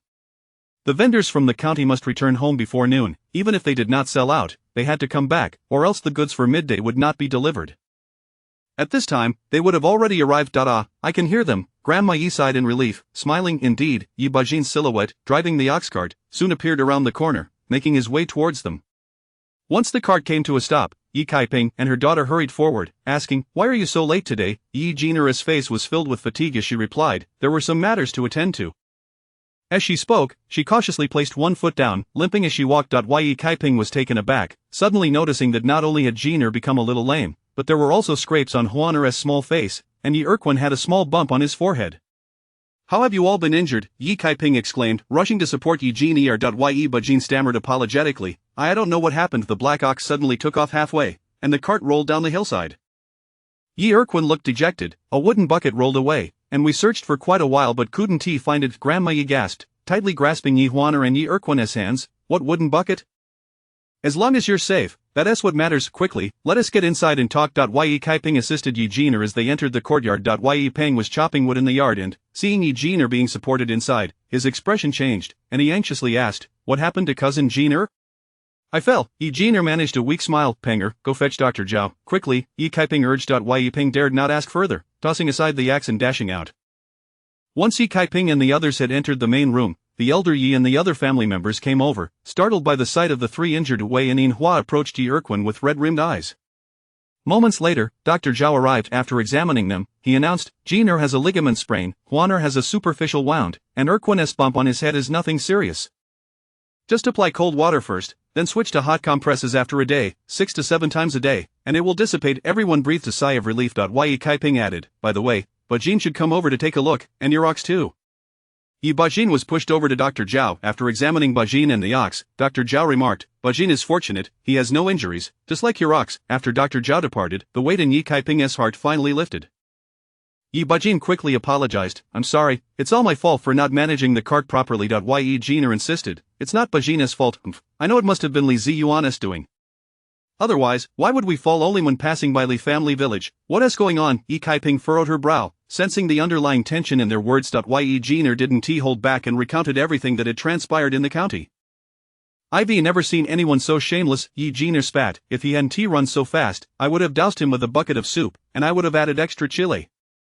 Yi Kaiping's expression darkened incrementally. She had ceased to provoke them, yet they still came knocking. "I'm sorry, little sister. I couldn't help at all," Yi Erquin said, nearly in tears. Yi Kaiping gently reassured him, "I know how you are, Erquin. When you're anxious, you struggle to find the right words." If he had made a move, you certainly wouldn't have stood by idly. Yi Huaner added, "When we fell off the cart, thankfully, Uncle held on to me and sister, or we would have hit our heads badly." Yi Kaiping smiled slightly, "You all did well. Jiner is very brave, Huaner is clever, and Erquin is dependable." Receiving Yi Kaiping's praise, Yi Erquin's feelings of guilt began to ease. "Damn it, no one can stop me. I am going to bash the Li guy right now." Yi Dezhuang rolled up his sleeves, ready to charge out. Yi Kaiping stopped him. "Hold on, the cart overturned. Do you have any evidence that it was the Li family's doing?" "I'll bash him even without evidence." Yi Dezhuang was on the brink of madness. "Enough, save your anger, you'll have your chance to unleash it later, but listen, if you go now, you'll ruin my plans." Yi Dezhuang finally fell silent, though his fury continued to simmer. Dusher tugged at him from behind, nearly pulling his eyes out. Yi Kaiping stood up. "Bajin, please take the market goods to the small town first. Younger, you go with your uncle Bajin today." It wasn't that she didn't trust you Bajin, but the hot soup required hands for lifting and moving. She knew that soon, Li Ziyuan would come knocking, and her brother had to stay home to maintain order. Yi Bajin and Yi Yong drove the ox cart, transporting the hot soup out of the village. In the distance, they spotted an ox cart carrying Li Ziyuan and his sister Li Jiao. Yi Bajin and Yi Yong's expressions immediately shifted, but remembering their task at hand and that Yi Kaiping would handle things at home, they steadied themselves. Li Ziyuan also noticed the two, casting them only a fleeting glance, too disdainful to spare another. In front of the Yi family, he had grown accustomed to feeling superior. The two carts passed each other in silence, yet the tension in the air was palpable. After a while, the cart stopped at the entrance of Qinghe village. It was lunchtime, and the villagers had all returned home. Seeing Li Ziyuan and the others enter the village, the villagers were taken aback, whispering among themselves, "Isn't that Li Xiucai? He divorced a girl from our village. How dare he show his face here again? Those two young ones must be his stepchildren, right? That little girl is the one who found ginseng." The Li family village is across the river. Instead of searching their own nearby mountains, they traveled 10 miles to dig around our Natution and actually found ginseng. How shameless. Li Jiaojiao shot a cold glare at the woman who spoke. Ha, she just had good luck. What of it? At that moment, she merely wanted to wander the mountains. Somehow, she ended up at Natution and found ginseng. One could only say it was fate. It is just that I, Li Jiaojiao, am fortunate. Since her rebirth, Li Jiaojiao felt she was exceptional, blessed with great luck and opportunities. Otherwise, how could she have been reborn? Ginseng was merely her first stroke of fortune and opportunity. As for the second, she believed it to be that piece of jade. Otherwise, why had she always been drawn to it? Contemplating this, a glint of determination flashed in Li Jiaojiao's eyes. Soon, the trio arrived at the old Yi family's door. The villagers were even more astonished to see Li Ziyuan approaching the Yi family. Had Li Shouzai and Kaiping parted ways amicably? What could he want today, bringing his stepchildren along? With the villagers gathered, eager for the unfolding drama, with the neighbor, Granny Zhao, even climbing a tree to get a better view. Li Ziyuan disdainfully scanned the onlookers, thinking them a bunch of simpletons, yet, he knew he couldn't drive them away, so he let them gawk. He knocked heavily on the door. Yi family, open up. I have matters to discuss with you. Just as he knocked once, the door creaked open. Li Ziyuan stumbled, almost falling into the dirt, his furious words caught in his throat. Before him stood Yi Kaiping, Yi Jiner, Yi Huaner, and Yi Dashuang. Aside from the departing Yi Yong, 13 members of the family stepped out in an orderly fashion. Standing before Li Ziyuan, Li Ziyuan was momentarily stunned by the sight, his expression darkening. Yi family, what are you doing? Yi Kaiping's lips curled into a cold smile. Didn't you knock? Li Ziyuan was momentarily taken aback, sensing the atmosphere was amiss, and could only maintain a stern demeanor. Knowing I'm here, why haven't you invited us in? I have matters to discuss with you. After the incident in the county, he was more acutely aware that publicly demanding a formula was disgraceful. He needed to address this privately. Yet he intended to teach Yi Kaiping a lesson, urging her to discipline her two unruly children. Moreover, as compensation, she would need to hand over both the jade and the formula and accompany him to the county to explain to his classmates that the formula wasn't solely her creation but a joint effort during their time together in the Li family. This formula was half his, and in doing so, his reputation could be restored. He was confident of this because he knew how much Yi Kaiping loved him. Even when those two rebellious daughters had poured him lukewarm foot water, Yi Kaiping would scold them.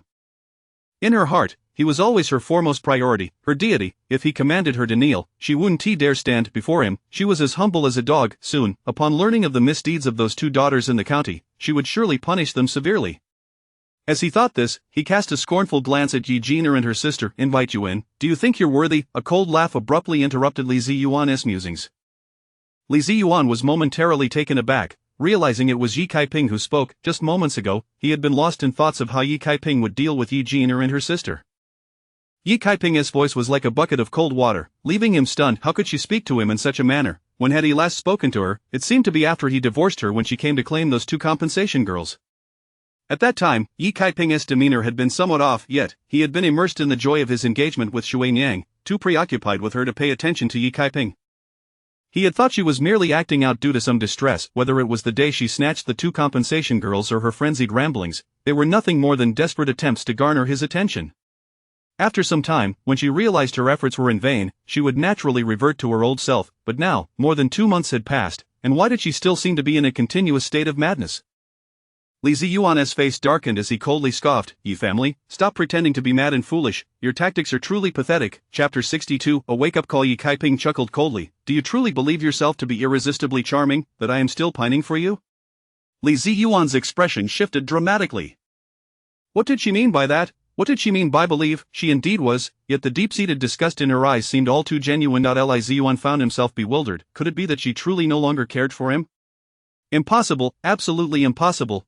He refused to accept that she could let him go. Go ahead and pretend. What do you want from me? Spit it out. Yi Kaiping, fully aware of his intentions, insisted on mocking him time and again. Li Ziyuan choked momentarily. How could such matters be discussed here? Let us talk inside. What is so secretive that it cannot be said in public? Must we retreat indoors? The elderly woman in the tree crowed energetically. Li Ziyuan's complexion fluctuated between shades of green and white. If he did not enter the house, how could he speak? I'll be the bigger person and speak on your behalf. Yi Jiner emerged, sneering. Everyone knows my mother was cast aside by him. Since we have parted ways, let us go our separate ways without further disturbance. Yet, today, while we were selling spicy soup in the county town, he approached with several classmates and brazenly demanded our recipe, eager to curry favor with them. We were unwilling to share and explained our reasons. My mother has long ceased to have any ties with him, yet he shamelessly asked for the recipe she developed. Fortunately, his classmates were sensible and not only refused to assist him but also roundly condemned him. Yi Jiner babbled on, and before Li Ziyuan could intervene, she had divulged the entire story. Soon, he found himself subjected to a wave of disdainful glances from those in the county town. What a brazen display! And he calls himself a scholar, the wife of Zhuzi scoffed. If I had done something so shameless, I would have hidden away in a crevice by now. How can he strut about so brazenly? The wife of Tiniu regarded him with incredulity. He claims he wants to find my mother to have her discipline us. Yi Huaner burst out laughing. He actually thinks my mother would scold us for him. The villagers stood agape, pondering the absurdity of his reasoning. The siblings Li Jiao felt their faces darken under the weight of the scornful gazes. Li Jiao whispered urgently, "Father, didn't you say you had a way for her to clarify things? What is that method? Speak up." Li Ziyuan coughed awkwardly. His method was to speak indoors, yet he had never anticipated that you would refuse to enter. Want to know? Let me enlighten you. Yi Kaiping cast a glance at Li Jiao. Your father's so-called good method is merely an attempt to manipulate me. He thinks I still long for him. The moment he stirs, I will be spellbound, not only offering him the recipe but even going to the academy to vindicate him and restore his reputation.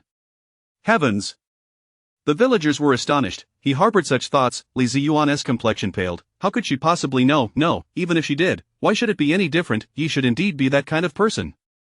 Why shouldn't Tishi? Yi Kaiping discerned his thoughts and fixed her gaze on Li Ziyuan. Why should I indulge you? Is it so that you can march here with your inflated sense of self-importance, relying solely on your misguided belief that I still harbor feelings for you? How ludicrous! With that, her expression darkened, her voice icy. Your insatiable greed has led you to reap the consequences. You have become the laughingstock among your classmates, and it is entirely your own doing. Li Ziyuan's face flushed crimson. How could it have come to this? In simpler terms, was he not attempting to exploit my sister's feelings? Dusher shouted from behind, you have cast her aside and taken a new wife. How could a man of your stature still wish to manipulate and exploit the feelings of his discarded ex-wife? The villagers were taken aback, their expressions filled with disdain. Kaiping has suffered enough. How can he sink so low? He seeks to devour her entirely. Bah, he calls himself a scholar, yet he resembles a beast far more. Do not insult beasts, at least they consume their prey with some measure of respect, while he does not even spare the bones. Li Ziyuan felt dizzy, overwhelmed by humiliation and rage, yet he could neither die nor faint. This was not how it should be. After all, he had come here to plead for respect, to ensure she would chastise those unruly girls. As for the recipe from the county town. Thinking of the county town, Li Ziyuan felt as though he could die out if this matter did not resolve today. He would have no reason to return to the academy. After all, I have a stake in the recipe. This spicy soup was developed collaboratively. Is it not reasonable for me to ask you for the recipe? Li Ziyuan had completely lost his sense of shame and was now entangled in his own excuses. Yi Kaiping found amusement in his plight. Oh, since we developed it together, why not simply give the recipe to your classmates? Why must you make things difficult for Jiner and her sister? Li Ziyuan was left speechless. The villagers looked at him with ever-increasing contempt. Do you take us for fools? You claim a share simply because you say so. I could claim a share too, as I live next door. The elderly woman in the tree scoffed. She craved that spicy soup recipe, yearning for it with such intensity that she could hardly contain herself, yet, even in her longing, she had the decency not to claim a share. Who would have thought that this scholar, Li, would be even more shameless than she? Shameless, get out of Qingha village. A clump of mud flew through the air, landing squarely on Li Ziyuan's face, thrown by Yi Xing from the crowd. With Yi Xing leading the charge, several children picked up mud and hurled it at Li Ziyuan. Shameless, seeing others earn money, you come here to snatch the recipe. Shameless, you abandoned our Auntie Yi, took a new wife, and still seek to deceive us. Li Ziyuan was bombarded with mud, howling in protest as he scrambled to his feet, ready to explode in anger. Suddenly, a furious shout rang out, everyone stand back. With a resounding splash, a bucket of excrement was hurled at Li Ziyuan, drenching him from head to toe in a noxious stench that spread rapidly. My God! The onlookers recoiled several steps, though those at the front were splattered with the foul substance and could not help but curse, you scoundrel! Yet, as they cursed, laughter erupted, for Li Ziyuan's misfortune was indeed a spectacle to behold. Drenched in filth, with remnants of unspeakable matter adorning his face, he doubled over and began to retch. Yi Kaiping, Yi Jiner, and the others all gasped in astonishment, turning to look at Yi Daqian. He, still holding the rancid empty bucket, scratched his head and chuckled sheepishly at Yi Kaiping's gaze, fearing her ire. I noticed he seemed rather listless, so I thought I'd give him something to invigorate him. Yi Kaiping and the Yi family exchanged glances before bursting into laughter. She had intended to give Li Ziyuan a good thrashing, but now, well, that seemed rather unpalatable. Father, how are you? Everyone kept their distance, with Li Zimo retreating a yard away. However, Li Jiaojiao, a charming young girl, was undeterred by the filth and rushed forward, patting Li Ziyuan's back incessantly. Chapter 63. The greedy countenance. Li Jiaojiao's fearless spirit even made Yi Kaiping take notice. Truly, she is deserving of the title of heroine. Yi Kaiping smirked derisively. Li Jiaojiao, he is not your biological father, you have witnessed his actions with your own eyes. Is it worth it to defend such a despicable and vile person? Li Jiaojiao abruptly raised her head. He is my father. Yi Kaiping nodded, unsurprised by her response. After all, the narrative had indicated that Li Jiaojiao was not entirely virtuous, embodying both righteousness and wickedness while fiercely protecting her own. But can one truly discern right from wrong when straddling both sides? Yi Kaiping shook her head. Her previous words were not intended to change Li Jiaojiao or to persuade her towards goodness. Instead, they were meant to plant a thorn in her heart. Without space, without money, and without a favorable living environment, she would eagerly anticipate their future lives. Get out of here quickly! Yi Dezhong bellowed. Are you still hungry?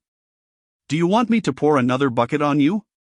Li Ziyuan and Li Jiaojiao shuddered. Li Zimo, disregarding the filth, held his breath and rushed over to pull them away. Let us go home first. Li Jiaojiao gritted her teeth. Wait, I have something to say. She fixed her gaze on the jade pendant around Yi Kaiping's neck, knowing that if she did not obtain it today, it would be even more difficult in the future. Yi family, I acknowledge that my father was in the wrong. However, that was merely a misunderstanding on his part. Now, he has been brought to this state by you all, so we are even. Let us erase the grievances between our families once and for all. Do you even understand manners? Is Yi family something you can address so casually? Yi Dezhong retorted coldly.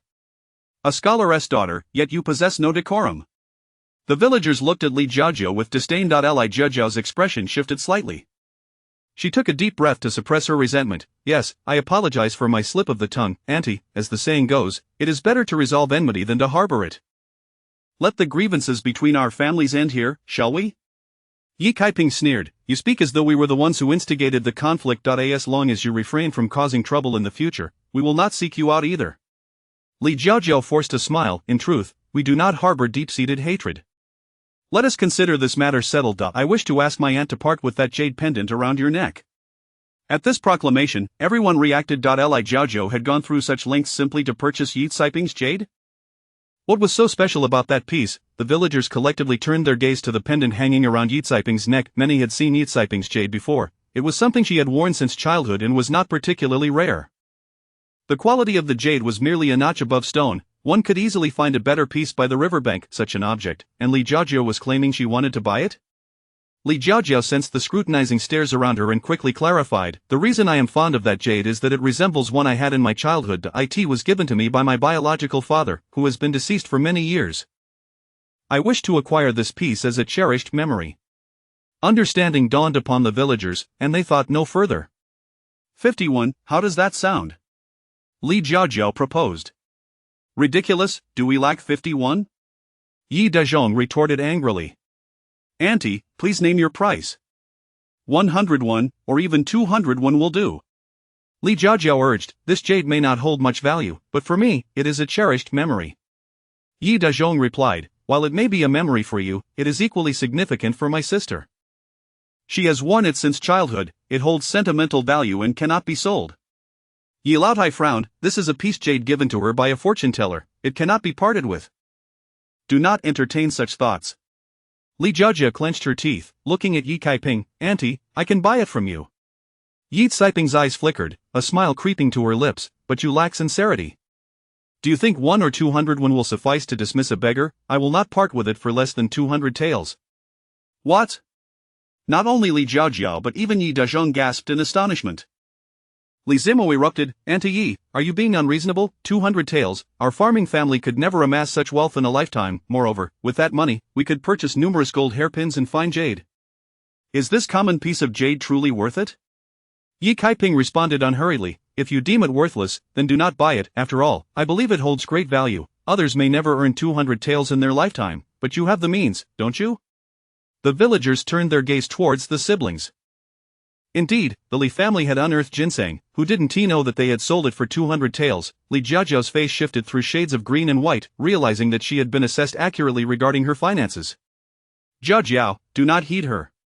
Li Jiyuan admonished, his voice thick with concern. Sister, let us leave. Li Zimo insisted urgently, that 200 taels is nearly all our wealth. For a mere piece of jade, is it worth such a price? This is nothing but extortion. Li Jiajiao fixed her gaze resolutely on the jade pendant around Yi Caiping's neck. An inexplicable allure washed over her. No, it could not be mistaken. This was her second opportunity in fortune. If she could obtain it, she would never have to worry about wealth again. This sensation was peculiar, yet it continuously echoed in her mind, urging her to purchase that jade. After a moment of internal struggle, Li Jiajiao raised her head once more, her eyes brimming with determination. All right, 200 taels, I will buy it. Jiajiao, you have gone mad. Li Zimo shrieked. Li Jiyuan, disregarding his nausea, gazed at her. Sister, father, brother, trust me. Li Zimo, observing her steadfast expression, felt a moment of hesitation, recalling the decisions Li Jiajiao had made during this time. Indeed, as long as it was a decision made by his sister, there must be rationale behind it. It could not be wrong, he should not intervene. All right, brother will support you. Li Jiyuan felt it was not worth it. That broken jade should have been offered to him free of charge. How did it come to this embarrassing situation? Yet, having caused such a scene, he dared not voice further complaints.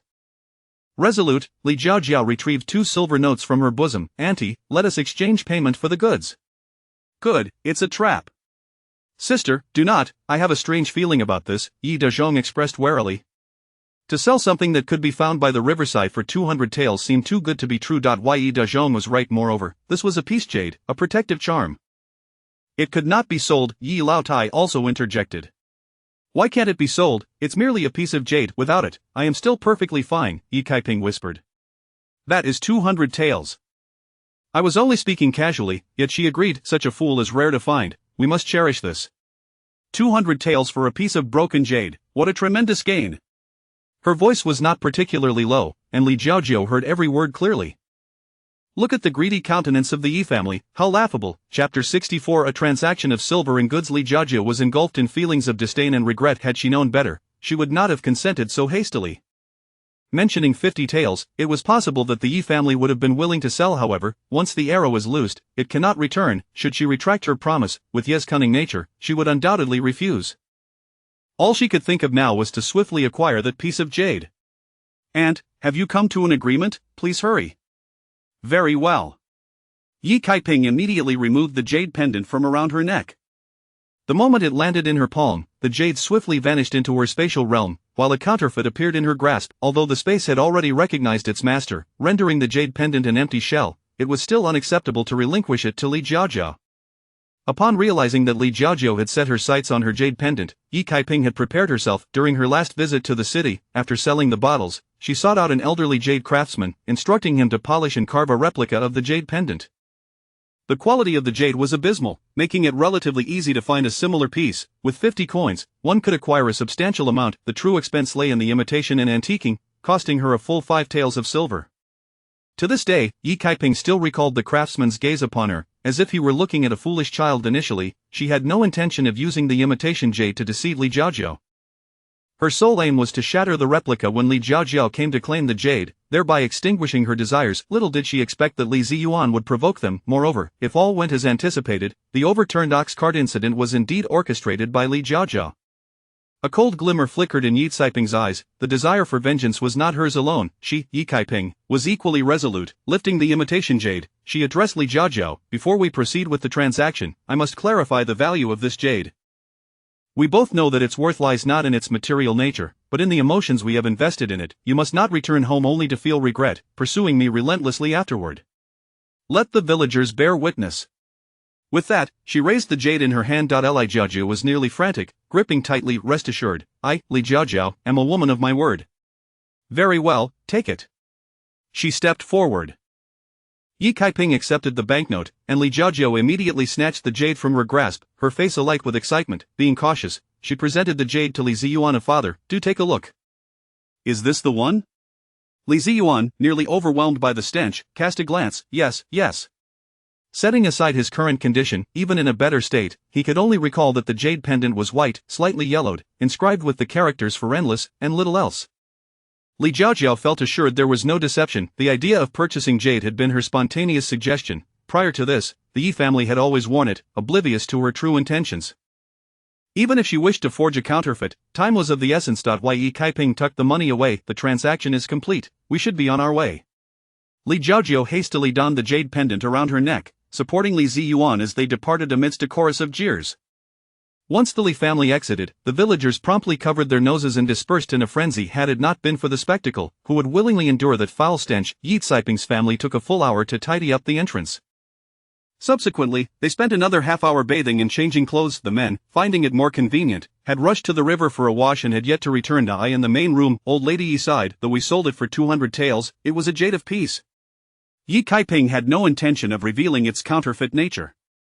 It was sufficient for her to be aware. I am well, mother. If you are truly concerned, perhaps we should seek a temple or a Taoist shrine to pray for another. Ah, why did I not think of that?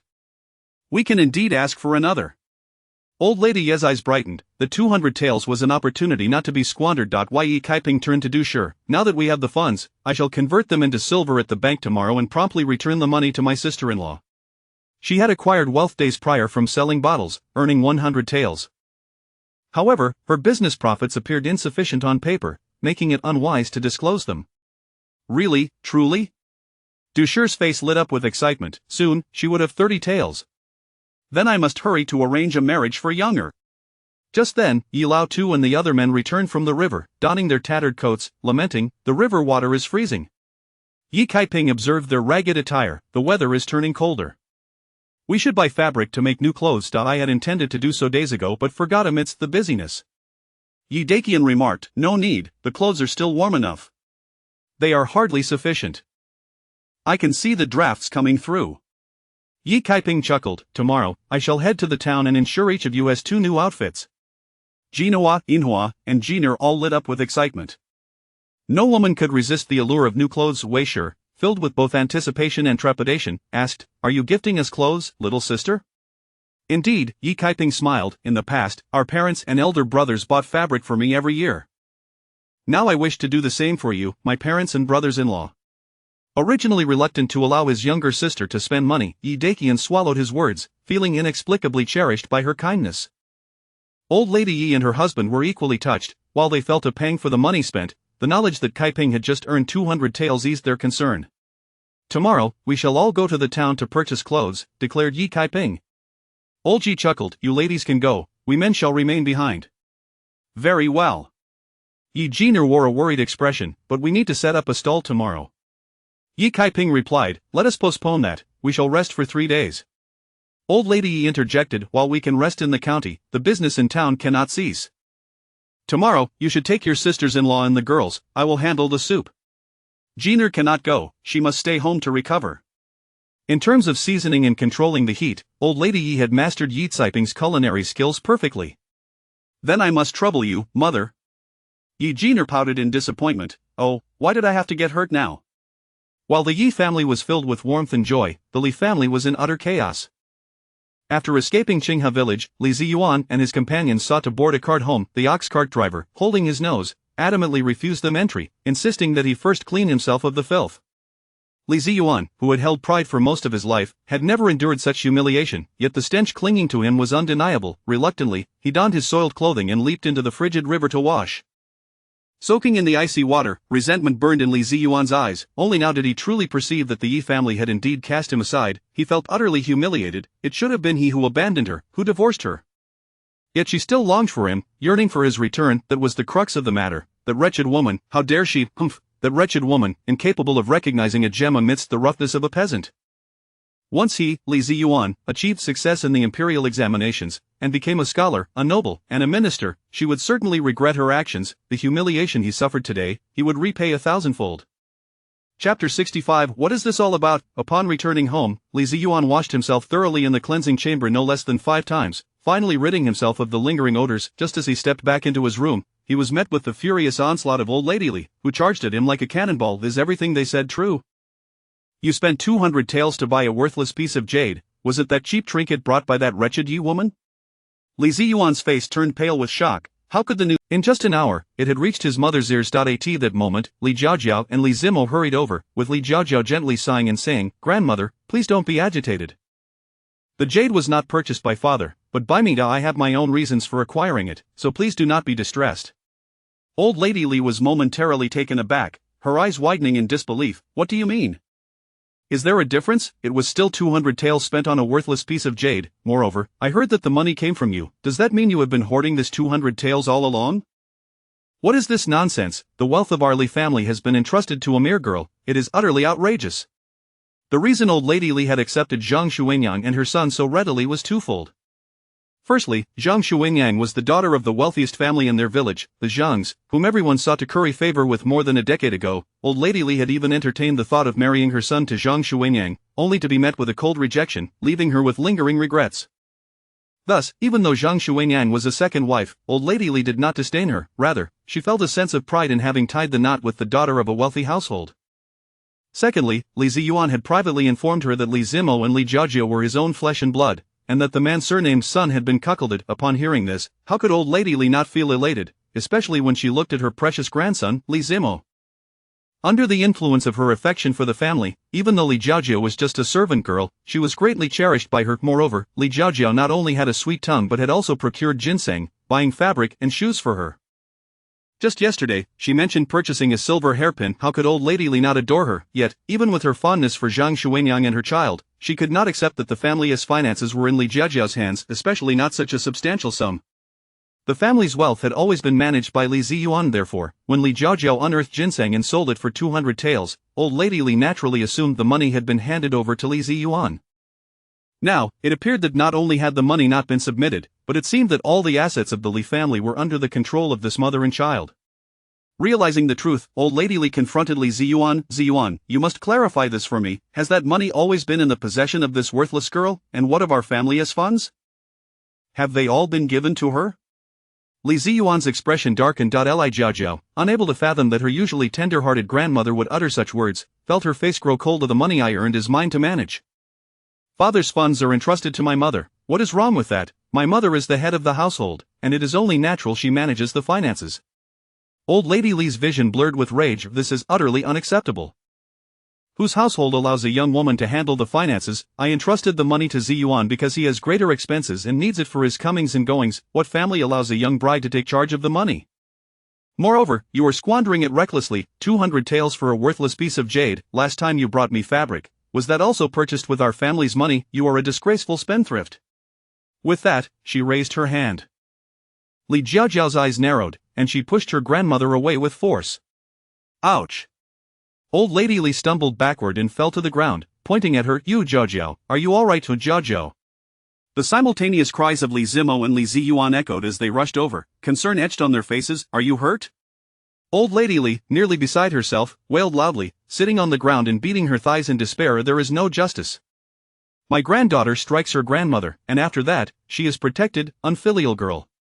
Li Ziyuan let out a furious roar, causing old Lady Li's lamentations to choke in her throat.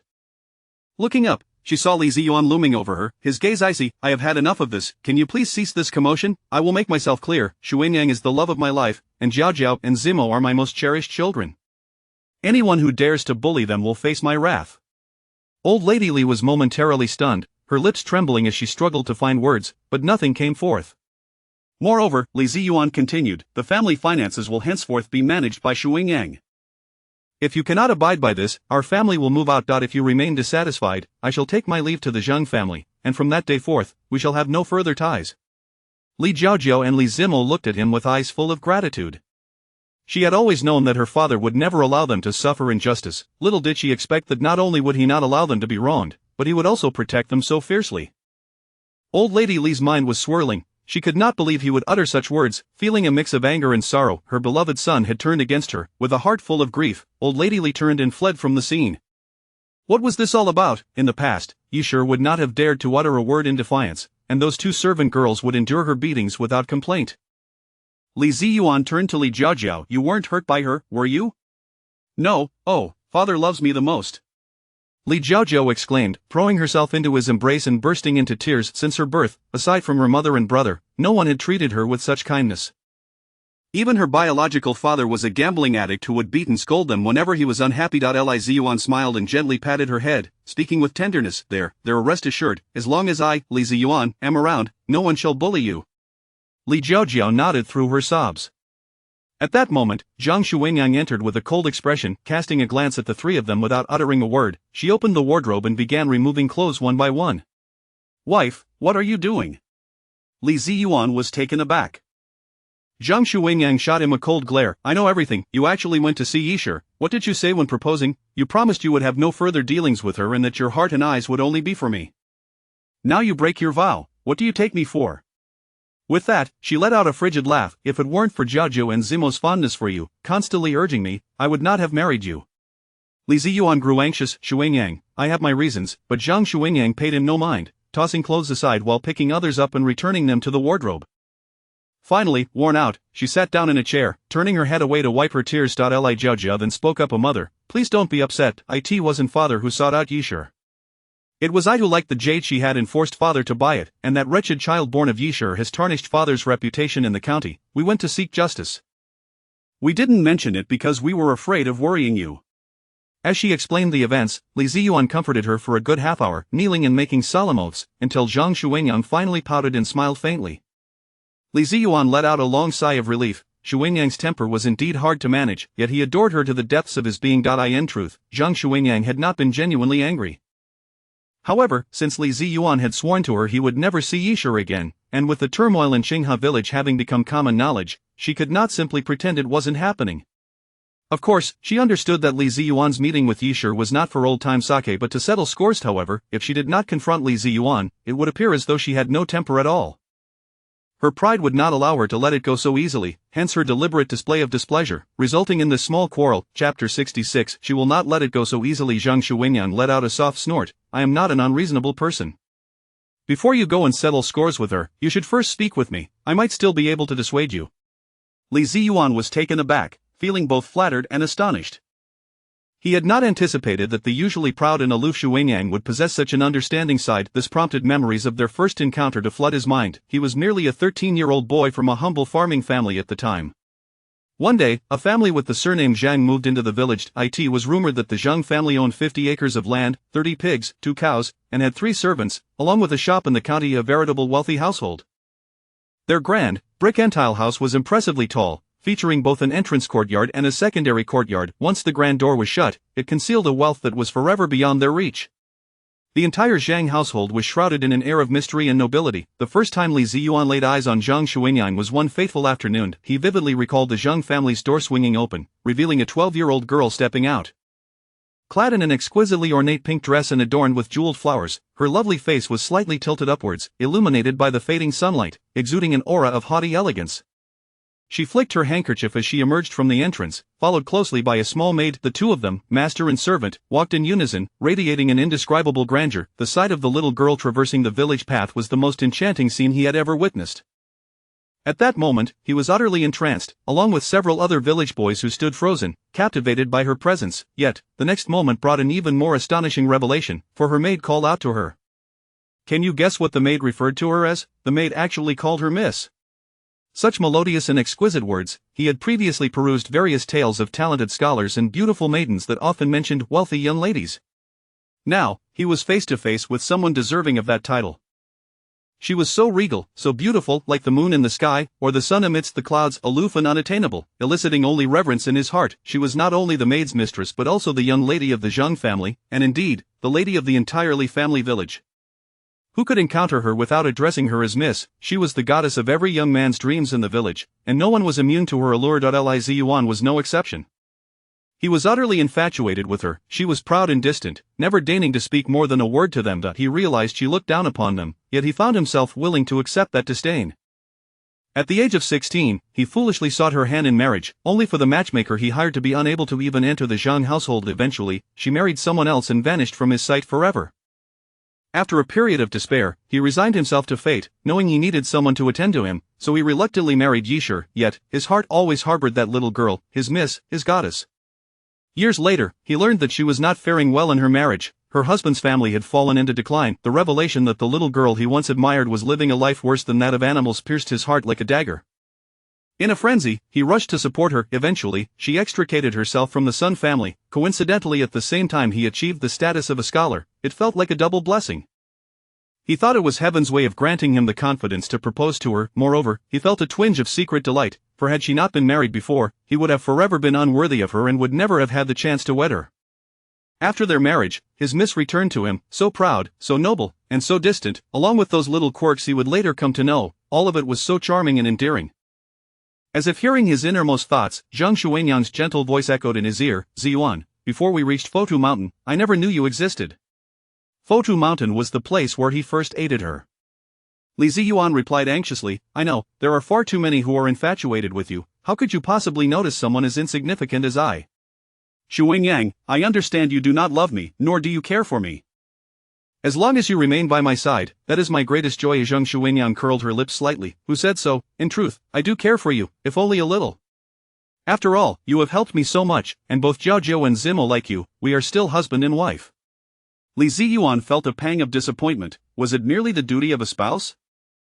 However, he was already quite content with that. As an ordinary mortal, how could he dare to covet the affection of a goddess? A wave of infatuation and warmth surged within him as he swept Zhang Xuanyang into his arms and headed toward the bed. "What are you doing in broad daylight?" Zhang Xuanyang exclaimed, half annoyed and half playful. "Engaging in the duties of a husband and wife." Li Jiaojiu and Li Zimo had long since vacated the room, leaving the two of them in a passionate embrace. Once back in her room, Li Jiaojiu quietly gazed at the jade pendant. What was going on? She felt as though it no longer captivated her as before. "I shall wear it for now," she thought, "and trust that an opportunity will present itself in due course." She reverently donned the jade pendant and peered through the window towards Qinghe village. The two families had always kept their distance. Could their grievances truly be resolved with a mere stroke of a pen? How could that be possible? Although her father had erred in some aspects today, it was merely a momentary lapse in judgment. The sisters, Li Zhaodi and her sibling, were nonetheless her father's own flesh and blood. If they were unwilling to provide a remedy, they could simply appease those scholars for now and later clarify matters with their father in private. They were not unreasonable individuals. Why must they be so confrontational and create such a ruckus that would tarnish her father's reputation? This incident could even impact her father's examination prospects, a matter of grave consequence. Even strangers would not act so callously. How could the sisters, being his own daughters, behave so ruthlessly? And that Yishur, during the last ginseng harvesting, she had seemed so sensible to her. Little did she expect her to be equally muddled. Not only did she fail to reprimand those sisters, but she also aided them in opposing her. Ultimately, she even swindled her out of 200 taels. She would not let this matter rest easily. When she became wealthy and prosperous, she would crush the Yi family into the dust. The following day, at the hour of Chen, Yi Kaiping, Du Shi, Wei Shi, Jinhua Inhua, and Jiner all stood in neat rows at the road's edge, awaiting the ox cart. "Sister, is your leg all right?" inquired Yi Huaner. Yi Jiner shifted her leg. "It's perfectly fine, just a little sore, but I'm all right." Yi Kaiping shot her a glare. "I told you not to come, yet you insisted." "Sister," Yi Jiner laughed, tugging at her sleeve, "this is for selecting fabric and buying clothes. I simply must go." Heaven knows how alluring the prospect of purchasing clothes is for a girl, and besides, her leg truly felt much better, with only a slight ache remaining. Soon, Yi Bajin's ox cart rolled into view, with Yi Dajing seated atop. He had just returned from the town after delivering hot and spicy soup. "Sister Kaiping, are you all heading to the town for a stroll and to buy some things?" He could not join them, as he still had to fetch water and prepare soup for their mother. Chapter 67 Purchasing fabric. The ox cart swiftly arrived at the small town. After 7 individuals disembarked, Yi Kaiping handed over 8 jin and 14 won as the fare. Yi Bajin, familiar with Yi Caiping's character, which was distinctly divided between public and private matters, could only accept it with a smile. "You may return to the village first. Once you have delivered the hot and spicy soup at noon, you can come back to fetch us," Yi Kaiping suggested. "Not at all. Since I have the time, I shall accompany you. Whatever you purchase, I shall load onto the cart. When the time comes, if you wish to return early, we shall go together. If not, I shall leave first," he replied. Yi Kaiping found this idea quite agreeable. "But what if your cart is stolen while you leave it here?" "Fear not, just around the corner is the cart dealership. I will leave the cart there where a young attendant will feed the ox and keep watch. As for the items placed inside, they shall remain secure." Having known each other for a long time, Yi Kaiping did not stand on ceremony. "Thank you for your trouble." It's but a trifling matter," Yi Bajin chuckled as he led the ox away, returning shortly thereafter.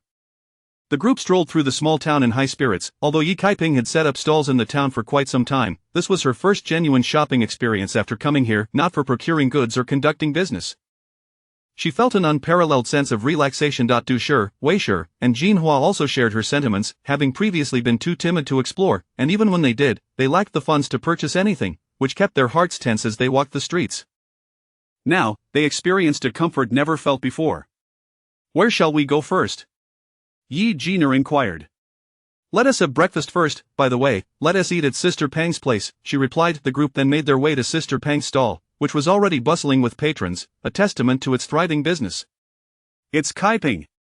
Sister Pang exclaimed, wiping her hands on her apron as she approached. Out for the market? Indeed, I stopped by to see you. How is business? Thanks to you, it's going splendidly. Sister Pang grasped her hand and continued with a playful tone, the news has spread, in the county town, that Scholarly even inquired about your recipe for the hot and spicy soup. What audacity he has! I only just learned that you are the notorious woman who was divorced by him. I had previously heard tales of the Scholarly from Lee family village divorcing his wife, and at that time, everyone condemned you as deserving of it. But now, seeing it for myself, just look at that scholar's character, it's evident there is something amiss, otherwise, how could he remarry within a month of casting aside his wife? Moreover, having spent time with you, dear sister, you are both humble and genuine. How could you possibly be such a person? They must have sullied your name. Yi Kaiping wore a pained expression. Thank you, Sister Pang, for your understanding. Let us not dwell on the past. Sister Pang, filled with compassion, replied, I understand. Oh dear, I nearly forgot you all are still standing. Just in time, one table is finished. Let me tidy up for you. Sit here, sit here. Once seated, Sister Pang cheerfully asked, would anyone like a bowl of hot and spicy soup? Hee, I still have plenty left, it's freshly made. Ugh. Yi Jiner instinctively covered her mouth. Sister Pang chided her with a grin, while Yi Jiner looked aggrieved. I've been eating it constantly lately. At home, we make hot and spicy soup, and every morning I have to finish a bowl. Sometimes, if there is any left over, I can't bear to waste it. I have to finish that too. The scent lingers while I work. I can't stand it anymore. Not only Yi Jiner but even Yi Huan shuddered upon hearing this. Yi Bajin and Du Shi chuckled at their banter. Yi Kaiping declared, we shall forego the hot and spicy soup, let us have a bowl of congee each, and 2 meat buns for everyone. Do you have dumplings? Yes, indeed. Let us have 2 baskets then, each basket contains 10 dumplings. All right. That is far too much, we can't spend like this. Du Shi lamented, feeling a pang of sympathy. Not at all. We must ensure we're well fed. Since we're going to the market to buy things, we should do so joyfully, without constantly fretting about money, Yi Kaiping insisted. Du Shi recalled the 200 taels that Yi Kaiping possessed. All right then, perhaps it's acceptable not to be too frugal this once. After finishing breakfast, Yi Kaiping intended to settle the bill, but Sister Pang held her hand down. No, this meal is on me. But next time I'm in the county town, you can treat me then, Yi Kaiping countered. Very well. Yi Kaiping readily agreed, feeling that further insistence would seem impolite. After their meal, Yi Kaiping proceeded to the auspicious fabric shop. This was the most comprehensive fabric store in the town, with reasonably fair prices. Du Shi, Wei Shi, and the 2 daughters entered with a sense of trepidation, for they had never dared to step into such a large fabric establishment before. The shopkeeper, a woman nearing 40 and well preserved, was named Madame Yao. Upon noticing a group of customers, she immediately approached them. Dear patrons, may I inquire what type of fabric you wish to purchase? While assessing their attire, which was quite shabby, composed of coarse cloth with patches, it was clear they were unlikely to spend much. Nonetheless, she maintained her courtesy, as even the purchase of a single foot of coarse cloth was still a transaction. When her gaze fell upon Yi Kaiping, her eyes brightened. Isn't this ye, madam? The one who used to sell hot and spicy soup on West Street. My son would rush over every morning to enjoy it, often bringing some back for me. Yes, that is me, Yi Kaiping replied with a smile. Madame Yao, perceptive, remarked, are you here to buy fabric for tailoring clothes for your family? Let us see what you'd like to choose. Yi Kaiping, somewhat unfamiliar with ancient fabrics and feeling too lazy to delve into her memories of the original owner, turned to her sisters. Eldest sister, second sister, what do you wish to purchase? Du Shi answered, just some ordinary coarse cloth will suffice, but since younger is to be betrothed, we ought to buy some finer fabric. Can we get 10 feet of cotton cloth? 10 feet would be just enough to make a full outfit in trousers. Wei Shi, hearing this, quickly chimed in, then let us also get 10 feet of cotton cloth for Pang Er. He too will need to prepare for courtship in a couple of years. Yi Kaiping sighed with a smile, realizing she shouldn't have asked them. She then turned to Madame Yao and inquired, Madam, what kind of fabric do ordinary families wear in this town? Madame Yao, recognizing Yi Kaiping's intention to spend on her family, replied with a grin, the poorer folks wear coarse cloth, while ordinary families don cotton. The cotton cloth costs 41 per foot. Du Shi and Wei Shi gasped in shock. Coarse cloth was only 21 per foot, while dyed fabric was 25. How many feet are in a bolt? A bolt contains 40 feet, which costs 1 tael and 6 coins, enough to make 4 outfits for a man. Then I would like to purchase 4 bolts of cotton cloth, please. Sisters, choose the colors you prefer, select 2 bolts of bright colors and 2 of darker shades, the family can all use them. Madame Yao smiled, indeed, both men and women can wear them. Du Shi and Wei Shi stared in astonishment.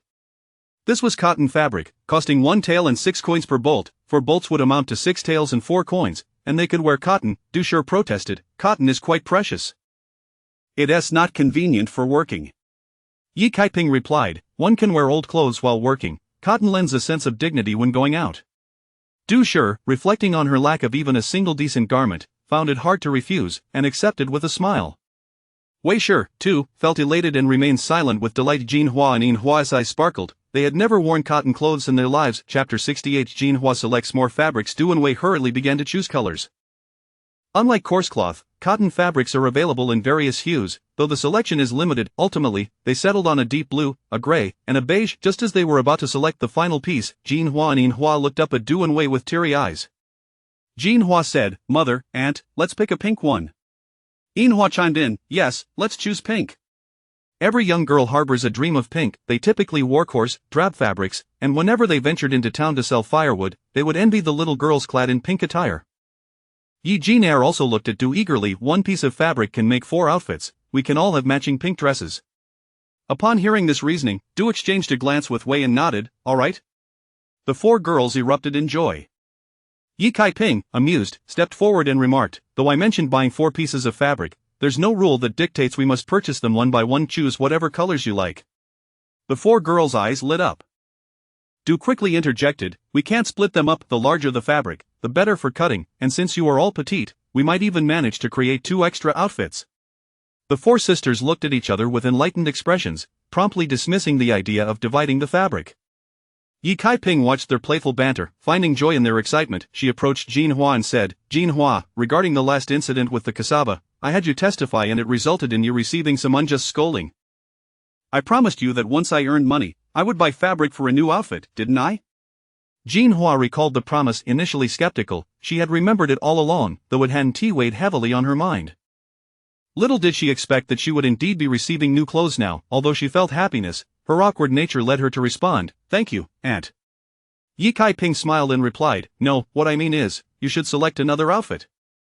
Jin Hua hesitated, but I already have one. That's different. One matter is unrelated to another. Since we are compensating you, it is only natural for you to have an extra outfit. Jin Hua's eyes sparkled, and she felt a flicker of warmth in her heart. For the first time in her life, someone was genuinely honoring a promise made to her.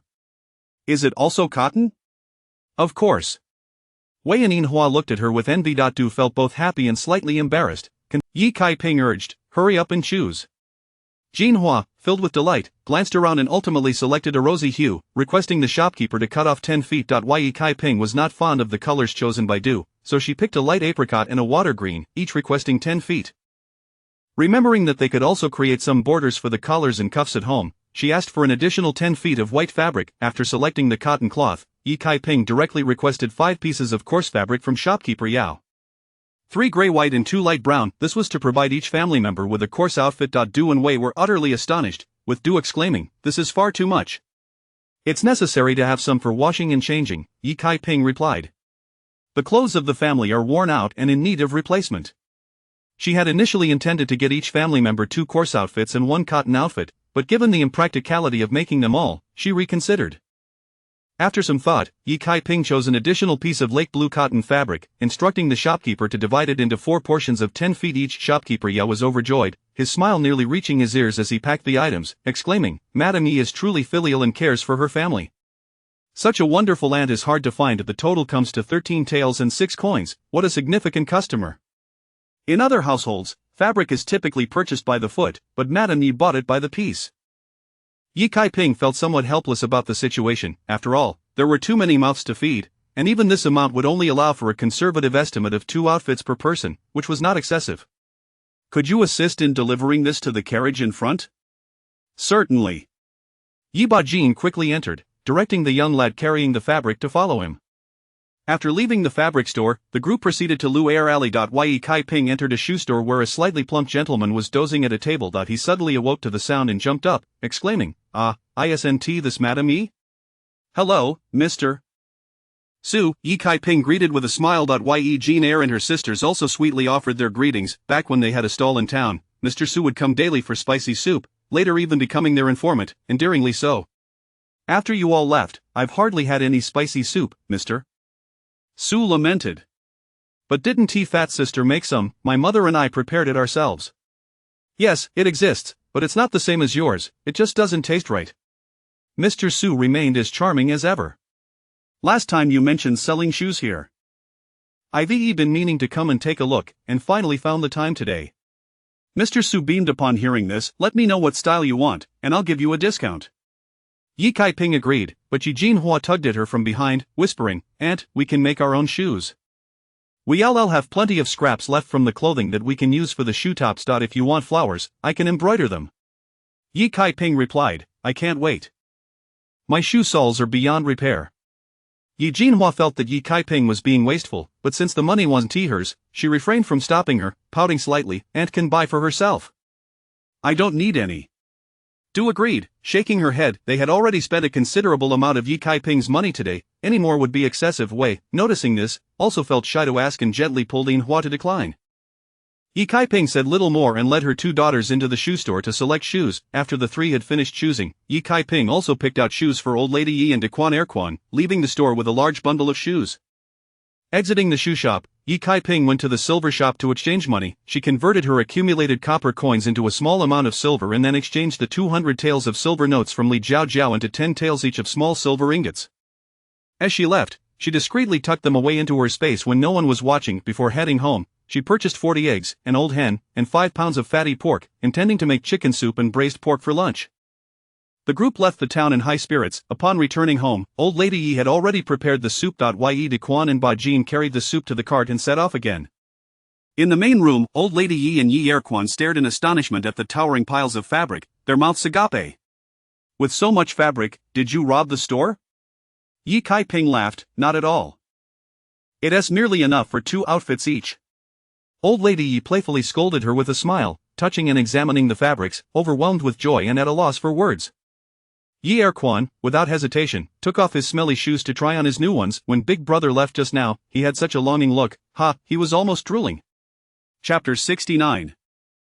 Seeking a mentor for Yi Xian, not only were Yi Erquan and his wife, the elderly Yi couple, elated, but even the entire household was filled with joy. Although the Du family and the Wei family lacked shoes, the mere abundance of fabric piled in the hall was sufficient to bring them delight. Yi Kaiping was to enter the kitchen to prepare a meal. As it was her turn once again, Wei quickly interjected, "Sister, you should take a break from now on, let me and my sister-in-law handle the cooking." Old lady Yi chuckled, "Listen to your second sister-in-law. You have much on your plate, let them take care of the cooking." Yi Kaiping, contemplating the workshop she needed to set up and the increased busyness ahead, nodded in agreement. "Then I shall rely on my sister-in-law and second sister-in-law."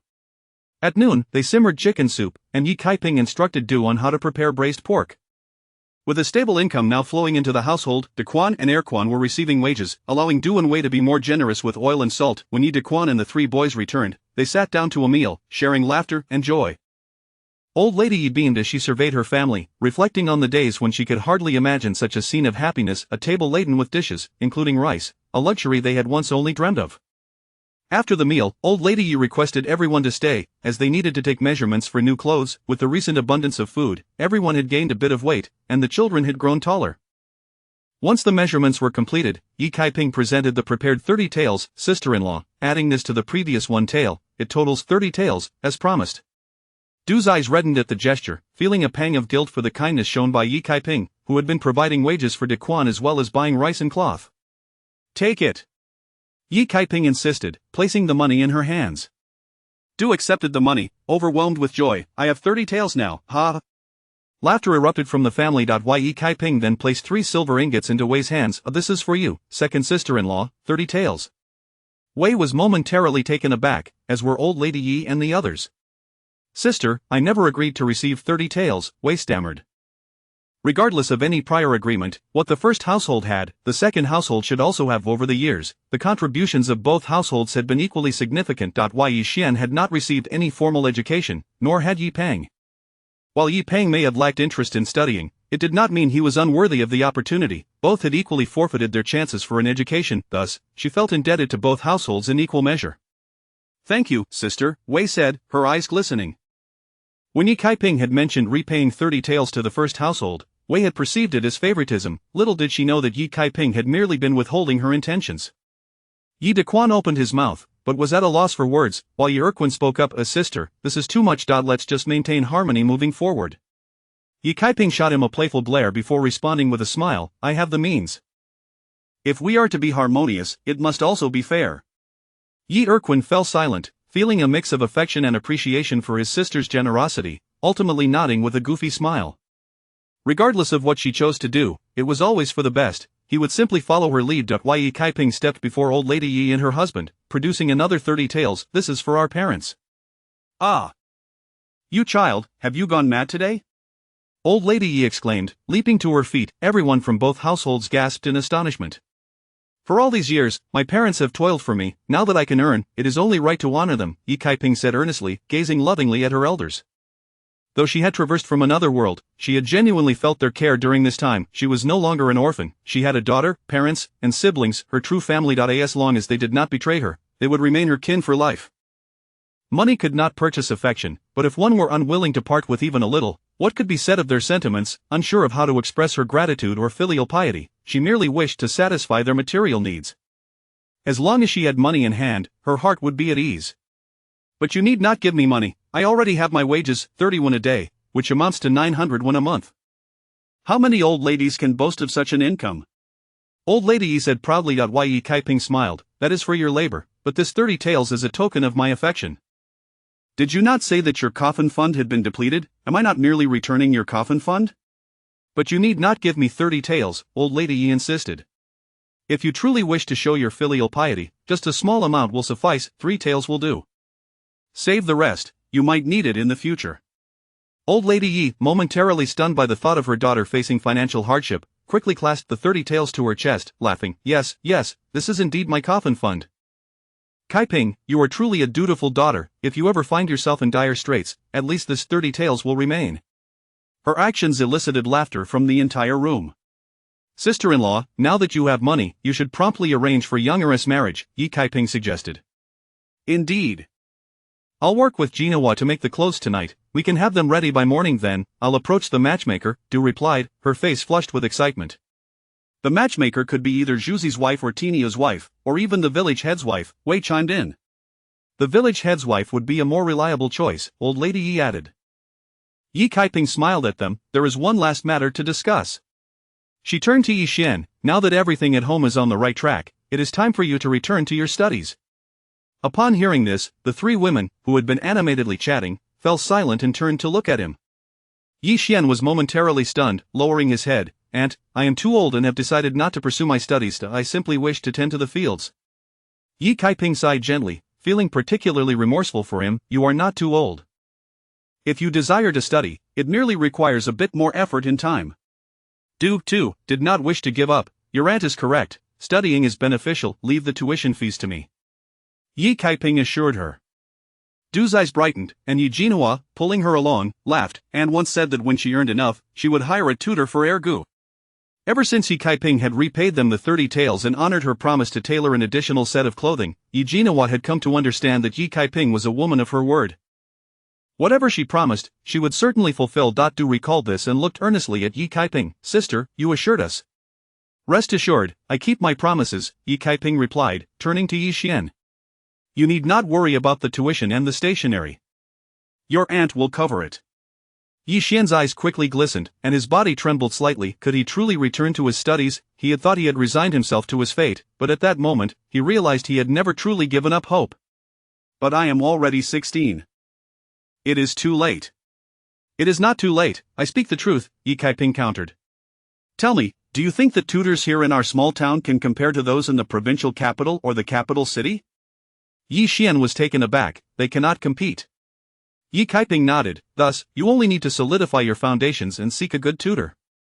Even if you cannot match the students from the provincial capital or the capital city, you can at least catch up to those from the county. You may have started late, but compared to children, your understanding is far superior, and you will learn more quickly.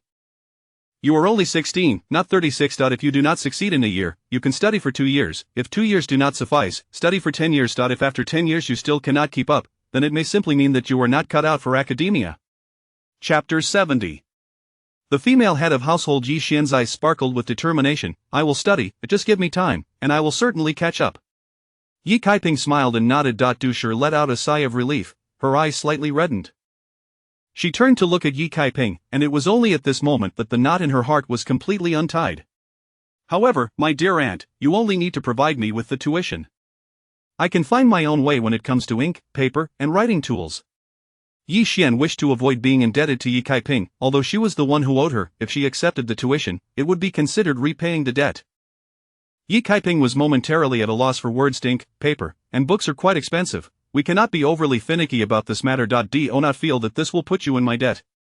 I support your education for 2 reasons. Firstly, because I owe you. Secondly, you are my beloved nephew, and I sincerely wish for your success. Thirdly, as a merchant, I aspire to expand my business, and it is inevitable that I seek a reliable ally. I hope you can rise step by step and provide me with shelter from the storms of life, regardless of who it is. I wish to support someone. If that is the case, who better than my own nephew? Do you understand? To put it plainly, even if you do not go far in the future and only become a scholar, that is still commendable. Whether it be Jean Hua or Jean Eyre, when they marry in the future, having a scholar brother will certainly bring them some prestige. Furthermore, isn't Li Ziyuan always looking down on our family, claiming you are not cut out for studying? As she spoke, Yi Kaiping let out a cold laugh. He only became a scholar at 33. Look at him now. If you could become a scholar before 30, it would indeed be a blow to him. Yi Xian nodded earnestly. I understand, thank you, aunt. Yi Kaiping then turned to Yi Peng. Since you are to study, Penger should study as well. What? Me too? Yi Peng was bewildered. You are only 15, it is always beneficial to learn some principles, regardless of whether you pursue the imperial examination or not. Wei Shi, filled with excitement, urged Yi Peng forward. Your aunt is right. Studying is good. Who knows, you might even return as a scholar. The eldest son's education means the younger sons of the second branch must also study. In the midst of Yi Peng's confusion, studying suddenly seemed to be a matter. After all, the scholars in the village were quite impressive, and who wouldn't praise someone for their education? With this thought, Yi Peng was quite willing, scratching his head with a smile. Yi Xian's eyes reddened as he bowed to Yi Kaiping. I will not disappoint your expectations, aunt. I shall strive to achieve academic success and bring honor to you. Yi Peng chimed in with a grin. Me too, I will strive to bring you honor. Seeing this scene, old lady Yi smiled so broadly that her eyes nearly squinted shut. Now the question is, where do we find a teacher? We could ask Jin Shan, Yi Xian suggested. He studies at the Qingfeng Academy in town, under a knowledgeable old scholar. Jin Shan? Du Shi remarked. Zhao Jin Shan is the son of the Iron Bull family. He is 2 years younger than Xian. Yi Kaiping suddenly understood. I happen to have something to discuss with Iron Bull's wife. We can inquire then. As the family chatted, Yi Bajin suddenly burst in his sister Kaiping. Several officials have come, saying they want to find you. Father sent me to tell you to hurry over to the big banyan tree. Officials? Yi Kaiping was startled. Did they say what it was about? They came quickly, asking where you were, and father sent me here. The faces of the Yi family changed. For common folk, nothing was more terrifying than encountering officials. Old man Ye's face turned pale. We are an honest family. How could we attract officials? Du Shi urged. Did you offend someone while setting up the stall? Turning to Yi Kaiping, she pressed. Sister, think carefully. Have you offended anyone lately? Yi Dezhang shot her a glare. Who could she have offended? Besides, she hasn't even set up a stall recently. That was us. If we are to speak of offenses, didn't she douse Li Ziyuan with dung yesterday? The moment these words were spoken, everyone's expression changed. Wei Shi trembled. This Li Ziyuan is still a scholar, and the officials are here for my sister. Could it be he sent them to arrest her? The Yi family unanimously felt this was the only plausible explanation. Yi Xian frowned. Nonsense, what grounds does he have to arrest anyone? Yi Kaiping had already formulated a plan in her heart and smiled. Xianer is right that he is merely a scholar. There are dozens of scholars in Yuan County, so what is he? Moreover, according to the original owner's memories, Li Ziyuan has no connections in the government. I will go and take a look first, Yi Kaiping said, rising to leave with Bajin. The Yi family exchanged glances, each face pale as they followed closely behind Yi Kaiping. Under the grand banyan tree in Qingha village, 5 or 6 officials stood there, while Yi Lijing nodded and bowed to them. Many villagers gathered around to watch the spectacle, curious yet afraid to approach. Kaiping, you have come. Upon seeing her, Yi Ershu and Yi Ernyang hurriedly approached and whispered, I heard officials are looking for you. There can't be any trouble, right? Big brother, Yi Ershu glanced at old man Yi, his brow deeply furrowed. I will go and ask, Yi Kaiping replied. Under the watchful and anxious eyes of the villagers, Yi Kaiping walked up to Yi Lijing. Yi Lijing's eyes lit up as he pulled Yi Kaiping forward. Master Luo, esteemed officials, this is Kaiping. Master Luo was a thin, shrewd-looking old man. He scrutinized Yi Kaiping and smiled. You are the one who discovered the method to eliminate the toxins from the poisonous root and its edible uses? Upon hearing this, old man Yi and the others finally breathed a sigh of relief. It seemed she had not committed any offense. Yes, master, Yi Kaiping replied. I often bought miscellaneous books at the market, and one purportedly imported book contained a translation by a talented individual. Out of curiosity, I purchased it, and it documented a plant's edible method. I noticed that the plant resembled the poisonous root, so I attempted it and succeeded. Master Luo nodded approvingly. To discover and dare to experiment shows great courage. Last month, Yi Lijing reported this matter, and we tried it according to your method. Indeed, it proved effective. The higher authorities have also acknowledged this discovery and decided to reward you. When the edible method for cassava was reported, the county magistrate of Yuan was so excited he could not sleep for 3 days. After trials and subsequent reports to the provincial capital, cassava would soon be promoted nationwide. This was a significant achievement, and the county magistrate would certainly not forget to reward the discoverer. Thus, however, it is quite inconvenient to stay with my brother and sister-in-law, so I wish to exchange this 50 taels for a female head of household. The old lady Yi and others were momentarily taken aback. A female head of household? But with Master Luo and the officials present, they did not dare to speak out. Master Luo chuckled. I thought it was something serious. This is merely a small matter. Tomorrow, bring your household registration, and come to the back office to find me. You can keep the 50 taels as a reward. Yi Kaiping sighed in relief. Indeed, what seemed impossible for ordinary folk could be resolved simply through connections to the government or meritorious deeds. Thank you, Master Luo, and thank you to all the officials. Chapter 71. Living together with parents, Yi Kaiping accepted the 50 taels. It was then that Master Luo remarked, if I am not mistaken, is it not the case that Miss Yi is the one who sells spicy soup in the county? Indeed, she replied. Master Luo nodded in acknowledgement, recognizing that Yi Kaiping possessed considerable acumen. First, she discovered the method to detoxify cassava, and then she adeptly utilized medicinal herbs to concoct a delightful dish. She was clearly a woman of intellect. He added, if you make any further discoveries, do ensure to report them, understood? Yes, thank you, master, she said. Master Luo, satisfied, turned with several constables and departed. Only when their figures vanished did the villagers swarm around her, exclaiming, how remarkable is Kaiping, to have received a reward from the government. Yi Kaiping smiled, it is because I discovered the detoxification method for cassava. The villagers fell silent for a moment before continuing their praises. This is 50 taels. Just yesterday, she received 200 taels, that totals 250, doesn't it? Truly impressive. Yi Kaiping accepted their accolades with an awkward smile. Among the admirers, there were also those consumed by envy, like Granny Zhao and Granny Lai, whose faces flushed with jealousy. Yi Lao Tu and Yi Ershu observed the scene, feeling a sense of pride. Their ancestors must be smiling down upon them. After enduring the commotion for a quarter of an hour, Yi Kaiping finally extricated herself from the crowd and returned home with Yi Lao Tu and the others.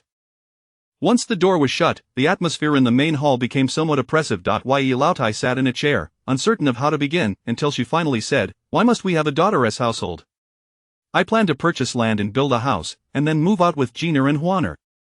Wouldn't it be splendid for our family to live together? Yi Kaiping replied, Mother, the house is too small. If I do not move out, where will Younger live after he marries? Surely newlyweds cannot live apart. Besides Younger, there are Xianer and Penger. In a couple of years, they too will need to find wives. Once they marry, they will have children, and our family will only grow larger. This is an immutable truth. Upon hearing this, Yi Lao Tai found her reasoning sound. I thought that when you marry, I shall not marry, Yi Kaiping interrupted. Why Yi Lao Tai and Yi Lao Tu were taken aback. Yi Dequan exclaimed excitedly, little sister, you are still young, merely 29, how can you choose not to marry? Yi Kaiping countered, then let me ask you, what is the purpose of marriage? Yi Lao Tai furrowed her brow, to marry a man is to be clothed and fed. If I do not marry a man, will I not be able to dress well or eat well, must I starve or live in poverty? Yi Lao Tai was momentarily at a loss for words, realizing that with her daughter's current wealth and capability, she could live quite well without a husband. Seeing them deep in thought, Yi Kaiping stoked the fire further. If I were to marry, I would have to submit to my husband as well, obeying all his commands. I would also have to serve my mother-in-law. If I were fortunate enough to have a mother-in-law like you, it would be delightful, but what if I encountered someone like Granny Lee? What kind of life could I expect then? My current situation is excellent, I have my own finances, and when the time comes, I can build a grand house and live as I please. Moreover, I have a daughter, so I am not without heirs. If I marry, am I not simply inviting a few lords to serve me? Yi Lao Tai, Yi Dequan, and the others exchanged glances, their eyes widening in understanding. It seemed to make sense. Du Shi exclaimed, indeed, if one marries poorly, one merely invites a lord to serve, and if one encounters a troublesome sister-in-law, who knows how miserable life could become? As she spoke, she let out a cry and leaned over the tea table, wiping away tears from the corners of her eyes. Yi Kaiping coughed lightly. Yi Dequan and Yi Lao Tai were taken aback, realizing the depth of her words. Yi Kaiping cleared her throat, elder sister speaks wisely. If one can live well on their own, why invite a crowd to serve? Yet Yi Lao Tai remained unconvinced. What will happen when you grow old? Jiner and Huaner will eventually need to marry. But there are Younger and Xianer. I shall rely on them to care for me in my old age. Even if they disregard me, I shall still have my wealth. When the time comes, I can hire someone to assist me. If all else fails, I can have Jiner take a husband. Yi Lao Tai had no retort. That does seem quite reasonable. Marriage is a gamble. If one is fortunate, one marries well, but if one is unfortunate, one falls into a pit. If my daughter is capable of living well on her own, why take such a risk? Yi Lao Tai came to terms with it. Very well, you make a compelling argument. Yi Lao Tu nodded in agreement. You are a woman of conviction. We shall heed your counsel. Little sister intends to move out? Yi Dequan struggled to accept this. Previously, Yi Kaiping often used this as leverage to ensure his compliance. He had strived to be obedient, yet it seemed he could not escape this fate. Yi Kaiping found his forlorn expression somewhat amusing and coughed lightly. Elder brother, I am moving out, but I shall remain in the village. If you wish to see me, you may come and visit. I am not going far.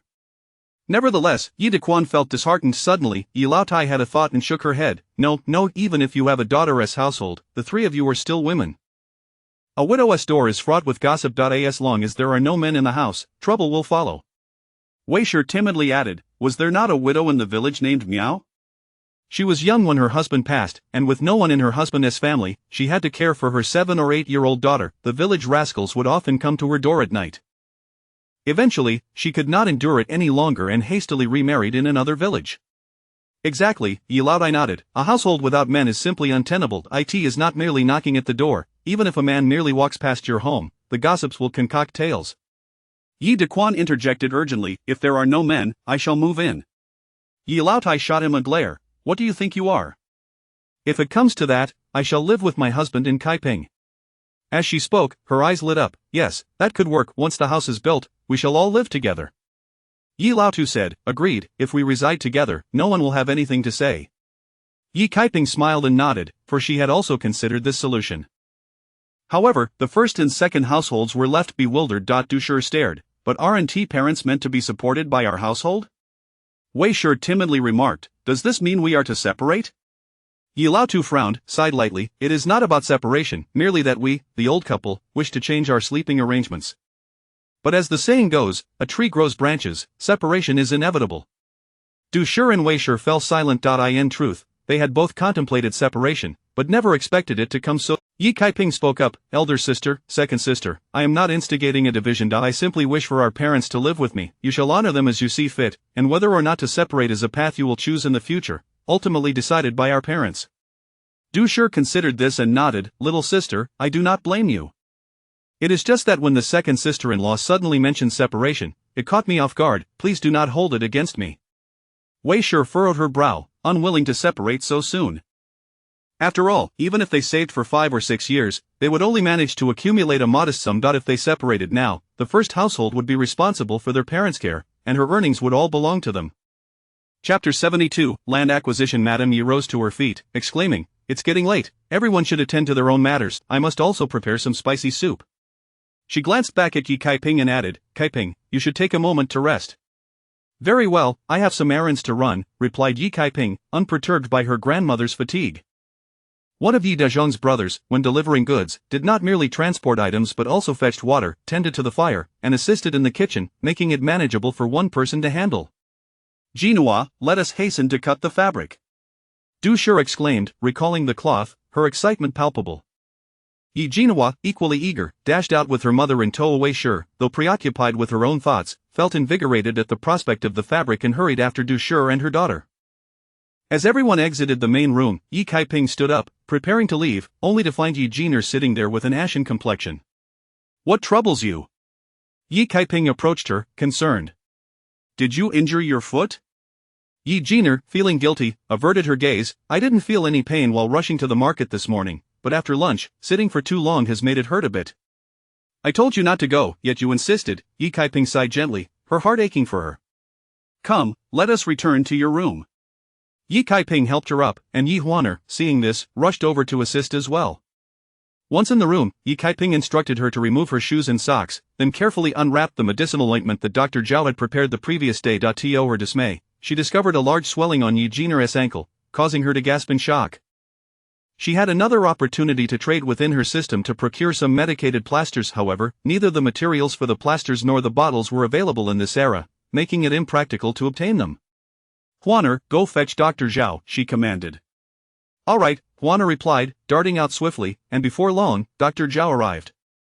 Upon examining the swollen ankle, Dr. Zhao began to scold, "Have you been running around? What a restless little girl you are. It's nothing serious, you simply need to extend your rest from 3 days to 7, and no more reckless activity is allowed." He then applied the pre-prepared ointment to the swelling and wrapped it carefully with cloth. "Change the dressing daily. I will return tomorrow at noon." "Thank you, doctor," Yi Kaiping responded, handing over the payment as he departed. Yi Jinner looked utterly dejected. "I'm sorry, mother, I shouldn't have been so willful." Yi Kaiping sat beside her. "There is no need for apologies. It is of little consequence, there is no need for excessive reproach or scolding. It is natural for young girls to wish to shop and acquire new clothing. A bit of stubbornness now and then is perfectly acceptable." Yi Jinner pouted, burying her face in Yi Kaiping's embrace. Yi Kaiping chuckled softly, stroking her hair gently. Once she had calmed her daughter, Yi Kaiping began to tidy up. She retrieved the lake blue cotton fabric she had chosen earlier that morning, which the fabric shop had already cut into 4 pieces, each measuring 10 feet. Yi Kaiping placed the 4 pieces into a basket, along with 40 eggs, and covered them with coarse cloth, completing her preparations. Yi Huaner sat nearby, resting her chin on her hand, watching attentively. "Mother, where are you going?" Yi Jinner inquired, leaning against the bed. "The last time I came to Li Family Village to fetch you, it was thanks to your grandfather and Uncle Air that everything went so smoothly. Since then, I have been quite busy and haven't had the chance to express my gratitude. I thought of them while buying fabric today, so I shall pay them a visit." "Come along, Huaner." With the basket in hand, Yi Kaiping stepped outside, and Yi Huaner skipped joyfully behind her. Initially, she intended to take Jinner along, but given her leg injury, she opted to bring only Huaner. They arrived at Uncle Yi's house, where he was smoking a pipe at the door. Yi Kaiping couldn't help but smile at the sight. He resembled her father, enjoying the leisurely pastime of smoking at the entrance, truly a brotherly trait. "Kaiping has arrived," Uncle Yi acknowledged, putting down his pipe. "Where are Auntie and the children?" Yi Kaiping replied as she walked in. Just then, Auntie emerged from the main room. "I'm right here, come in and have a seat." Upon entering, Yi Kaiping presented the neatly folded 10 feet of fabric, saying, "Last time I was dismissed, you all helped me out in Li Family Village, and then you accompanied me to fetch people. I haven't had the chance to thank you yet. I have been so busy that I have only now found the time." She then counted out 10 eggs and placed them on the table. Uncle Yi waved his hand dismissively. "It's nothing, family members ought to support one another. If we need to be thanked for such trivial matters, we may hesitate to help you in the future." Yi Kaiping smiled. "I do not mean to divide our familial bond. It has been a while since I have shown my appreciation. This morning, while at the market, I decided to pick up an extra piece of fabric." Upon hearing this, Uncle Yi felt too polite to refuse, responding with a smile, "You are very considerate." After a few moments of casual conversation, Yi Kaiping took her leave with Yi Huaner. Aunt Yi, feeling the fabric, was taken aback. Goodness, this is cotton. She had initially thought it was merely dyed coarsecloth. Uncle Yi, feeling even more pleased, remarked, "Weren't you worried about making clothes for Wu Qian? This fabric will be perfect." Indeed, it is quite presentable. When we go to make the betrothal arrangements in a few days, let Wu Qian wear it. After departing from Uncle Yi's house, they proceeded to the home of Yi Zhuji. Upon receiving the fabric and eggs, Zhuji's wife grinned widely. Their next stop was at Tainyo's house. After placing her items down at Zhao Tainyo's home, Yi Kaiping inquired about the tutor.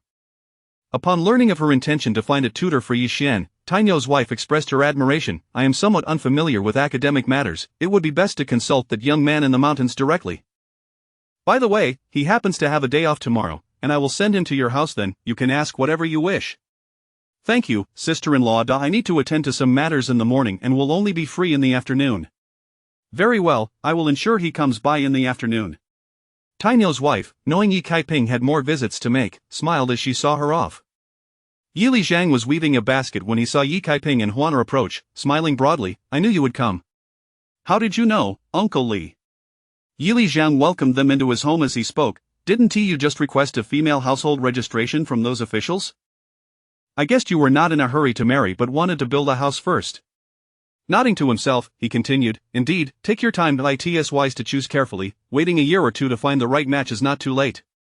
Yi Kaiping did not argue but took a seat at the table. The elderly wife of Yi Lizhang hurriedly emerged to serve tea. Yi Lizhang produced a ledger, laying it on the table. "This is the village map, marked with who owns which piece of land and where the vacant plots are. There are no empty houses in the village. If you truly wish to move, you will have to build your own." "That is precisely my plan," Yi Kaiping replied, accepting the tea offered by Yi Lizhang's wife. Yi Lizhang nodded. "Where do you intend to build?" "There are no available plots adjacent to your family's land.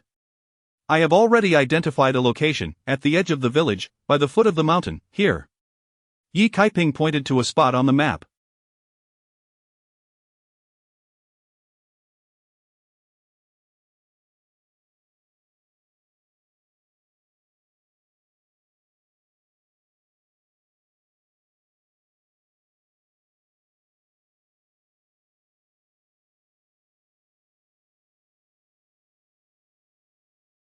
Yi Lizhang paused. "Isn't that a bit too remote? It may not be safe." "It will be fine. My parents will live with me," Yi Kaiping reassured him. Looking at the map, she noted that her current home was also near the edge of the village, nearly about 300 meters from her chosen site.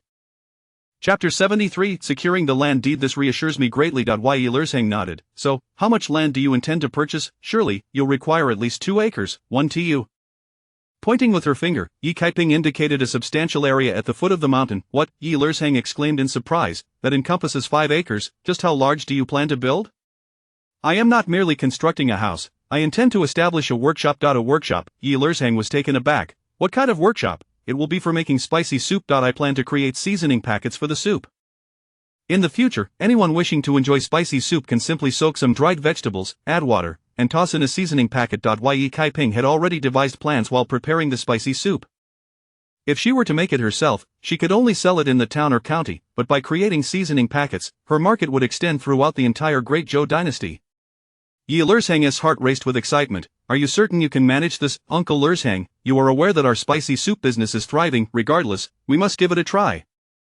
Yi Lizhang recalled how busy Yi Bajin had been lately, carting spicy soup in and out daily, which spoke volumes about the success of Yi Kaiping's family business. "Once the workshop is established, you'll need to hire someone, 1 tu?" Lizhang cautiously inquired. Yi Lizhang's eyes sparkled with hope. "If this were to happen, the villagers would at least have a source of income." "How much does this 5 acres cost?" Yi Kaiping asked. "The court has set regulations. Prime rice fields cost 5 taels of silver per acre, lesser quality fields 3 taels, and wasteland 2 taels. Typically, residential land is calculated at 3 taels. The best residential land is in the center of the village. See here, the area marked by the red circle is priced at 3 taels per acre. The land at both ends of the village is 2 taels per acre. Your land, being at the foot of the mountain and originally wasteland, is also assessed at 2 taels for 5 acres. That totals 10 taels. Very well." Yi Kaiping was about to retrieve the money. "Wait," Yi Lizhang chuckled, "we must at least inspect the land first. How can you pay without seeing it? Moreover, what do your parents think about this purchase? Alright, let us go and see it now." Huaner, please summon your grandparents. Although she could make the decision regarding the land purchase, her parents wouldn't oppose it. Nonetheless, she felt compelled to respect their opinions, as they genuinely cared for her. As Huaner was about to step out, Yi Bajin entered, rubbing his eyes. Sister Kaiping, allow me to go, I just need to deliver the goods for the evening market. He had been catching up on sleep in his room. Troublesome, Yi Bajin left for a moment, and soon Yi Lao Tai, Yi Lao Tu, and even Yi Daqian and Urqian arrived together. Elder brother, weren't you supposed to deliver goods? Yi Kaiping asked. Upon hearing you were going to inspect the land, I sent Yonger instead. Don't blame me, little sister, he said, scratching his head. It's fine. As long as the work gets done, she replied. The group followed Yi Lerzhang to the foot of the mountain. While Yi Lao Tai gazed up at the towering mountain before them, her mouth agape. Kaiping, isn't this a bit remote? It is not remote, only here is there enough land. Yi Kaiping reiterated her plan for the workshop. While Yi Lao Tai and the others looked bewildered, they were unfamiliar with the concept of a workshop, only realizing their daughter aimed to expand her business. Yi Lao Tai felt a pang of concern. Isn't this too exhausting? Things are already quite good as they are. You earn money every month, living comfortably. It's not exhausting. I genuinely enjoy business. Yi Lao Tai observed the sparkle in her daughter's eyes, momentarily taken aback. It appeared she truly found joy in it. Yi Lao Tai sighed with a smile, as long as you are happy. Yi Kaiping circled the 5 acres she had already set her sights on, and the more she examined it, the more satisfied she became. Of this land would not only accommodate the house and workshop but also allow for some cultivation. Mother, look, the mountain stream flows from over there. We could divert a portion of it to our home, making water access much more convenient. While Yi Lao Tai's eyes brightened. Indeed, if they could channel fresh water, there would be no need to fetch water anymore. Listening to Yi Kaiping discuss her plans for the house and workshop, Yi Lao Tai grew increasingly fond of the idea, no longer minding the location's remoteness. After inspecting the land, the sky darkened, and the group returned to Lerzhang's home. Yi Kaiping promptly provided the payment and placed her handprint on the deed. While Yi Lerzhang neatly folded the deed, I shall visit the official tomorrow to register it for you. You should also take care of your household registration. Alright, Yi Kaiping responded, suddenly recalling the gifts she had brought, hastily placing them on the table. I trouble you, Uncle Lerzhang, these are just some cloth scraps I gathered this morning. I hope you do not mind. While Yi Lerzhang was taken aback. You've already compensated Bajin for his work. I am grateful enough. How could I accept your gifts? Yi Bajin earned 31 a day, plus a bowl of spicy soup. That amounted to over a tael a month. What farmer earns a tael in a month? We are all family, Uncle Lerzhang. Please do not stand on ceremony with me this morning. Bajin helped me move cloth. His ox cart is parked at the cartwright's, and that incurs costs as well. I did not hold back from him, so this time, you should not be polite either. With such insistence, Yi Lerzhang found it difficult to refuse. Then I shall graciously accept it. Yi Kaiping then recalled the matter of Yi Yong and tugged at Yi Lao Tai. Mother, about Yonger's marriage. Yi Lao Tai paused. She pulled Yi Lerzhang's wife aside and whispered something to her. While Yi Lerzhang's wife's eyes widened as she listened, nodding along, finally smiling. Do not worry, since you are prepared, it will be straightforward. I will find her first thing tomorrow morning. This time, I will ensure everything is splendid. Previously, it was Yi Lerzhang's wife who had inquired about Xiuxiu's mother, only to be frightened away when the latter demanded 20 taels. Now that they had the funds ready, it should be easier. While Yi Lao Tai smiled with satisfaction and departed with Yi Kaiping and the others. When it comes to matchmaking, if both parties belong to the same circle, they often enlist familiar individuals to act as intermediaries, discreetly probing or directly stating intentions. If the other party agrees, then a matchmaker is invited, especially with someone like Xiuxiu's mother. If a matchmaker were to be sent directly, and she suddenly became difficult, it would be quite embarrassing. The following day, at the hour of Chen. Yi Kaiping and Yi Lerzhang boarded Yi Bajin's cart heading to the county. Upon disembarking, Yi Kaiping sought out a pastry shop, purchasing a box of juju cakes and osmanthus pastries before proceeding to the government office. Just then, one of the gatekeepers, who had joined them on their visit to Qinghe village the previous day, approached. Upon seeing Yi Kaiping. You must be Lady Yi, the scribe has been waiting for you for quite some time. Please follow me, thank you, young man. Yi Kaiping casually handed him a handful of coins. The gatekeeper, noticing the 21 worth of coins, couldn't help but smile, his previously indifferent demeanor transformed into earnestness. This way, please. Yi Kaiping and her companion entered the inner office. Scribe Luo was busy at work. Upon seeing them, he greeted with a smile. You've arrived, please, take a seat. Yi Kaiping placed the 2 boxes of pastries on the desk. I appreciate your assistance. Scribe Luo's smile widened. He had already located Yi Kaiping's registration records and, after taking her household registration book, made a few swift notations, completing the modifications. Yi Kaiping then slipped him a pouch. Thank you for your trouble. Scribe Luo squeezed the pouch, feeling its weight of at least 2 taels. Excellent, you know how to conduct business. Scribe Luo's gaze towards Yi Lerzhang softened as well. Oh, it's Yi Lerzhang. What brings you here today? Yi Lerzhang stammered slightly. It was his first time experiencing such amiability from Scribe Luo that he quickly presented the land deed. Scribe Luo made quick work of it, completing the necessary tasks with a few strokes of his brush. Yi Lerzhang couldn't help but breathe a sigh of relief. In the past, submissions required waiting at home for several days before being processed. It was indeed true that money facilitates matters. Chapter 74 Yi Yong proposes. The Wu family and Xiao was at home feeding the chickens when a voice resonated from behind her. Turning around, she saw the village elderess wife standing outside the gate. "Why are you here so early, Granny Li?" Xiao hurriedly opened the door. The elder's wife entered with a beaming smile, her gaze appraising Xiao as she walked in. Feeling the scrutiny, Xiao's face flushed crimson. "Granny Li, is your daughter at home?" "Inside." The elder's wife nodded with a smile and proceeded into the house. Xiao's mother was busy sewing shoe soles when she heard the commotion and quickly came out. "Aunt, what brings you here? Please, come in." After the two entered the main room, "Last year, I mentioned Yi Yong from the Yi family. You said they wanted 20 taels of betrothal gifts, which they could not afford, so I didn't pursue it further. But now, they have managed to gather the amount." The elder's wife lowered her voice. "Moreover, we are aware that the two youngsters have taken a liking to each other. We might as well facilitate their union." Upon hearing this, Xiao's mother's eyes sparkled with excitement. She had been anxiously waiting for the carpenter Kai to make a move for quite some time. Although she believed Xiao was a catch, after years of searching, it seemed impossible to find someone who could offer 20 taels. Xiao was already 17, if they delayed any longer, her value might diminish. Having a viable option now was undoubtedly preferable. "Let us go," Xiao's mother declared, rising to her feet. "Go where?" "To propose to the Yi family. We are from the same village. Let us settle the marriage face to face. Later, we can have them send a matchmaker to formalize the engagement." The elder's wife was momentarily taken aback. Typically, one would wait for a response from the suitor's family before bringing in a matchmaker. She had never encountered someone so eager. However, the notion of quick resolution didn't seem entirely unappealing. Following Xiao's mother, the elder's wife hastily exited the house. Xiao, surprised by their sudden departure, was taken aback. She had caught snippets of their conversation, her cheeks aflame with a mix of anxiety and joy. Her marriage was about to be settled. The elder's wife and Xiao's mother made their way to the Yi family.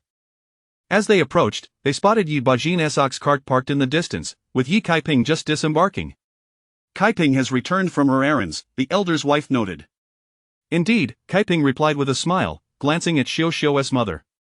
"Are you here to propose?"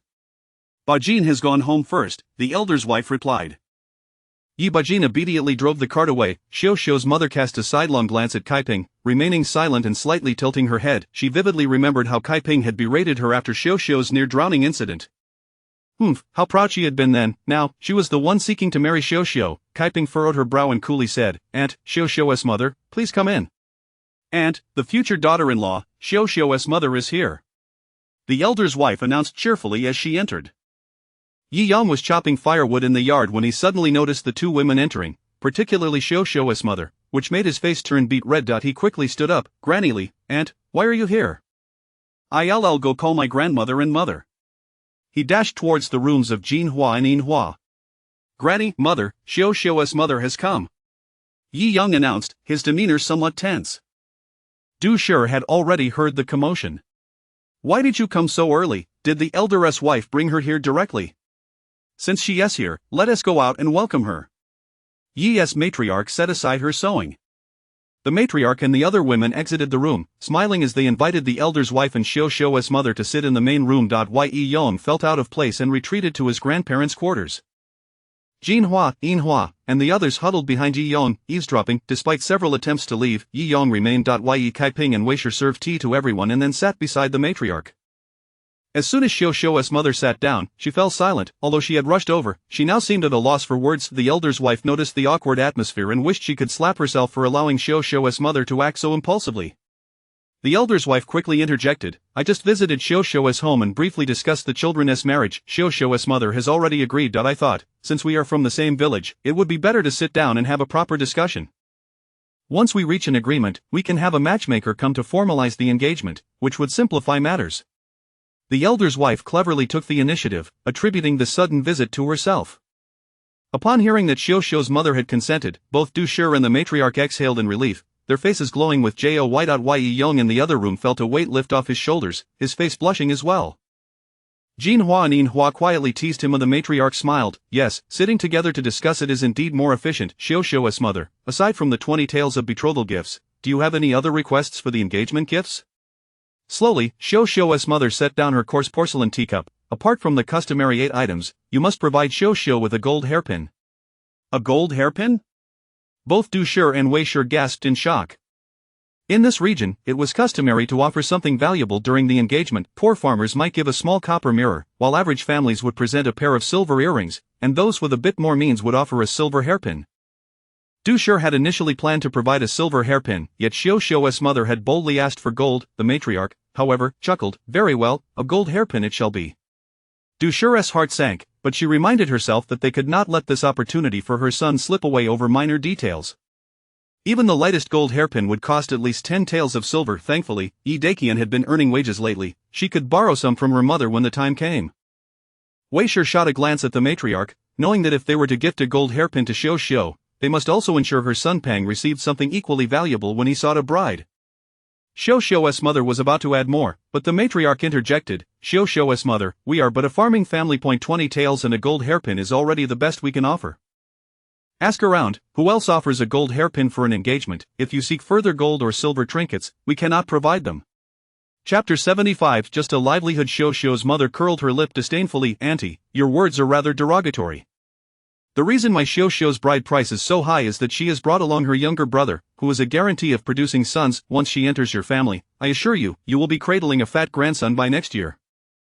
My request for a gold hairpin is merely to uphold your family's dignity. It is well known throughout the village that your household is thriving, and if you were to marry without a gold hairpin, others might perceive your family as miserly. In the past, I would not have demanded a gold hairpin, but the situation of the old Yi family has changed dramatically. Let us not even discuss that spicy soup. Just in these few days, they have sold jade for 200 taels and received a governmental reward of 50 taels. This is all wealth. The old Yi family has indeed prospered. I am merely asking for a gold hairpin. Is that truly excessive? Old Lady Yi and Mrs. Du were nearly at their wits' end, yet they could still scrape together the cost of a gold hairpin if they bit the bullet. Which family does not incur expenses when marrying off a son? With this thought, the two of them endured the situation. Old Lady Yi forced a semblance of a calm smile. We only make a modest living. We are hardly a wealthy family. Xiao is a fine girl, and we will manage to buy a gold hairpin if we must. Upon hearing this, Xiao's mother felt somewhat reassured. Of course, my Xiao is a gem. Once you welcome her into your home, prepare to embrace your great-grandchild. Moreover, with our families being connected, we are now one family, are we not? Old Lady Yi nodded. Certainly. Xiao's mother continued. As one family, I assure you, I am not asking for any extravagant treasures or additional funds. Rather, I simply wish for Xiao's younger brother, who is also Younger's brother, to learn the art of making that spicy soup. Setting up a stall in another town could be a means of livelihood. Wouldn't you agree? At this proclamation, everyone in the main room fell silent, their eyes fixed on her in disbelief. Mrs. Du was the first to spring up, pointing at her. I thought your greed was merely for 20 taels as a bride price and a gold hairpin, but who would have imagined you would attempt to swindle my sister's secret recipe for that soup? Good heavens, what kind of people are you? Such audacity! Yi Kaiping spoke up coolly. Indeed, it is sheer audacity. Why not be greedy enough to choke on it? Mrs. Du was ready to flip the table. Xiao's mother could hardly fathom their exaggerated reaction and was filled with indignation. What audacity? What do you mean by swindle? I simply wish for you to teach Xiao's brothers how to make that spicy soup. What is wrong with that? Are we not family? I only want Xiao's brothers to have a means of sustenance. As I mentioned, we 1T set up shop in Deshu town. We LL choose another town where we 1T infringe upon your business. Why must you be so petty? Old Lady Yi, Mrs. Du, and Mrs. Wei had become numb to the back and forth. Auntie. At that moment, Yi Yong emerged from the room. Before he could speak, Xiao's mother glared at him. Yi Yong, you must say something. You are the one marrying Xiao. What gives? Do you not wish to help your little brother? If that is the case, why marry Xiao at all? The carpenter Kai has already promised that if Xiao marries him, he will teach her brothers the trade, allowing them to become craftsmen as well. Do you know how rare such an opportunity is? And yet he is willing to provide it. Now that Xiao is to marry you, why can't her brothers learn to make the soup? My Xiao is not so desperate that she must marry only you. If she were to wed the carpenter Kai, her brothers would have a means of livelihood, but marrying you offers them nothing. Consider, what do you have to offer that could possibly compare to the carpenter Kai? What will you provide to win her? Xiaoxiao's mother's rapid-fire words left the Yi family utterly stunned. The room was so quiet that even the buzzing of a mosquito could be heard. Oh my goodness, what kind of people are these? Yi Yong suddenly felt the urge to laugh. He looked at Xiaoxiao's mother with an expressionless face. Auntie, the spicy soup is not from my family, it belongs to my aunt. If you had clarified earlier that you intended to use my aunt's secret recipe as a bride price, I would have never allowed my grandmother to seek a match. Xiaoxiao's mother was taken aback. She had not anticipated Yi Yong would utter such words. Did he not have feelings for Xiaoxiao? She was so enraged that her chest heaved, and she could hardly argue. Do you not understand human speech? When did I ever demand the secret recipe? I merely wish for you to teach the boys how to make the soup so they could have a livelihood. Auntie, do not feign ignorance. Teaching them amounts to handing over the secret recipe. Yi Yong gritted his teeth. Auntie, you should return home. I will not marry Xiaoxiao. This match is off. By the end of his statement, Yi Yong was on the verge of tears, a wave of sorrow crashing over him. Xiaoxiao's mother was left speechless, stepping forward to grasp Yi Yong's arm. Come with me, I have something to say to you. Why are you being so obstinate? Yi Kaiping glared at her coldly. Whatever you wish to say to him is futile. The recipe is mine. Even if he agrees to give it to you, he cannot. No one knows the recipe except me. Xiaoxiao's mother was once again silenced. The village head's wife suddenly stood up, commanding, Xiaoxiao's mother, you should return home. Xiaoxiao's mother cast a scornful glance at old lady Yi and the others, mocking. Fine. What are you so proud of? You've merely gained a few extra coins. Even that 200 taels is nothing but a stroke of luck from swindling that Li girl. Where is the real skill in that? To put it bluntly, you are nothing but a bunch of stall vendors, hardly comparable to craftsmen. Once my Xiaoxiao marries the carpenter Kai and bears him a brood of robust children, and trains her brothers to become craftsmen, you will regret your actions. With that, she turned and left. As she departed, Mrs. Du collapsed to the ground, bursting into tears. What nonsense, this is infuriating. I refuse to become in-laws with such people. She then looked at Yi Yong. Younger, I am so sorry. At that moment, Yi Yong felt both anguish and discomfort. It is not I who has wronged you, nor my aunt. Yi Kaiping reassured him, it has nothing to do with you. You have done well. Yi Yong had been quite easy to manage. If he had encountered a girl he liked and was desperate to force her to reveal the recipe, that would have been a true headache. The village head's wife stood up, looking regretful. It is all my fault. I should have clarified everything with her from the start. Old lady Yi added, even if you had asked, she may not have divulged it. We must confront this ourselves. We entrusted you with the proposal, and yet it has put you in a difficult position. Seeing that they did not blame her, the village head's wife breathed a sigh of relief. Yi Yong felt a tightness in his chest and turned to run outside. Hu Xiaoxiao stood at the door, anxiously peering out, her heart racing. Hu Xiaosan, Xiaoxi, Xiaowu, Xiaolu, and Xiaoqi all stood behind her, equally anxious. Mother is back. Hu Xiaoxi cheered. Hu Xiaoxiao's face flushed red, and only when her mother approached did she realize something was amiss. Her mother bore an expression of anger. A sinking feeling gripped Hu Xiaoxiao. What has happened, mother? Xiaoxiao's mother stormed into the courtyard, and Hu Xiaoxi and the others gathered around her. Mother, how did the proposal go? How do you know I went to propose? Xiaoxiao's mother hesitated, glaring at him. I saw the village head's wife come to find you. What happened? Hu Xiaoxi pressed. Is my sister getting married? Hu Xiaosan and the others chimed in. Go away, you're so bothersome, go play somewhere else. Xiaoxiao's mother waved the group off. Mother, Hu Xiaoxiao sensed her mother's displeasure. Could it be that the proposal had truly failed? Impossible, Yonggu has gathered the 20 taels, hasn't he? Xiaoxiao's mother shot her a fierce glare. How do you know all this? What, have you been in contact with him? How shameless of you to be so familiar before even being married. Chapter 76. Perhaps it's best not to bind this union in truth. Xiaoxiao's mother was not oblivious to the correspondence between them. Typically, she would turn a blind eye, allowing Yi Yong to assist their family with various tasks, for instance, chopping wood, gathering pig fodder, and even tilling and harvesting the fields. What Xiaoxiao could accomplish in an entire day, Yi Yong could complete in merely half a day. With his help. This way, Xiaoxiao could free up time to attend to other matters. Today, having endured the grievances from Yi Yong's family, she deliberately brought this issue to light, aiming to humiliate Hu Xiaoxiu. Hu Xiaoxiao, however, was well aware of her intentions and scoffed. You need not attempt to shame me. What, were you not the one dangling your own daughter to entice him into working for your household? You, in your role as a matchmaker, feel no shame, so why should I? Xiaoxiao's mother was taken aback, nearly losing her balance in her fury. She reached out to strike her, but Hu Xiaoxi and several other children rushed forward to intervene. Do not hit our sister. This is preposterous. Hu Shaoxi exclaimed, arms spread wide, standing protectively in front of Hu Xiaoxiu, glaring intently at Xiaoxiu's mother. What's wrong with my sister's marriage? Brother Yang already possesses 20 taels, what more do you desire? Confronted by his innocent visage, Xiaoxiu's mother felt a momentary twinge of hesitation. The expressions on the faces of Xiao San, Xiao Wu, and Xiao Lu were equally insistent. With a stern demeanor, she replied, all of this I do is for whom, if not for all of you? Xiaoxiu's mother, nearly overwhelmed with indignation, sank down to the ground and wept. You ask what more I want? I merely seek some reasonable requests. Is it customary for the Yi family to wed without proper bride price? Is 20 taels truly sufficient? Beyond the bride price, should there not also be a dowry and valuable items to ensure balance? They have ample wealth. I only requested a hairpin, yet they responded with disdain. What, do they wish to treat us like impoverished folk, offering near broken mirrors in exchange? It is evident they look down upon our family. Consider this, does that not render your sister utterly worthless? Both Hu Xiaoxiu and Hu Shaoxi were left speechless by her words, wiping her tears. Xiaoxiu's mother looked at Hu Xiaoxiu. What family does not sacrifice when marrying off a daughter? Otherwise, how can one cherish her once she enters the household? Xiaoxiu, you have always cared for your younger brothers. What will become of them once you marry? I only requested that Yi Yong teach them how to make spicy soup. Yet, he outright declared he would not marry you. I have tried my best, but the Yi family refuses to agree. Hu Xiaoxiu's eyes widened in shock as she absorbed her mother's words. Did you just mention a livelihood? What livelihood?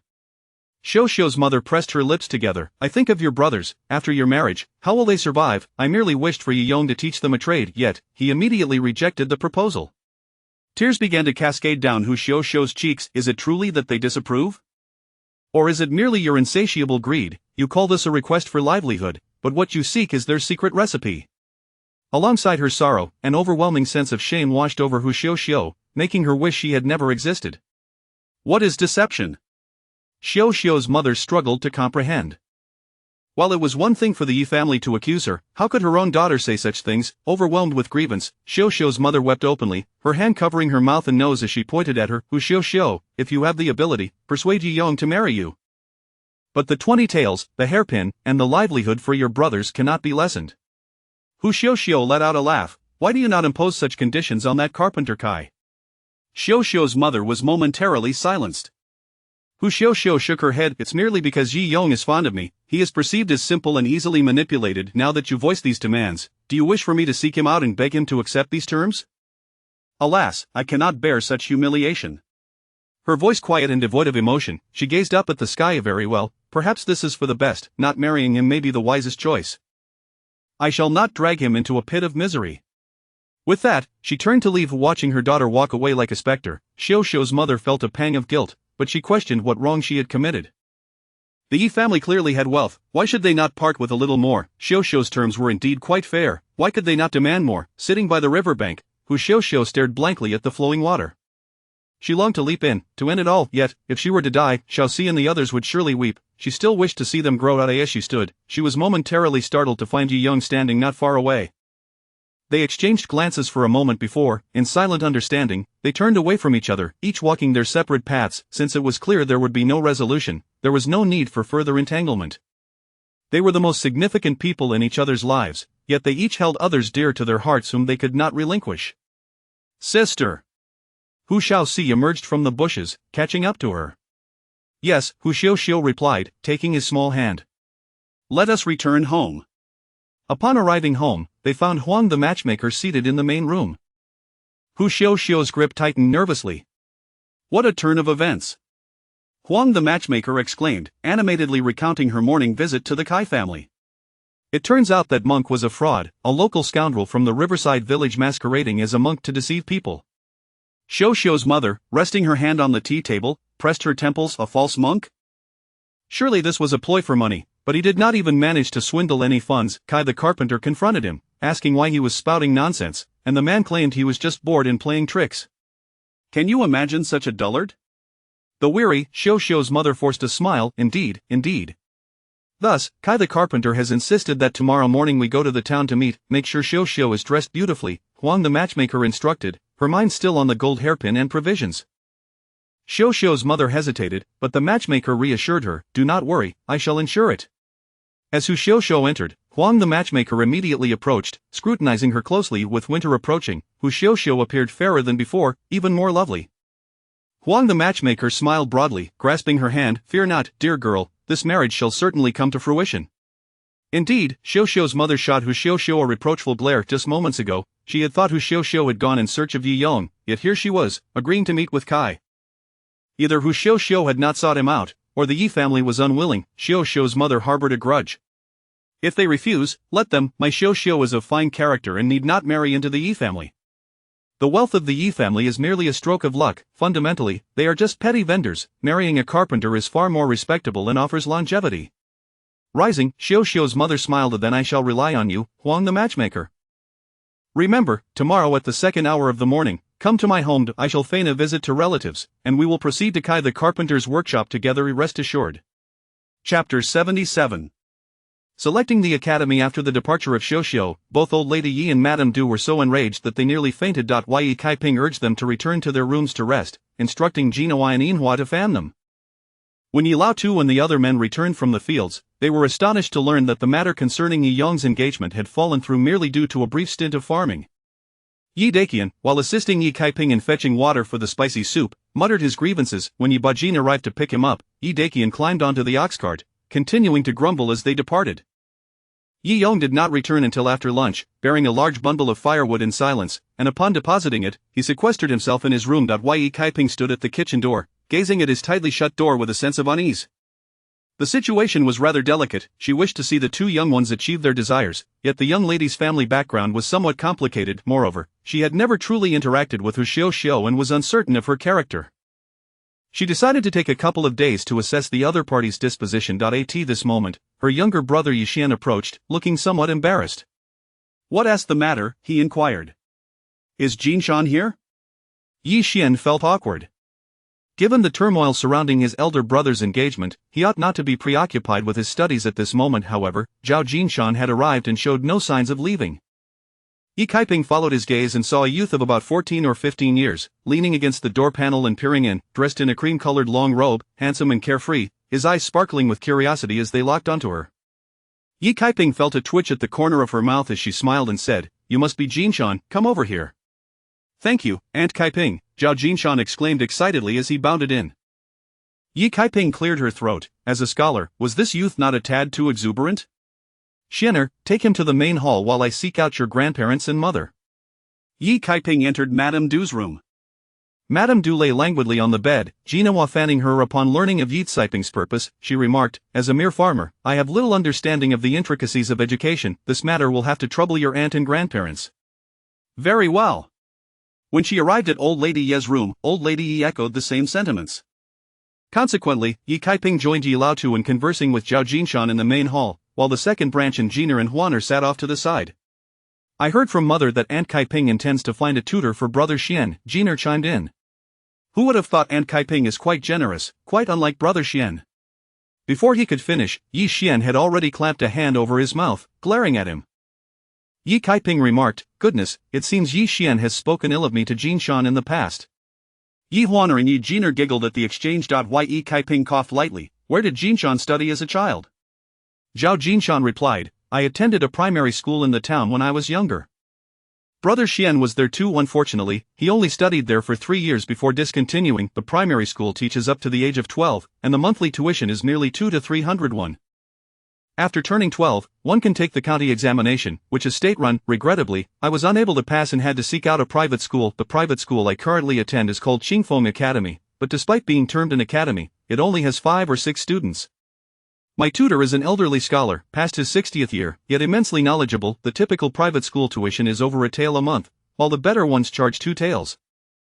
Naturally, there are inferior ones as well, charging merely a few hundred won. However, those who wish to continue their studies after 12 are primarily focused on the imperial examinations and thus must seek out the better institutions. Yi Lao-tu remarked, "Qingfeng Academy sounds quite respectable, charging 2 taels a month." Who would have thought that Tinio's family was so capable? Zhao Jinshan scratched his head sheepishly. "My situation is a bit unique. Several years ago, my tutor visited this area for leisure and injured his leg. Fortunately, my father found him and carried him back to town. Knowing I was studying and had not passed the county examination, he offered to teach me for free.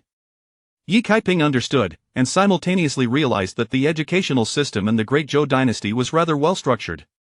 One could take the county examination at 12, and the county school was half the cost of private schools, indicating the dynasty's emphasis on nurturing talent. Yi Kaiping inquired, aside from Qingfeng Academy, what about other private schools? There are only 2 academies in town. Ours, Qingfeng, and the Zhulin Study. However, the founder of Zhulin Study is merely a student and does not compare to our academy. As for the county, I am not certain. Hearing this, even Yi Laotu understood that Zhulin Study was not a viable option.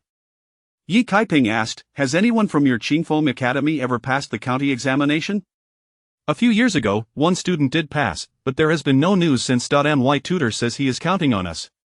Zhao Jinshan sighed and shook his head, his expectations are rather lofty. We are merely the leftovers after the county examination. The last student who passed was simply fortunate. How can he still hope for us? Yi Jiner and Huaner both laughed at his response. Yi Kaiping lightly coughed. Has Zhulin Study produced any successful students? None. Yi Caiping's mind began to formulate a plan as she turned to Yi Xian. What do you think, Xianer? I wish to visit Qingfeng Academy first. What about Panger? Sitting to the side, Yi Ping scratched his head. I am in the same boat as my brother. Yi Kaiping concurred. Just as Jinshan mentioned, those who attend private schools are often the ones left behind by the county examination, yet if the tutor can still produce a successful student, there must be some merit to it. The most crucial aspect for you now is to solidify your foundation, and observing his methods would be beneficial.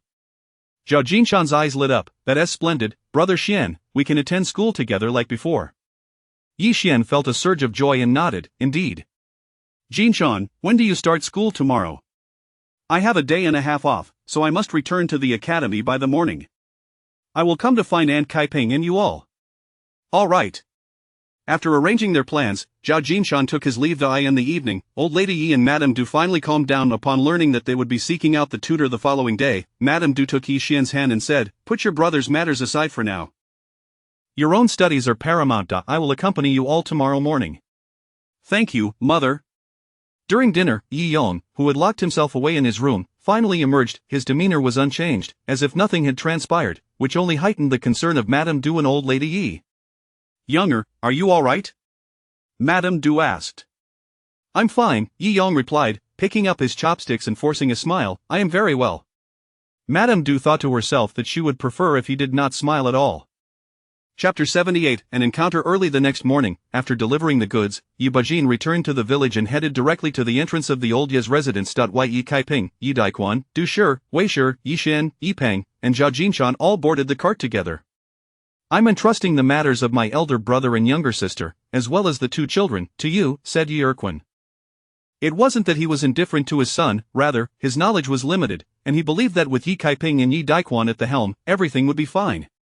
Today was his delivery day, and there was a mountain of work awaiting him at home, leaving him unable to spare the time.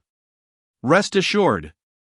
The ox cart gradually departed. Noticing that no one was waiting for a ride at the village entrance, Yi Bajin drove the cart away. However, after traveling a short distance, he spotted a mother and daughter standing by the roadside. It was Hu Xiuxiu and her mother, seemingly waiting for a ride. Du Shi's expression soured, and even Yi Xian's face tightened. Yi Daikuan let out a soft snort, turning his head away as if he hadn't seen them. Yi Bajin was momentarily taken aback. Why were they not waiting at the village entrance? He hesitated, contemplating whether to inquire, yet, sensing the tense atmosphere and recalling the unpleasant expression on his mother's face upon returning home yesterday, he speculated whether there was a conflict between the Hu family and the Kaiping family. Perhaps it was best to pretend he hadn't seen them and just pass by. Ah, Sister Xiuxiu, what a coincidence! Zhao Jinshan exclaimed loudly. Du Shi and Yi Daikuan nearly spat blood in frustration. Yi Shen and Yi Ping wished they could cover his mouth and give him a good beating. Yi Kaiping, too, felt a jolt. Her lips twitched. What an unwanted interruption. Sister Xiuxiu, Aunt Hu, where are you headed? Zhao Jinshan waved his hand enthusiastically. Aunt Hu had noticed them long ago and had turned her head away, pretending not to see it. However, with Zhao Jinshan's loud call, she could no longer maintain her facade since it was the liaison spouse who had spoken. Aunt Hu bore a grudge against Yi Bajin and resolutely refused to board his cart, opting instead to walk a distance in hopes of catching a ride from another village's cart. Oh, it's Jinshan going to school, is it? Aunt Hu said with a smile that didn't quite reach her eyes. Aunt, are you waiting for a ride? Why not wait at the village entrance? Hee, just taking care of some errands in town. I'm not waiting for a ride, but for someone you all should be on your way. All right, goodbye. Yi Bajin quickly flicked the reins, hastening the oxen's pace. Hu Xiuxiu's expression flickered before Yi Caiping's eyes. She stood there, cold and unresponsive, her eyes devoid of life. It wasn't until the figures of the Hu mother and daughter dwindled into mere black dots that Yi Caiping smiled and remarked, "Is Jinshan quite familiar with Xiuxiu?" "Of course. Her home is right behind mine," Zhao Jinshan replied. "When I have some free time, I occasionally help the little ones learn their characters, and Sister Xiuxiu often brings some firewood as a token of gratitude." Yi Caiping raised an eyebrow. Quite considerate of her. Hu Xiuxiu was 17, while Zhao Jinshan was 14.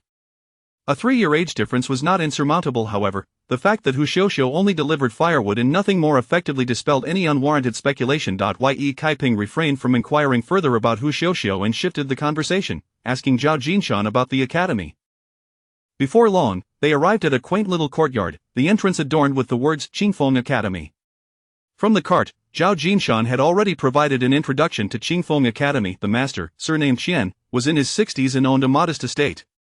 He had one son and one daughter with his wife. His daughter was already married, while his youngest son, a scholar, resided in the county for his studies. Due to his academic pursuits, the younger son rarely returned home.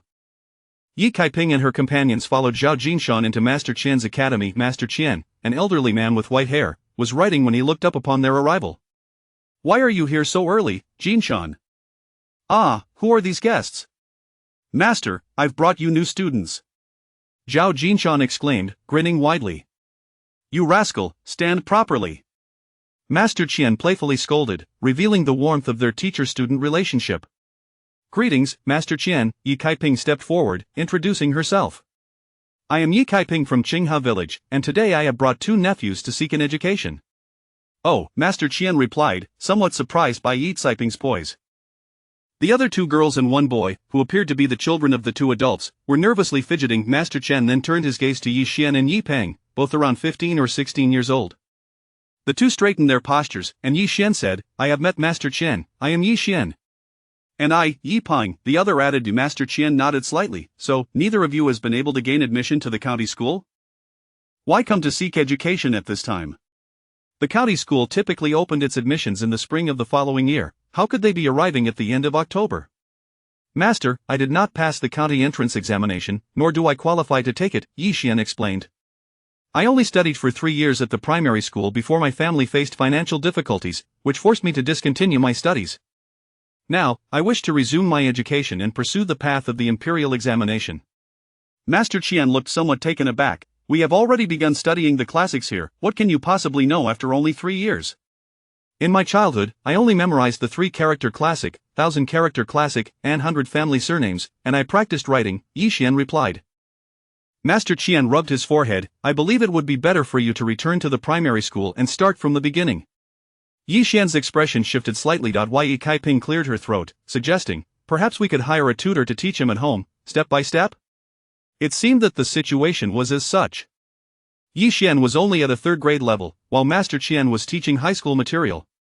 "No, Brother Qian still understands the Analects, Mencius, and Doctrine of the Mean, and he can even write some classical texts," Zhao Jinshan interjected hastily. Master Qian paused. "What do you mean?" Yi Xian clarified, "Although I haven't attended school these past few years, I haven't let my studies slip. The books belong to Jinshan, he lends me each one to copy. I have memorized all the notes and annotations from class, and whenever I encounter difficulties, Jinshan helps clarify them for me." Master Qian was momentarily stunned, and he threw the book in his hand at Zhao Jinshan's face, exclaiming, "You rascal! You haven't even grasped the material yourself, and yet you dare to act as a teacher." "Oh, Master, I was wrong."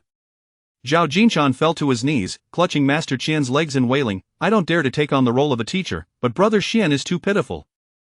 He clearly loves studying so much that I can only lend him my books to copy. The annotations on those classical texts are all made by you, Master. I haven't taught him anything. If he has any questions, I can only explain them based on my understanding." Seeing this, Yi Xian quickly urged, "Master Qian, please don't blame Jinshan. Not if you are unwilling to accept me, we will leave immediately." "As for copying your annotations, enough. Those annotations are not secrets," Master Qian sighed lightly, waving a hand. "Every scholar has their own understanding of books and will annotate them accordingly. Some scholars or students even sell their annotated books to bookstores for printing and sale. His annotations are no different, they are also sold to bookstores. Furthermore, every student has their own copy. If one cannot pass on what they have taught, who would dare to study with them?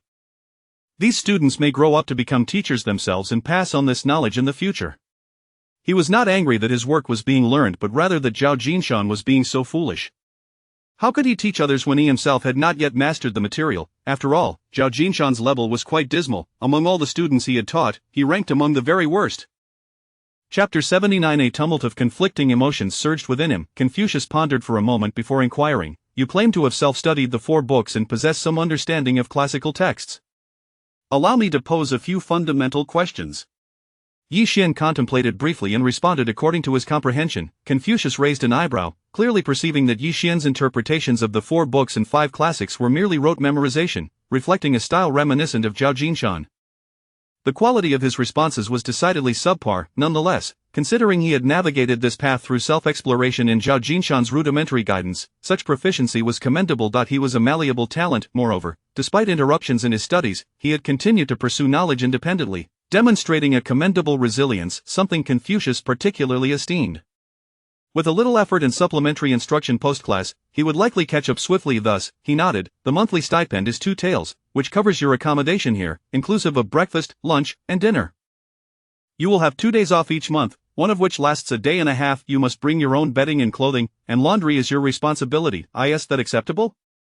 Yi Xian's heart leapt with joy. "I am willing." Confucius nodded again and turned to Yi Peng. "And you, what have you studied?" Yi Peng's expression turned sheepish. I have not attended school. However, I can recite the 1,000-character classic and write, albeit poorly." The descendants of the Yi family were all literate. Yi Kaiping had learned characters from her 2 older brothers, while the younger generation learned from Yi Xian, even mastering the intricate characters of Jin Hua and Yin Hua, though their handwriting resembled that of a chicken's scratch.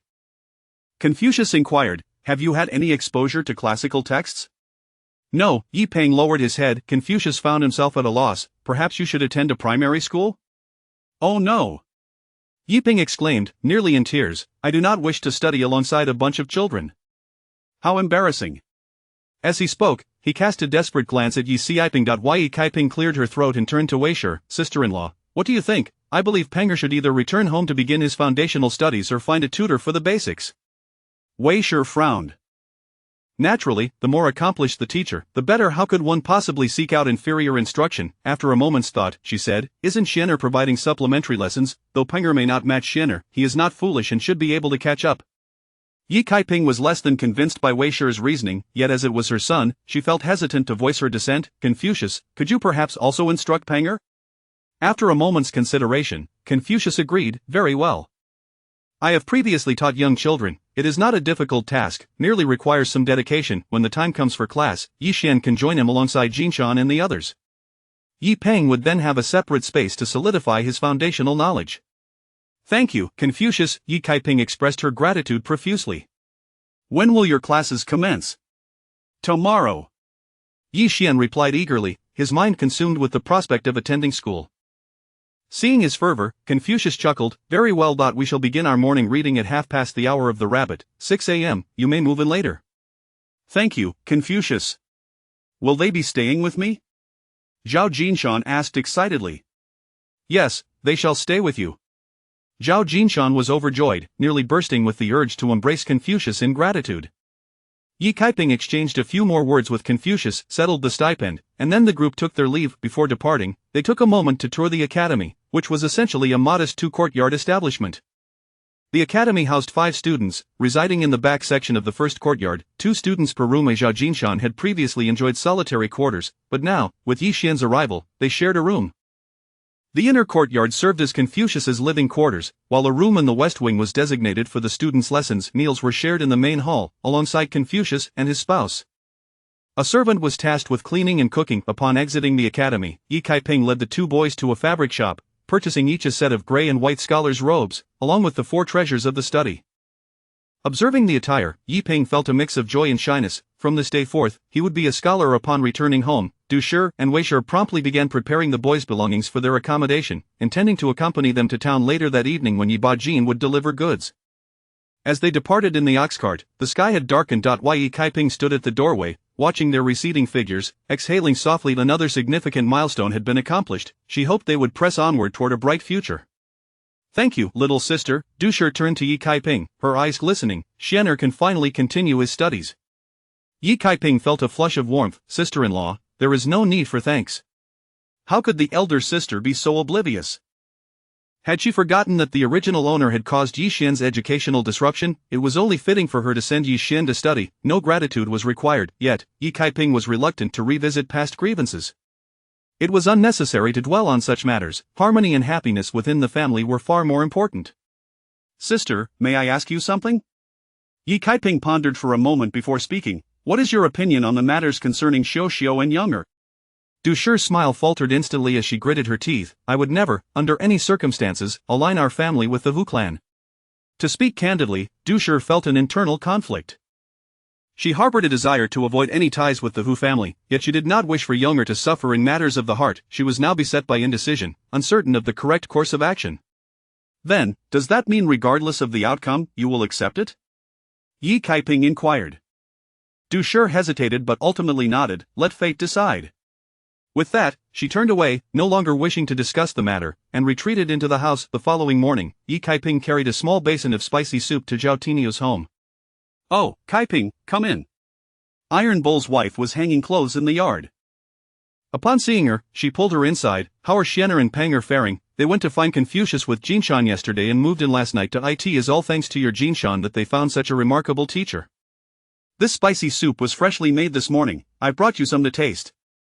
Yi Kaiping placed the soup on the table. Iron Bull's wife exclaimed with delight, Oh, sister, do not take offense, but I have been eager to try this. I shall not indulge in pleasantries, just hand it over, and I shall gladly accept. When Jinshan's father returns, we will enjoy it for lunch.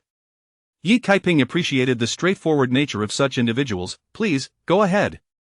Iron Bull's wife carried the spicy soup to the kitchen, pouring it into her own bowl. After washing the basin, she returned it to the table. Sitting down, she placed a bowl of home-dried sunflower seeds on the coffee table between them. Sister, you did not come here solely to deliver spicy soup, did you? Indeed. Yi Kaiping grabbed a handful of seeds and leaned closer. Are the Wu family living in the back of your house? Indeed, it is just Xiao and her siblings along with their mother, Iron Bull's wife replied with a gossiping tone, lowering her voice. Are you considering a match for Yi Yong? Chapter 80. Fated yet unfated, Yi Kaiping remarked, It is not that I wish to propose, but rather to inquire. She felt the need to prepare for both possibilities. If Yi Yong truly decides against marriage, then so be it. However, should he choose to wed, she must gain a thorough understanding of both parties to ensure a victorious outcome. The wife of Tinia comprehended this well. Although they had not reached the stage of a formal proposal, one could never be too certain about intentions. Indeed, clarity is essential before making a decision, the wife of Tinia commented. The Wu family, several years ago, was quite prosperous. Xiao's father was industrious, an adept farmer, and skilled at fishing, often bringing his catch to town to sell, thus earning a modest income. Regrettably, he passed away 6 years ago while fishing. As for Xiao's mother, she relishes showing off, cherishing her reputation, and enjoys being courted by others. After giving birth to Xiao, she was hesitant to speak loudly due to the disappointment of having a daughter. However, after subsequently bearing several sons, her pride soared. Xiao, like her father, is honest and diligent, with a pleasant temperament and good eating habits. Her younger brothers, including the third and fourth, are all well-behaved and sensible. Yi Kaiping frowned. After all this time, it seems you have not mentioned her eldest and second brothers. Oh, I have not seen them for several years, the wife of Tinia replied, uncertain about the accuracy of her description. The last time I encountered them, it felt like an eternity. I had brought a few cabbages for Xiao and saw her eldest or second brother coming out of the house and heading to the toilet. Yi Kaiping felt bewildered. The wife of Tinia hastily explained, Many years ago, I inquired about them, and to put it bluntly, they are simply lazy. They are the type to lie in bed all day, doing nothing but eating and sleeping, and then repeating the cycle. Yi Kaiping paused for a moment before responding. They are not ill, are they? Shouldn't be. The wife of Tinia clicked her tongue. Xiao's eldest and second brothers are twins, 2 years younger than Xiao, now 15. The third is 13, the fourth is 8, and the fifth, sixth, and seventh are triplets, born posthumously, only 6 years old. When they were born, Xiao's mother would parade the two boys around, lavishing all her affection on them. Even after the birth of the younger ones, she was rather indifferent, and it was Xiao who raised them single-handedly. Those two brothers have always been lazy, even a little extra effort would cause their mother distress. They used to visit frequently, but now I have not seen them at all. Occasionally, I hear from the fourth that they lie in bed all day, mouths agape waiting for food, and even if money were to fall from the sky, they wouldn't bother to pick it up. Yeet Siping's lips twitched. A quintessential example of a slothful homebody. They are not societal pests, but rather parasites. Alas, they are 15 now. Had they chosen to work, they could have been the pillars of the family, sparing Shosho from such hardship. The wife of Tenia shook her head as she continued, well, aside from the nearly invisible eldest and second, the third and fourth are quite industrious, having grown up alongside Shosho. They cannot be too far off. Yi Kaiping was at a loss for words regarding the Hu family. On one hand, she felt sympathy for Hu Shosho, on the other, marrying one would mean being burdened by a brood of exceptionally yet troublesome individuals. What do you think? The wife of Teniu inquired cautiously. Do you believe marriage is feasible? Yi Kaiping rubbed her temples. It is not I who will marry. The decision is not mine to make. The wife of Teniu nodded, letting out a soft sigh. Allow me to speak candidly, Shosho is certainly a suitable match, but her mother is difficult to deal with, not to mention her eldest and second brothers. Yi Kaiping smiled. If someone were to take a liking to Shosho while in the mountains, would you be agreeable? The wife of Tenia sighed. There is no interest in Shosho from the mountains, just as an older sister. I said if. There are no ifs. Very well. However, the wife of Teniu added, it is not that I favor Shosho or anything, but I must speak a truth. Regardless of whether Yiyong chooses to marry Shosho or another girl, no family is ever entirely unblemished. Even if her mother is agreeable, her father may be quite the scoundrel. If her parents can tolerate each other, her brothers may still be a hindrance. There will always be some issues. Perfection is unattainable. As she spoke, the wife of Tenia cautiously glanced at her. I must say something you may not wish to hear. Had you not suddenly been divorced and changed your disposition, your family would be a veritable fire pit. At that time, Shosho was already involved with Yi Yong and never complained about him. I have another matter to share, she continued, lowering her voice. When Shosho was 15, she almost eloped with Yi Yong. Ultimately, Yi Yong felt guilty and returned Shosho to her home. At that time, she was brought to my house. This is a secret known only to me and Shosho's mother. Even your brother and sister-in-law are unaware. Yi Kaiping was momentarily stunned, recalling the incident of the last time she fell into the water. Hu Shosho genuinely wished to marry Yi Yong, yet at that time, he was like a pit of fire, uncertain even about where they would live after marriage. Compared to the Hu family, Yi Yong was more akin to a den of wolves and tigers. Nevertheless, Hu Shosho never harbored disdain. You must consider her good qualities. Of course, one should also reflect on her shortcomings, but ponder whether Yi Yong can manage them. If he can, it is not a significant issue.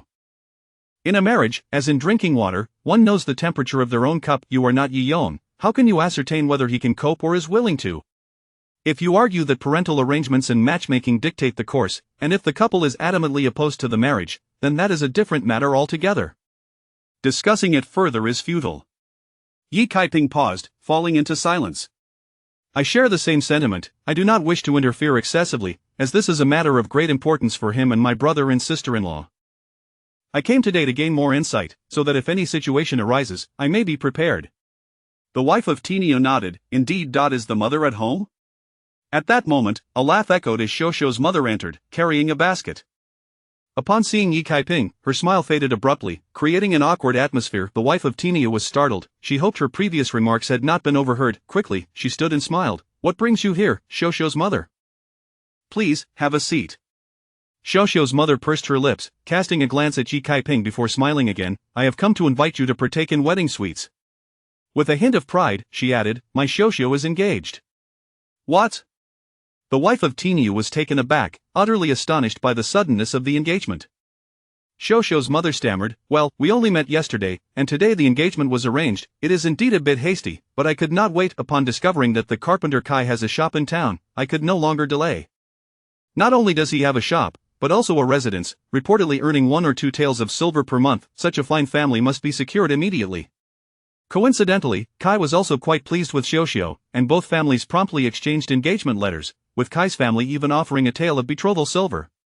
But when did the groom even come to visit? The wife of Tenia questioned, her face full of confusion. Shosho's mother appeared somewhat displeased. The absence of any formalities and the groom not having visited yet made it seem as though the bride's family was undervalued. Embarrassed and angry, she maintained her smile. You simply haven't seen it for yourself. Yi Kaiping chuckled. In just a day and a night, how impressive. Xiaoxiu's mother, flustered with embarrassment, retorted, "What can I say? My Xiaoxiu is exceptional, she possesses beauty, an admirable figure, and 7 younger brothers. It's clear she is destined to bear sons." They were eager to secure the engagement without delay, not wanting to wait even a day longer. Some families, well, just because you lack insight does not mean others do too. As she concluded, her pride swelled once more. Xiaoxiu's mother retrieved a few pieces of candy from her basket and placed them on the table. "Here, Tinia's wife, keep this candy to share in the joy. I must return home now." "Ah, very well," the wife of Tinia replied, accompanying her to the door, only to let her smile fade once she had left. She looked at Yi Kaiping with a sense of resignation. "Alas, it seems fate has eluded us." Yi Kaiping sighed softly, "Let it be as it may. It is getting late, I shall return home now." Chapter 81 Mastering the Art of Manipulation. Upon returning home, Yi Kaiping found that the hour was quite late. She entered the kitchen and commenced the preparation of the spicy soup for lunch. Noticing this, old lady Yi hurried over to offer her assistance. Outside, Dushir peered in and feigned a desire to chop vegetables, bringing in a large cabbage. After a considerable time, Dushir could no longer contain her curiosity and inquired, "Sister, have you just arrived at Tinia's wife's home? How did you know?" Yi Kaiping had just finished slicing the wood ear mushrooms and the daylilies, casually handing the knife to her. "Here, the knife." Dushir took it and placed the cabbage on the cutting board. "Yesterday, while riding in the ox cart, you inquired about Xiaoxiu with that lad from the mountains. This morning, you headed in Tinia's direction again, so I guessed you were looking for her." Seeing her sister-in-law's evident concern, Yi Kaiping shared the details of her conversation with Tinia's wife. After listening, both Dushir and old lady Yi fell into a contemplative silence. Eventually, old lady Yi broke the stillness, stating, "What Tinia's wife said holds true. If you were to critique the character of Xiaoxiu's family, I've encountered far worse. In truth, Xiaoxiu's mother isn't particularly bad either." Yi Kaiping was taken aback. "Does sister-in-law see it the same way? Why wouldn't I?" Dushir frowned, looking at Yi Kaiping with some perplexity. "Do you not share this view?" Yi Kaiping was momentarily speechless. In her previous life, she had been an orphan, devoid of familial ties. Though she had experienced a few fleeting romances, none had matured to the stage of meeting parents. Thus, she felt unqualified to comment on marriage. Indeed, as the saying goes, no one is perfect, and when it comes to the assembly of a family, it is impossible for every individual to embody flawlessness. "So, sister-in-law, you support Xiaoxiu's union with Yi Yong?" Dushir knitted her brows. "It's not merely about support.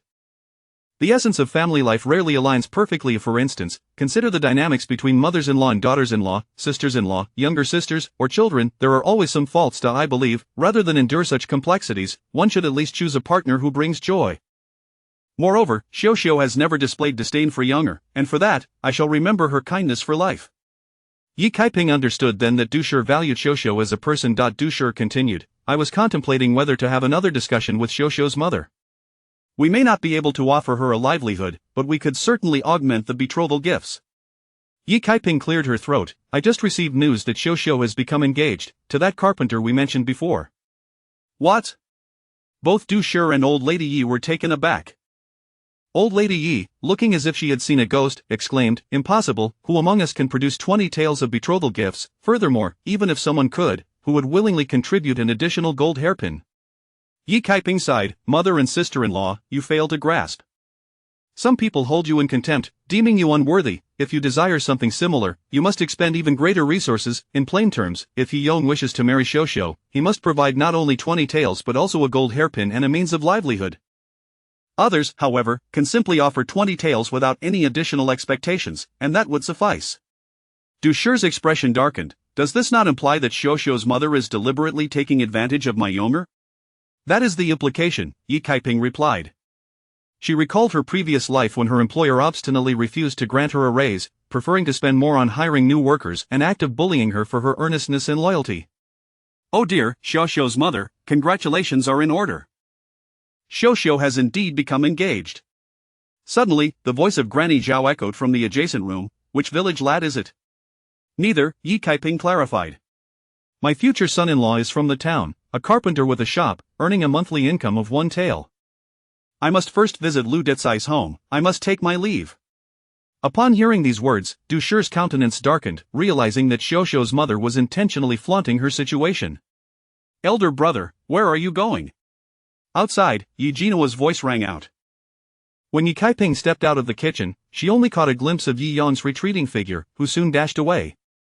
Mother, elder brother is deeply saddened, Yi Jinhua approached. What shall we do? He is quite obstinate. After the death of his cat, he has not taken in another. Du Shi remarked, now that the engagement is set, it is too late to voice any further objections. Yi Kaiping sighed softly, looking at Du Shi, sister-in-law. If I could devise a means to compel that carpenter to withdraw his proposal and have Xiuxiu's mother seek us out instead, would you truly consent to Younger marrying Xiuxiu? Du Shi was taken aback. I would agree. But you need not worry, I have my methods. She glanced towards Yi Jinhua. Where does your brother typically linger? Under the jujube tree on the mountain. He often goes there to chop wood. Yi Kaiping nodded. Mother, I leave the spicy soup in your capable hands. I shall go in search of him. With that, she turned and departed. When it came to dealing with someone like Xiuxiu's mother, Yi Kaiping had a myriad of strategies at her disposal. The crux of the matter was that Xiuxiu's mother was not the sort to be unruly or shameless. She valued her reputation and cared about appearances, though one could argue that she loved money. Selling Xiuxiu to a brothel or peddling a few young boys could indeed yield a handsome sum. Thus, in comparison, Xiuxiu's mother was more concerned with her dignity, and her numerous sons were her prideful assets. Such individuals are easily manageable, when juxtaposed with those who treat their daughters as mere chattel or those who throw tantrums at the slightest provocation. Dealing with her was far more straightforward. As for her two seemingly useless sons, they were even easier to handle, for they were utterly inept individuals who wouldn't bother to pick up money dropped from the heavens. Moreover, no one could guarantee what kind of family Yi Yong's future wife would come from. Encountering someone adept at concealing matters and playing deceitful games would be far more troublesome. At least one could see through Xiuxiu's mother at a glance. Yi Kaiping sprinted up the mountain in one breath, arriving breathless beneath the jujube tree. Yi Yong stood there, lost in thought, staring blankly into the distance. What occupies your mind? Yi Kaiping approached him. Yi Yong did not turn around. I regret my actions. Had I known back then, I would not have sent her back.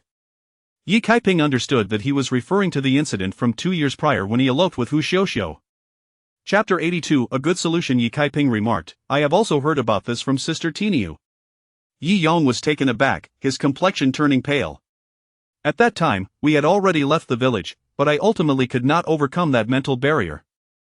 I truly cannot bring myself to do such a thing. I am aware of my inadequacies, yet I have exerted myself to the utmost. I have diligently farmed the land and tirelessly gathered firewood, but despite pouring all my strength into it, I still fail to meet Aunt Hu's expectations.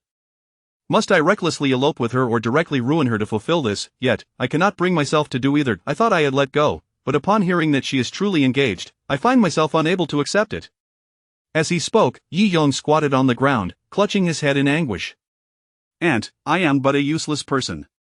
However, Yi Kaiping shook her head in response. No, you are quite commendable. You are merely a simple and honest farmer, deeply constrained by the shackles of societal morals. You have struggled and endeavored with all your might, yet the outcome remains disheartening. Yi Kaiping continued, if I were to tell you that I possess a way for you to marry Xiuxiu, would you be willing? Yi Yong was taken aback, staring at Yi Kaiping in disbelief.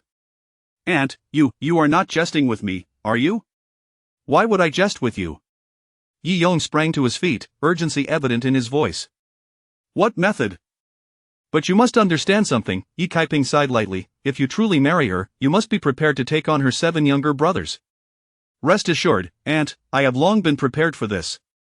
I have known about her younger brothers for quite some time. Moreover, even if she does not marry me, I cannot abandon Shaosan and Shaoxi. Yi Kaiping rubbed her temples. This must be secured with Xiuxiu. First love intertwined with a cherished memory, compounded by the heartache of unrequited love. Even if Xiuxiu were to marry another, Yi Yong would still assist the children of Hu Shaoxi. After all, we are from the same village. It is impossible for Yi Yong to turn a blind eye when she was not engaged. We faced numerous obstacles, but now that she is engaged, how can I? Yi Yong's anxiety was palpable. Yi Kaiping chuckled, this is quite simple. It is far easier to destroy a person than to elevate one. Yi Yong's eyes widened. Aunt, are you suggesting that it is unacceptable? If I were inclined to employ such a method, we would not have reached this point. His face reddened with embarrassment. Where is your mind wandering? Yi Kaiping teased, amused by his naivety. Surely you do not believe I would suggest that you elope with Xiuxiu? That is not what I was thinking. Yi Yong's face turned even redder. Yi Kaiping explained, my plan is to take away what Xiuxiu's mother holds dearest. I shall shatter her misguided pride and confidence bit by bit. Yi Yong was left utterly bewildered. Brother Yong. At that moment, a small figure rushed in, Hu Shaoxi. He was sobbing uncontrollably. I do not want my sister to marry that carpenter.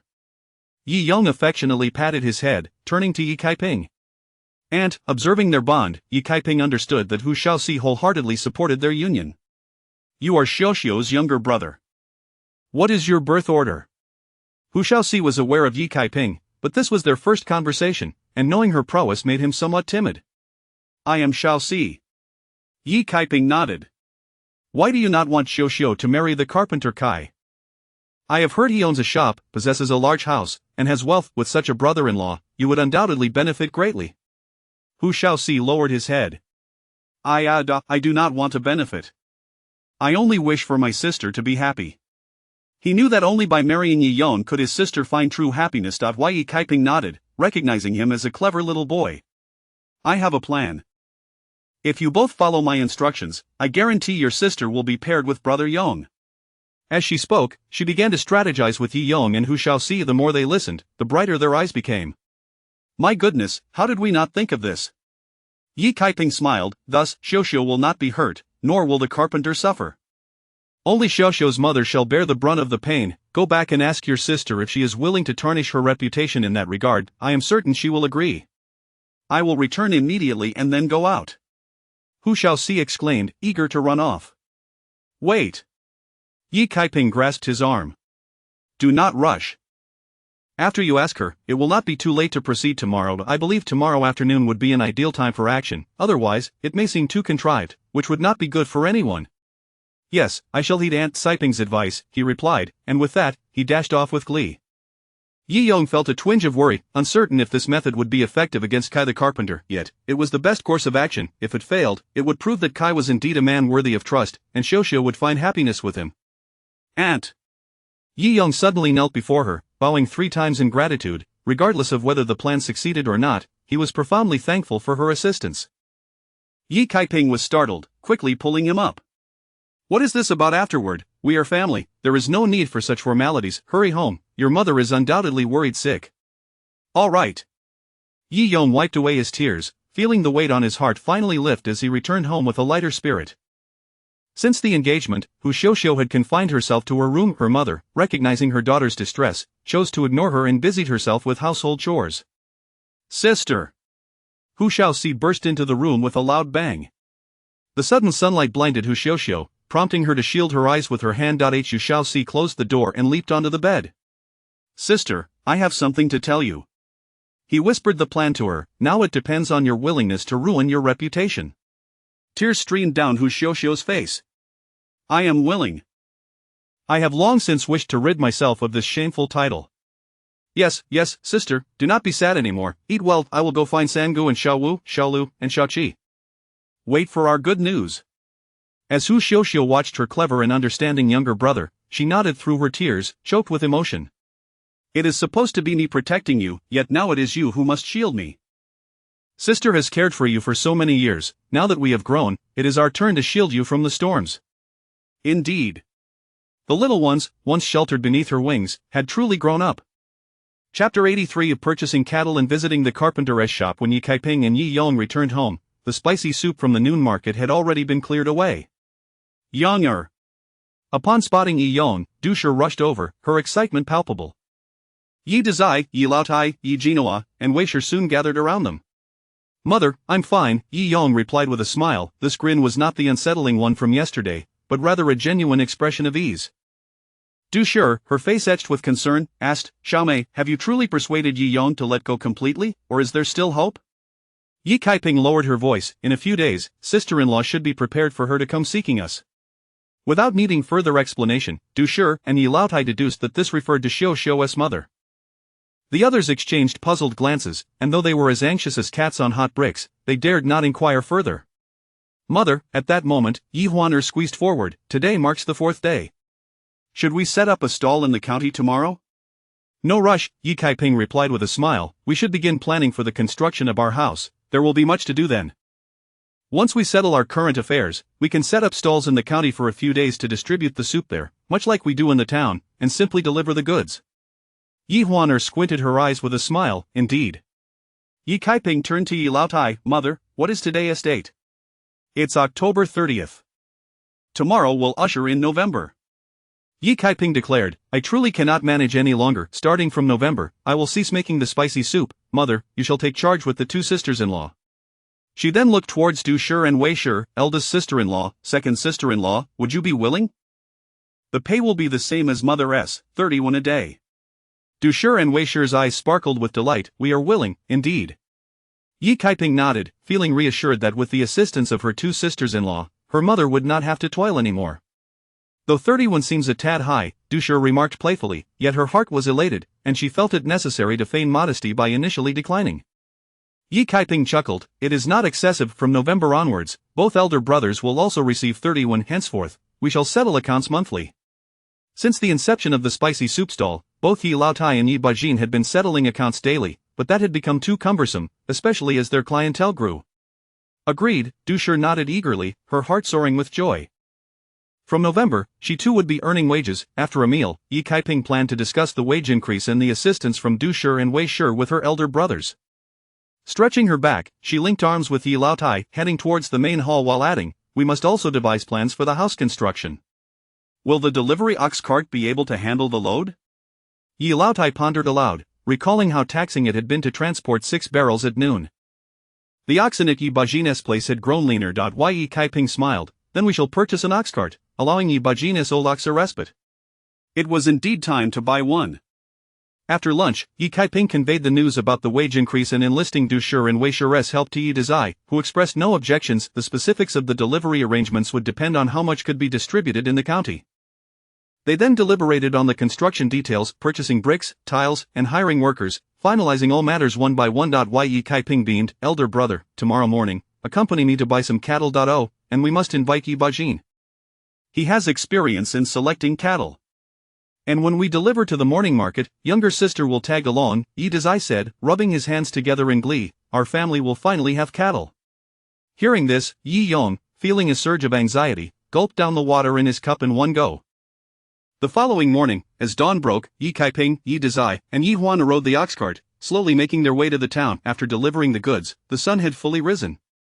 They stopped for breakfast at Fat Sister's before heading to the cattle market. Upon their arrival, the cattle dealer rushed over, good sirs, looking to purchase some cattle?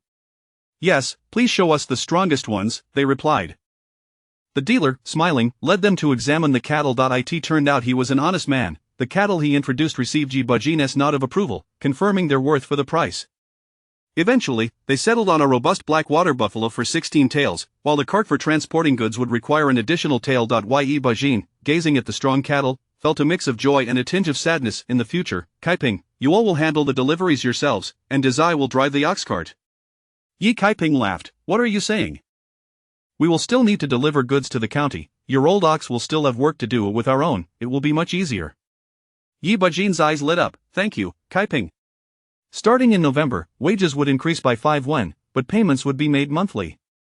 Yi Bajin could hardly believe that not only would work become easier, but he would also receive a raise, leaving him overjoyed and unsure how to express it. Yi Kaiping said, elder brother, Bajin, you stay here and oversee the matching of the cattle with the cart. Huan and I will take a stroll. Go on, they encouraged. After exiting the cattle market, Yi Kaiping and her daughter made their way to the southern street of the town. Is this the carpenter's shop, mother? Yi Huan whispered. Yi Kaiping nodded with a smile, indeed, let us proceed. The mother and daughter stepped into the carpenter's shop. The establishment was modest in size, adorned with some tables and chairs. A young man in his 20s, with a square face, was seated on the ground, engrossed in sanding something. A woman in her 40s approached them, welcome, esteemed guests, what can I assist you with?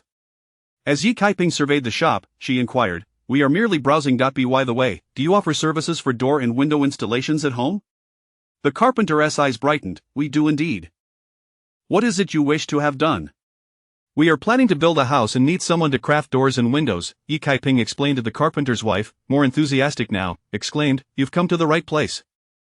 We specialize in doors and windows. Mother, let us go to the county instead. Yi Huan tugged at Yi Kaiping's hand, pouting, uncle says the workshops in the county are superior, I've heard they have the latest designs. Our house will be the finest in the entire Qingha village. Upon hearing this, the carpenter and his wife exchanged glances, realizing the significance of this potential business. The carpenter's wife quickly thought of a strategy, oh, you're quite discerning, young lady. You know about the new styles from the county. Rest assured, our designs are in line with the latest trends from there. Whatever is popular, we will replicate, ensuring we are on par with the county.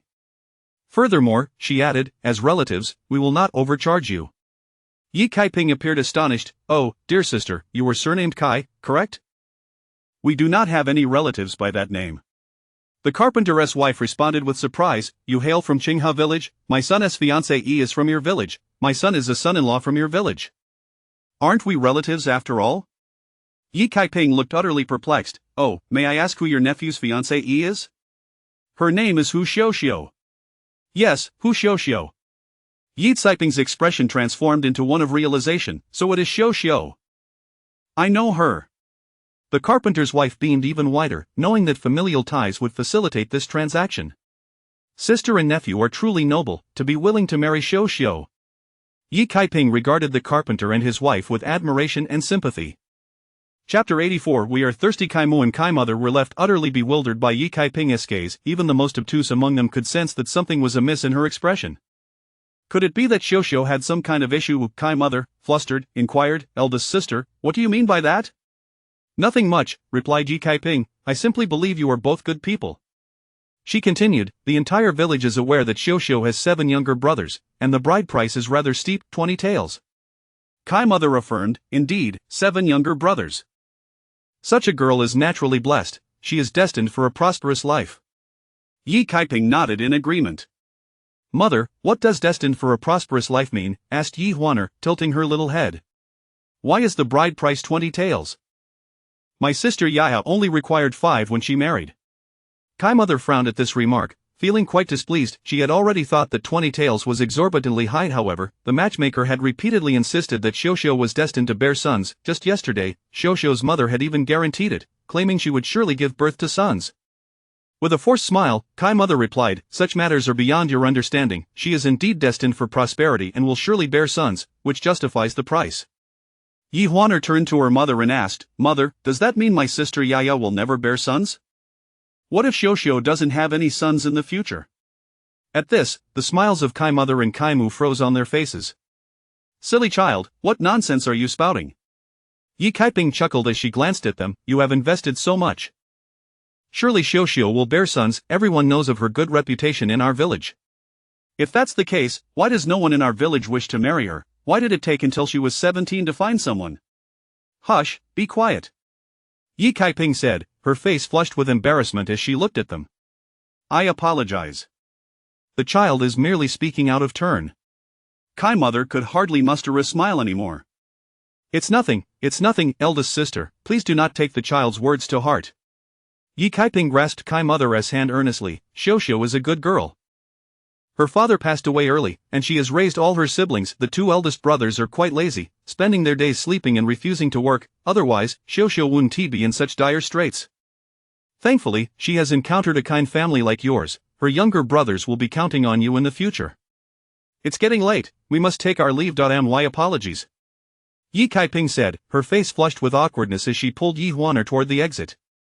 You little rascal, if you keep babbling nonsense, I'll teach you a lesson. I wasn't being ridiculous. The mother and daughter fled hastily. Kai Mother and Kai Mu watched as the 2 women disappeared into the crowd, their mouths agape in disbelief.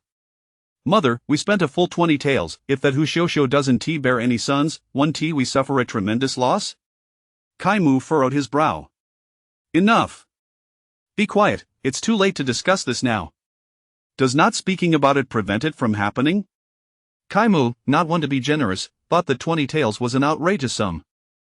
With that money, he could marry 3 wives. Kai Mother shot him a glare. If you think it's too expensive, why didn't you refuse when the engagement was arranged yesterday? Kai Mu was momentarily at a loss. He had been dazzled by Hu Xiuxiu's beauty and fine figure, which had clouded his judgment. Moreover, he had felt a flicker of confidence regarding the promise of sons, and in a moment of impulse, he had agreed. Now, reflecting on it, he realized that women capable of bearing sons were not extinct, many others could do so as well. Furthermore, the girl had just mentioned that no one in the village dared to marry her, and she was already 17. As they spoke, the expressions on the mother and son's faces grew increasingly grim. Surely they had not been so foolish as to select a poor match after sifting through countless candidates? Others had seen through the fade, those unwilling to marry her had been treated as treasures, and they had paid a high price for it. the more they pondered, the more unsettled they became. Additionally, Yi Caiping's final words weighed heavily upon their hearts. Hu Xiaoxiu's elder brothers were described as lazy and incompetent, and now they were expected to rely on them. Kai Mu's face darkened as if he had swallowed something bitter. The matchmaker had introduced Hu Xiaoxiu as diligent and beautiful, promising she would bear sons. The eldest and second brothers were already 15 and 13, respectively, both young men capable of contributing to the family. The younger ones, though still small, were all well-behaved and sensible. They had mentally pictured capable young men at 15 and 13, already able to support the household. Who could have anticipated this reality? Kai mother, aware of her son's narrow-mindedness, quickly attempted to console him. Do not dwell on it too much. After all, Xiaoxiu's mother truly bore 7 sons. The likelihood of Xiaoxiu bearing sons is even greater. For now, this was the only way to find solace. Well, they had spent 20 taels merely to purchase a greater chance. Once outside the carpenter's shop, Yi Huaner exhaled deeply, whispering, "I was terrified. I felt as though I had done something wrong. Did I ruin Kai Mu's chances of marriage?" Yi Caiping took her hand, strolling leisurely down the street. Reflect for a moment, which of our words was incorrect? Yi Huaner furrowed her brow in thought and shook her head. Yi Caiping replied, "Judging by their reaction, it seems that this mother and son have been thoroughly misled by the matchmaker. We merely illuminated the truth. If they can accept this and are willing to persevere, their character is truly commendable. If they cannot accept it, then so be it. Mother, do you think this will succeed?" 7 parts successful, the remaining 3 depend on Hu Xiaoxi and the others. In moments of impulsive spending, one tends to reflect more and more upon the worth of the purchase, growing increasingly convinced that it was overpriced. After encountering Yi Caiping and her daughter, Kai Mu spent the entire morning in a dark and sullen mood, becoming increasingly irate. If, in the future, Hu Xiaoxiu were to indeed bear sons, that would be acceptable. However, if she could not bear any, then even if he wished to divorce her, it would be impossible. Would that mean his 20 taels had simply evaporated, and he would become the laughingstock of his relatives? Kai Mu vigorously polished the chair beneath him, as if this action could somehow release the pent-up frustration within him. "Is Kai Mu at home?" a childish voice called out. "Yes, yes." Kai mother, thinking it was a customer, emerged from the back room, only to freeze in astonishment. Before her stood 5 boys, lined up from tallest to shortest. "Are you Kai Mu?" "Brother-in-law," the boys shouted in unison, their voices ringing with enthusiasm. Kai Mu and Kai mother jumped in surprise, nearly losing their balance. "We are Hu Xiaoxiu's younger brothers. I am Xiao San." "Xiao Si, Xiao Wu, Xiao Lu, Xiao Qi." Kai Mu and Kai mother stared in disbelief at the 5 boys, all clad in tattered clothes and looking as gaunt as street urchins. Kai Mu's expression shifted dramatically as realization dawned upon him. These were indeed the younger brothers of his fiancée, his future brothers-in-law. Kai mother regained her composure, forcing a smile that did not quite reach her eyes. "Oh, so you are Xiaoxiu's brothers. What brings you here?" Hu Xiaoxi replied, "We came to the town to sell firewood. We were thirsty and remembered that brother-in-law's shop is nearby, so we came to ask for some water." "We're thirsty, brother-in-law." The boys gazed at them with bright, eager eyes. Chapter 85 In engagement withdrawal. Kai the carpenter and his mother were both startled, seeing their silence. Little 5 hesitantly spoke, "Sister, brother-in-law, could we trouble you for some water?" "Oh, certainly, please take a seat." Kai's mother quickly turned and hurried into the back room to fetch tea. Just as she grasped the teapot, she reconsidered and set it down, opting instead to draw a ladle of cool water from the kitchen. Here, have some water." The children eagerly accepted the water and began to drink heartily. "Thank you, brother-in-law, thank you," and Hu Xiaoxi politely expressed his gratitude. "Wow, this water is delightful." "Sweeter than what we have at home," remarked Hu Xiaosan. "Next time we sell firewood, we'll have a place to quench our thirst," added Hu Xiaoxi. Upon hearing this, Kai the carpenter's expression darkened considerably. Kai's mother, thinking it prudent to inquire while they were present, asked, "Don't you have 2 older brothers? Why haven't they come to sell firewood?" Hu Xiaoxi pouted, "Brother is too busy sleeping." Kai the carpenter and his mother were taken aback. This was indeed the truth. Heavens! Kai the carpenter, infuriated, immediately stood up and retreated to a corner, resuming his work on the chair, dismissing the children altogether. However, Hu Xiaosan and Xiaoxi's eyes lit up as they gathered around to watch. Kai the carpenter scowled. "What are you all doing here? Why aren't you going back after finishing your water?" Yes, you should head back. Your brother-in-law is quite busy." Kai's mother forced a smile. Hu Xiaosan said, "I want to see brother-in-law at work. I love woodworking." "Me too, I do as well." Little 5, little 6, and little 7 all raised their hands enthusiastically. Hu Xiaoxi chimed in, my mother said that when sister and brother-in-law are married, we can come learn woodworking from you. We want to become craftsmen too. Kai the carpenter's mother and son exchanged glances, their expressions shifting. Kai's mother, with a forced smile, replied, my son doesn't have the time to teach you. Besides, aren't you all supposed to be busy with farm work? By the way, your brother who can't get out of bed needs looking after as well. Hu Xiaoxi said, that's alright. We can bring our brothers along then, they won't cause any trouble, just need a place to sleep. Kai's mother nearly stumbled in shock, just as Kai the carpenter was about to explode with anger. Hu Xiaoxi added, it's getting late, thank you brother-in-law, thank you aunt, we'll head home now.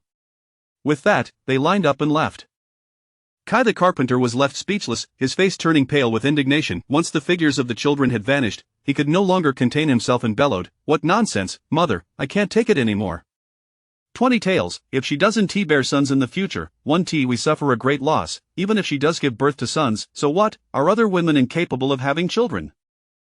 And she brings along a bunch of dependents. 2 useless layabouts, and the rest are so young. 1 I have to support them, even if I don't have to raise them. 1 they come around to beg for food?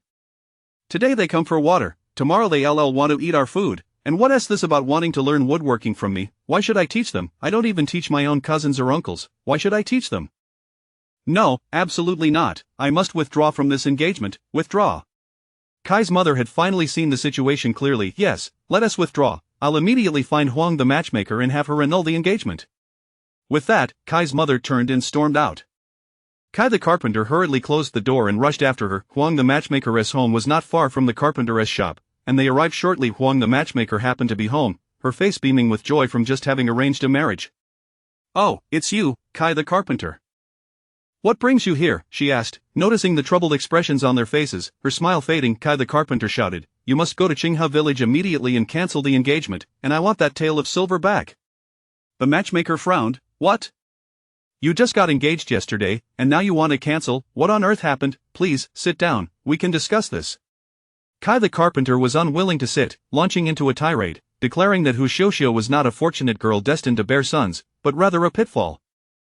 He proceeded to recount all he had just learned. The matchmaker, taken aback, urged, calm down, didn't I tell you before, she has several younger brothers, but you claim the 2 who should be supporting the family are nothing but lazybones sleeping all day? I had no idea. When I inquired about Xiaoxiu's family, her mother told me that the eldest and second sons were out in the county working. I even asked people from Qinghe village, and they said they hadn't seen them in years. I thought they were genuinely busy in the county. Who would have guessed they were just at home sleeping? Truly remarkable. As for the little ones, they are genuinely well behaved. I assure you. Please, calm down and have a seat. I'll get you some water. No, we don't want any, Kai's mother replied sternly. You must go and cancel the engagement immediately. We do not approve of this marriage. After several heated exchanges with Kai's mother and son, the matchmaker found herself at a loss and had no choice but to gather her things and set off for Qinghe village. Chapter 86, A Match Made in Heaven. In recent days, Mother Xiaoxiu has been positively radiant, reveling in her good fortune. She boasts everywhere about her impressive luck in having 7 sons.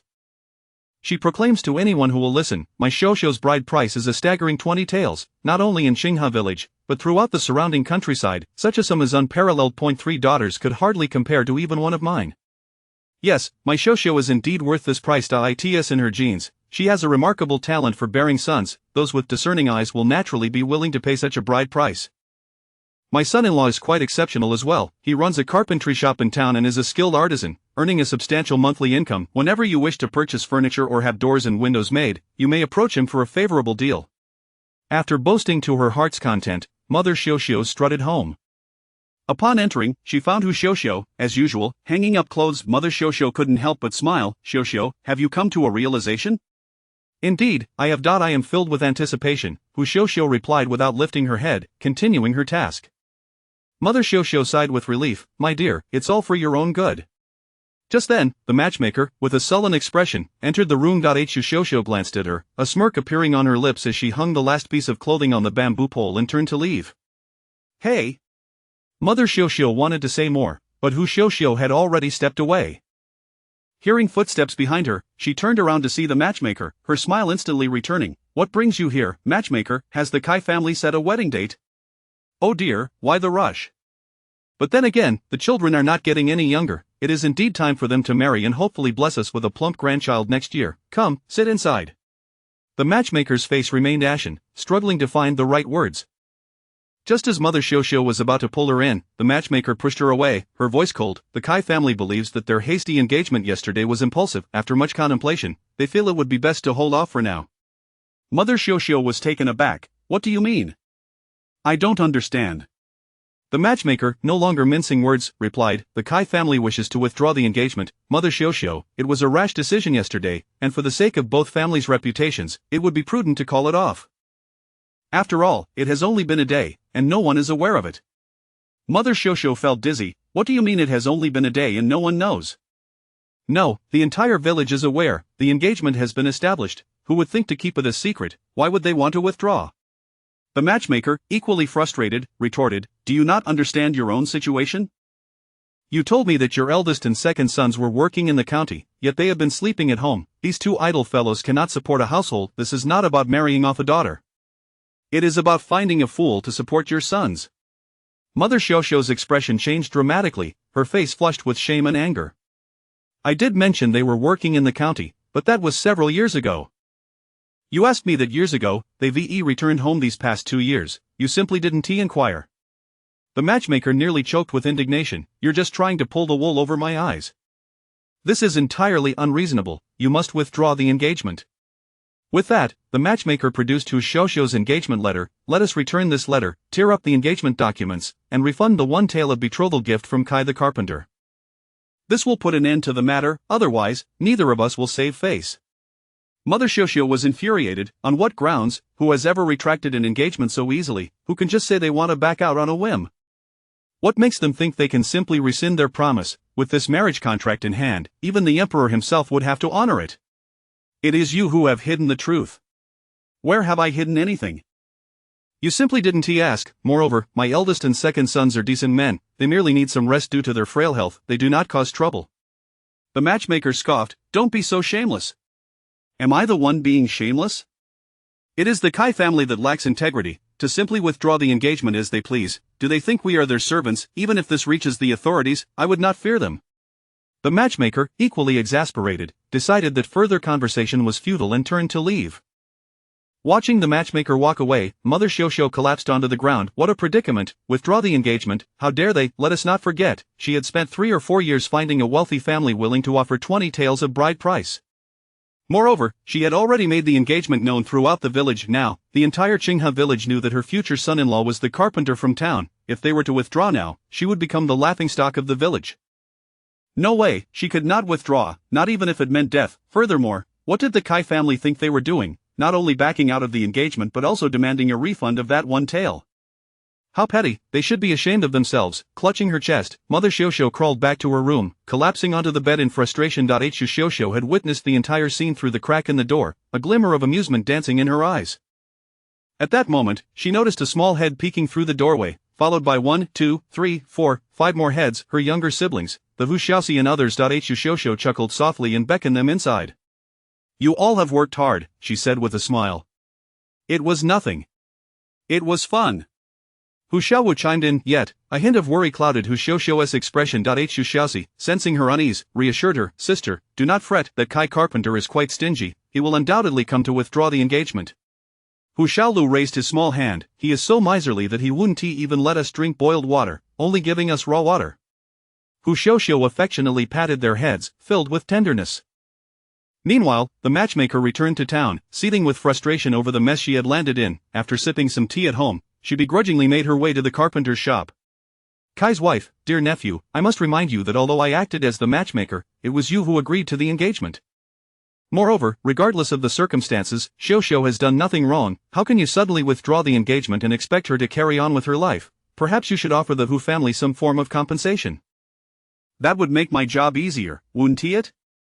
Kai's mother took some of this to heart, but Kai the carpenter exploded. It is they who have concealed the existence of 2 lazy brothers. The fault lies with them, and now they want me to compensate them. Why don't they just go rob someone instead? The matchmaker was momentarily flabbergasted by Kai the carpenter's reaction. She slammed the engagement documents and let her onto the table, pulling out 200 wen and slapping them down. Here is your matchmaker's fee back. I will no longer be involved in this matter. Whether you proceed with the marriage or withdraw it is of no concern to me. As she walked away, she spat, what a pair of oddities. Truly a mismatch, a match made in heaven. Goodness, I have no intention of marrying Hu Xiuxiu, who would be a match for her. Kai the carpenter retorted. Oh, I wasn't referring to you and Hu Xiuxiu, but rather you and Mother Xiuxiu. Kai's mother interjected. Chapter 87. A trouble at the door. How infuriating, how can there be such irresponsible individuals? Kai the carpenter pointed at the door and cursed. If it weren't for her, could I have been engaged to Hu Xiuxiu? Enough with the curses.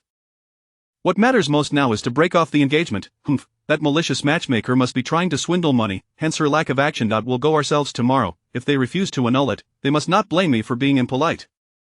The mother and son duo lost interest in running their shop and shut the door to strategize. Meanwhile, at noon, Yi Kaiping finished purchasing cattle and her group hurried back to the village.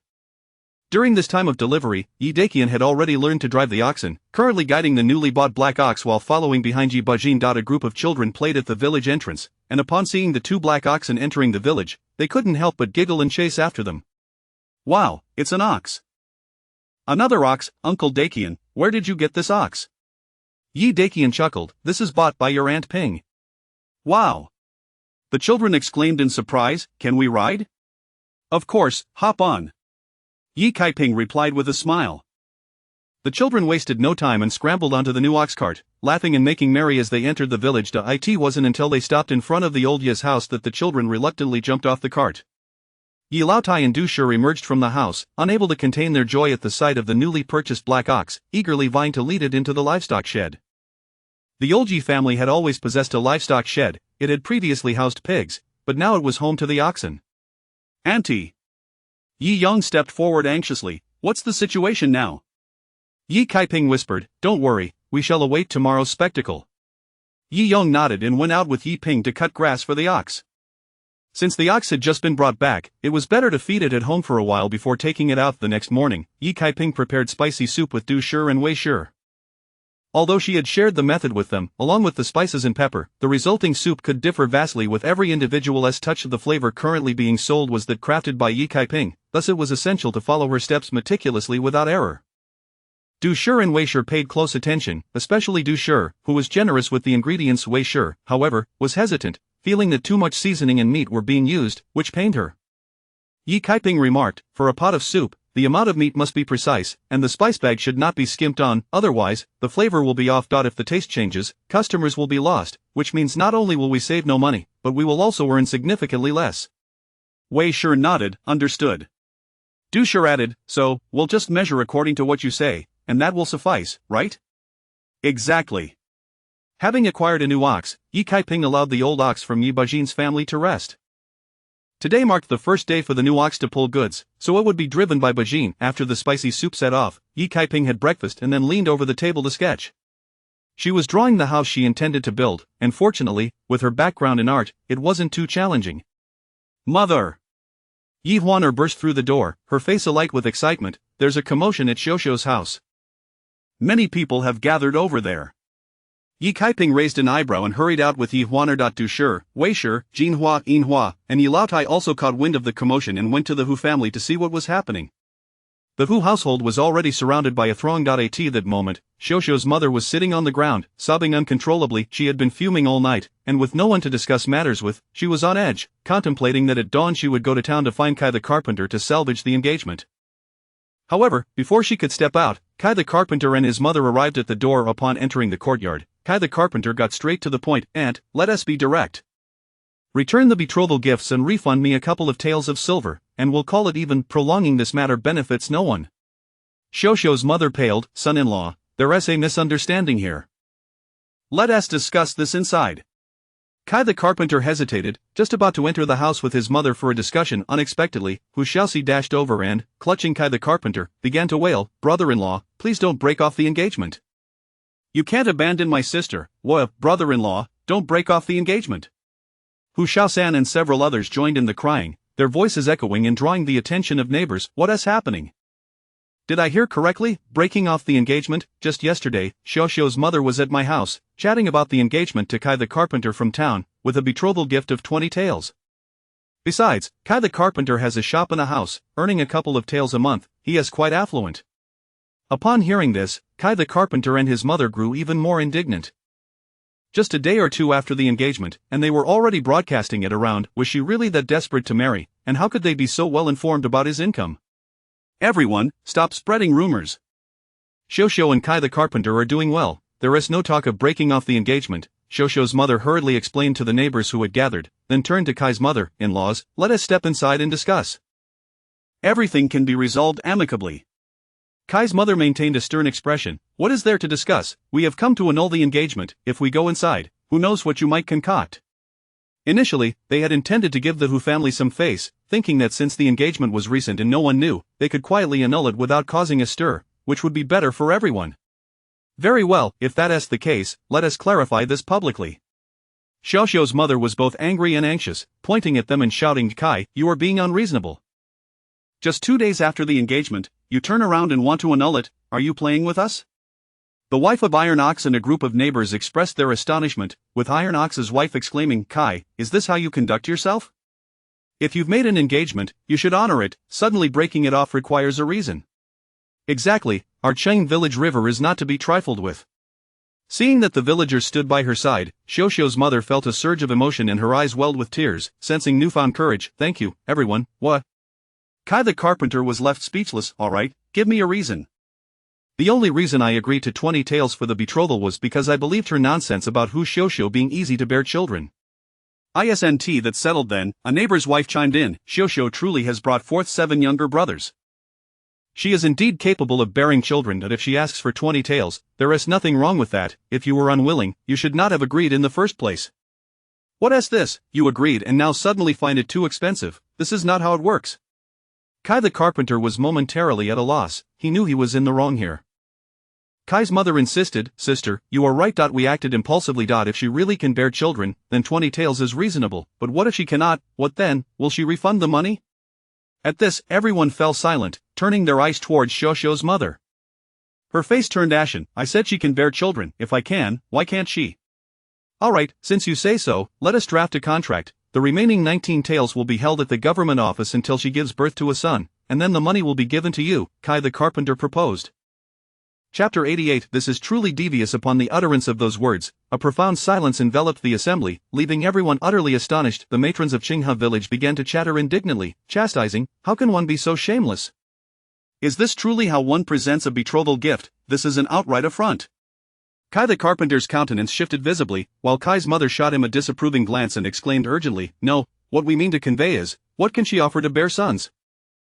We have provided 20 taels. What if she is unable to conceive?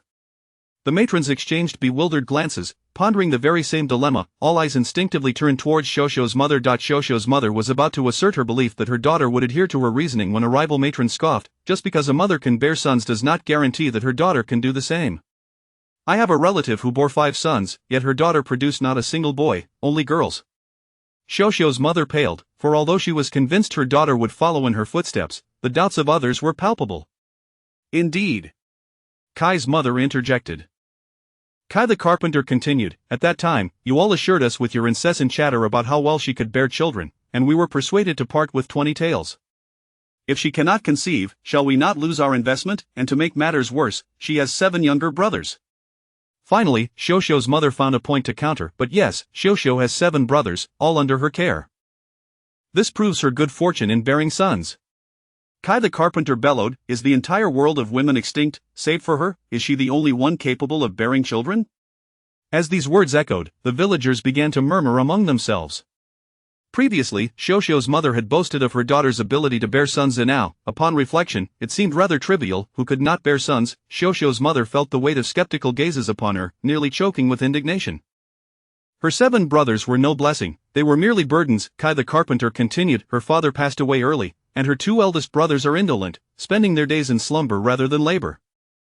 Such individuals are not only incapable of supporting a household but are outright parasites. At this pronouncement, the villagers erupted in disbelief. What, Hu Xiaoyi and Xiao Er are lazy? Surely you jest. Yet, upon further contemplation, it was true, they had not been seen for years. Did they not claim to be working in the county? All eyes turned to Shosho's mother. Her face turned a ghastly shade as she struggled to refute the claims, but her 2 sons were within earshot. There was no hiding the truth. The wife of Juzi furrowed her brow, inquiring, Shosho's mother, where have Xiaoyi and Xiao Er gone? Where else would they be, sleeping at home? Kai the carpenter observed the color drain from Shosho's mother's face, realizing his words held weight, and his confidence grew. With these two layabouts do nothing but require feeding like infants. With Shosho's father deceased and her elder brothers being good-for-nothings, who will support her in the future, with such a burden, not even 20 taels could entice someone to take her, let alone for free. Only we, with our kind and trusting nature, fell prey to your deceit, spending 20 taels to marry home a woman burdened with a host of dependents. To the onlookers, this series of revelations struck like a thunderbolt, causing them to murmur in agreement. It does seem to be true. They felt a sudden clarity, re-evaluating Shosho's situation. The notion of her being fortunate to have 7 brothers now appeared as a liability rather than an asset. The villagers shivered collectively. The good fortune that Shosho had accumulated over the years, her reputation for bearing sons, crumbled in an instant. It was over, it was all over. Shosho's mother felt darkness closing in, nearly fainting from despair. Although she rejected Kai the carpenter's assertions, she recognized that her daughter's reputation had been irrevocably tarnished. You are deceiving me into marriage. Kai's mother, sensing the tide turning in their favor, cried out. Shosho's mother, we do not wish to make this difficult for you. Simply rescind the engagement, and we shall be even. Yet Shosho's mother bit her lip and shook her head vehemently. I will not rescind, the marriage contract is here, and even the emperor himself cannot change that. I stand by my word that she will bear sons, this contract is valid. Kai the carpenter and his mother were nearly driven to fury, unable to fathom that Shosho's mother would persist in her denial. The wife of Tenio stepped forward to support the faltering Shosho's mother, saying, with the situation escalated to this extent, even if the marriage were to proceed, it would be fraught with resentment. What good fortune could Shosho hope for? Shosho's mother, however, understood the intricacies of such matters. She believed that once married, he would recognize Shosho's worth, and they would be blessed with robust sons, thereby resolving all conflicts. How many couples began their unions with quarrels only to find harmony in time? The bond between husband and wife was forged through shared experiences, was it not? If the engagement were rescinded, not only would 20 taels be lost, but Shosho's reputation as a burden would render her virtually unmarriageable. Therefore, the engagement must remain. It was for Shosho's good. Shosho's mother, you should reconsider. The village head's wife stepped forward from the crowd. Upon seeing her, Shosho's mother glared with resentment. Aunt, you do not stand up for me, and yet you allow outsiders to bully me? The village head's wife frowned. What they say holds some truth. Can one truly guarantee the bearing of sons? And your sons, Xiaoi and Xiaoer, are indeed quite disappointing, while the younger ones are still too young. Shosho's mother felt a surge of hatred towards the village head's wife. I will not rescind. You. Kai's mother was exasperated, unable to comprehend this obstinate behavior. Very well, if you refuse to budge, then I shall not relent either. I will only offer 3 taels as a betrothal gift. What, 3 taels? My Shosho is worth far more. Shosho's mother instinctively wanted to proclaim the worth of her daughter, yet she recognized that such claims would be met with ridicule, forcing her to amend her statement. Have you lost your senses? The marriage contract clearly states 20 taels, you shall not reduce it by even a single coin. Kai the carpenter's face darkened, his rage barely contained as he contemplated retaliating against Shosho's mother. The standoff continued, with neither party willing to yield, their words clashing without resolution inside the house. Shosho was pale with anxiety, irate that her mother was obstructing their progress, as the marriage contract and the auspicious date were kept close at hand. In the crowd, Yi Yong clenched his fists tightly, realizing that Shosho's reputation was now irrevocably damaged, making it nearly impossible for her to secure a suitable match. If only they could end this engagement. Yet the impasse persisted. Yi Kaiping furrowed her brow, suddenly noticing Granny Zhao standing on her own stool, craning her neck for a better view. It was infuriating that no progress was being made, and Granny Zhao was growing increasingly agitated. Yi Caiping's eyes sparkled with mischief as she turned to the elderly Yi matriarch beside her. Shosho's mother is truly foolish. Being betrothed does not equate to being married. If the suitor has no intention of marrying Shosho, he may simply choose to remain single for life, or take a concubine to bear children instead. Is that not preferable? Granny Zhao perked up, nodding vigorously. Indeed. With that, she called out to the crowd, Shosho's mother, you should expedite the annulment. If this Kai fellow continues to drag his feet, he will not provide a bride price, and he may well take a concubine, leaving you in despair. Chapter 89. A sudden strike. Upon hearing these words, Shosho's mother's countenance changed dramatically. Kai the carpenter, however, appeared as if a light had been turned on in his mind, his eyes gleaming with intensity. Could it indeed be possible? He cast a cold smile at Shosho's mother and declared, fine, if you refuse to retreat, then I shall not retreat either. I shall set the wedding date for 60 years hence, to marry her when she turns 80. I shall return home now and purchase a servant girl to take as my concubine. I shall have as many sons as I desire. If she relishes being an unmarried fiancée, then let her remain so for a lifetime. Decades later, I shall return with my betrothal gifts, and I hope you will still be alive to spend the 20 taels of bride price," the villagers collectively gasped, marveling at his cunning. Such a move was truly ingenious. With this, Xiao Xiu's mother could forever forget about reclaiming the remaining 19 taels of bride price. Meanwhile, Xiao Xiu herself was left stranded, unable to marry and unable to change her bride price. Xiao Xiu's mother felt darkness closing in. "You dare! I shall report you to the authorities. Come, I shall tell the magistrate of your deceitful marriage proposal. Let us see if he buys your story." Finally unable to endure the blow, Xiao Xiu's mother rolled her eyes back and collapsed. Oh, Xiao Xiu's mother, Iron Nio's wife and the village head's spouse rushed to catch her, gently easing her to the ground, pinching her acupressure points and shaking her. Mother, Hu Xiaoxi and several children hurried forward. Hu Xiao Xiu emerged from the house, checking her mother's breath, relieved to find that she had merely fainted. Taking a deep breath, she rummaged through her mother's sleeve pocket and retrieved the marriage certificate along with Kai the carpenter's engagement letter. Clenching her fist, she rose, holding these two items aloft, her expression solemn. "The distinguished uncles, brothers, aunts, and sisters-in-law, marriage is a matter dictated by parental authority and facilitated by matchmakers. However, given the circumstances, I must defy my mother's wishes and take matters into my own hands. Let all present bear witness." Yi the village head stepped forth from the crowd. "Fear not, it is not a matter of defiance or unfilial behavior, but rather necessity. We are all witnesses to this." Indeed, the villagers expressed their understanding. The Hu family had fled from famine 2 decades prior, with no other relatives in the village. For any significant matters, they always approached the village head directly, with Yi the village head supporting her. Hu Xiaoxiu felt little hesitation. This engagement, she would terminate herself. Bring forth the marriage certificate. Hu Xiaoxiu demanded, fixing her gaze upon Kai the carpenter. Furrowing his brow, Kai the carpenter found himself hesitating, inexplicably reluctant as he beheld the beautiful Hu Xiaoxiu. Yet, this reluctance was fleeting, vanishing as quickly as it had appeared.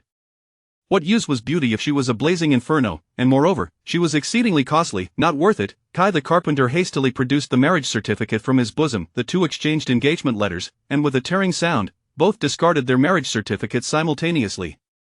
Hu Xiaoxiu proclaimed, "The marriage certificate is hereby annulled. From this day forth, male and female shall marry separately, with no further ties." Kai the carpenter tossed the remnants aside. "Since the engagement is broken, when will you return my tael?"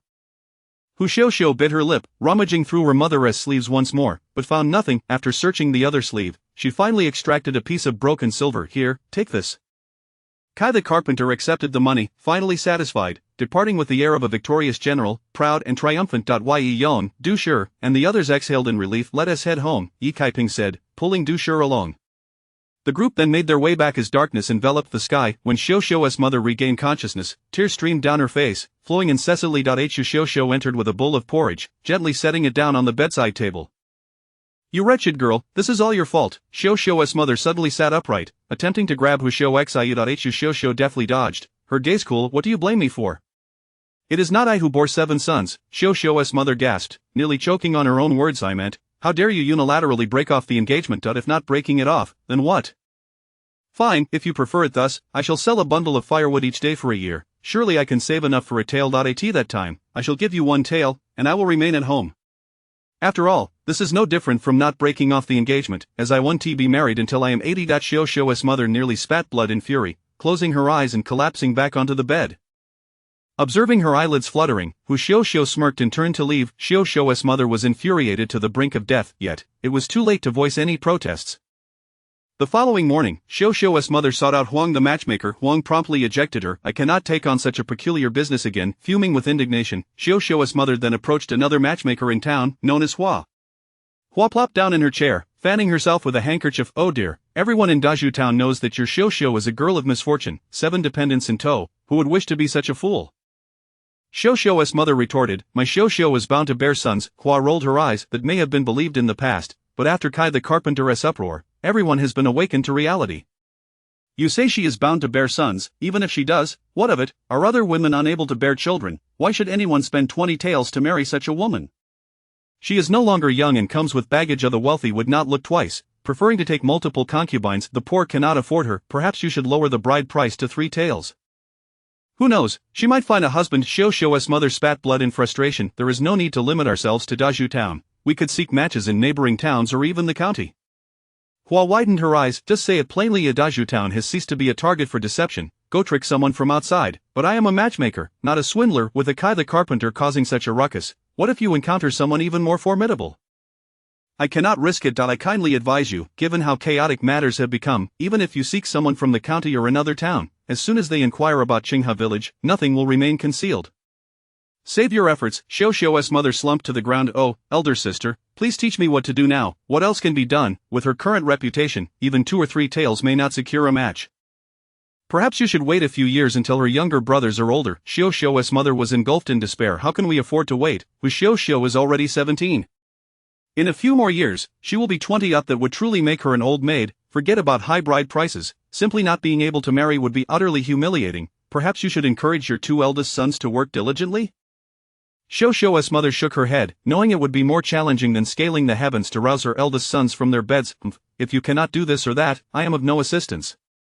Exhausted, Xiaoxiu's mother left the small town. Yet, this was not the cruelest twist. The most ruthless part was that Kai the carpenter was a notorious gossip, eager for validation. The following day, he sought out matchmakers to propose again, recounting his misfortunes to anyone who would listen. He painted Xiaoxiu's mother as a greedy harpy, intent on profiting from her daughter's marriage. The name Hu Xiaoxiu swiftly became synonymous with dread in the marriage market of Dazhu town. Xiaoxiu's mother was struck again, visibly withering under the weight of the situation. Chapter 90. I am not a fool. After washing her clothes, Hu Xiaoxiu carried the wooden basin back home. Along the way, she encountered numerous villagers, all of whom regarded her with sympathetic glances. However, Hu Xiaoxiu paid them no heed and greeted them with a smile. Upon arriving home, she noticed Tinia's wife sitting on the large stone at the entrance. How did you come here, auntie? Please come inside, Hu Xiaoxiu said as she pushed open the gate. Tinia's wife grasped Hu Xiaoxiu's hand, her gaze filled with affection and pity. My dear child, you truly are pitiable. In the past, the villagers praised Xiaoxiu for her diligence, capability, and good fortune, but now she seemed burdened with a string of liabilities, making her an undesirable prospect for marriage. What a lamentable situation. Auntie, I am not pitiable, Hu Xiaoxiu replied with a smile. Tinia's wife was momentarily taken aback, realizing that Hu Xiaoxiu's smile was genuine and emanated from a place of inner peace, even clearer than before, infused with a sense of lightness. You are relieved because I do not have to bear sons, right? Hu Xiaoxiu began to hang the clothes out to dry. Tinia's wife suddenly understood. Upon this realization, her sympathy for Xiaoxiu deepened, and she tightly held her small hand, saying, You have truly suffered these years, but it is all in the past now. Everything is well. Hu Xiaoxiu felt a weight lift from her shoulders. It is good, truly good, regardless of whether I can eventually be with Yi Yong, everything is still good. The years of being pressured to bear sons had weighed heavily upon her. Bear, where would she find the means? Ordinary women already endured the hardships of childbirth, how much more so for her, who bore the stigma of being labeled as a mere vessel for progeny.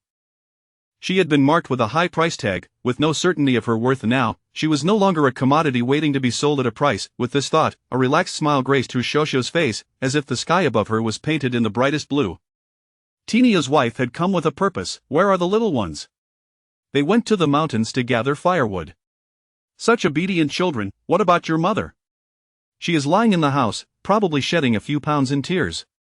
Let me go in and see her. With that, Tinia's wife walked toward the northern room. Since the day Xiaoxiu's mother returned from the town, she had become as hunched as a shrimp with its shell removed, and the village gossip, everyone said Xiaoxiu was burdened with liabilities, and any man who married her would be a fool. They blamed her, the mother, for giving birth to so many sons, claiming it only burdened her daughter. Once, having 7 sons was her pride and confidence, but now it felt like a stain, gradually shattering her once straight back. Goodness, when did this world turn into something unrecognizable? Was it a sin to bear sons? Why had it come to this? Xiaoxiu's mother, Tinia's wife, entered and approached her bedside. Whoa, Xiaoxiu's mother grasped Tinia's hand, lamenting, Why do they speak of me so? What am I to do now? Tinia's wife sighed softly. This is simple. Hurry and marry Xiaoxiu off. Am I unaware? I have searched high and low for matchmakers in Dazhu town, but not a single one is willing to propose, let alone the 20 tales of betrothal gifts. The mere fact that my daughter remains unmarried is a matter of concern. Because of this, her 7 sons were deemed burdens. Having 7 sons had become her misstep. She had acquired a reputation for scheming to sell her daughter for a son-in-law's benefit. Her reputation lay in ruins, and she became the laughingstock of the entire village. If only her daughter could marry off, she would gladly accept 10 taels instead of 20. As long as her daughter was married, she could redeem herself. Are you foolish? How could you forget that there is still Yi Yong? Tinia's wife glanced around and whispered, he truly likes Xiaoxiao. Xiaoxiao's mother's eyes brightened, but in the next instant, her expression darkened. This matter you expect me to swallow my pride? She could never forget how humiliating it had been during the initial courtship. At that time, she had boasted that Xiaoxiao would soon marry the carpenter Kai, only to be soundly slapped in the face by reality that if there was anyone she wished to avoid losing face in front of, it was the Yi family. Now, to ask her to backtrack would be akin to demanding her life, yet, despite this, it was impossible to claim she had no regrets. At that time, the Yi family had offered 20 taels and a gold hairpin. Had she accepted then, it would be too late now. She could not lower her head. Tinia's wife was taken aback. She asked, what are you still worrying about your pride for? But then she thought, thankfully, she still cared about her reputation. Otherwise, she would have lost her grip on her. Tinia's wife said irritably, I have already given you a reminder. If you refuse, consider it as if I never spoke. With that, she got up to leave. Xiaoxiao's mother lay on the bed, vacillating between regret and anger, gnashing her teeth. In the end, she still got up. Exiting the door, she found Xiaoxiao chopping pigweed. You stubborn girl, Xiaoxiao's mother said with a stern face, aren't you fond of that Yi Yong?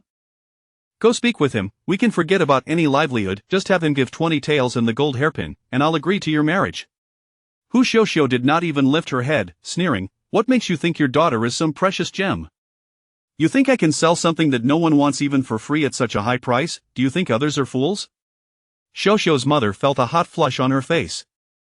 This impudent daughter was not just scolding herself but was also scolding her as a mother. Infuriated, she retorted, how can you be so shameless? If you can't get married, you might as well throw away your name. Oh, my reputation is intact. Everyone knows that me not marrying is not my fault. Xiaoxiao's mother was left speechless. You wretched girl, do you believe I will sell you? Go ahead. Xiaoxiao disdainfully shot her a glance, chopping the pigweed onto the wooden stump before turning and entering the house. Xiaoxiao's mother was left breathless, nearly fainting. This wretched girl, perhaps selling her would be a solution. As long as someone is willing to pay, she can be sold anywhere. Yet, her conscience, deep down, had not completely perished. After all, she was her own flesh and blood. No matter how hard-hearted she was, she could not bring herself to harm her. Furthermore, if she truly sold her daughter, how would the village perceive her? They would say she was the one who caused her daughter to remain unmarried and ultimately sold her. She would never be able to hold her head high again. Moreover, if she married her daughter to the carpenter Kai, although the little ones would be angry, they would not hate her. If she directly sold her daughter, they would loathe her. But little one and little two were unreliable. In the future, she and the two could only rely on little three and the others for support, so she could not let them truly turn against her. Unable to marry off her daughter, nor sell her, this was truly a predicament. The more Xiaoxiao's mother thought, the more frightened she became. At this moment, she could no longer care about her pride and hurriedly left the house. She knew that Yi Yong often went to the jujube tree to gather firewood. She waited there for half a day until she finally encountered Yi Yong. Beneath the jujube tree, Yi Yong was focused on chopping branches. Xiaoxiao's mother carried a basket, pretending to be foraging for wild vegetables. She tidied her hair before stepping out. Ah, De Yong, you were chopping wood. Yi Yong glanced at her and nodded, He turned back to continue chopping. Xiaoxiao's mother felt stifled. Yi Yong no longer regarded her with the same respect as before. Biting her teeth, she forced a smile. De Yong, don't you like Xiaoxiao? I believe it is best for you and Xiaoxiao to be together. It was unwise to meddle in the affairs of lovers, but Tinia's wife thought long and hard and still believed in supporting the union between Yi Yong and Xiaoxiao. However, Yi Yong sighed heavily. What are you saying, Auntie? I am honest but not foolish. Now, no one dares to marry her, and you want me to step in? Xiaoxiao's mother's smile froze on her face. Biting her teeth, she thought that since it had come to this, it was better to lower her head. De Yong, please help Xiaoxiao. I cannot assist you, Auntie. Who told you to have so many sons? With a sharp crack, Xiaoxiao's mother felt as if her sore spot had been stepped on. Yi Yong continued, marrying her would only mean gaining more burdens. Thankfully, you did not agree back then. Looking back, I break out in a cold sweat. Thank you for your greed that day. Otherwise, I would have become a fool. Chapter 91. A certain visit. Xiaoxiao's mother felt as though the world was spinning around her. Her hand trembled as she pointed at him, exclaiming, You, how can you speak like that? Did you not profess your love for Xiaoxiao? Yi Yong sighed, I used to care for her, but now it seems my affections have waned. I no longer believe marrying her would be worthwhile. Xiaoxiao's mother nearly fainted from the shock. Once he had declared his affection, now he claimed that marrying her was not worth it. Truly, a man's words can be deceitful, disloyalty and insincerity can change in an instant. Xiaoxiao's mother had always viewed Yi Yong as her last hope. She had believed that, no matter how tumultuous Xiaoxiao's marriage prospects became, Yi Yong would support her. As long as she consented, he would joyfully welcome Xiaoxiao into his home. However, Xiaoxiao's mother ultimately could not bear the blow. Her vision darkened, and she collapsed. "Oh dear, Auntie!" Yi Yong exclaimed in alarm, wanting to assist her but hesitating to touch her. He could only shout, "Someone, come, Aunt who has fainted." At that moment, the mountain was bustling with villagers gathering firewood and foraging for wild vegetables. A loud call quickly drew forth several villagers. Among them were 2 village women who, upon seeing the situation, took turns carrying Xiaoxiao's mother down the mountain. Upon returning home, Xiaoxiao was startled. After settling Xiaoxiao's mother onto the bed, she handed a few eggs to the women who had carried her, expressing her gratitude profusely. After the village doctor had examined her, he concluded that it was a sudden fainting spell brought on by distress and advised her to avoid unnecessary anger in the future. Not long after the doctor departed, Xiaoxiao's mother regained consciousness. Upon awakening, she remained still, tears streaming down her face. After a while, Tinio's wife came to check on her, asking, "What happened to you?" "Oh no, this is truly a disaster." Xiaoxiao's mother could no longer contain herself, bursting into tears. "What on earth transpired?" She recounted her conversation with Yi Yong, lamenting, "It's all your fault for suggesting I seek him out. You caused me to lose face again." Tinia's wife looked on in shock. "I never expected this, but one cannot entirely blame him. After all, you did make quite the scene. He is honest, not foolish." Xiaoxiao's mother wept even more violently. "I collapsed on the mountain, and it was those gossiping women who carried me back. I shudder to think how they will twist this tale. Tomorrow, the whole village could know I humbled myself to pursue Yi Yong. Oh dear, this engagement should be solidified. If he refuses to marry, can I not compel him? Are you foolish?" Tinia's wife whispered, "Last time when Xiaoxiao fell into the water, it was Yi Yong who rescued her. He has touched her body, surely he cannot evade responsibility." Xiaoxiao's mother sat up suddenly, a spark of realization igniting within her. "You speak the truth," but her face shifted from pale to flushed. Back then, she had pressured him not to disclose their arrangement, almost forcing him to swear an oath. Now, if she were to bring it up again, would she not be slapping herself in the face? "Oh, my reputation has already been tarnished by the Yi family. What more do I have to lose? I could use this to threaten him. If he refuses to take responsibility, I could take legal action. But if they claim I was the one who insisted he not be responsible, Zhubo's wife and Yi Xing and Yi Wang could testify against me. Rest assured, Zhubo's wife is my close ally. I will have her support you, claiming she was not present at the time. Yi Xing and Yi Wang are Yi Yong's cousins. Their words carry no weight." Xiaoxiao's mother felt invigorated. If so, Yi Yong had no choice but to marry Xiaoxiao. Though Yi Yong had grown reluctant, surely there remained some lingering feelings. With a little effort, there was still hope. However, let me be clear. This is merely to intimidate the Yi family. If they show no fear and this escalates to the authorities, I cannot continue to support you. I cannot allow your troubles to bring legal issues upon me. Do not worry, as long as you are willing to help me, I will be eternally grateful." Xiaoxiao's mother had been pushed to the brink of despair. Her sole focus now was to see who Xiaoxiao married off of the Yi family was a prominent household in the village. If Xiaoxiao could marry Yi Yong, perhaps some of the dignity she had lost over these past days could be reclaimed. "Then let us go find Zhubo's wife," Xiaoxiao's mother urged. "Wait, let us first visit the Yi family. If that fails, we can seek out Zhubo's wife. Do not worry, she owes me a significant favor. She will heed my words. The fewer people who know of this matter, the better." Xiaoxiao's mother realized the wisdom in this approach. "Let us go to the Yi family."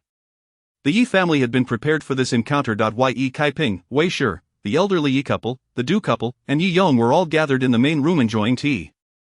Jin Hua and Jin Er had been sent outside to play. "Will she truly come?" Du Shi murmured. "Rest assured, Tinia's wife knows her well. She has her firmly in hand," replied another. Just then, the jovial laughter of Tinia's wife echoed from outside. "Is the eldest daughter-in-law home?" Du Shi's heart raced as she exchanged glances with the elderly Yi couple before standing up. "Yes, the door is open. Please come in." Before long, Tinia's wife pushed open the courtyard door and entered. Xiaoxiao's mother followed behind her, looking mortified. On her previous visit, she had felt confident, her chin held high. This time, however, she felt as if the wind had been knocked out of her. Her posture slumped. Once they entered the main room, Yi Kaiping feigned surprise. "Isn't this Xiaoxiao's mother? What brings you here?" Xiaoxiao's mother, filled with humiliation, tugged at Tinia's wife's sleeve. "Kaiping, eldest daughter-in-law, we have matters to discuss." Tinia's wife turned to the elderly Yi. "Auntie, for my sake, let us have a conversation." The elderly Yi smiled. As neighbors, what is there that cannot be discussed? Please, take a seat. However, before we proceed, I must mention something aside from the incident when Xiao fell into the water. We had previously approached Xiao's mother to propose a match, but she refused. Our two families have had quite the unpleasant exchange. You brought her here today to Xiao's mother, hearing this, felt a surge of shame and anger, wishing she could vanish into the ground. Oh dear, auntie, please listen to me. Tinia's wife found a chair and urged Xiao's mother to sit beside her. Chapter 92. Firmly in the grasp, the wife of Tinio spoke candidly. We are all aware of certain matters. Xiao and Yi Yong share mutual affection. We ought to facilitate their union. Despite having anticipated the dialogue, Dushur was still incensed. Have we not already facilitated them? Yet certain individuals insist on thwarting their romance, leaving us powerless. Xiao's mother felt a surge of guilt and quiet anger, refraining from speaking. Of the wife of Tinio chuckled at that time. It was Xiao's mother who misunderstood the situation. Isn't that why I've come to mediate? With a wry smile, she continued, why bring this up today? Is it because you can't marry her off that you think of us now? Dushur, infuriated, stood up. Xiao's mother's face turned pale. The wife of Tinio discreetly tugged at her, prompting Xiao's mother to muster the courage to speak. Let us not forget, last time Xiao fell into the water, it was Yi Yong who rescued her. She took advantage of my family as Xiao, and thus she ought to bear responsibility. Dushur, fuming, was on the verge of striking someone. If it weren't for my son, she would have drowned long ago. Besides, at that time, you insisted on keeping it quiet. Now, when she cannot find a husband, you expect him to take responsibility? Preposterous. I never insisted on silence. Xiao's mother countered, her voice faltering. It was clearly Yi Yong who did not want to take responsibility. Dushur, laughing in disbelief, retorted, today is truly enlightening. At that time, both the wife of Tinio and the wife of Zhuzi were present, as were Yixing and Yi Wan. They all serve as witnesses. The wife of Tinio, looking uncomfortable, remarked, well, I did not hear Xiao's mother say anything about not taking responsibility. You are actually siding with them. Dushur exclaimed, attempting to display shock and anguish at the perceived betrayal, but lacking the skill to act. She could only stare in disbelief. Xiao's mother interjected, did you hear that? They all said there was no such thing. Why Yixing and Yi Wang are your nephews. Their words hold no weight. If Yi Yong does not take responsibility for Xiao, I shall report to the authorities. In that moment, she managed to muster some indignation. Yi Kaiping scoffed, go ahead, report to the authorities and see if we are afraid. Let us not forget, saving a life is not a crime. Even if there was intimacy involved, your daughter would be the one at a disadvantage. Upon hearing this, Xiao's mother's face changed drastically, her body weakening. The wife of Tinio interjected, you cannot report to the authorities, Yi Yong, regardless of the circumstances. Xiao has been with you for so many years, you must not be so heartless. Do you remember 2 years ago? Yi Yong furrowed his brow, seemingly lost in thought. Xiao's mother, already terrified, wished to flee home. If she were truly taken to the authorities, her reputation would be ruined, and she might even face punishment. Now that the wife of Tinio had mentioned 2 years ago, and seeing Yi Yong's expression, perhaps there was still hope. With her pride abandoned, Xiao's mother pleaded to Yong, in the past, it was my aunt who was in the wrong. But think about how Xiao treated you. 2 years ago, during her fall into the water, she actually jumped in herself to marry you. The fault lies with me. When you were poor, she never looked down on you. Now that your family has prospered, Xiao's mother initially intended to say that prosperity meant abandoning Xiao, but realizing that it was her own actions that had caused this, she choked on her words and instead said, now that you are prosperous, you cannot just abandon her. She is now in despair. If she does not marry soon, her life will be ruined. The wife of Tinio sighed. Yi Yong, for the sake of your past feelings, please help Xiao. Yi Yong frowned, looking toward Dushur. Mother, Xiao has indeed treated me well. Xiao's mother felt a rush of excitement. Yi Yong still had affection for the past. However, Dushur scoffed, I do not agree. Xiao's mother's face shifted between hues of green and white, and the wife of Tinio made a gesture. 2 years ago, report it. Xiao's mother, determined, declared, if you do not agree, then I shall report to the authorities. I will report that Yi Yong attempted to elope with my Xiao, and that he refuses to take responsibility for her fall into the water. Dushur's eyes widened. My son Yi Yong, when did he attempt to elope with Xiao? Moreover, if he had eloped, how is he still here? Xiao's mother insisted, regardless, I will report it, the wife of Tinio can testify for me. Enough, let us cease this bickering. Elder Yi interjected sternly. Dushur and Xiaoxiu's mother fell silent. Elder Yi, with a serious expression, continued, although we are not at fault, making a scene at the authorities would not be advantageous. Though Xiaoxiu's family may not be grand, they have genuine feelings for Yong. Yong, what do you think? Yi Yong, furrowing his brow, replied I do not know, although my feelings for her have lessened. She treated me well. Marrying her is not out of the question, but she is truly not worth 20 taels. Xiaoxiu's mother felt a surge of emotion, yet also discomfort. However, knowing that Xiaoxiu's marriage was of utmost importance, she dared not demand more. Dushur slammed her hand on the table. Indeed, not worth it, absolutely not worth it. 20 taels, what a joke. The betrothal gift should be 6 taels, there will be no gold hairpin, only a pair of silver earrings. If you are willing, let her marry, if not, then let her go. Xiaoxiu's mother's expression shifted dramatically, feeling as if the ground had shifted beneath her. 20 taels had been reduced to 6, a gold pin to silver earrings. It felt as though her flesh was being torn from her bones. The wife of Tainyo whispered in her ear, hurry and accept. At present, outside, even 6 taels may not attract a suitor for Xiaoxiu. This foolish woman is oblivious to the realities outside. Offering 6 taels is a gain for you, otherwise, tomorrow, if she inquires, she might not receive even a single coin. Though Xiaoxiu's mother felt pained, she understood her daughter's precarious situation. If she did not act soon, it would be a lost cause. Fine, I accept. Let us quickly change the marriage contract and head to the authorities to draft a marriage deed. Elder Yi interjected. Xiaoxiu's mother, we are not like that Kai Carpenter's family. We are very principled and must proceed step by step. In a few days, when we have leisure, we will invite a matchmaker to formally propose. Xiaoxiu's mother nearly spat blood in frustration. She felt as though the marriage was becoming increasingly uncertain. If, in a few days, the Yi family did not come to propose, would her daughter not again be left without a suitor? Xiaoxiu's mother, let us return, the wife of Tainyo supported her. Xiaoxiu's mother felt utterly weak, as though her strength had been drained. She wanted to insist on finalizing the marriage immediately, but her pride prevented her from voicing it. She had no choice but to allow the wife of Tainyo to assist her out. Once the two departed, Dushur, Yi Yong, and Elder Yi all exhaled heavily, slumping back into their chairs. Dushur's face was ashen. Why is acting so exhausting? My tongue feels as if it might tie itself in knots. Yi Yong wiped the cold sweat from his brow. I was worried she wouldn't be shameless enough and would run away from us. Yi Kaiping almost burst out laughing. Elder Yi asked, Kaiping, when shall we propose? Yi Kaiping replied, while we should keep her waiting, we must not delay too long, or unforeseen circumstances may arise. The day after tomorrow.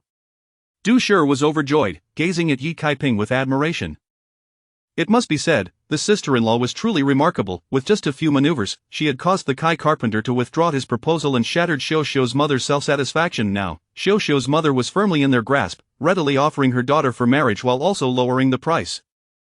The betrothal gift had plummeted from 20 taels to 6, and a gold pin had transformed into silver earrings. After this ordeal, Xiaoxiu's mother would forever be unable to hold her head high in their presence, nor could she act arrogantly.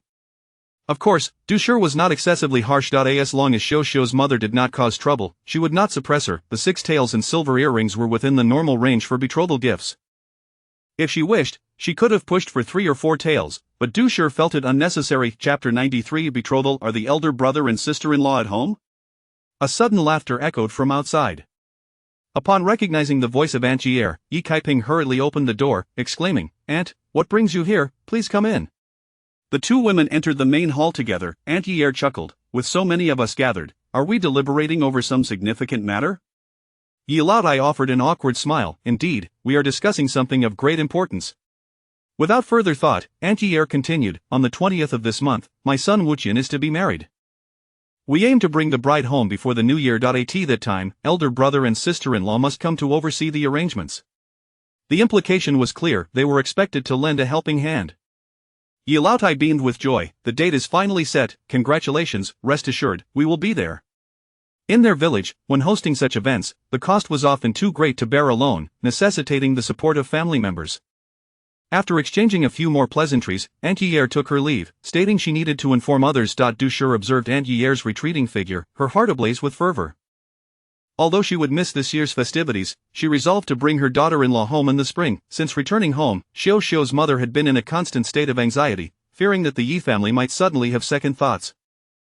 Fortunately, Tinia's wife had been there to console her, or she might have succumbed to despair. That noon, Tinia's wife burst in with exuberance, they've arrived, the Yi family has come to propose. Xiaoxiu's mother leaped to her feet in excitement. Meanwhile, Hu Xiao, who was busy crafting shusols, felt her cheeks flush and quickly shut the door. Little San and Little Si, along with a few other children, were all in her room, giggling and curiously pressing their ears against the door to eavesdrop. The visitors consisted only of Du Shi and Wei Shi, accompanied by a matchmaker. Xiao's mother was immensely satisfied, refraining from speaking excessively and merely smiling in agreement with whatever the matchmaker said.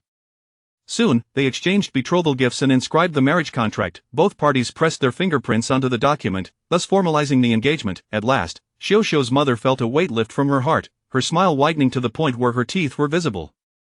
She sidled up to Du Shi, cautiously asking, "Dear in-laws, may I tell others that our Xiao's bride price is 20 taels, not that I am asking for money, but it sounds more appealing when shared. Others will commend your generosity." Du Shi shot her a cold glare. "I have no inclination to engage in such pretentious displays, the amount should be as it is, the matchmaker is watching, do you not fear the embarrassment should the truth come to light?" Xiao's mother's smile faltered. Du Shi added sternly, "We all know how this engagement came to be, it is not that we are intimidated by you, or rather, it is that Younger is a man of sentiment. Do not squander the last remnants of his affections." Xiao's expression changed, and she fell silent. Tinia's wife quickly interjected, "Of course, by the way, when shall we set the wedding date? The children are no longer young, it is best to decide soon." "Fear not, we still need to match their birth dates," Du Shi replied with a stern demeanor. "Right, how could I have forgotten?"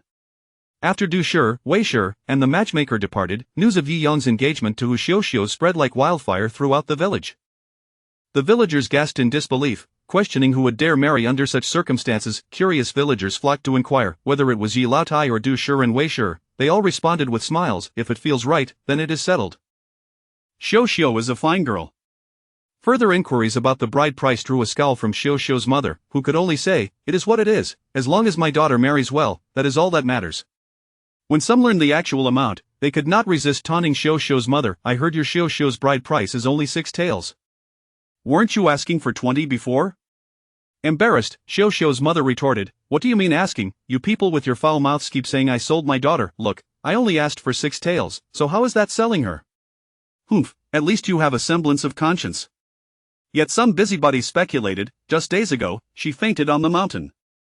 Surely, she coerced Yi Yong into marrying Xiao.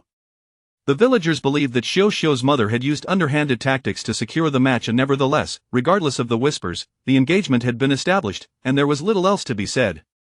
On the mountaintop, Yi Yong and Hu Xiao gazed out over the vast expanse of several villages, sharing a moment of silent understanding. Yi Yong remarked, "I apologize for any distress this may have caused you."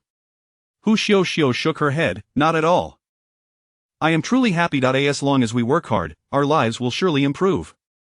Suddenly, he embraced her tightly. Hu Xiao blushed, yet returned the embrace. Finally, they could hold each other without hesitation. Just then, 5 little heads peeked out from the bushes. Startled, Yi Yong and Hu Xiao quickly released each other, their faces flushed. "Brother-in-law!" Little San and Little Si rushed towards Yi Yong. His face turned as red as a monkey's backside, yet he couldn't help but grin foolishly. "Rest assured, we will not be burdensome," Hu Xiao declared confidently. "We have grown up and can take care of ourselves. I can farm, harvest, and do all sorts of chores," chimed in Hu Xiao. "So can I." "I can do everything," added Hu Xiao. Little Wu, Little Lu, and Little Chi raised their hands. "We can gather firewood, feed the chickens and pigs, and even wash and cook. We can ensure we have enough to eat. So, sister, do not worry about us. We can look after ourselves." Third brother will turn 14 next year, and we will all grow a year older. We can bear our share of the responsibilities. As for the elder brother and second brother, we can consider it as merely feeding 2 more pigs. It is no trouble at all." Hu Xiao felt her eyes mist over as she gently patted their little heads. "Very well. Although they were often labeled as burdens, how could they truly be such?" Hu Xiao turned to Yi Yong. "When they were younger, they needed our care, but over the years, whether in farming or household chores, they have contributed significantly. They are not burdens." Yi Yong nodded in agreement. "I understand. Though they are still young, as long as they unite as brothers and do not slack off, they will manage to support themselves. Even if I were to help, it would only be during busy seasons for a few years until they mature." Chapter 94. Just jealous after finishing up with Yi Yong's affairs, Yi Kaiping finally let out a sigh of relief. November had already arrived, and it was imperative to expedite the construction of her house. Contemplating this, she accessed the system to take stock of her finances. Despite the myriad events that had transpired during this period, the business in the town had continued to operate normally, save for the 10-day hiatus of her stall in the county. Previously, she had earned 100 taels from selling bottles, 200 taels from selling jade, and received 50 taels in reward money, culminating in a total of 524 taels when combined with her recent business income. After allocating 90 taels to her family, 10 taels for purchasing land, and approximately 40 taels for various expenses such as cattle, spices, fabric, vegetables, and meat, she was left with 384 taels. Though this sum was sufficient for building her house, she also needed to establish a workshop and procure goods. Following her last upgrade to the space, she had 3 trading opportunities remaining, through which she spent 10 won on a glass bottle and 300 won on 100 jin of rice. Now, only one trading opportunity remained, with a trading amount of 19 taels and 690 wen. Ye Kaiping pondered that this money could buy 1,969 jin of white pepper. In this era, white pepper was priced at 300 won per jin, amounting to 590 taels if purchased externally. No matter how one calculated it, it was a profitable venture. However, her space was too limited, being merely 1 cubic meter, making it impossible to store such an amount. Reselling it would be cumbersome and difficult to handle. Perhaps she could sell glass bottles again, but at a higher price this time?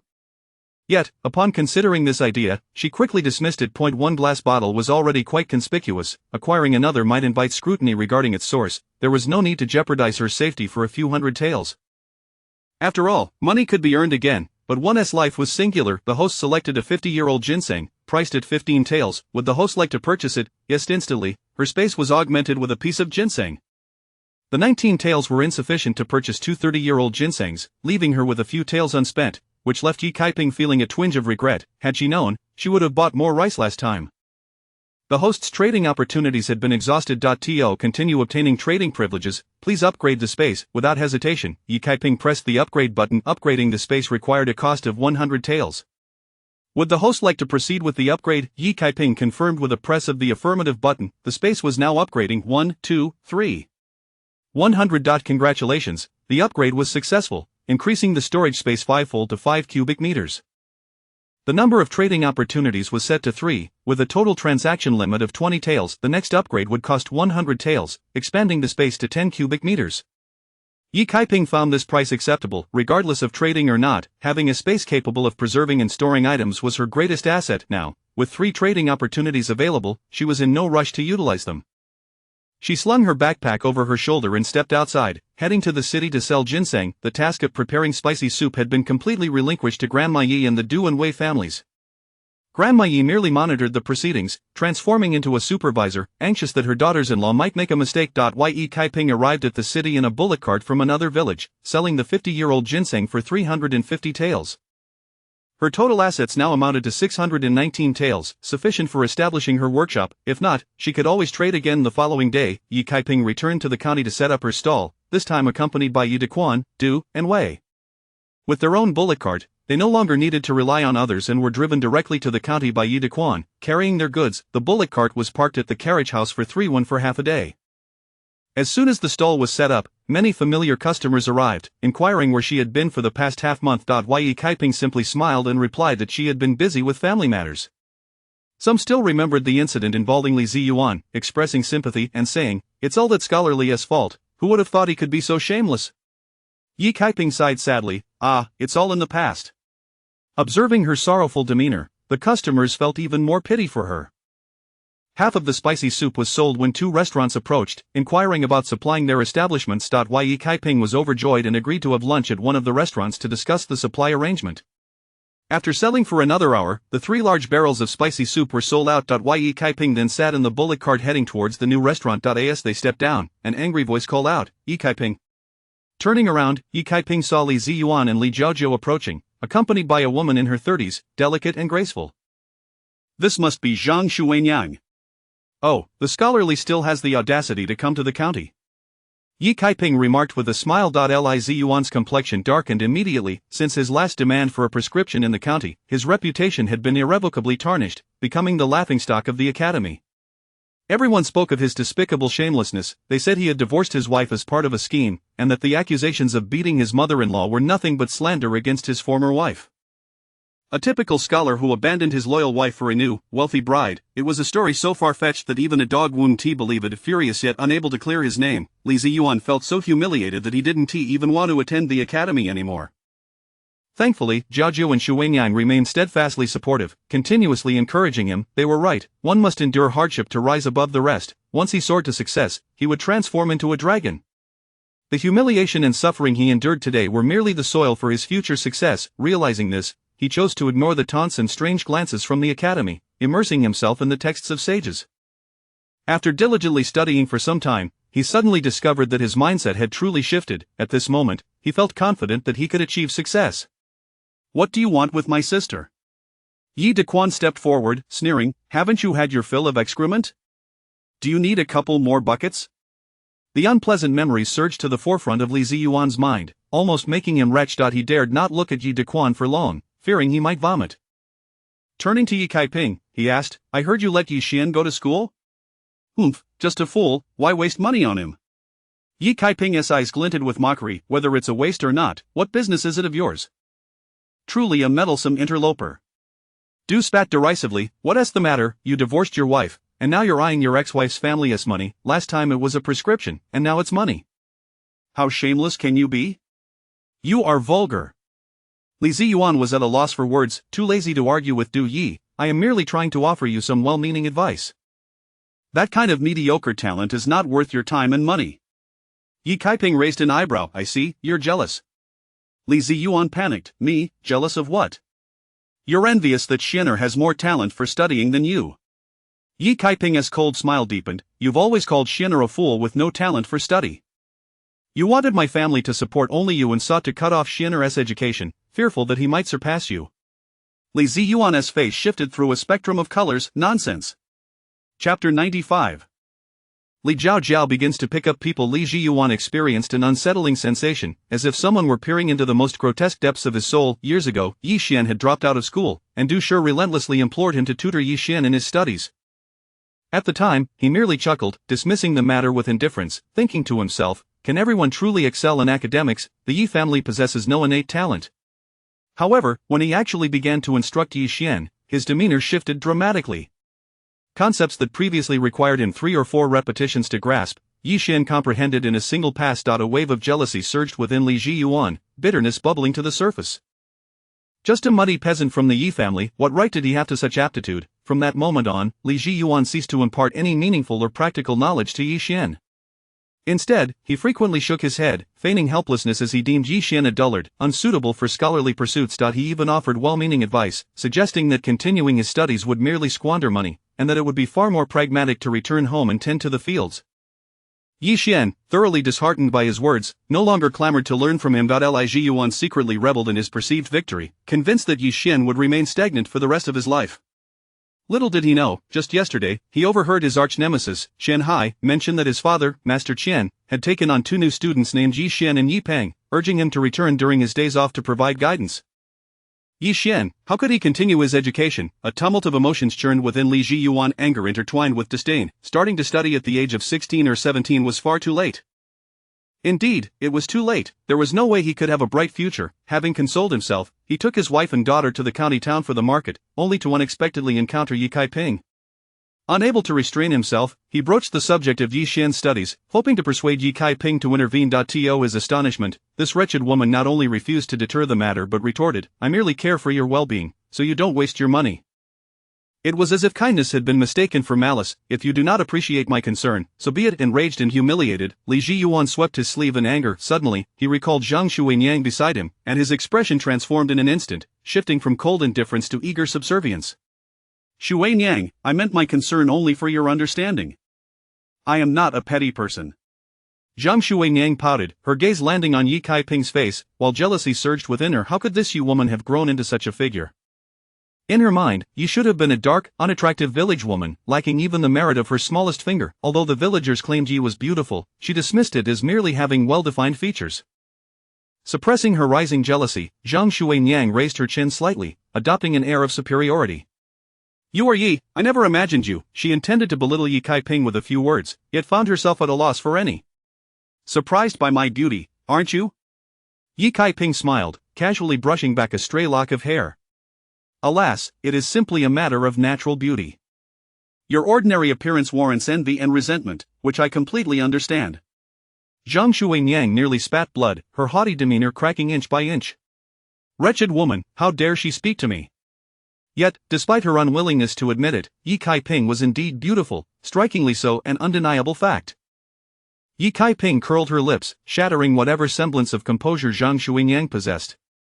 Elder brother and sister-in-law, shall we, she declared, leading the way into the tavern. Upon reaching the second floor's private room, they engaged in discussions with the tavern owners regarding supply agreements. After signing the contracts, the two proprietors, sensing Yi Dequan's discomfort, toasted a couple of drinks before excusing themselves with amused smiles. The manager then began to serve the dishes. As Yi Kaiping dined, she cast her gaze out the window. Li Jiyuan and his companions remained in view, with Zhang Shuinyang, having failed to gain any advantage, turning her ire towards Li Jiyuan. She stomped her foot and pouted, relentlessly fixating on Li Jiyuan's concern for his ex-wife. Li Jiyuan, ever subservient, grumbled and swore oaths. Oh, how disgusting! Du Shi remarked, appalled. Why are these two so shameless? If they wish to throw a tantrum, they should do so behind closed doors at home. What a spectacle for all these passers-by. Yi Kaiping chuckled, sister-in-law, you misunderstand. Some matters we find embarrassing, while others consider them a point of pride. She wants everyone to know just how beloved she is by her husband. No sooner had she spoken than the commotion below reached a crescendo. Suddenly, a cacophony of shrieks erupted from downstairs. I'll kill you. I'll kill you, filthy beggar, how dare you steal my steamed bun, you've sullied my bun, how can I sell it now? The crowd quickly gathered, witnessing a plump couple viciously assaulting a filthy beggar. Yi Kaiping froze, recognizing the scene. Indeed, this was the prologue to Li Jiaojiao's life of scavenging. This moment marked the beginning of Li Jiaojiao's encounter with the future regent. The beggar before her was none other than the legitimate heir of the Ningguo Marquisate, the male protagonist of the tale. Wronged by his stepmother, he had been expelled from his family. After leaving the Marquisate, he had been relentlessly pursued, sustaining severe injuries to his leg. Starving, he had resorted to stealing a steamed bun, only to be knocked unconscious by the couple's brutal assault. Subsequently, Li Jiaojiao would take him home. Upon arriving at Li family village, she spent a considerable sum on ginseng and reishi mushrooms to nurse his leg back to health. To emphasize Li Jiaojiao's assistance, the narrative explicitly stated, had she not rescued him and tended to his leg, he would have become a cripple in a matter of days.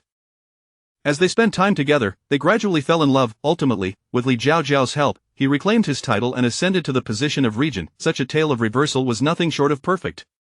Yi Kaiping, holding a cup of tea, watched the unfolding drama below with keen interest. How could she prevent the fateful meeting of the main characters? She must play matchmaker. She was eager to see how Li Jiaojiao, stripped of her resources and funds, would manage to heal his leg. Furthermore, when the time came for Li Jiaojiao to pick him up, a minor incident would surely ensue. Should the male protagonist's leg remain unhealed, might he harbor resentment towards Li Jiaojiao for it? With these thoughts, Yi Kaiping's eyes sparkled as she observed the beggar, now unconscious, yet the couple showed no signs of relenting. Stop, a sharp voice rang out. A young lady in a pink dress, supported by her maid, approached. Indeed, the newcomer was not Li Jiaojiao but rather Qin Miaoyu, the daughter of the governor. Is it truly necessary to resort to such brutality over a mere bun? Qin Miaoyu inquired, her brow furrowed. Li Jiaojiao then rushed forward, her sense of justice ignited. What this young lady says is true. Are your buns so precious that they warrant a human life? The couple's faces paled. Upon recognizing Qin Miaoyu, they understood the gravity of the situation and dared not offend her. They hastily offered apologies. We're so sorry, we acted rashly. How much are these buns? I will purchase them. No need, they stammered, grinning sheepishly. Chapter 96 Poverty that makes one's head spin. Qin Miaoyu chose not to pursue the matter further. She gazed at the beggar on the ground, her brows furrowing deeply. Xiaoxue, let us take him to the medical hall. As her maid was about to assist the man, Li Jiaojiao suddenly noticed the beggar's disheveled hair concealing a beautifully sculpted jawline and tightly shut eyes. Despite the dirt, the exquisite contours could not be hidden. If cleaned up, he would undoubtedly be a handsome man. A playful idea sparked in Li Jiaojiao's mind. Wait, this lady intends to take him to the medical hall? But I doubt the doctor there would dedicate himself to treating a beggar. Why not let me take him home and care for him at my own pace? Qin Miaoyu, whose intention was merely to help, saw Li Jiaojiao's willingness to take the beggar away and did not object. Then I shall trouble you, young lady. With that, she departed with her maid. Li Ziyuan and Zhang Shuinyang approached, looking bewildered. Jiaojiao, did you just say you want to bring him home? Li Ziyuan inquired. Indeed, but that young lady just said she would treat him, Li Ziyuan continued. Let her handle it. Why should we take on this troublesome matter? Li Jiuzhou's small face tightened. What, am I not allowed to bring a beggar home? Li Ziyuan's lips twitched. It was not a matter of whether she could or could not. Of course not. Father knows you are kind-hearted, but there is no need to bring a filthy beggar home. What if he refuses to leave? Li Jiuzhou's expression darkened. If he refuses to leave, then we shall take care of him. Since I, Li Jiuzhou, have made this decision, I shall bear the consequences. A flicker of determination and pride shone in her eyes. Li Ziyuan was momentarily at a loss for words, while Zhang Xuangyang stepped forward, pouting. What? Can our esteemed scholar's family not afford to care for a beggar?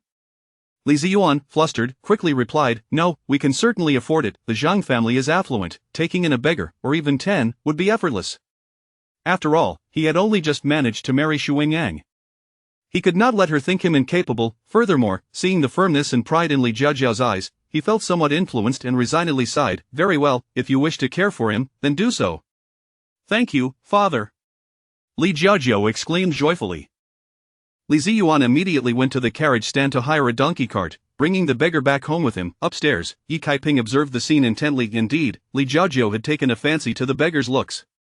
The book clearly stated that Li Jiuzhou found him a handsome man at first sight. Bringing him home to gaze upon daily would not be a loss. This was one of Li Jiuzhou's charming traits, her penchant for beauty. Years later, the two would sing in harmony as husband and wife, with Li Jiuzhou often recounting, Had I not seen your good looks back then, I would not have taken you in. Had I known you were so wicked, I should have let that Qin take you home instead. Do not mention her to this king. My heart and eyes hold only Jiuzhou. Thankfully, on that day, Jiuzhou took the prince away. Otherwise, he would have been thoroughly disgusted. Qin Miaoyu was characterized as the villainous supporting character. When the beggar regained his true identity, Qin Miaoyu discovered that she was the first to extend assistance to him, only to have him whisked away by Li Jiuzhou. She was filled with regret. After arriving in the capital, she relentlessly pursued the beggar, creating all sorts of trouble, until ultimately, she was dealt with by the main couple. Reflecting on these plotlines, Yi Kaiping's spirits soared. Though she did not actively participate in this narrative, it did not prevent her from enjoying the spectacle. I've never seen Li Ziyuan so benevolent, willing to take a beggar home, Du remarked, cracking sunflower seeds. It must be the brilliance of Li Jiuzhou's protagonist aura blinding him. Yi Kaiping laughed. What is this protagonist aura? Du replied, a big pig's trotter must be shiny and smooth to be delicious. That makes sense. Li Jiuzhou and her two companions returned home. Old Lady Li, broom in hand, looked in disbelief at the beggar being pulled into the house. Who is this? You brought home a filthy beggar. Li Jiuzhou sneered, hands on her hips. Yes, and what of it? Is a beggar not human? Is it polite to insult someone for being filthy? Li Jiuzhou had always been one to love fiercely and hate fiercely. For every kindness shown to her, she would repay tenfold, and for every slight, she would retaliate with equal fervor.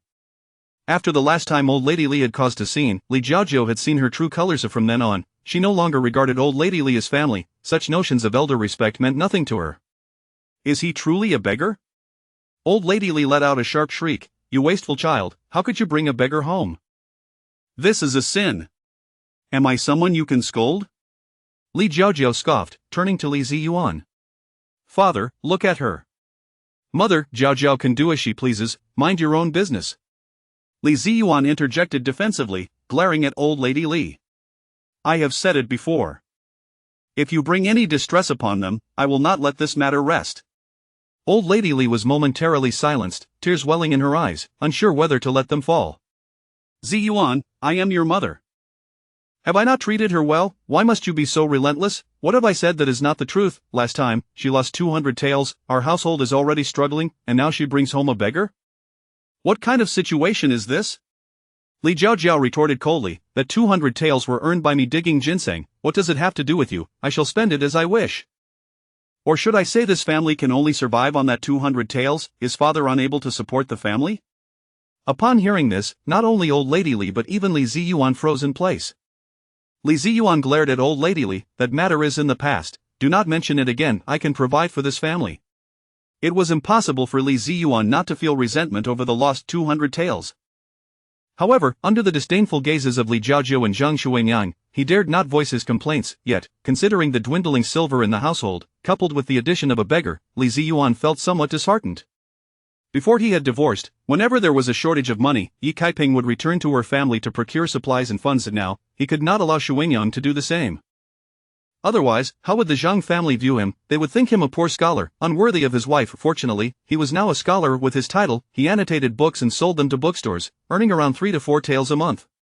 Of course, he could also teach, but he wished to continue participating in the imperial examinations. Teaching would leave him no time for study. However, adding a beggar to the mix left Li Ziyuan's mind spinning, yet his dignity as a man forbade him from disappointing his stepdaughter and beloved wife. Chapter 97. Nearly over 200 wins under the partiality of Li Ziyuan, old Madame Li was defeated and, in a fit of rage, stormed out of the door. Since their last quarrel, her situation had become exceedingly dire. At home, she not only had to cater to the three of them, mother and sons, but also had to shoulder all the household chores. In the past, she had never been required to do such things. Those had always been the responsibilities of the Yi family women. The more she pondered, the more aggrieved she felt, retreating to the shade of a large tree at the village entrance to wipe away her tears. Passing villagers looked on in astonishment. Why is the scholar's mother crying? Startled, old Madame Li quickly forced a smile and said, "Oh, I'm not crying, just got some sand in my eyes, ha." After all, she was the esteemed scholar's mother. How could she allow anyone to know that she was suffering under the new daughter-in-law and stepchildren? For 14 years, since Yi Kaiping entered the family, she had publicly scorned her for her unfilial and unsatisfactory behavior. Then, when Li Ziyuan married Zhang Xuanyang, old Madame Li was overjoyed and incessantly boasted to the villagers about how wonderful her new daughter-in-law was and how filial her grandchildren were, far superior to her former daughter-in-law and biological granddaughter. If the villagers were to discover that she was enduring the indignities imposed by her new daughter-in-law and stepchildren, she would be utterly humiliated. The beggar, now cleansed, was comfortably settled in a small room. Li Jiajiao gazed at his handsome visage, feeling somewhat entranced. Indeed, she had not misjudged, he was a strikingly handsome man. Oh dear, I must wipe away my drool. Li Jiajiao had but 3 great passions in life: a love for handsome men, a love for wealth, and a love for indulgence. Having been reborn, she naturally wished to live freely and exuberantly. Jiajiao, Li Zimo entered. Upon seeing the beggar on the bed, his expression shifted. Why have you brought a beggar back? Li Jiajiao frowned. Does he look like a beggar to you? Li Zimo glanced at the bed and conceded that he did not appear to be one, yet remarked, but he is injured. We cannot afford to treat him, can we? Are you suggesting we use your worthless jade to pay for his treatment? Li Jiajiao loathed any mention of that jade. You needn't concern yourself with this. Moreover, has your attitude towards me been growing increasingly poor lately? Is it because I spent those 200 taels, last year? If it weren't for me, you and mother would still be living worse than pigs and dogs. So what, now that we've had a decent meal, are you starting to throw your bowl to the ground? Li Zimo's expression darkened, and guilt washed over him. No, Jiajiao, that is not what I meant. Our good life is hard won, and I cherish it dearly, hence my tone may have been a bit harsh. You know I'm hot-tempered and speak impulsively. Li Jiajiao shot him a glance. She was well aware of her brother's nature, there was no malice intended. She huffed, turned, and retreated to her room. Once the door was closed, she couldn't help but take the jade from her clothing, her small face clouded with discontent. How could this be? Ever since she had purchased it, the jade had lost its allure. She felt no special energy emanating from it whatsoever. She had waited and waited, yet there had been no special reaction. Initially, she had been hopeful, but in recent days, her heart had begun to sink. Could it be that she had misjudged, or had Yi family swapped the jade? Impossible. She had witnessed that piece of jade being taken from around her neck in front of so many villagers. Yi family had no opportunity to replace it. Furthermore, Yi family was unaware of her true motive for visiting that day, let alone the jade's value. How could they have prepared a fake in advance? Li Jiajiao was utterly perplexed. She could not fathom it. Ultimately, she could only blame her own misjudgment. Li Jiajiao was filled with regret, lamenting her impulsive decision to spend 200 taels on a worthless piece of jade. She wished she could return and berate Yi family, that Yi family, knowing the jade was of little worth, how dare they demand 200 taels from her. It was particularly humiliating that so many people were present during the purchase. She simply could not face returning to ask for a refund, and was left to swallow her disappointment in silence. That greedy and avaricious woman, Yi family, would surely meet a miserable fate. Jiajiao. At that moment, Zhang Xuanyang entered. That beggar, the man, has injuries, and his leg is swollen with a large, dark bruise. It looks quite serious. Should we not summon a doctor to examine him? Certainly. How much could it cost to hire a doctor? Before long, the village doctor arrived. After checking the beggar's pulse and examining his injuries, he frowned deeply. This man has several superficial wounds, but he also suffers from significant internal injuries. His leg is the worst. I recommend taking him to the county hospital to see a proper physician. This implied that the village doctor's skills were inadequate. Li Jiaojiao frowned. Let us start with 2 prescriptions. The doctor replied, I must advise you, given the severity of his injuries, you will need quality medicine, including ginseng and astragalus. How much will that cost? Li Jiaojiao asked. The doctor wrote out a prescription and calculated. The internal medicine will be 300 yuan per dose, to be taken immediately, otherwise, his internal injuries will worsen. The external ointment for the leg will be 200 yuan per dose, to be changed daily. Li Zimo, standing behind, had already turned dark. Li Jiaojiao's expression was also troubled. She had assumed a dose of medicine would only cost a few dozen yuan, who would have thought it would amount to several hundred. Moreover, there were distinctions between internal and external treatments. Li Jiaojiao secretly regretted her decision to bring him home. In truth, she still had 20 taels left, but after losing those 200 taels, she dared not touch that money. Well then, will you prescribe the medicine or not? The doctor inquired. Li Jiaojiao frowned. Must it be so expensive? Can't we use something more affordable? The doctor nodded. Very well, there are cheaper options available. However, you get what you pay for. As he spoke, the doctor hastily amended the prescription. The internal medicine will be 81 per dose, and the external will be 51. You will need at least 2 doses, totaling 260 wen. Li Jiaojiao's face darkened as she turned to Li Ziyuan, pouting and feigning sweetness. Father, it will cost 260 yuan. Li Ziyuan choked momentarily, but upon seeing Zhang Xuanyang's gaze upon him, he steeled himself and smiled. Very well, I shall fetch the money. Saying this, he retreated to get the funds. After providing the payment, Li Jiaojiao accompanied the doctor to procure the medicine. Zhang Xuanyang, noticing Li Ziyuan's sour expression, pouted. Ziyuan, are you angry? Li Ziyuan, flustered, replied. No, you had better not be, or I might think I have married the wrong man. It is but a little over 200 yuan. If you cannot even part with that, do you deserve to marry me? With that, she lifted her chin, tossing her handkerchief dramatically as she sauntered out. Li Ziyuan felt a mix of guilt and urgency. Witnessing her spoiled demeanor, he was irresistibly charmed and hurriedly chased after her. My lady, do not be upset, it is all my fault. News of the scholar bringing a beggar home, treating him and caring for him, quickly spread through several villages. Many praised Li Ziyuan for his kindness. Yi Kaiping found it quite amusing. In her previous life, at this juncture, Li Jiaojiao had already obtained a space. Relying on that space for buying and selling, she earned 200 to 300 taels each month. The Li family not only had no worries about food and drink but had also hired a maid and 2 matrons, leading a life of utmost comfort. With money in her hands, Li Jiaojiao treated the beggar as if it were costless, often proclaiming with arrogance, This young lady's money is endless. What of indulging a hobby? I adore his face. Spending a little money to see it every day brings me joy. It's worth it. Li Ziyuan and old Madame Li indulged her, for she could generate income. And now, whether the beggaress lake could be saved remained uncertain. Chapter 98. The cunning eldest brother. On the following day, Yi Kaiping set up her stall once more, accompanied by Yi Daiquan and the Du and Wei families. As they sold their wares, they informed familiar customers that they would no longer be operating the stall and encouraged them to savor the spicy soup at the Haiyan Inn and the Yingfu restaurant instead. After selling a barrel, another establishment named Chunlai Restaurant approached to place an order, and a contract was signed right at the stall. Satisfied with the day's sales, Yi Kaiping decided to sell the last 2 barrels before packing up her belongings and departing from the county town. Upon returning home, she secured her door and began to enthusiastically tally her earnings using an abacus. In the small town, she had sold 3 barrels in the morning, 6 at noon, and 4 in the evening. In the county town, the figures were 6 barrels in the morning, 6 at noon, and 3 in the evening. In total, she had sold 28 barrels. After deducting costs and labor, she made a profit of 300 yuan per barrel, resulting in a total income of 8 taels and 4 chin for the day. This profit was quite satisfactory. In truth, she could have distributed her product to more vendors, but that would be overly complicated. Firstly, she would need to hire staff. Secondly, there was no suitable place for food preparation. Thirdly, there weren't enough ox-drawn carts. And fourthly, she lacked the time to manage everything herself, as her elder brother and second brother were still not quite ready for such responsibilities. Moreover, this business was not meant to last. Once her workshop was up and running, there would be little left to do. For now, it was best to keep things simple. One should not bite off more than one can chew. Her energy should be devoted to matters of greater significance. After lunch, Yi Kaiping convened a meeting with her family. Starting tomorrow, they would no longer set up stalls in the county.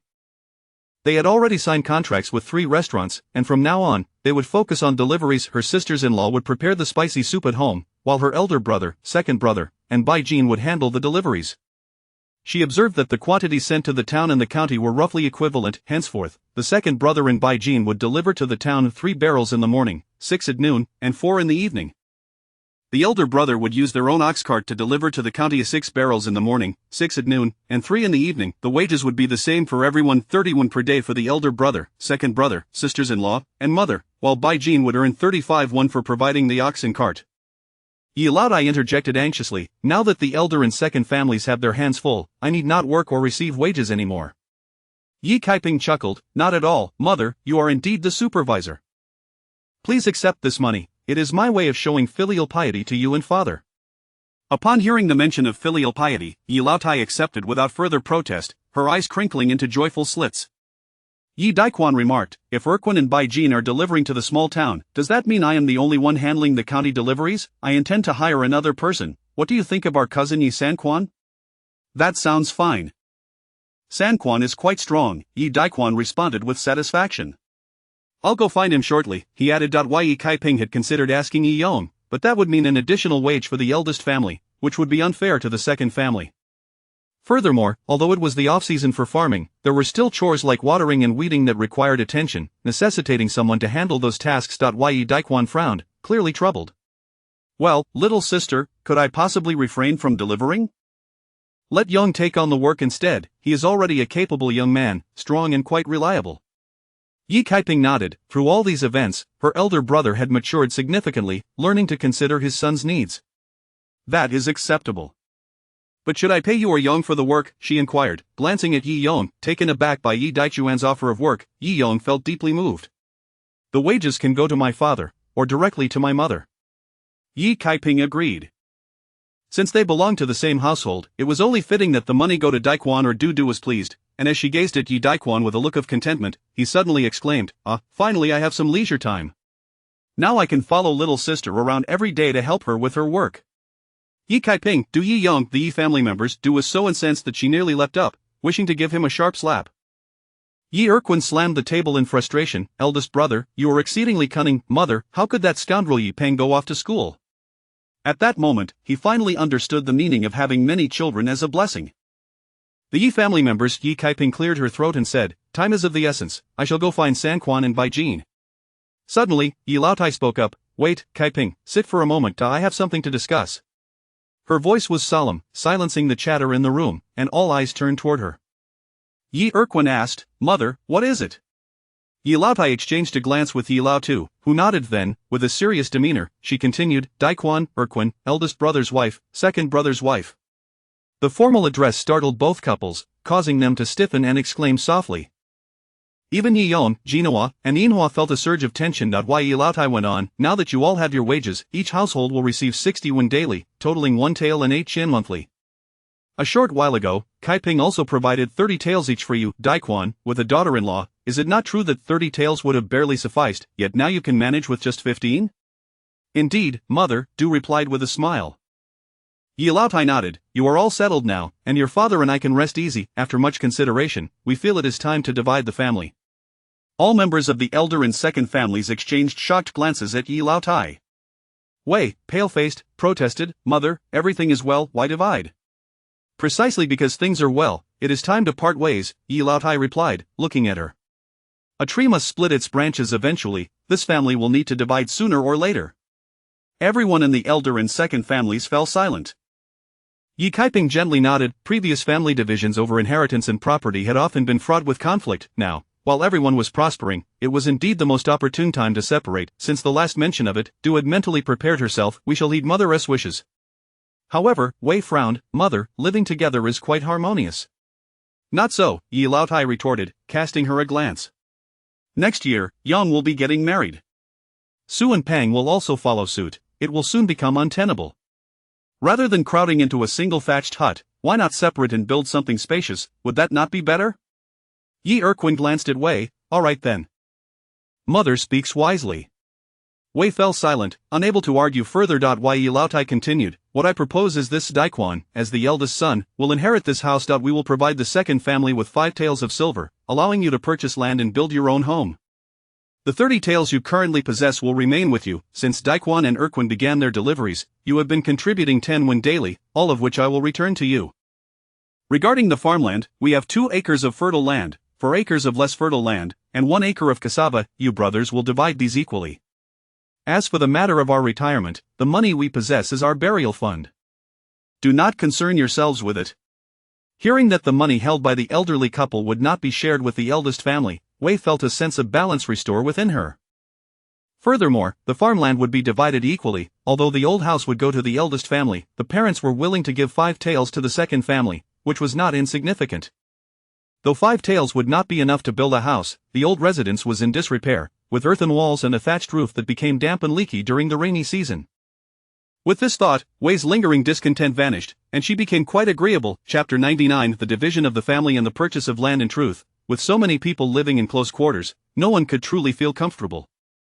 Yi Daqian also believed that separating the family was a good idea. However, when the moment of division arrived, he felt a pang of reluctance and sadness, particularly towards the elderly Yi couple. Father, mother, regardless of whether you choose to live with our little sister or not, we will always keep a room for you. Should anything unforeseen occur, you can return at any time, and I will take care of you. He then turned to Yi Kaiping, saying, as for you, dear sister, no matter what happens in the future, this will always be your home. Your room will be preserved for you. Once the second branch of the family separated, there would be vacant rooms in the house, and little sister would no longer need to make room for younger. It could remain hers indefinitely. With this thought, Yi Daqian gazed expectantly at Yi Erquin and Wei Shi, hoping they would expedite their move. Yi Erquin, realizing the implications, nearly burst into a fit of rage. What a cunning older brother, resorting to such a tactic. He immediately turned to Yi Kaiping. Once my new house is built, I will ensure a room is set aside for our little sister. Although these two aspiring talents could be quite irksome, Yi Kaiping felt a delightful warmth in her heart. Being cherished felt splendid. When she first arrived, her feelings towards them were rooted in obligation rather than affection. In fact, she had often regarded them with disdain. She disdained the notion of demeaning her own family for the sake of her sister, and even as a beneficiary, she could not allow herself to enjoy such favoritism without guilt. This preferential treatment would inevitably harm their wives and children, and entangle her in familial strife. She had attempted to change them but had ultimately failed. Eventually, she came to understand that human hearts are inherently biased, and such favoritism could neither be explained nor altered. Since they could not treat everyone equally, it fell upon her as the beneficiary to restore balance. In hindsight, this approach had proven effective. Whether it was her sisters-in-law or her nieces and nephews, everyone seemed to have their wishes fulfilled, living harmoniously together. In the brief span of just over 2 months, she had fully integrated into this family. Both her daughters and her parents and brothers were now her loving kin. Yi Erquin addressed the elderly Yi couple. Father, mother, we will also reserve a room for you. Wei Shi chimed in eagerly, indeed. The elderly couple smiled broadly. Once the decision to divide the family was firmly established, Wei Shi became increasingly animated. Little sister, when do you plan to start construction? Don't you need to choose an auspicious date? It would be best to build after selecting a good day. What kind of house do you intend to build? A mud brick hut with a thatched roof? That simply won't do. It must have a tiled roof at the very least. I envision a grand house of blue bricks with tiled roofing. The members of the Yi family gasped in astonishment. Yi Laotai remarked, in our village, only the Li family has a house made of blue bricks. Du Shi interjected, our little sister can certainly afford it. A blue brick house will command respect, moreover, it will surely infuriate Li Ziyuan. Yi Kaiping chuckled softly and turned to Wei Shi. What about second brother and second sister-in-law, should they not also construct a blue brick house? Wei Shi shook her head, blue bricks are far too expensive. Each one costs a fortune. Mud bricks can be made at no cost. Yi Kaiping announced, tomorrow morning, I shall go to buy bricks, would you all like to come along? Yi Erquin replied, certainly, let's go together. After selecting the bricks, we can also look at tiles. Very well, Yi Kaiping said with a smile as she stood up. I need to visit the Li family to discuss something with Ba Jin. Yi Erquin added, we will accompany you. We need to purchase land as well. The two couples of Yi Erquin were beaming with anticipation. Even the elderly Yi couple decided to join, as their son was buying land, and they wished to lend their eyes. Yi Daqian and his wife followed suit, as the elder brother felt obliged to oversee his younger brother's house construction. Then came Yi Yon, Jin Hua, Yin Hua, Jin Er, and Huan Er, all trailing behind. A large group made their way to the Li family. Yi Li Jiong was startled, nearly dropping his pipe in shock, fearing something grave had occurred. Upon learning it was merely about purchasing land for a house, he could not help but shoot a disapproving glance at the throng of people. Yi Li Jiong unfurled the village layout map and spread it out. The prime location in the center is priced at 300 won per mu, while the plots on the sides are 200 won per mu. Take a look, which one do you fancy? Yi Erquin and his wife furrowed their brows, momentarily drawn to one plot, then another. Wei Shi inquired, "Isn't little sister's plot at the foot of the mountain?" "Yes, it is," Yi Kaiping affirmed, pointing to a sizable area circled by a pen, covering at least 5 mu. "There is a small plot here. We want this one, adjacent to little sister's," Wei Shi exclaimed excitedly, pointing to a small parcel of land right beside Yi Caiping's. Yi Erquin's eyes lit up. Dividing the family is indeed a splendid thing. We'll still be close to little sister. Yi Caiping's mouth twitched. Yi Lijong nodded. "There is indeed a plot available, however. It measures only 2 mu, 132 square meters. Is that not too small?" Yi Laotai remarked, "It is indeed too small. Regardless, we must ensure at least 4 mu for construction." Yi Kaiping concurred, feeling it inadequate. In modern times, a family of 4 could comfortably reside in about 120 square meters. However, this was the ancient era, devoid of convenient appliances. First and foremost, the kitchen needed to be spacious, otherwise, it would be cramped. Additionally, the small courtyard typically followed a Sihiyuan structure, leaving the center open for drying items. They also needed space for raising chickens, pigs, and livestock, and a small vegetable patch. Ultimately, for Mu was essential. The current ancestral home of the Yi family, combined with the vegetable garden behind, totaled 4 mu. Yi Laotai remarked, "You may find it sufficient now, but in the future, when Pengher marries and has children, who knows how many children there will be? If we are to build, we should build larger. At least 4 mu should be acquired. How about here?" Yi Kaiping pointed to a plot diagonally across from her family's homestead. Although 2 families already resided there, they had a vacant area behind them, encompassing 5 to 6 mu. Yi Erquin appeared quite pleased. "All right, let us choose this one. It is also quite near to little sister, at least closer than the old homestead. Let us go take a look," Yi Lijong said as he stood up. The group proceeded to the foot of the mountain, and the more Yi Erquin and his wife examined the land, the more satisfied they became. Yi Inhua beamed, unable to keep her mouth shut. "Father, mother, we will have a much shorter distance to travel for gathering firewood in the mountains. Moreover, it is not far from the river, making laundry much more convenient." "Indeed, this will do," Yi Erquin declared with excitement, sealing the decision with a firm nod. After measuring, they confirmed that the plot indeed spanned 6 mu. Yi Lijong stated, "This piece must be purchased in its entirety, otherwise, the remaining portion will not sell." Yi Erquin felt a pang of hesitation. Yi Kaiping urged, "Second brother, hurry and buy it, it is merely a few hundred when more. The larger the land, the better. You can build smaller now and expand later when you have the funds." Upon hearing this, Yi Erquin recognized the wisdom in her words. Very well. The group returned to the Li family home, where Yi Erquin handed over 2 taels of silver to secure the land. They then signed the deed and pressed their fingerprints. Once Yi Lijong received the official seal from the authorities the following day, the land would officially belong to them. Yi Kaiping also sought out Yi Bajin and informed him that starting tomorrow, he and Erquin would be responsible for matters in the town. Yi Bajin readily agreed. Chapter 100. The brick buying incident. The following day, Yi Kaiping and the others waited for Yi Erquin to return with the morning goods before heading out to inspect the bricks. There was no need to travel to the small town. Instead, they made their way to Daliaswang, where a reputable family operated a brick kiln. The journey there was a mere 15 minutes on foot. Yi Bajin's ox was already weary from making 4 trips a day, so Yi Kaiping, feeling sympathy for the animal, decided against taking a car to the group, consisting of Yi Kaiping, the old man Yi Erquin, Wei Shi, and Yi Inhua, set off in high spirits, chatting and laughing along the way. They soon arrived at Daliaswang, where the villagers directed them to the brick kiln. In the distance, they spotted an elderly couple, around 50 years of age, lounging at the entrance.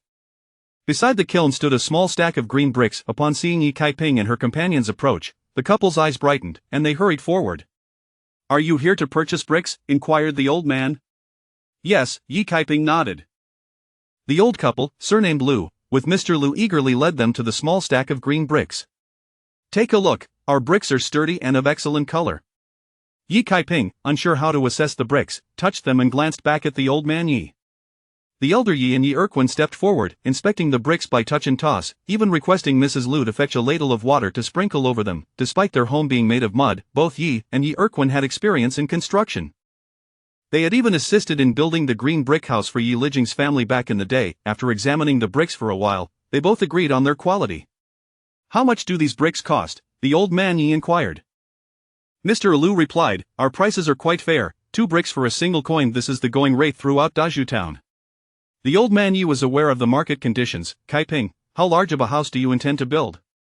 Yi Kaiping had purchased 5 acres of land but did not plan to construct houses on all of it.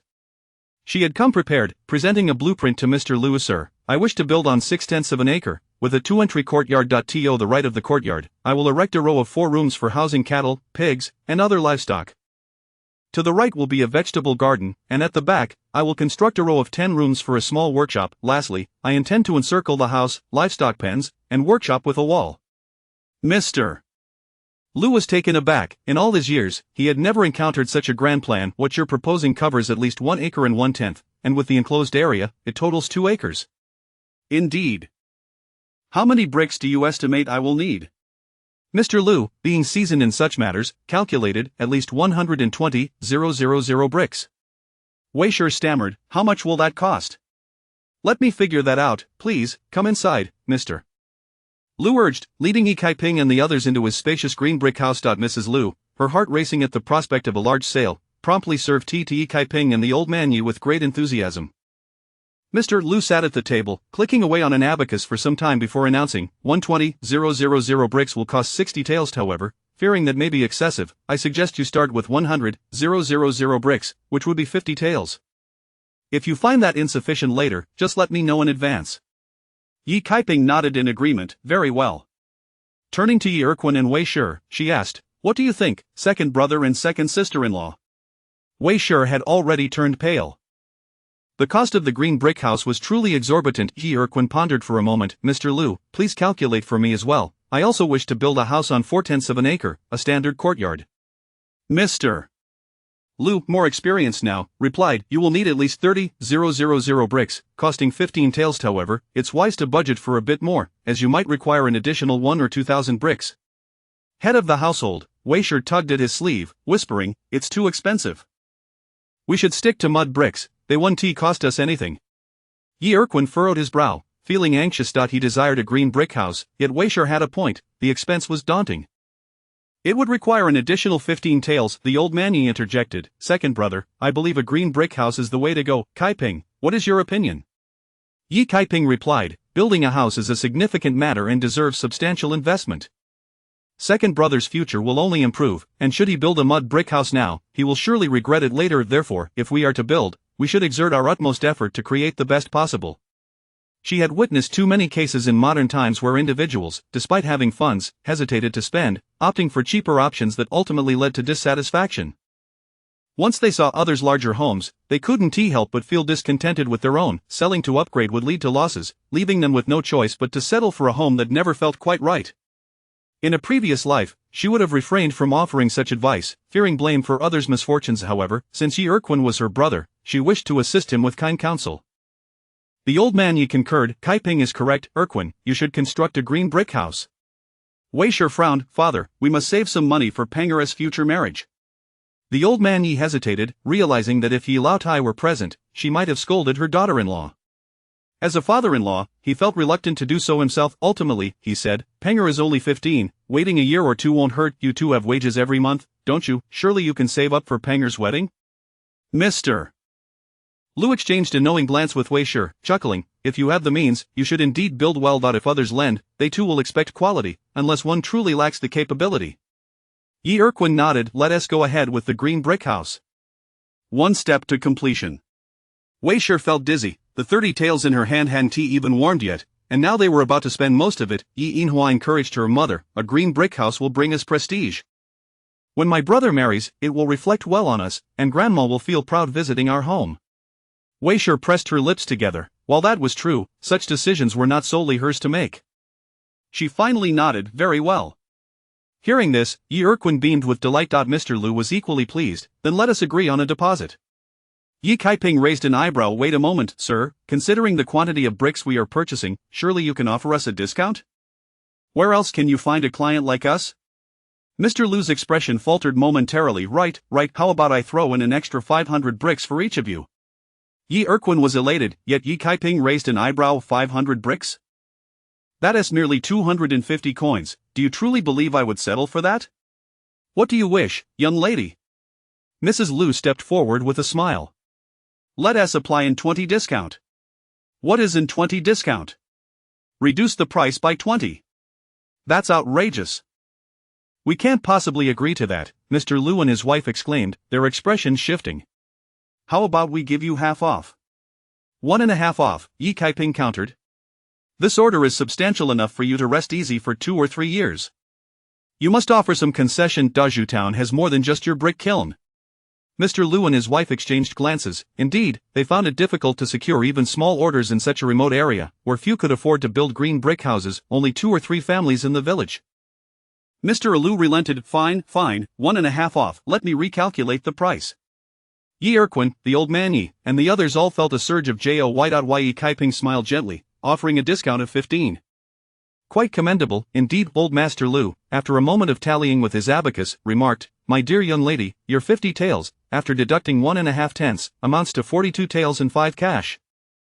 As for this young gentleman, he originally owed 15 taels, but now stands at 12 taels, 7 cash, and 5 won." As he spoke, Old Master Liu felt as if his heart were bleeding profusely. Mrs. Liu, too, clutched her chest, feeling as though she were on the verge of suffocation. In the blink of an eye, they had lost more than 10 taels. Taking a deep breath, Old Master Liu continued, "Were it anyone else, we would not extend such a generous discount. At most, we would round off a small amount or perhaps offer a few hundred bricks." He spoke the truth. Most customers, like Yi Erquin, would only purchase a plot of 4 to 5 fun. Who, like Yi Kaiping, would construct such a grand establishment, spending dozens of taels in one go? By the way, you must have purchased tiles as well, correct? We have those too. Old Master Liu said eagerly, determined to recoup the recently lost 10 taels.